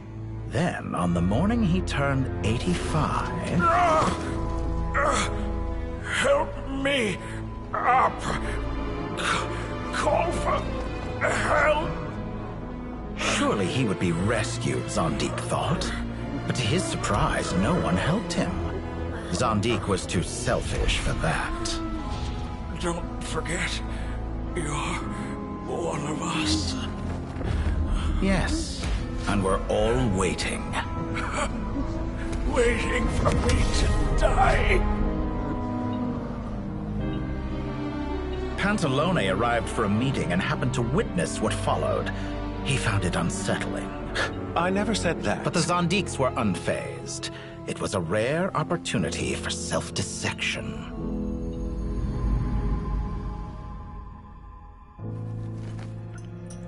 What does all that have to do with you depositing your data at Northland Bank?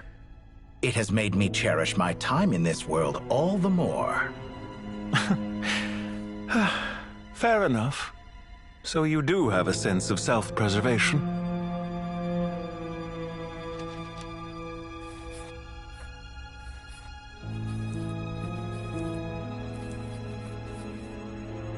What do you mean? You're hardly normal, and you don't cherish life. You just don't want to admit defeat in the limited time you have. Even so, don't I deserve an interesting ending? I'm counting on it.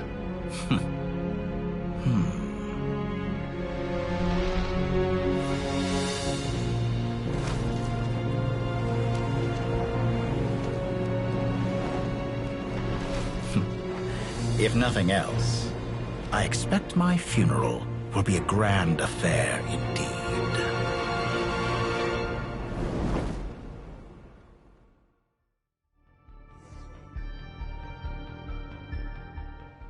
All that animation work was quite nice, actually. What a magnificent fire. Like, if you're not paying attention, you would maybe think it's an anime for a little bit. In Snezhnaya, we light fires to ward off the cold. Fire, it seems, is antithetical to ideas such as cold, frozen, and unchanging. Perhaps it has always been that way. From the beginning, fire has been used to drive away wild beasts and warm the body and mind. You could say it's a form of treatment. One that cures the human heart of mortal fear. Mortal fear? Something you haven't been acquainted with in a long time, by the sounds of it. I love making my own fires, just chilling by them. So I get it. Whereas you, I'm sure, must know the feeling quite well indeed. I remember when we first discussed the elixir of immortality, you claimed that extending your lifespan was about buying more time. But was that really the truth? You fear the prospect of dying a wretched end in this world, don't you? Of course I do. I'm only human, after all. And while you may have forgotten it, you cannot deny that you too were once human, Dottore. I do not believe that there is no such fear in your heart. Perhaps you are right. But I abandoned it long ago and devoted myself to my experiments. I have felt no fear since.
Perhaps you are right.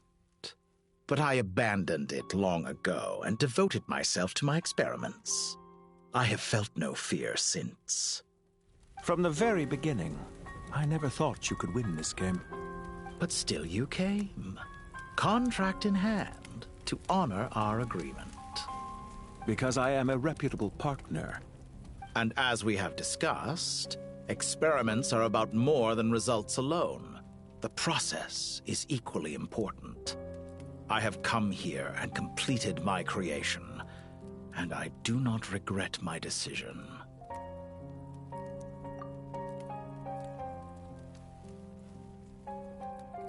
I'm afraid your journey ends here. After I die, there will be no one to make the elixir of immortality, and your remaining stock will only last a few more years. How then will you prove that you didn't perish in this one else? When I feel optimistic about market environments, I never forcibly adjust them. They have their own direction, and I myself am one such environment. I have been quite particular about many things in my life, but where the manner of my death is concerned, I choose not to be.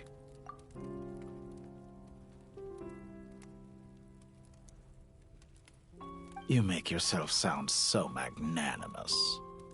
Oh, but I am. And I hope you will be too.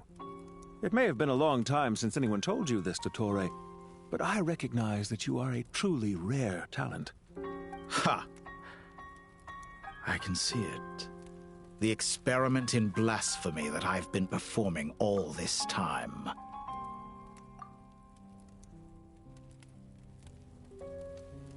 It has been a long process, and I do not care about the results as much as people might imagine. If the very goal of your experiment was to explore infinite possibilities, then there was never any reason for it to end. Indeed. Yet now, the experiment has officially drawn to a close. What should I call you? Zandik? Or do you prefer Dottore?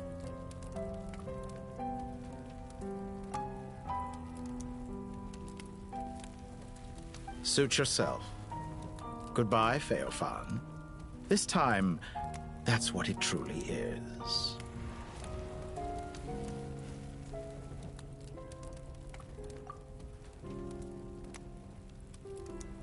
And don't I know it? Goodbye, Zandik.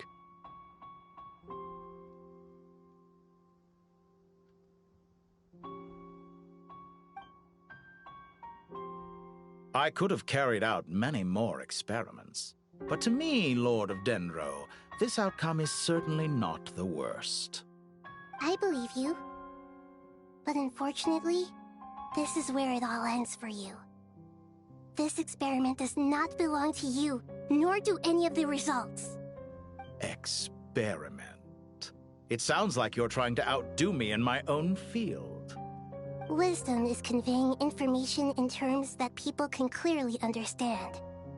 You know exactly what I mean. Indeed. I can see no further outcomes. Ha. You have a formidable mind, and you are braver than I thought. Setting fire to the very thing your survival depends on. Your previous threat was empty, but this time, it is real. When necessary, wisdom can be as fierce as an inferno. Some of the flames that incinerate you come from within yourself. Perhaps you are right. You see what lies at the bottom of the human heart, and that is your wisdom. Here is where your journey comes to an end. All that is yet unknown belongs to those of us who will carry on living. It seems I have unwittingly been your arch-enemy all along. But now, it's all over. I do not deny your intelligence. But what you refer to as experiments, I would never describe in those terms. They are events that take place in the real world, and they are so much more than mere data. Goodbye. We will never meet again.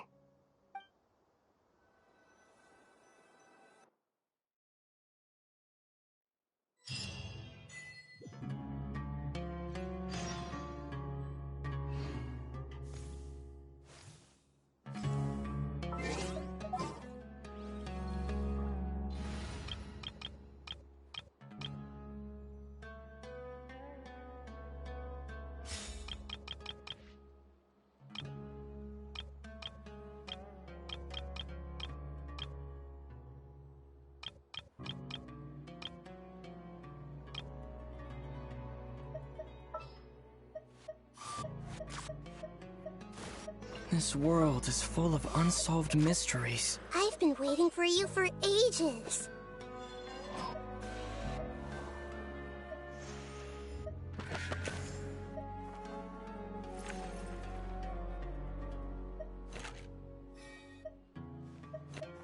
Time to get down to business.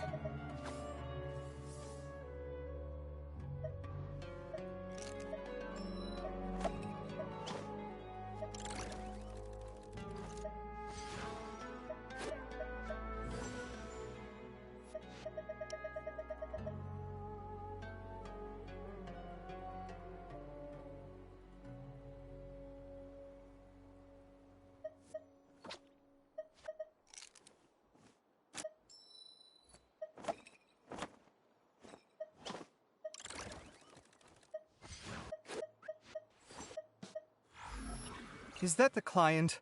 Wait. Oh, it's you!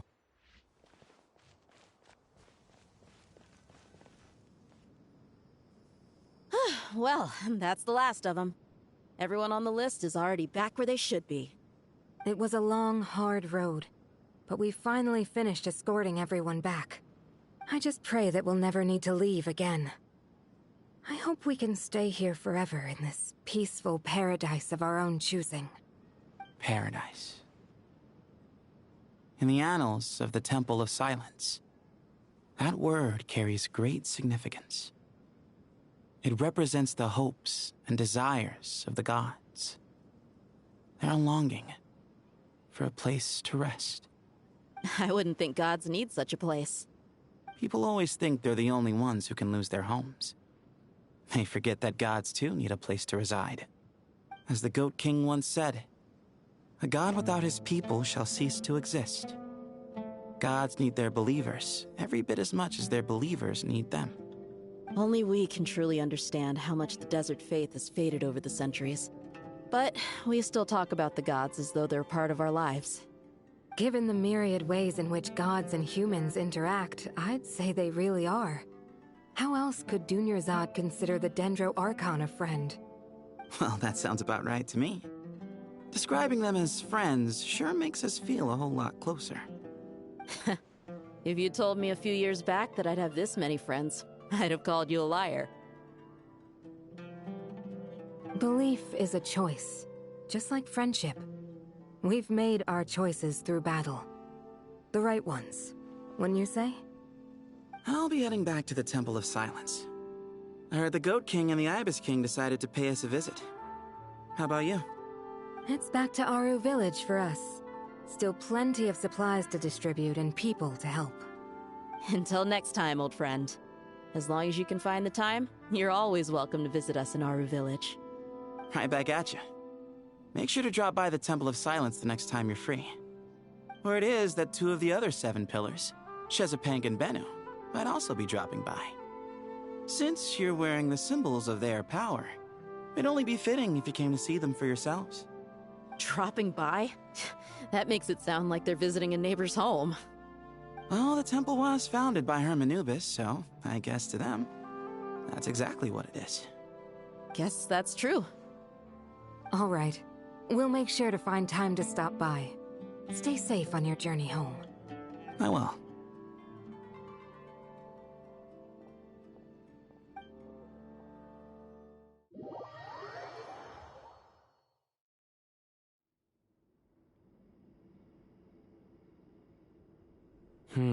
You do have a point. See? Retirement has always been a problem, especially for old-timers like us who've been locked away all these years. You finally step out into the light, and bam! You're face to face with a whole different world. Naturally.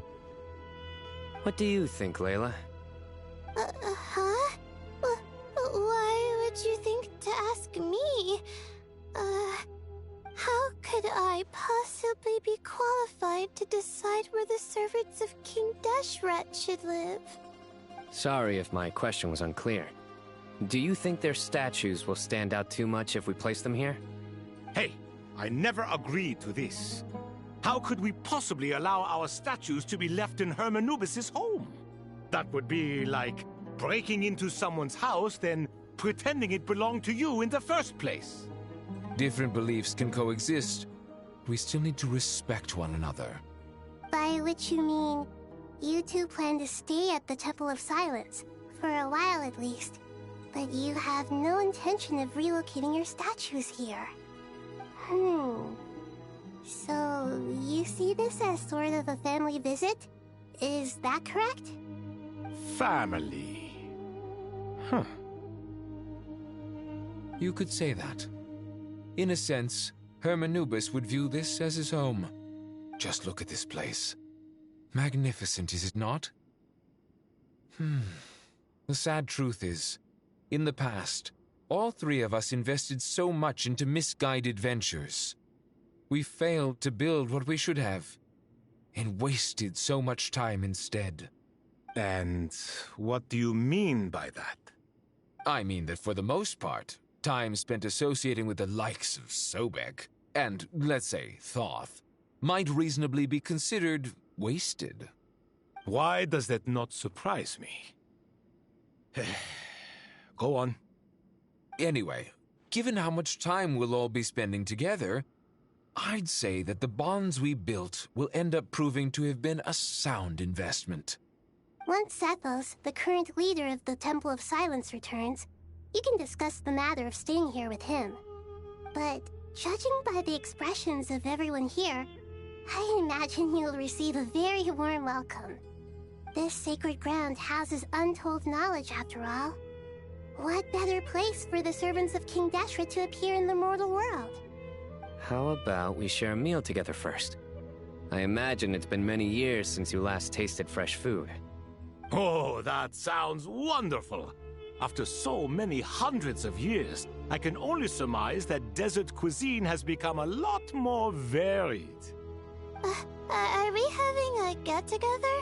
If you'd like, I can help prepare some food. After all, Lord Thoth, you helped me so much in the desert, and I still haven't properly thanked you. Oh, my, that would be wonderful. I'm touched that you still remember. How the times have changed. To the people of today, it seems the Ibis King has become a kind and passionate god.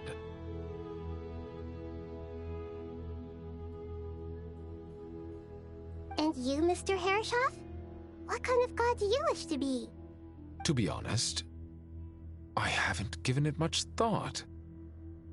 How about you, Dendro Archon? Do you have any hopes for your future? Me? I'm very happy with my current life. Forgive my bluntness, but you do not seem to derive your authority from majesty and might, like Lord Al-Ahmar. Clearly your approach has its advantages, but also its dangers, don't you think?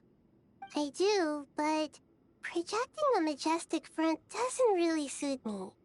Besides, my relationship with others isn't simply one of a god and her people. Not putting on airs might earn you more adoration. Exactly. Besides, I really like parties where everyone brings their own food, and we all come together to share. You should join us. I'm sure you'll find it fun. Last time when we got together for a picnic near the Avidia Forest, it was quite the occasion. Seeing as you're already here, how about we hold the next one in the desert? Can we do that? Wouldn't Tainari have to transport a ton of drinking water? Don't worry, I can help out. Layla, would you like to join us next time? Me? Sure. The more the merrier. That way we... Don't take this the wrong way. I just think you should know. When it comes to passing the time, chess is more our thing. In that case, Dendro Archon, what do you say? If I were to compete against you, I can't say with certainty I'd win, but I certainly wouldn't mind giving it a shot. Where's Sobek? I'm sure he'd be good for a few rounds. Cards, cards, cards! I'll always prefer chess. I wonder what variant of chess we're talking here. Mr. Thoth, is there some sort of astrological significance to this game? Oh, I'm glad you brought that up. As long as the leader of the Temple of Silence agrees, we can search Herb Anubis' place for books to teach you how to play.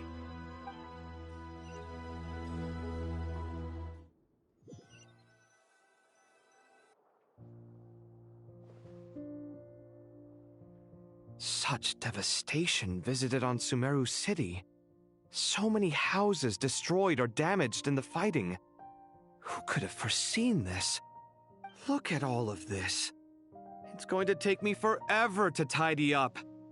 I suppose living below the academia doesn't always work out to your advantage.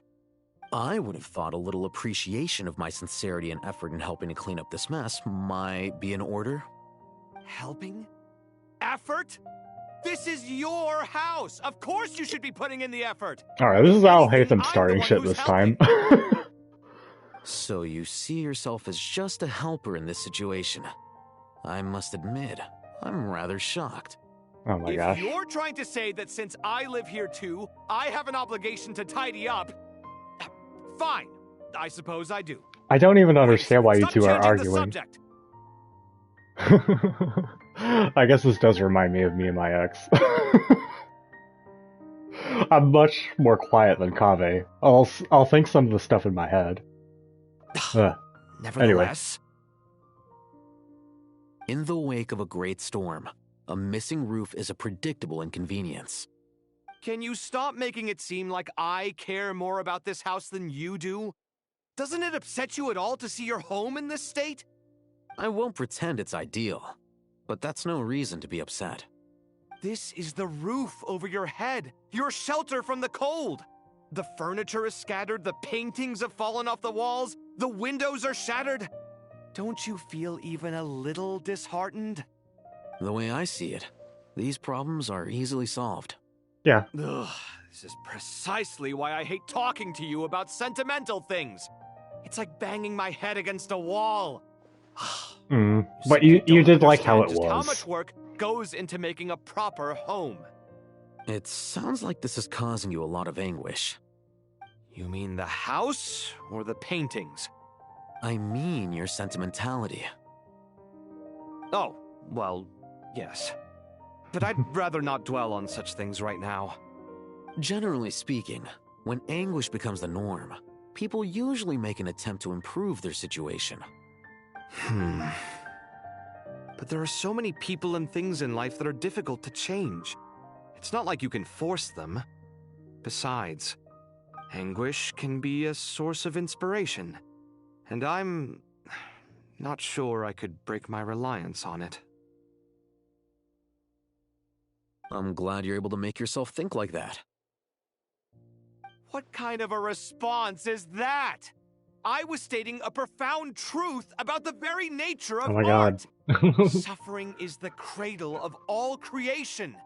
Even you can't deny that. Kaveh is also me. And I wasn't trying to. Just getting worked up over nothing. For you. Pure and simple. Can't you tell? Happy about what? Happy that you can always find an answer that backs up your views. You... More often than not, life is a process of running into problems and then searching for answers. Yours more than most. Not everyone's so good at justifying things to themselves. It's something that you've been steadily mastering. Huh. What about you, then? What skills have you been mastering lately? Pass me that box. Why do you have to take offense to that? He's like gassing you up a bit. You may Damn it, consider Kaveh. this my progress on the path to mastery. Damn it, Brian. What? Wait a second. Isn't that box mine? Hey, it is. It must have fallen off that shelf. I'll hate them. Those are my paints and inks. Would you like me to put it in your bedroom for you? Huh? I mean, sure, if you don't mind. What kind of progress is this? Does he think he can bribe me? Not that giving me back my own things is much of a bribe. These books on the floor, they're a complete mess. And this one, didn't he say it was an out-of-print collectible? It's completely covered in dust. and some of its pages have even fallen out. Ugh, guess I should help him repair it. This one too. And this one.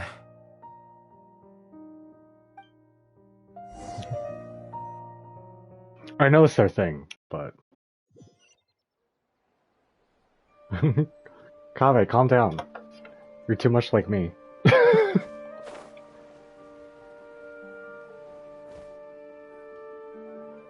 Local subterbeasts, imported goods, such a bright future ahead. I can picture the Mora just rolling in.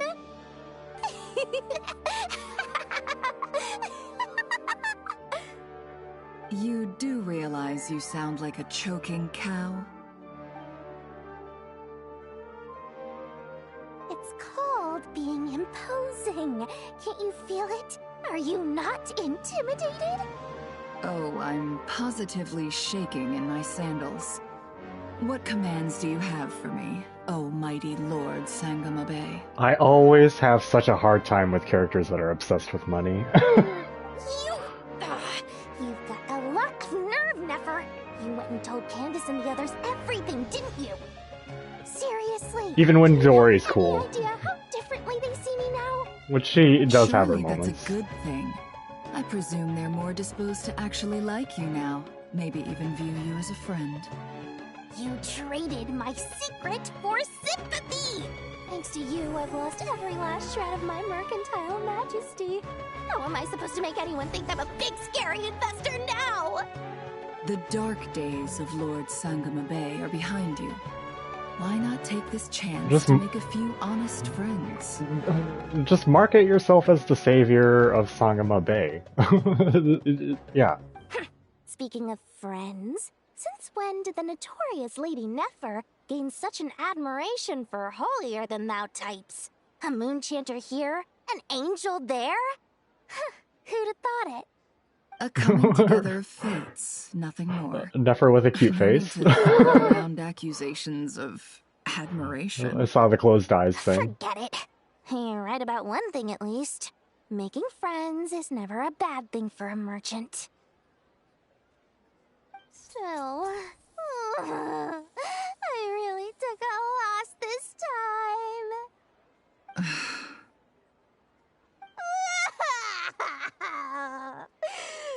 What are you looking at?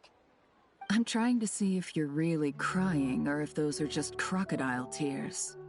A little birdie told me that when Lord Sangama Bay makes money, the tears flow from the center of her eyes.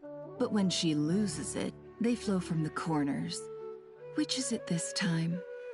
Ugh, you are so annoying. I'm not talking to you anymore. That's interesting. Thank goodness you're here. I've been looking everywhere for you. Huh? Well. Can people cry like that? The house of Dana's very own librarian. What can I offer you today, Miss Catayune? Okay. Alright. I'm not here to buy.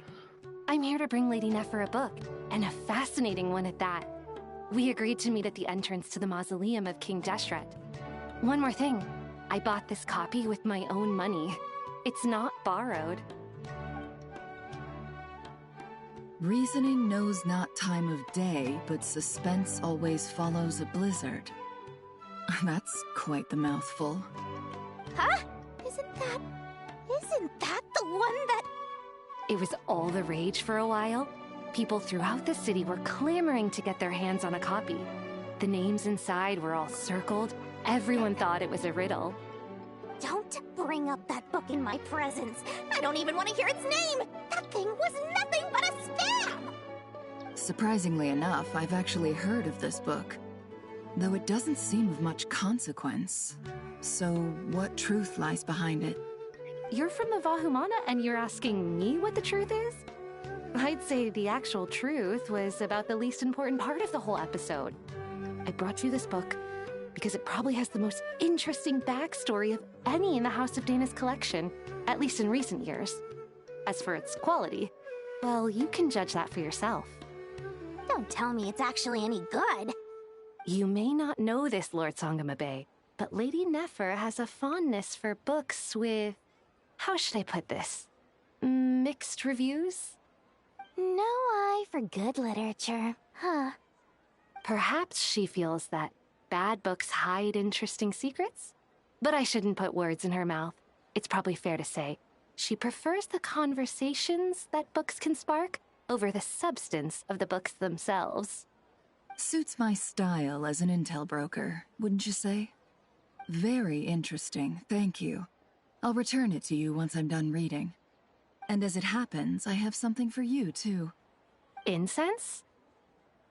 I imagine you've already used up the incense I gave you last time. Here's some more. This batch is from Nodcry, so the scent won't be quite the same.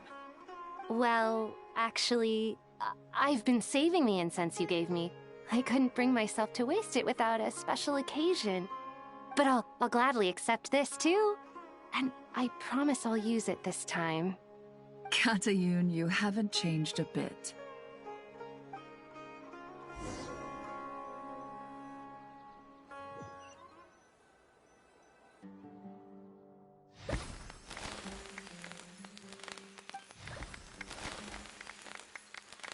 Congratulations, Kale.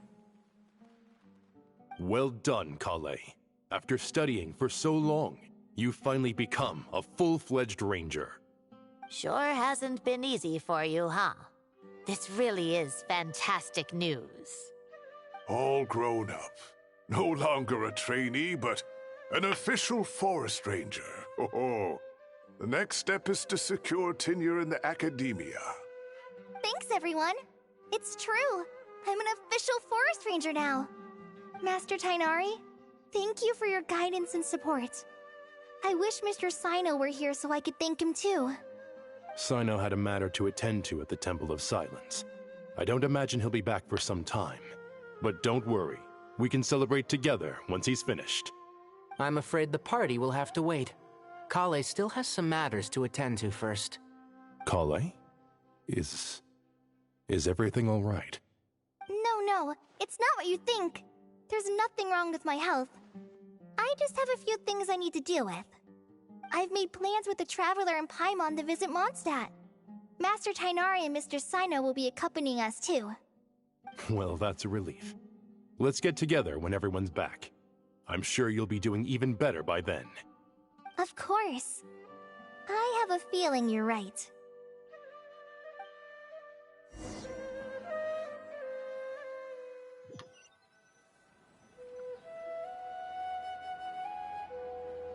A few days later. After all that catching up on sleep and food, Paimon's feeling full of vim and vigor again.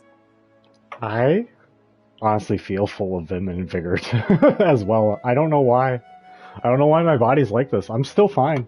For someone who I've been spends standing so a much lot. time resting, your recovery routine is surprisingly simple. Hey! Paimon's been working her butt off too, you know. She flew all over the city helping everyone out. Don't worry, I saw how hard you worked. Alright. You're so right. We all know you're the most hardworking person in Tavad. As long as you're rested and full, that's what really matters. Paimon's been looking around the place, and it seems like the city's already on the mend. But Paimon's been wondering how Nahita's doing. We should check in on her. That bit with Paimon lamenting how useless she is. And then Wander's reaction, the Hat Guy's reaction, it still stands out to me a little bit. Alright, let's go back up there.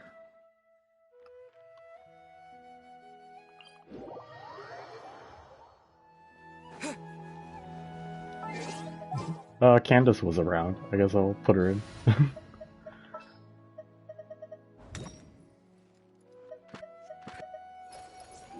Layla? My mind is completely No. blank. I I need to get out and unwind. This is a weird What's RP team. It shouldn't matter, but sometimes it does in my head.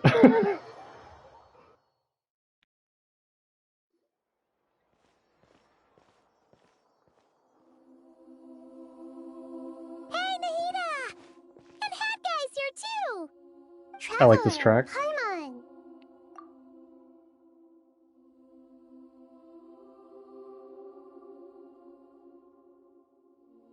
What's going on here?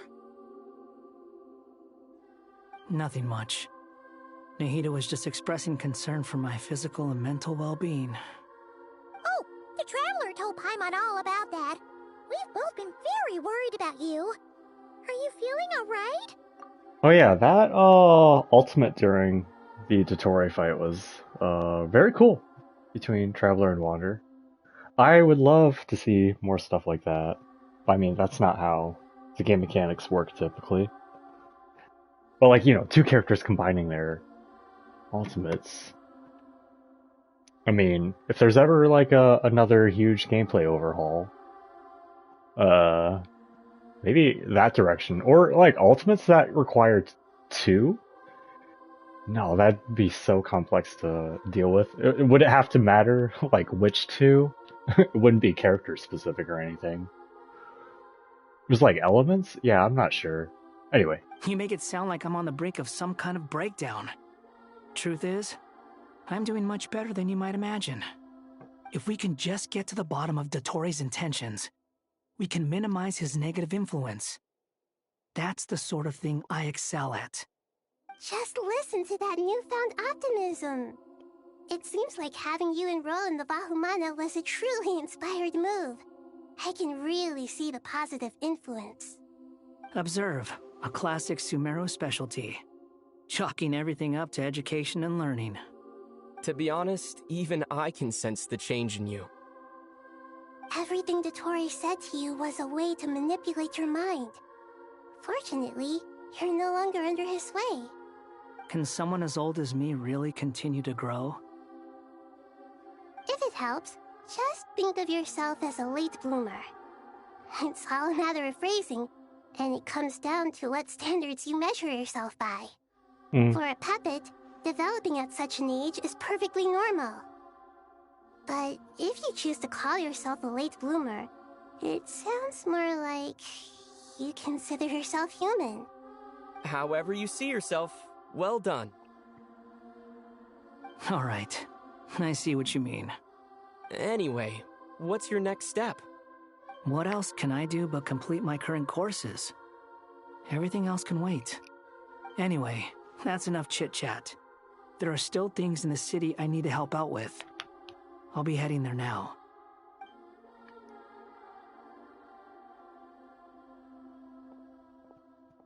I'm so happy that Hat Guy is doing better than we thought. But what about you, Nahida? How are you holding up? The pyronosis burned down the corrupted Irminsul. The flames blazed for 7 days and 7 nights before they finally subsided. All that was left were the parts underground. Now, Aru shoulders the responsibilities that once belonged to Irminsul. The situation was contained before it got out of hand, so Tevat's most vital information has largely been preserved. Irminsul has a strong influence over you, doesn't it? How will you cope now that it's gone? There is no need to worry. Thanks to Nicole's extraordinary talents, my connection to Irminsul has been severed and transposed onto Aru. Angels can do things like that? They can. Such abilities are precisely what makes them so powerful. The goddess of flowers, Nabu Malikata, once claimed that she too could perform feats beyond the reach of mere mortals. In my eyes, much of what she went on to achieve reached such transcendent levels. Her and Nicole really are both fascinating and magnificent. So, does that mean your situation is stable now? Correct. Just imagine that Aru has become the new Irminsul, and the essence of my existence has been bound to it. She's bound The to wisdom of Sumeru Sumeru's has heaven. ultimately converged into a single, unified entity. Should we ascribe this all to fate, or is it merely fortune? Whatever it is, the important thing is that you're okay, Nahida. Dendro Archon, Lesser Lord Kusanali. Oh, thank goodness you're here. Greetings, Traveler and Paimon. Sir Nevis, Do you have something urgent to say? Yes, there's something I need to report. We've received a message from Snezhnaya. Oh, we're setting up for it. When is that supposed to be? Like month-wise? The Harbinger, the Rooster, sends us his sympathies, along with all the usual pleasantries. His stance is that, following the unrest and Nod Cry, Dottore was subjected to internal censure. This madness was the act of a rogue element, one who cannot be seen to represent the Zapoliarny Palace. No less than can be expected. Snezhnaya paid a heavy price working to stop him. They even lost one of their own Harbingers. Would it be like July or August or something? The letter goes on September? to say that even so, Snezhnaya cannot claim to be blameless.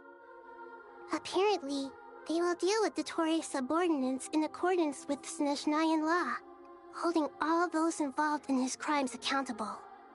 Additionally, they are supplying relief funds and supplies, which are already en route. They hope this will aid in Sumeru's reconstruction. Sounds like he's got an answer for everything. True, but as diplomatic rhetoric goes, it's highly effective. Completely watertight, both in logic and sentiment. This disaster has had a profound impact on Sumeru. There is much that I will keep in my heart. The matter of Dottore can be seen as settled for now. We are sure to cross paths again in the future, and in that light, Snezhnaya would do well to uphold their responsibilities and keep a tight rein over their actions. With Irminsul burned, the flow of fate now carries many more possibilities. I will be watching carefully. Perhaps we can move on to a less serious matter? Dendro Archon, will you eat with us once this matter is dealt with? Everyone wishes to celebrate together. Your presence would be most welcome. Of course! Junior Zod, Sino, and Hypatia all told me the same thing.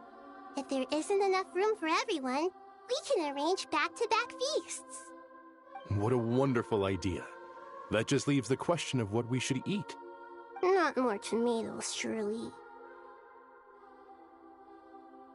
More? Dendro Archon, what do you mean by more tomatoes? Those good friends of yours are always talking about tomatoes. Sometimes when I'm walking through the city, I can even hear them arguing in the fields. Since you see them so often, you must hear about tomatoes even more than I do. Tomatoes. Tomatoes. The word has a certain magic to it. Like the autumn fur of a sumpter beast swirling in the wind, sometimes flying up my nose. Tomatoes. What can we make with tomatoes? Wait, why tomatoes? Take your time, there's no need to rush. The Traveler, Paimon, and I still have somewhere we need to visit. You'll have plenty of time to think it over before I return. Does this mean you're going to Natlan? Meeting them there in person. It will require a long journey. I know. But this is necessary. I must go myself. Traveler, Paimon, we'll set off as soon as you're ready. Is that all right? Sure. We'll be ready whenever you are. You'll hear no objections from Paimon. We should grab some snacks along the way, though. It'll be just like going on a long holiday. Wonderful. I'm looking forward to this so much.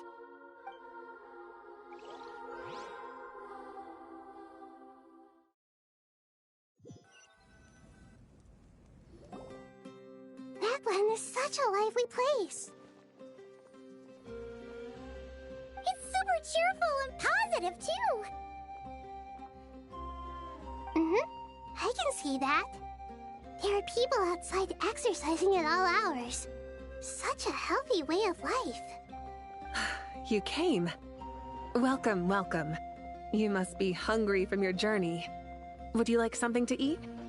Oh, thanks, but no thanks. We've been eating the whole way here.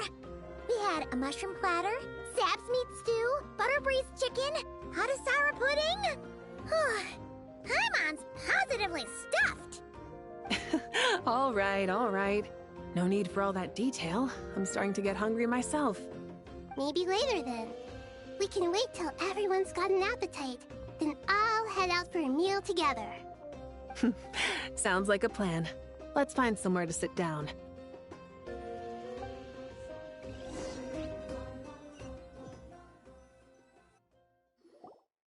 I should tell you, I already have some sense of why you've come. Why's that, Malika? To say thank you. Your senses are spot on. But on top of that, we also feel guilty. Because the pyronosis has vanished? I sensed its loss. Despite scouring through the remnants of Irminsul, we couldn't find any sign of the pyronosis. Not even any trace of it burning to ash. That's certainly unusual. Still, the potential fallout from Irminsul's loss is significant, to say the least. Perhaps the pyronosis's disappearance is simply a knock-on effect of the impact it's had on a certain strand of fate. There's no need to feel guilty. We were clear that this time, there was to be no returning, only giving. Pure and simple. Thank you really is a fascinating phrase. We use it to express gratitude for the smallest of things. Yet, when faced with a kindness too immense to describe, we use exactly the same words. It's not that we lack other means of expression. It's that when we truly need to express our feelings, the simplest and purest words are always the most powerful. Yeah.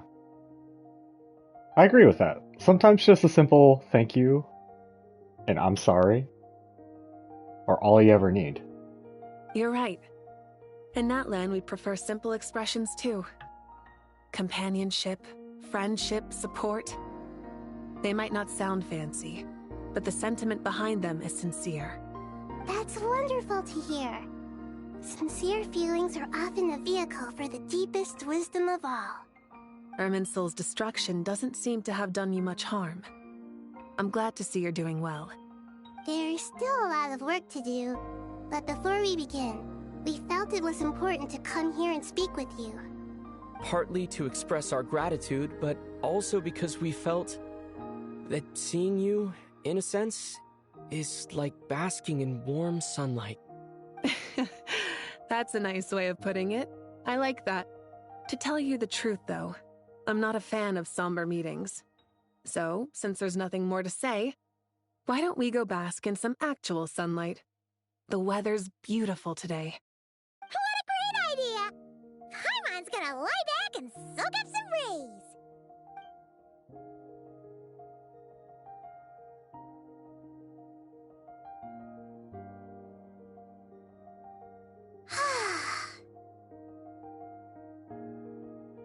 In that case, I think I'll lie down for a bit too before we head to our next stop. And where might that be? Mondstadt. Paimon and I are gonna head back there with Kale and the gang. Long ago, I sensed that the god remains inside Kale had come from the goddess of flowers, but I kept it a secret. Those remains weren't hurting Kale, not as she is now. They simply exist. Besides, I could sense a deep yearning within her. A yearning for an ordinary life. A yearning to hold on to the hard-won happiness she now enjoys. With someone like her, I have a responsibility to keep her secret. She should be ready to face the truth by now. Whenever people meet, there is always the potential to create warmth and kindness. Every child grows up. But even as adults, they are still children in the eyes of certain people. Oh, just like how Paimon sometimes sees Nahida as a little kid. Is that so? Well, anyone who's friends with a kid is probably a kid themselves. Of course! And there's nothing wrong with that. When we get back, we'll actually be hanging out with another of our friends who happens to be a kid. Or, more More like looking after, in her case. Anyway, we'll always be there to watch out for our friends. Dear Sucrose, when you receive this letter, I'll probably be as busy as always. But busy with wonderful things. That's because I'm no longer a trainee. I'm now an official forest ranger. Impressive, right? Sino said that official rangers sound much tougher than trainees. Though he did say it was already pretty tough to start out with. You probably heard that something big happened in Sumeru recently. Don't worry, it's all been taken care of. We're heading to Mondstadt soon, so if you're free, maybe we could meet up? Plus, it's not just me. A few of us are going. Hey, do you still remember that time we all got together? You know, when we all went to the Windbloom Festival? It'll be just like that.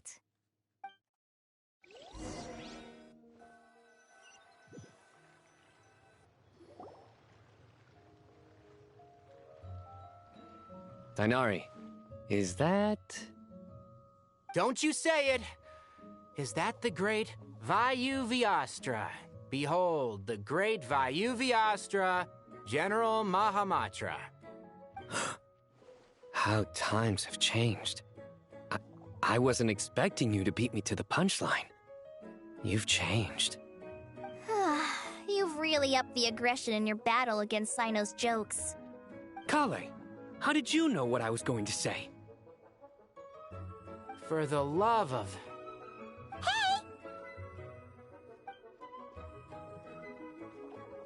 Traveler! Paimon! You're right on time! I hope we haven't kept you waiting. Kalei! Sucrose! It's been so long! How have you been? I've been well. Everything's going great. What about you? Are you still busy? Not at the moment.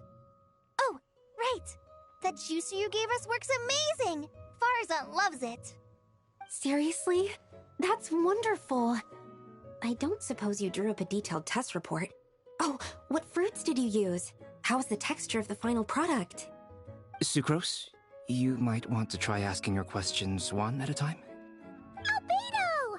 Paimon didn't see you there! It's been a while since all of us were together like this. How about we follow the same plan as last time? Good idea, my friend. You never disappoint. So, what are your identities this time? Don't remind him. First things first. Allow me to introduce our very own official Forest Ranger Kale. The rest of us are simply her humble travel companions. This sounds like one of those mushy stories that gets people hooked on some corny, heartwarming premise. Oh, is our story not heartwarming?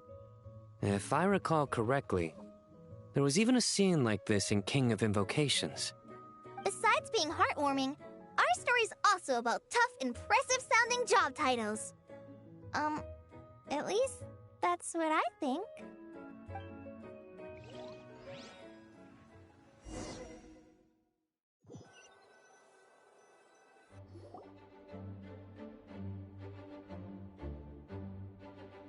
Oh, you're here already.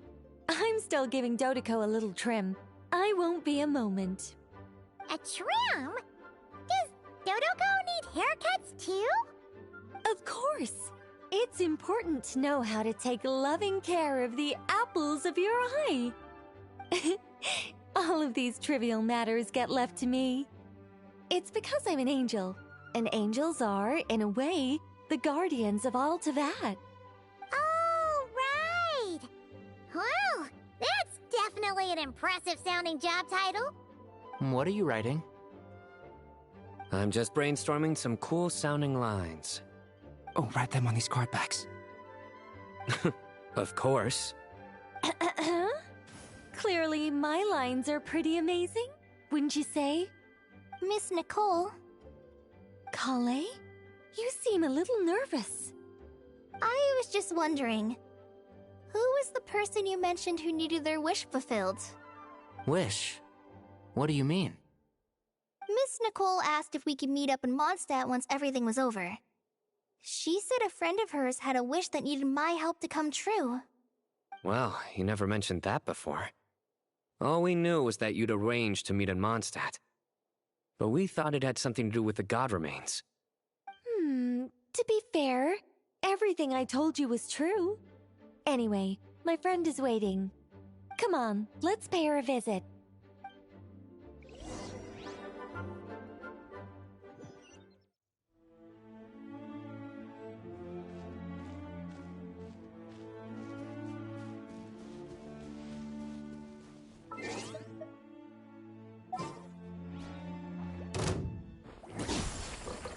Let's get it on!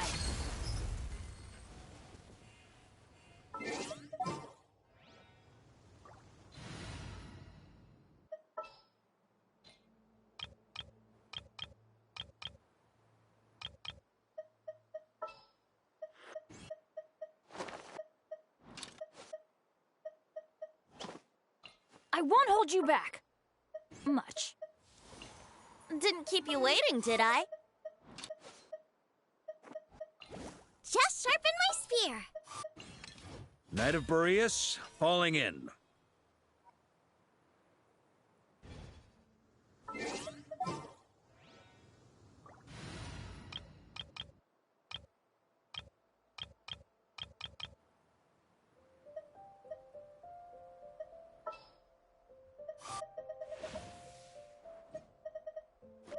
Everything's ready. Let's go. I'll lead the way. I want to help.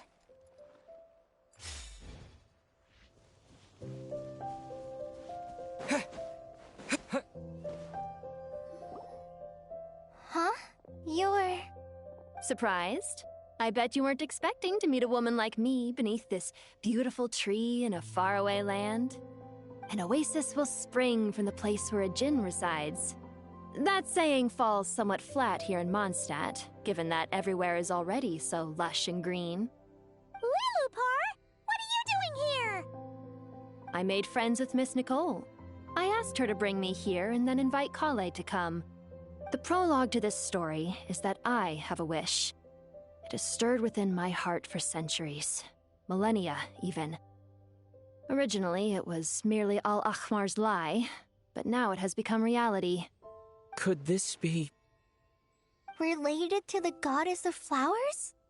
My dear young lady, my mistress left her final trace in this world upon you. I can't tell you how glad I am to see you here. And now I have seen you, and peered into your heart. You have experienced hardships and suffered setbacks. The torment an ordinary person might expect to face has befallen you threefold. This is the source of your resilience. But, beneath all this, I've witnessed the seeds of desire. You yearn to return to the simple life you once knew, do you not? I do. I want to throw away everything that isn't mine. But how do you decide what is yours? The scars that others carve into your flesh? The kindness and love they inscribe? Are these things not yours as well? They are. This is something I've talked about with Miss Nicole. Miss Nicole said I should learn how to adjust my standards. I just want to live as an ordinary human. Anything beyond that isn't mine. Don't you want anything from the remains of the goddess of flowers? She gave me a revelation once. I think that's already more than enough. In the past, you would not have possessed such a rich heart. Your brief life has taught you to hold on to everything good, to home in on kindness. How fascinating. You're nothing like Nabu Malikata, and you're certainly not her. Of course not. I'm not some great and powerful being, Miss Lilopar. Yet I am a djinn. We exist because of the Lord of Flowers. We revere and love her. My wish is to see her one last time, to give everything for her. Kale, can you do this for me? But her remains won't be easy to remove. Are you sure this is what you want? That's beside the point. First, I need to know. Are you willing to do something for the soul of this lonely, wandering woman? I'm willing.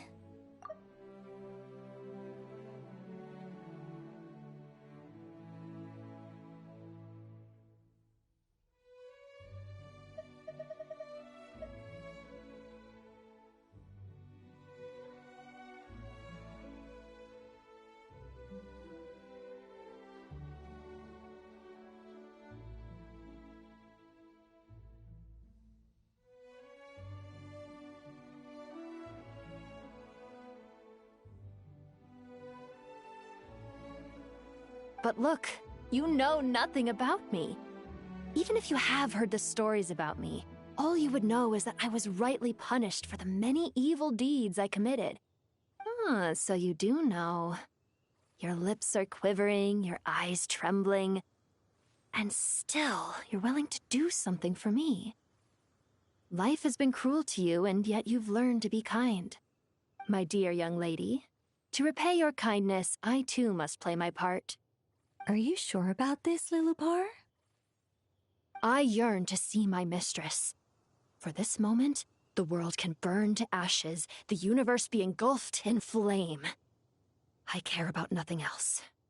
And you, Kale, I can give you a gift. You'll become just another ordinary human.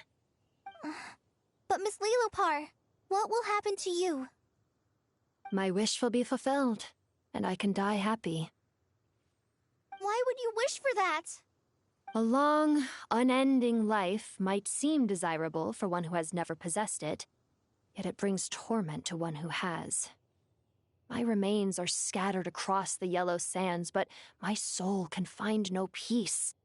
Since you've promised to grant my wish, give me that release. Allow the dying to die, and let the dead rest in peace. You have my thanks. Kale, there's no pressure on you. What she said, it's all true. A wish is a genuine desire, after all. It's as if you want to use the last of your life to give me a better future. Nothing so selfless.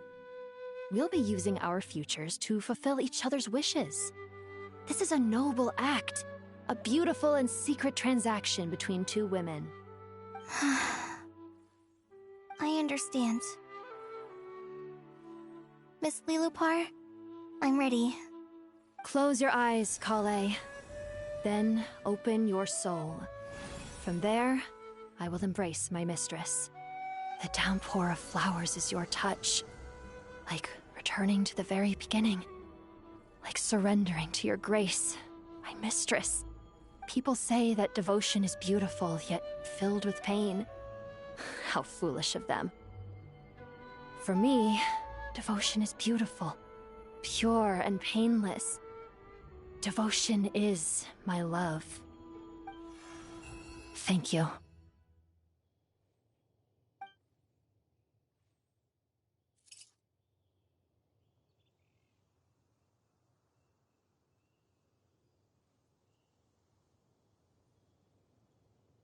Lilupar! She disappeared?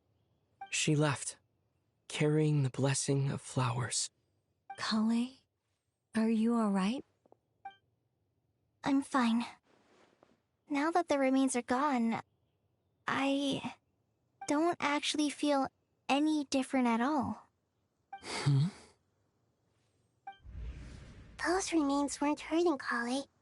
Not as she is now. They simply exist. Besides, I could sense a deep yearning within her. Kale must have already received what she was yearning for. I'm doing fine. I feel relaxed. There's really no need to worry. Then my wish has come true, too.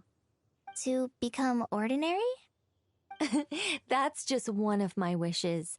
Actually, I have a few more. For instance, I want to protect the people I meet and help them find happiness. That sort of thing. So between Miss Lilupar and me, you fulfilled 2 wishes already, and protected 2 people. Wonderful, isn't it?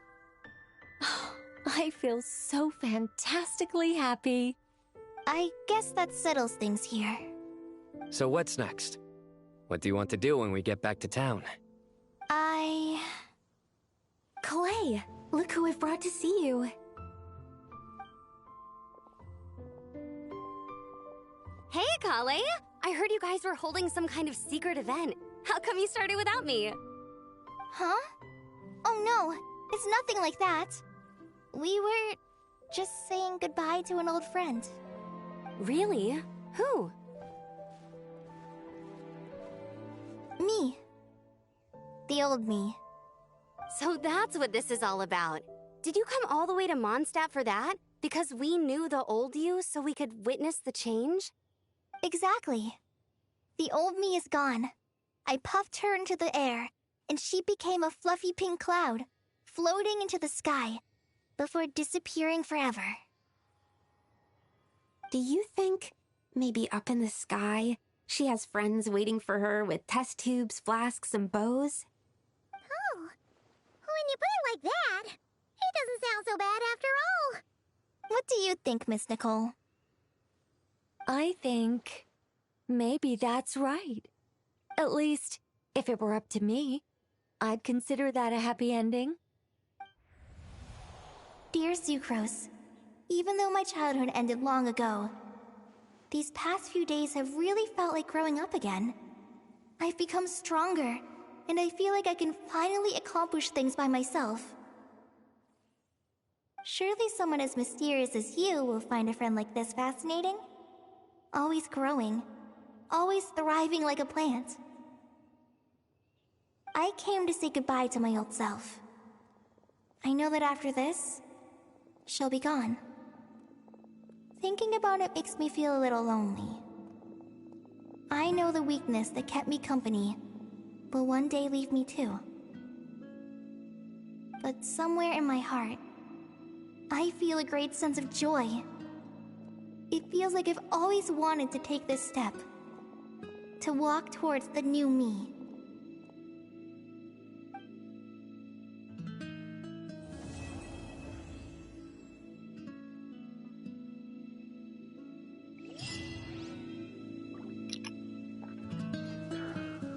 Oh, I teared up a little at the end there. That was quite sweet. Yeah, I love the development that Kale has had throughout all of Genshin, kind of. Yeah.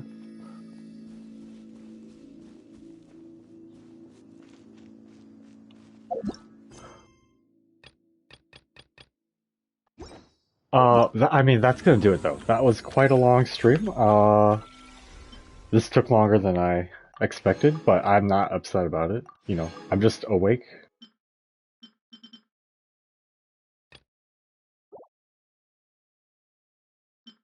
Yeah, and we have this, trounce domain. So I can do that sometime.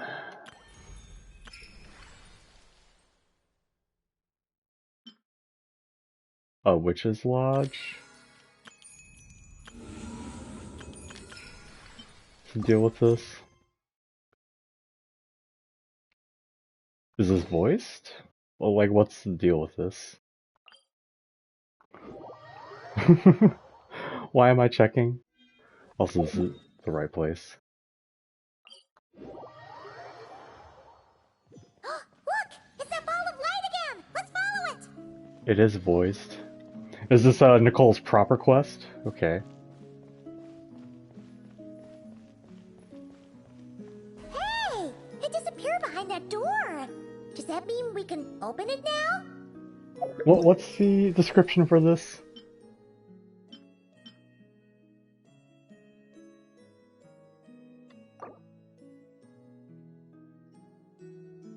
Will take 4 weeks.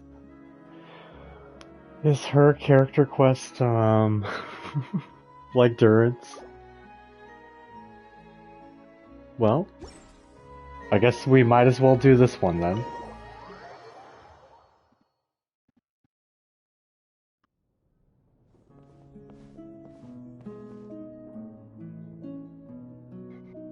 I like my character story quest all in one batch. But I'll roll with it. Wow! Your home's so pretty! No sense complaining about everything. Hello, Nicole. I knew you'd appreciate it, Paimon. Hearing that makes it all feel worthwhile, even if I had to squeeze it in during my spare time. It all started the day I finished building the secret lodge.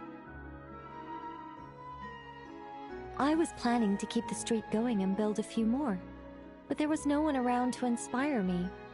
So after a while, my enthusiasm just sort of fizzled out.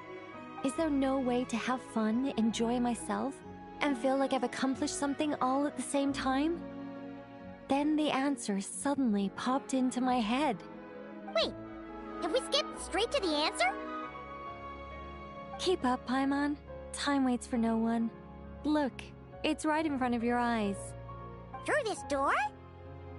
Well, not just this door, but you're not wrong. Everything has to start somewhere. What better place than here? Are you ready? Oh, wait a minute! You're going too fast! Paimon can't keep up! What are we supposed to be getting ready for? Oh, don't you worry about that. You don't need to get ready for anything. It's just a turn of phrase.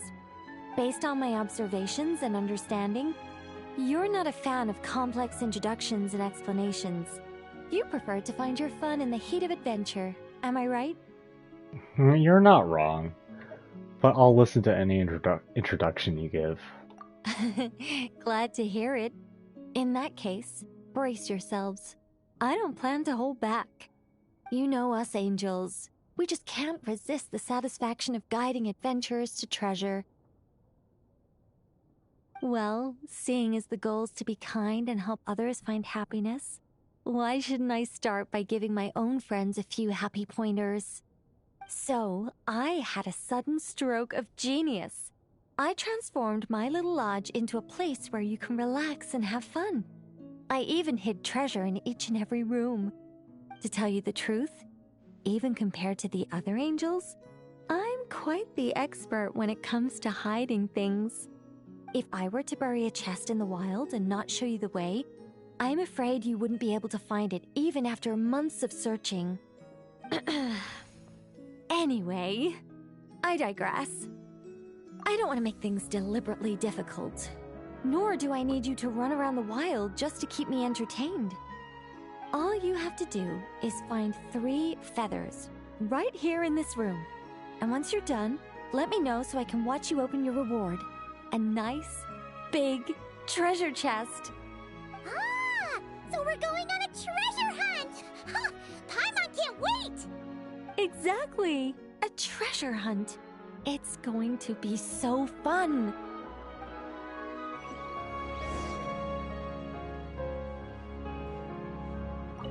Was that a little much? Don't worry, it's incredibly simple.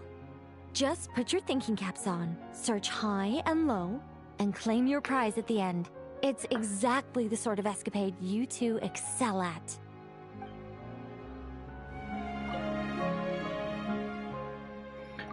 The faint sound of a teaspoon clinking against porcelain can be heard from behind the door. Let's go. A gust of wind suddenly brushes across your face. How strange. It carries the aroma of stuff. Thanks for letting me read it. Ah! A gust of super sweet wind just blew right down Paimon's throat! Ah! Hey, where are we? That teapot and those cups look really, really big! Wait a second. Did we shrink? Yes, this feels like Nicole's magic at work. Apologies. I was hoping to invite animal actors, but alas, I'm used to dealing with thespians of a more stony-faced persuasion. Huh? Nicole, you shrink too? Paimon thought you were gonna be huge! Nicole, the magnificent, massive mage propping up the heavens while crouching down to talk? No thank you. I'm quite happy with my current size. Anyway, welcome to the Great Mage's Tea Party. Now, pour yourself some tea. I'm thinking about it. If I'm still going to be awake for a while.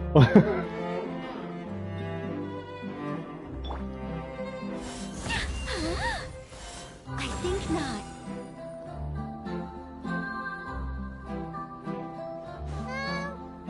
Does the Great Mage's Tea Party involve us boiling the water ourselves? It's called participation, Paimon.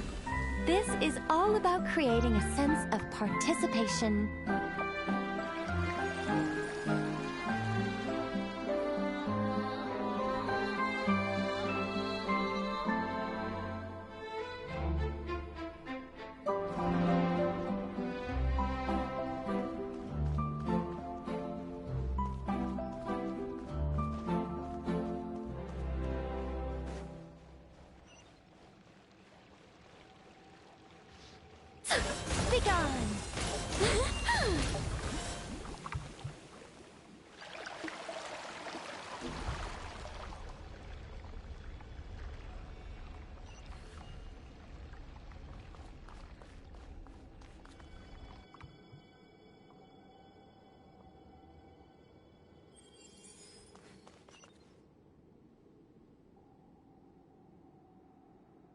Okay. Stop grabbing my face. I only like that in bed. Paimon's guessing we need to add sugar ourselves You too? grab my face still. Alice takes 3 sugars, Anya prefers 1, and Barbeloff Stop grabbing my face. Stop grabbing my face. Should Paimon be writing this down? No need, no need. I'm Stop just thinking out loud. grabbing my face. A path's opened up. Looks like we can go this way.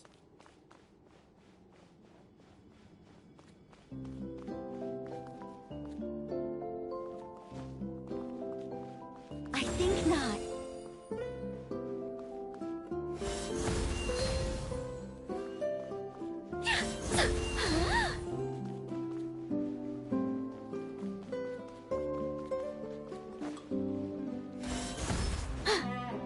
Yeah, what do you mean? What teapot? There's nothing in front of me. Oh, you want me to go down? Maybe? No, that didn't seem right to me. Oh, it was. Okay. Whoa! Is that a giant mandragora statue?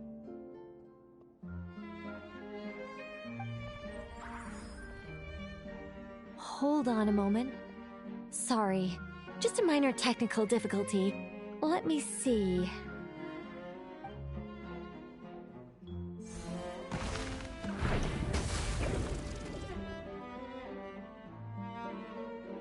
Click clack. Hey, is this thing attacking us? Aha! Much better. What do you mean, much better? Come on, it's barely attacking you. You can handle a little spirited tickling, can't you? Besides, this is the perfect opportunity for the traveler to show off some skills. Okay. What about you, Nicole? Hey, Nicole! This is your damn thing. Alright, alright. Okay. Heaven's will, 30. made mine.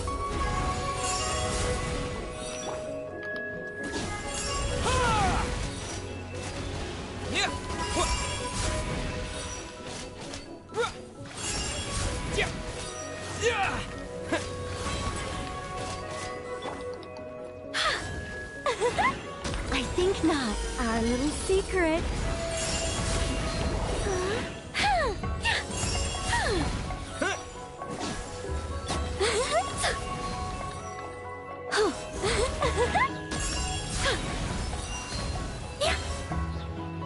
Heaven's will, made mine.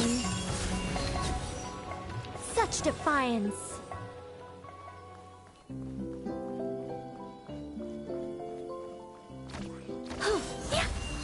And look, the tea's still nice and warm. Just right, in fact. Did you just plan this whole thing just so you could sit back and enjoy this moment yourself? Come now. This is your reward. You were the ones who earned it after all. Go on then. Open it up.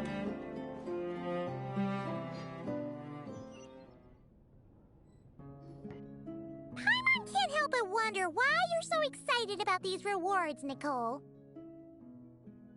Sure, Paimon looks forward to the traveler's reaction when she gets him a gift, but this feels kind of different.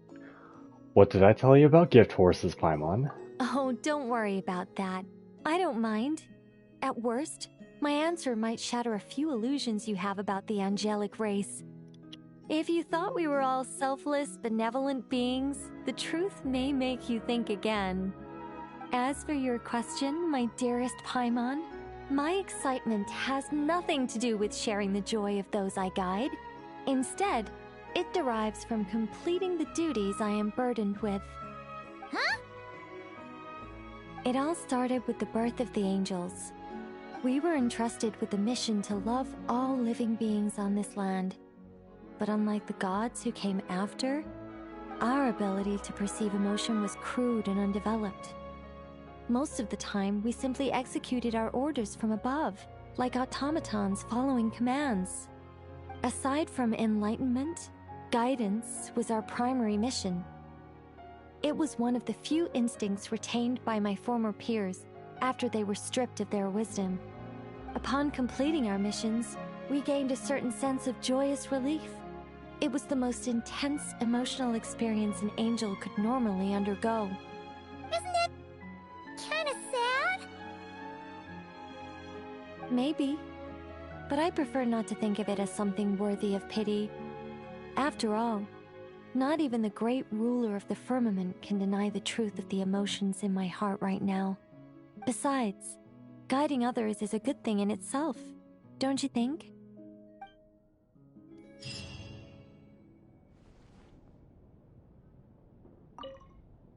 If you don't mind, could you come back a little while later? I still need to check that the other rooms are all in working order.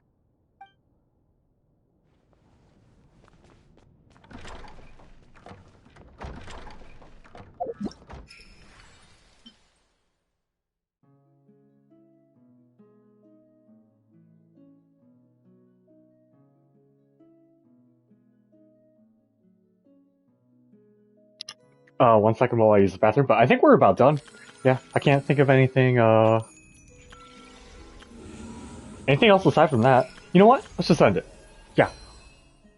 Let's just end it. I'm like doing a pee-pee dance because I really do have to go to the bathroom. Well, I'll just say that I loved all this. I loved seeing the Sumeru crew, get a little more time to shine. Nahida, finally kind of has a little more, like, a little more relevance, Prop Nahida back up. Especially after Lalma kind of, like, replaces her kid. But, having Nahida have her own, revenge against Dottore in a sense. Because Dottore just kind of got to, mess everything up, and then, and then we just kind of moved on, But, they kept saying he was dead so many times at the beginning. I was like, come on. Come on. Yeah, we have to do that trance domain. Not as much Nicole as I was expecting going in. I suppose, this is Nicole's story quest on her own. And the Kale stuff was quite sweet. We're